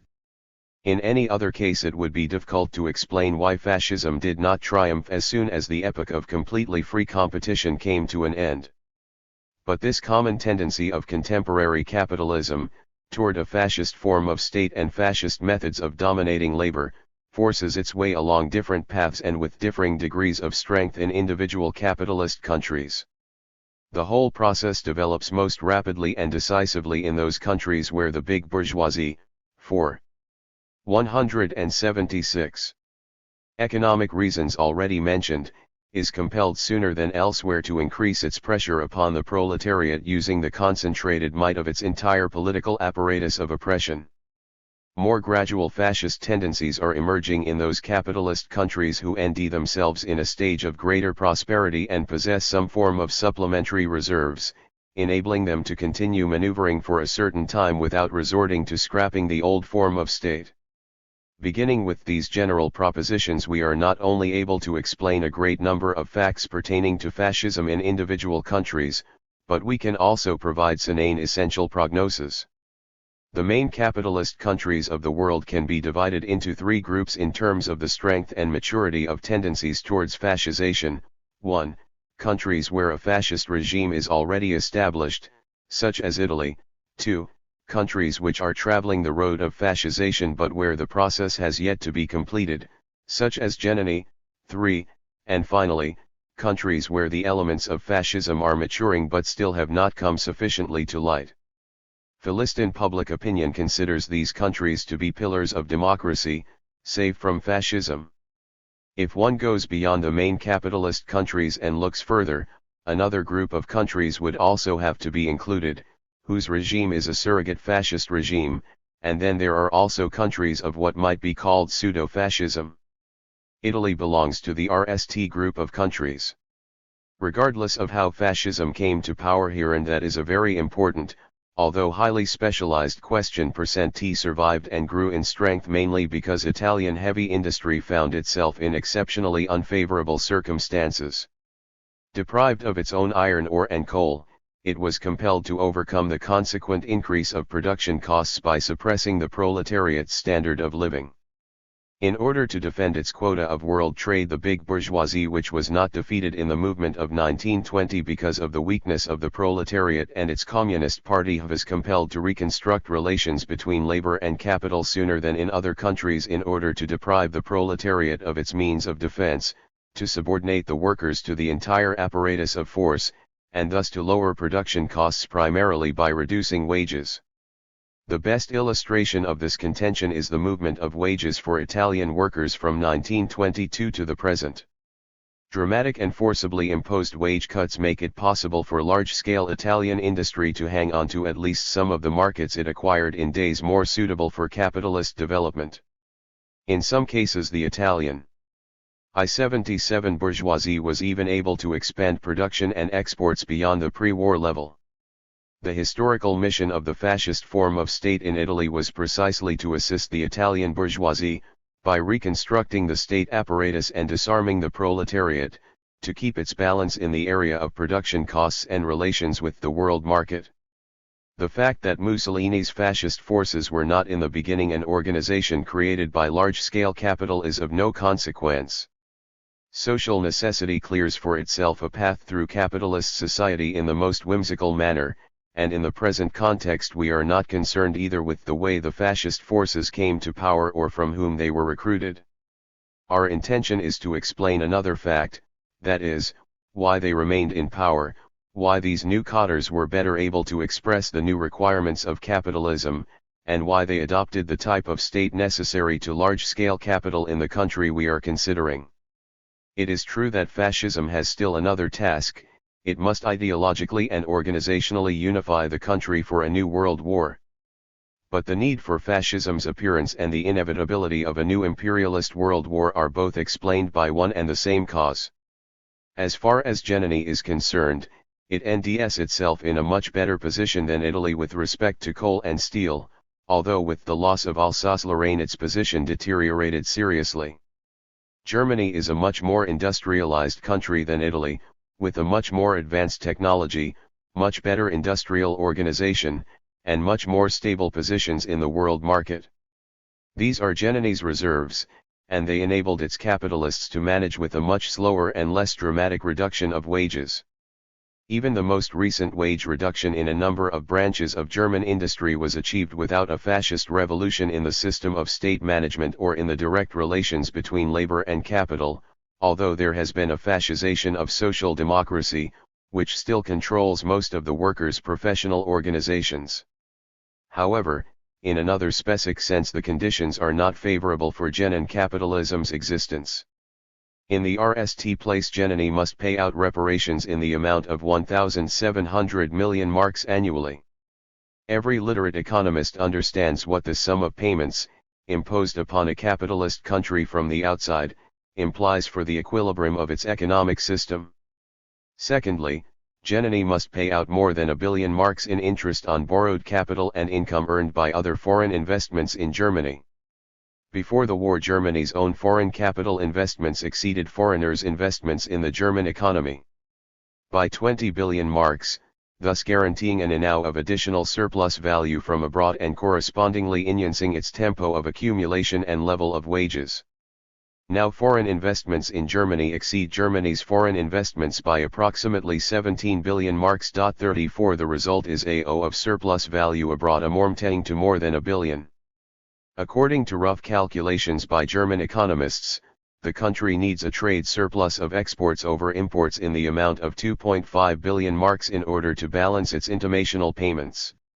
Such an unfavorable position for Germany, in terms of the relation between its own and foreign capital in German industry, came about partly because in the period of innovation Germany sold OFF an enormous portion of its circulating capital for a song and then was obliged to reconstruct it by reliance upon short-term loans. So long as the enow of loans exceeded the auto of interest payments abroad, Germany's balance of payments was much more favorable. Today, in contrast, the situation has deteriorated sharply. The enow of capital is declining and the capitalists face the task of reducing their own indebtedness at a time when the interest being paid out continues to grow. The position has become all the more serious because of the world crisis, which causes the conditions of realization to deteriorate for all exporting countries, but especially for those who must reach a certain level of exports no matter what happens or what the conjuncture might be. Hence we see the particularly strenuous efforts of the German bourgeoisie in recent times to reduce the wages of workers and employees, to trim every part of the state budget representing expenditures on services for the masses of the people, and to increase taxes on wages while reducing taxation of landlords and capitalists. In a word, the whole system of measures adopted by the Browning government, which can be taken as representing the RST step towards implementation of a fascist economic policy. The German bourgeoisie is attempting to restore a certain equilibrium to the country's economic life on a capitalist basis. It is assuming the task of guaranteeing for itself over the long run a fascist norm of labor exploitation, making a break with the former living standard of the workers, securing a certain level of accumulation for the bourgeoisie, and implementing a fascist budget with no regard to the question of what portion of Germany's labor power and XED capital will end up being immobilized. Pursuit of this objective is already underway in Germany and follows two basic paths. The RST path is reconstruction of the relations between labor and capital with the support of social democracy, which itself in this case becomes an apparatus for implementing the fascist revolution. We use the word revolution here because what is involved is a most serious change in the essential relations between labor and capital, whether or not it is accompanied by Gunra. In the case where there is no Gunra, social democracy will restrain Hitler's organization and preserve the remnants of parliamentary institutions along with the appearance of workers' trade union associations, while fooling the fascist economic program of the bourgeoisie. Perhaps it will do so with support from a certain section of the bourgeoisie, which for intimational and other reasons prefers fascisation by more evolutionary methods. As a reward for fooling this program, social democracy will preserve some kind of democratic etiquette within the country, and what is most important, it will preserve its own apparatus in the service of the bourgeoisie. The second path by which the German bourgeoisie might establish equilibrium in the country's economic life entails a more rapid and decisive enactment of its program.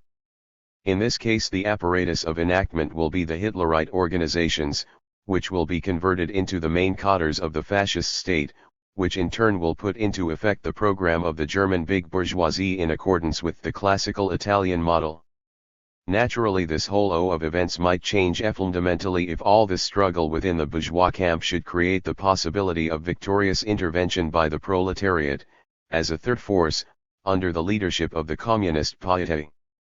But whatever the case, whether the fascist revolution in the relation between labor and capital is carried out by special fascist cadres or through the fascisation of social democracy, which will then put an end to democracy in the future, whatever happens, the process itself, having already taken hold of this country, will not essentially change.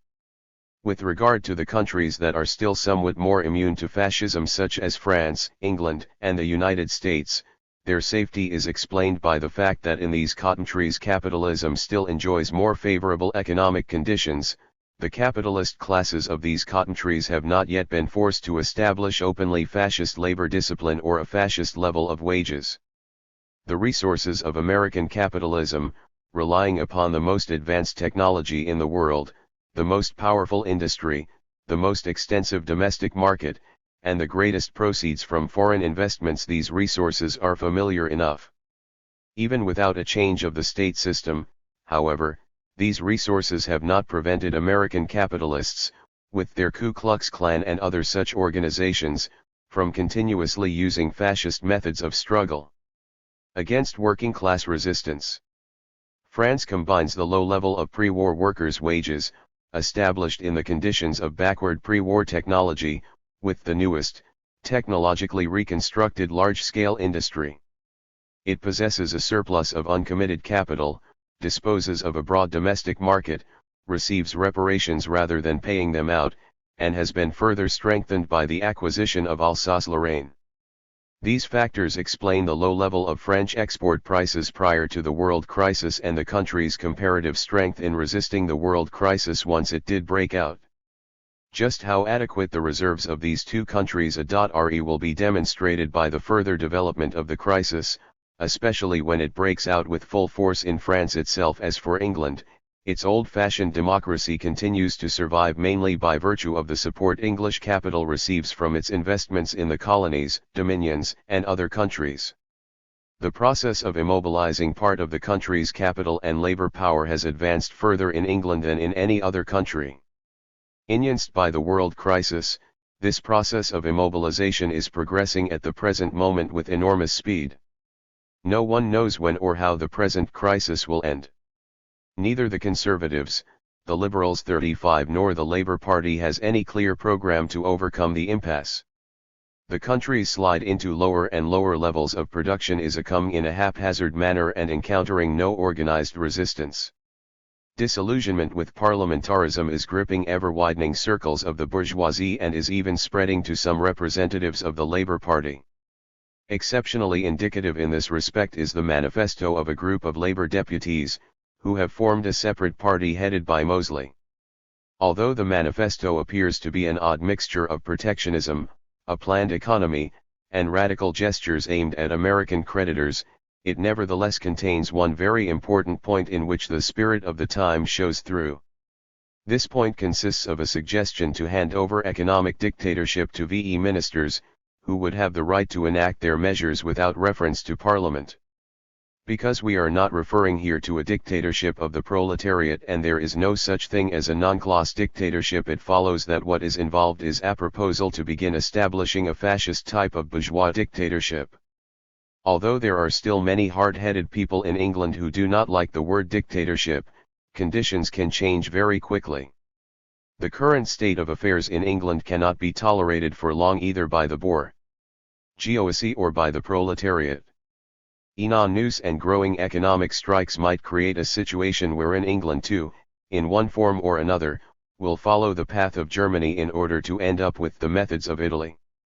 Contemporary capitalism is living through an epoch of great and sudden surprises. Finally, the possibility can by no means be excluded that if the Conservatives receive an absolute majority in the forthcoming election campaign, while the country's economy slides further and further downhill, then this party might succeed in bringing about fascisation of the relation between labor and capital while still observing all of the English traditions in matters of foamy, that is to say, there will be a fascist long parliament. In conclusion, I would like to remind the reader of a very important passage by Marx that relates directly to our theme. In Volume 3 of Capital, Marx wrote, "It is always the direct relationship of the owners of the conditions of production to the direct producers, which reveals the innermost secret, the hidden basis of the entire social structure, and with it the political phone of the relation of sovereignty and dependence, in short, the corresponding specific form of the state." Capital, 3, p. 772. Although it is true that here Marx is speaking of different economic phonations and their corresponding phone of state, with the appropriate reservations, what he says applies also to the evolution of state phones within a given economic system, in this case within the bourgeois system. The introduction of fascist labor discipline brings with it a most essential change precisely in the direct relationship of the owners of the conditions of production to the direct producers. This change is so profound that another form of bourgeois state is required in order to bring it about. Fascism is a threat precisely because it is too deeply rooted in the whole situation of decaying capitalism. From this perspective, the downfall of Primo de Rivera and victory of the Republic in Spain must not excite any illusion concerning the ease with which fascism might be liquidated. In Spain there was pseudo-fascism, not the fascism of a developed capitalist country. The dictator miled on behalf of a clique of generals and did not smash the syndicates, he had an agreement with them, a kind of modus vivendi. There was no fascist power apparatus created in Spain nor any new organization for the use of force. That is why this regime collapsed so easily. With Italian fascism matters will be different. Part 712. The capitalist system and population growth. Among bourgeois economists there is a widespread opinion that the present world crisis is connected with too rapid an increase of material production when compared to population growth. This position represents a fundamental distortion of the real state of affairs. Enormous and prolonged overproduction in contemporary capitalist society wreaks a profound disproportion not between the rapid growth of production and a slower increase of population, but rather between the volume of material production and the limits of effective demand, or the dimensions of the market, which become steadily more narrow in conditions of capitalism's monopolistic degeneration. In reality, if one compares the dimensions of material production in the capitalist system with population growth, the comparison turns out to be most unfavorable. Before the war the tempo of production increase significantly exceeded population growth, whereas now it hardly keeps pace and in some periods even falls behind. This fact is of exceptional significance for a general appraisal of the capitalist system at the present stage of its historical existence. It represents proof that the system is not only liable to maintain the tempos of economic development already achieved, but that this development is generally coming to a halt. Let us look at the facts. In order to characterize the position, we shall take data for the growth of both production and population beginning with 1913. In a memorandum published by the League of Nations, Memorandum on Production and Trade, 1923 I-928/9, Geneva, 1930, we end an attempt to calculate by an aggregative method the movement of world production of materials and food. Among other data, we find the errors and omissions in Preobrazhensky's text have been corrected R.D.B. This table includes only a part of the real-world production because it does not provide data for the manufacturing industries, transportation, and so on. However, this circumstance makes no essential difference, for movement of the parts enables us more or less accurately to grasp the dynamic of the whole. And what is important for present purposes is not complete data on the absolute dimensions of all production, but rather data for the dynamic of its growth. In any event, instead of underestimating the speed by which world production grew, the table in the memorandum is more likely to exaggerate it because it allots too great a role to commodities that enjoyed the most rapid increase of production, with the consequence that the general tempo of growth must inevitably turn out to be in excess of the real one with respect to world production as a whole. But even this table, which embellishes the real state of affairs, is completely devastating for the contemporary capitalist system. Let us ke the RST decade, from 1913 to 1923. The World War occurred in this decade, with all of its burdensome consequences for the world economy and particularly for the economy of Europe. In this respect, the decade might be considered exceptional. But to the extent that war is not a haphazard catastrophe, to the extent that it is a perfectly regular shake-up of the capitalist system, resulting from the I-84 decay of capitalism in the monopolistic stage of its existence, T0, that extent the decade is not exceptional at all but is perfectly typical of the epoch of capitalism's decline. From an accidental catastrophe, if such had been the case, and the resulting economic decline, the capitalist system, taking into account all of its potential productive forces, should have recovered within 2 to 3 years. In reality, it was not until 1925, 13 years later, that Europe regained the pre-war level of production. Only senile organisms recover so slowly, organisms whose frequent and serious illnesses are not accidental. For this decade, world production shows a growth from $49,572 million, according to the preliminary calculation in the memorandum, to $52,671 million, or 6.2% in constant 1926 prices and 5.3% in constant 1928 prices. And how did the world's population change during this time? In absolute terms, the change was as follows: world population, in millions, year population 1913 1789.3, 1924 1894.9, 1928 1962.0. Editor, note, the memorandum used by Preobrazhensky did not include the 1913 GUR that appears on his text. The GUR used here comes from the memorandum for the year MS. All population data pertaining to this period are in fact rough approximations due to the impossibility of accurate measurement R.B.D.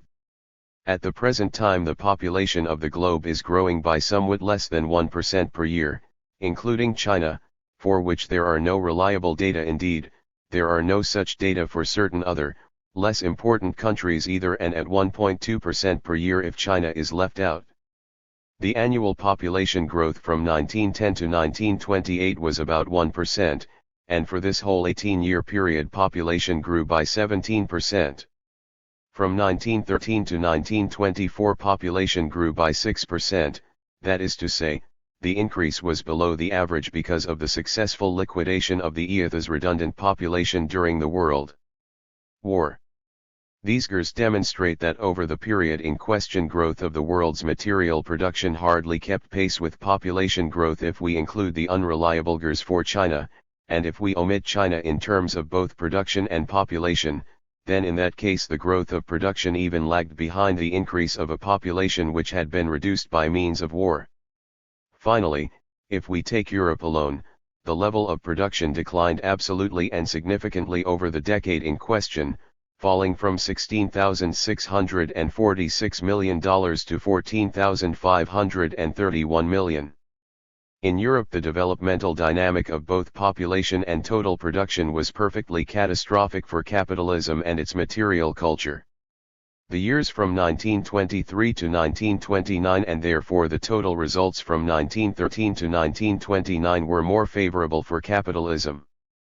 The memorandum we have cited from the League of Nations hastens to observe, with satisfaction, p. 9, that while the world's population grew by 10% from 1913 to 1928, production of means of consumption and materials grew in the same period by approximately 25% and world trade expanded by 22%. If the whole of production is judged by the level of production of material and food items, then this optimistic table means that mankind's position as a whole, abstracting from the predatory system of distribution, improved by 1.5% per year in per capita terms.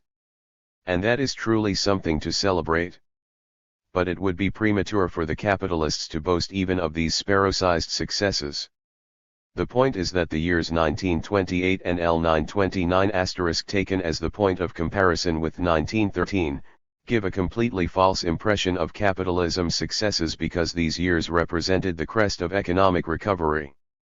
With equal justification we could take the crisis year 1930 for a comparison with 1913 and come to the conclusion that over this time population increased by 12% while production hardly changed at all. Let us try to make a more scientific comparison.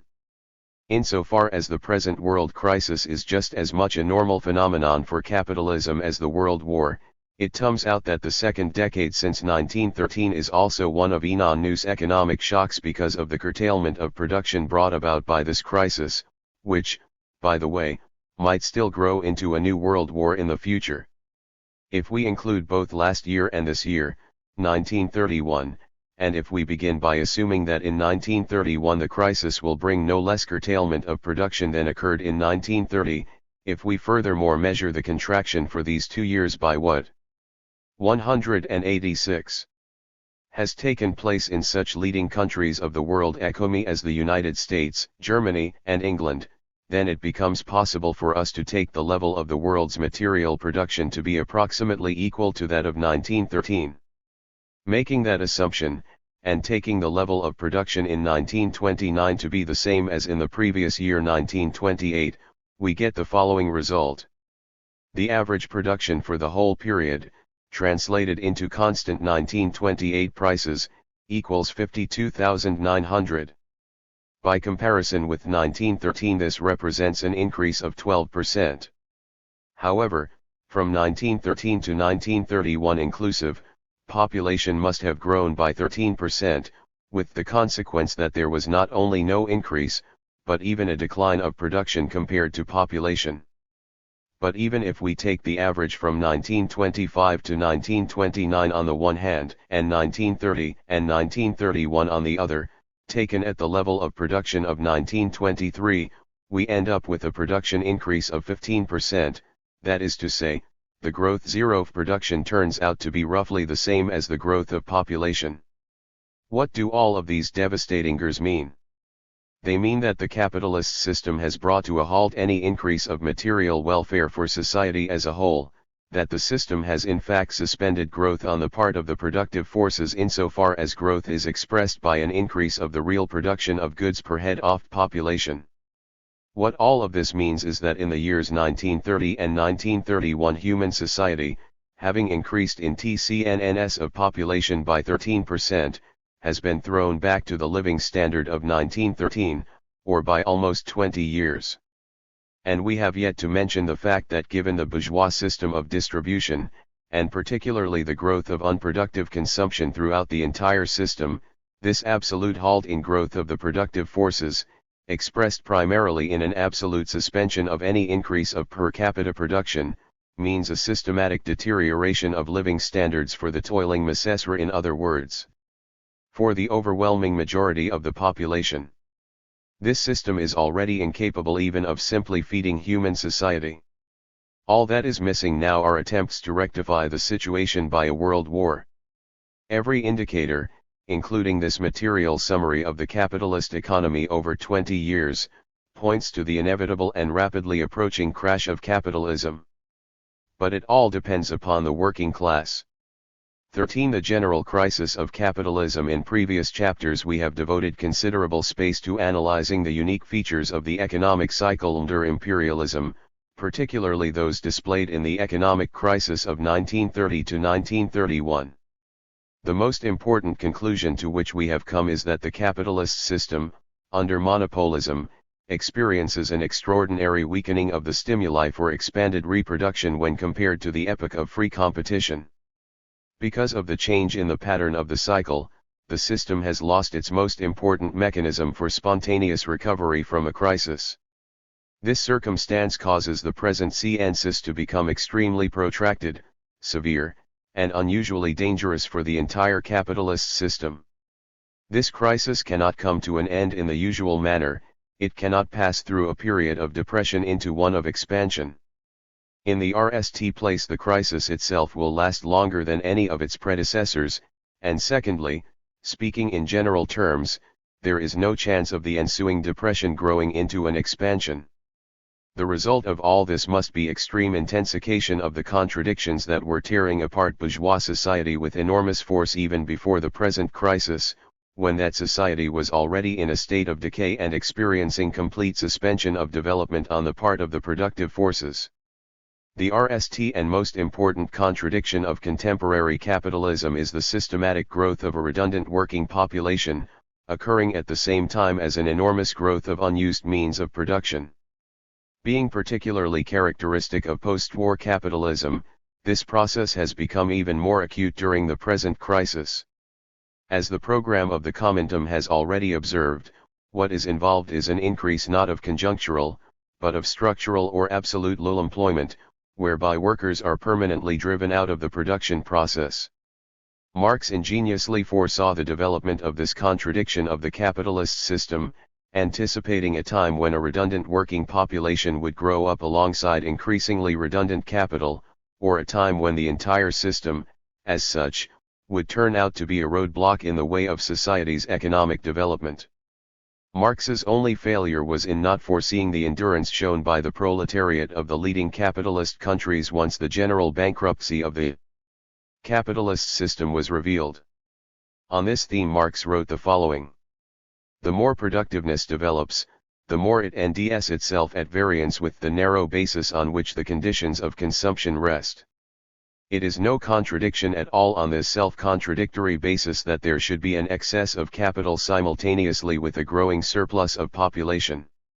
For while a combination of these two would, indeed, increase the mass of produced surplus value, it would at the same time intensify the contradictions between the conditions under which the surplus value is produced and those under which it is realized." Capital, 3, p. 240.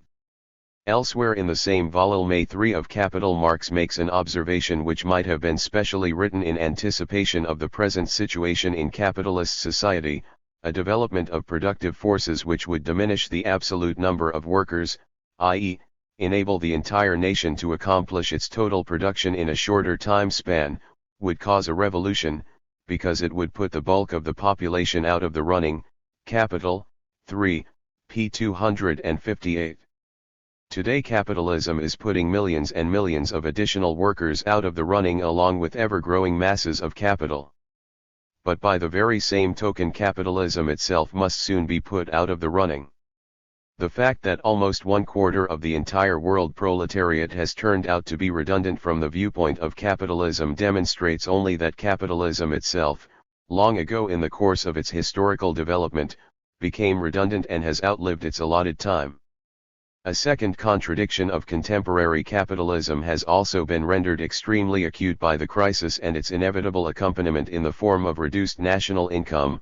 The capitalists are required to spread the burden of the system's ever-increasing unproductive consumption, including the expenditures needed both to liquidate the consequences of the RST World War and to make feverish preparations for the second, a steadily narrowing basis of exploited workers.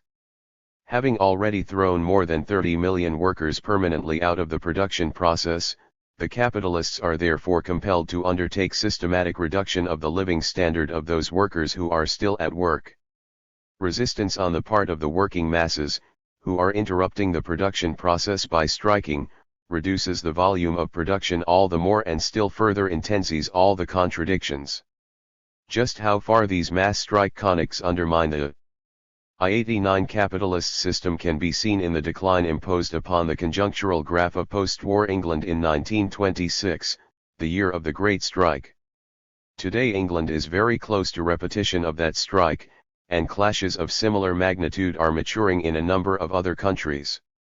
At an earlier point we have mentioned and explained why during the present crisis, as opposed to its predecessors, retail prices are not declining in conformity with wholesale prices. A decline of wholesale prices reduces the profits of the capitalists, frequently forcing them to operate the enterprises with no profit at all or even with a loss. The inevitable result is to provoke attempts to lower wages at a time when the cost of living either remains at its former level or lags substantially behind the wage reductions which the entrepreneurs are attempting to impose. Under free competition the wage reduction occurred after retail prices had already declined. But now a general attack upon wages has begun before the decline of retail prices, making the wage struggle exceptionally bitter. Curtailment of production and falling agricultural prices, both for means of consumption and for industrial material, also intensify the agrarian crisis to the extreme. Having expanded its production when high prices prevailed for articles of food and material, and having relied mainly upon borrowed capital to make significant capital investments, agriculture, and particularly overseas agriculture, is now forced to reduce production and increase the immobilization of XED capital already invested in this sphere. Small producers are unable to sell their production even for the prices they were receiving during the 90s of the last century, they are no longer able to recover their costs, to receive payment for their labor, or to purchase the industrial commodities they require. But at the same time they are obliged to cover their debts, which were incurred under a different price index and now hang about their necks like a noose. Small producers are being ruined in the countryside by the millions. Moreover, in view of unprecedented industrial unemployment, they cannot ND so much as a crust of bread in the cities, which previously represented a constant safety valve for surplus rural population. Thus the general crisis of capitalism, made all the more severe by the cyclical crisis, is shaking up all social relations both in the cities and even in the more conservative and tranquil countryside. Because the dimensions of state budgets depend directly upon national income, which is being sharply reduced by the fall of production dining. I-90 The crisis, we see growing elements of a financial crisis in every direction. The budgets of most countries show enormous deficits. Revenues are falling, while expenditures, especially on the unemployed, are rising. A country such as England, at one time creditor to the entire world, is now soliciting a loan in France or the United States. By refusing to make payments on its state debt, Australia declared national bankruptcy. 36 Suffering from both the agrarian and the industrial crisis, while simultaneously building up their armaments, the small states are piling up larger and larger unpaid debts. Such is the case with the Balkan countries and Poland, which is pestering France for one loan after another. Today's bankrupts are zealously borrowing from tomorrow's bankrupts. The enormous burdens of all debtors, in Canada during the war and in liquidating its effects, have increased in exactly the same measure as world prices have fallen. The burden of these obligations, which was too heavy to carry even in the years of economic recovery, is now becoming utterly unbearable. 37 Titles to income zero fall types have been inundated without limit and are increasingly coming into contradiction with the declining total of real values being produced in societies jave where tens zero millions zero _ people have been forcibly thrown out of production and tens of millions of hectares of previously cultivated land will be left idle. Just as a slight push by the barbarians caused the monstrous military exploitative machine of the ancient Roman Empire to crumble on its shrunken and depleted economic base, so the exploitative pyramid of contemporary capitalism has matured for the SA.me fate and awaits only a sufficiently forceful blow from the revolting proletarian masses. In countries producing material and means of consumption, many of which are either colonies such as India, or dependent upon the powerful capitalist countries, such as the states of South America, the crisis is creating deep unrest. In the colonies the national movement is being reinforced, in the countries of South America there are endless revolutions. The entire periphery of European and American capitalism is either in a state of profound fenreent and struggle for emancipation, or else, like China, enduring endless civil war. Even in Europe capitalism's position is extremely unstable and becoming increasingly strained. It is by no means coincidental that the royal power in Spain, having long ago become thoroughly rotten, retired at a time of world crisis without so much as a struggle. Nor is it coincidental that the manifestations of social struggle are becoming I-91 more profound than ever before in South America, or that communism is enjoying successes in China. The same applies to the most energetic preparations that are now underway, at the height of the crisis, for intervention against the USSR. Such an intervention will entail a grandiose eruption of the class struggle on a scale never before witnessed in history. The whole atmosphere of Europe reeks with the smell of gunpowder and poison gases. Universal disenchantment with capitalism is spreading and becoming more pervasive even in non-proletarian circles, even among many who were once capitalism's apologists. The capitalists themselves have no idea of what awaits them tomorrow. The state of affairs is so unstable, especially in Germany, the weakest link of the capitalist chain, that the greatest events and the most serious shocks might occur at any moment. No one will be surprised. Everyone is psychologically prepared. 14.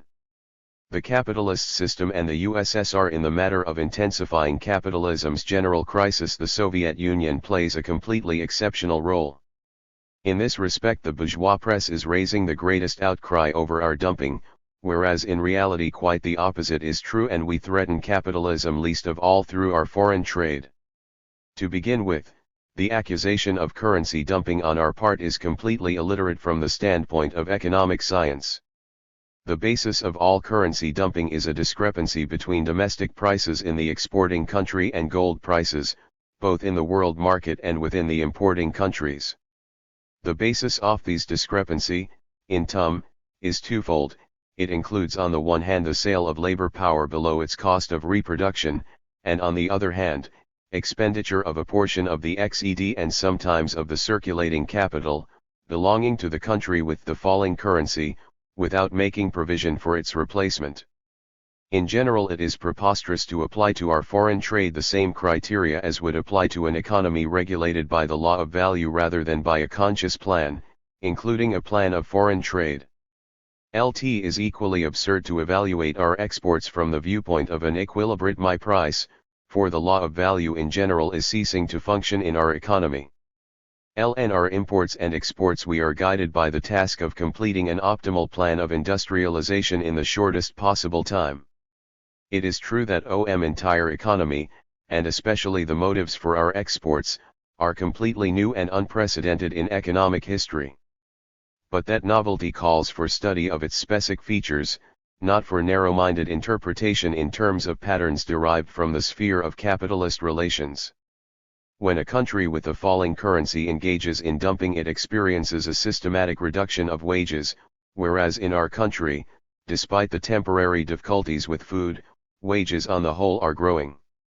A systematic increase of wages represents the most important concern of the party and the state and the most essential component of all our economic plans. In a period of currency dumping all calculations are disorganized, and a portion of the country's XED and circulating capital is consumed.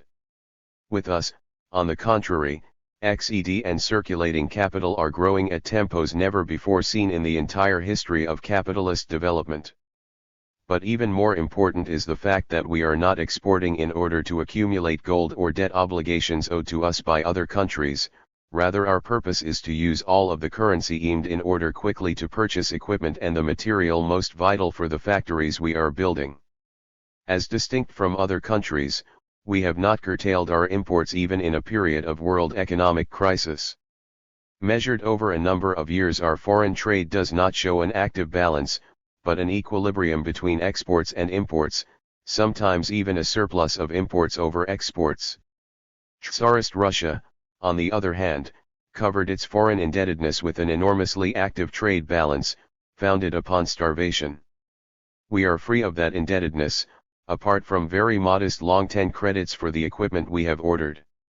From this perspective, it would appear there is nothing to warrant capitalist complaints. The accusation that we are selling material more cheaply than other exporting countries, even if true, is absurd from the capitalist viewpoint. The entire economic policy of industrial cotton trees in the area of foreign trade was built upon encouraging cheap imports of material. If we export cheap material, individual groups of capitalists who are exporting the same material might suffer, but the entire capitalist class can only prod. That is all the more true because sometimes through our own fault, and here the comrades responsible for our imports should be ashamed, and sometimes because of other difficulties that our trade encounters, we are thus far losing more from falling export prices than we gain from falling import prices. Here too the capitalists have nothing to complain about. No one is stopping them from buying lower quality material at a higher price from our competitors. Our press has also dealt with the foolish accusation that we might overthrow capitalism by means of cheap prices when the lever at our disposal is a mere 3% of world trade. For our own part, we evaluate capitalism's staying power more highly than that. Even if it were to happen that in completing the VE-year plan we found ourselves able to export not simply material, but also manufactures, including mechanical equipment, at lower prices, we would still not be exporting for the sake of accumulating gold. In his own day Lenin wrote a famous article on this theme and spoke quite expressively of the possible uses of gold under socialism. Should we export a great deal, it would mean we would also import a great deal. The structure of our exports will obviously change by comparison with the present position, and the change will of course be in the direction of increasing our exports of niched articles. By that time the urgency now attaching to our exports will no longer exist. Although our volume of trade will be greater, our dependence upon the foreign market will be less. We will increase our export of commodities having a secondary rather than a primary importance, indicating a high level of welfare for the masses and growth of their consumption. But whatever the case, what we have just said will remain in force: we will export in order to import. It is true that when we so thoroughly rationalize our production as to produce much more cheaply than the capitalist countries, in terms of our expenditure of labor, then we will exchange a smaller quantity of labor in our trade for a greater quantity of labor. But in the first place this will not happen in a year, and in the second place, this development will more than fool the aspirations of those now raising an outcry over our currency dumping. Currency dumping implies just the opposite relationship. The importing country, with the hard currency, acquires a greater quantity of labor. Such a balance in the exchange of labor will be the most tangible and obvious proof of the superiority of a socialist over a capitalist economy. The whole essence of the matter lies in this question of superiority. I-94. The capitalists are uneasy today not because of our future superiority over them in foreign trade, but because of the real superiority characterizing the tempos of our economic growth, a superiority that already exists and is emphasized by all the columns of GERS. At RST the bourgeois newspapers exclaimed that all our statistical data represented an all-round swindle. When they could no longer swindle their own readers in this manner, they perfected their lies and began to shout that we calculate our budget and our production in innated rubles, whereas in reality we are experiencing a systematic production decline. Eventually this argument also ceased to work. We give calculations of our production either in direct, natural measures, or else in constant 1926 prices, and these GERS began to appear in all surveys of the world conjuncture, even in the most solid bourgeois publications. At that point the whole system of argumentation against the Soviet Union was taken under review. Recently in the pages of one White Guard newspaper there was a quite open discussion of the question of what to say of the Soviet Union, whether it is better to say that the VE-year plan will end with a crash, or alternatively, that it will be fooled without fail, and that capitalism is threatened by precisely that fact. Just now the most solid bourgeois organs, both of liberal and hard-headed leanings, such as the English Times, have reoriented their arguments in this latter direction. Now they are developing the class consciousness of the bourgeoisie primarily by indicating that our successes are a fact and that the capitalist system is confronted by a mortal danger from this very quarter. As a result of this change in methods of struggling with the Soviet Union, our official data on the state of our economy have begun to appear frequently in all the surveys and are even becoming an object for comparative study of the conjuncture in other countries. The memorandum of the League of Nations concerning production and trade, which we have already mentioned earlier, is rather interesting in this respect. Certain sections of this publication by the League of Nations are an excellent propaganda document for communism.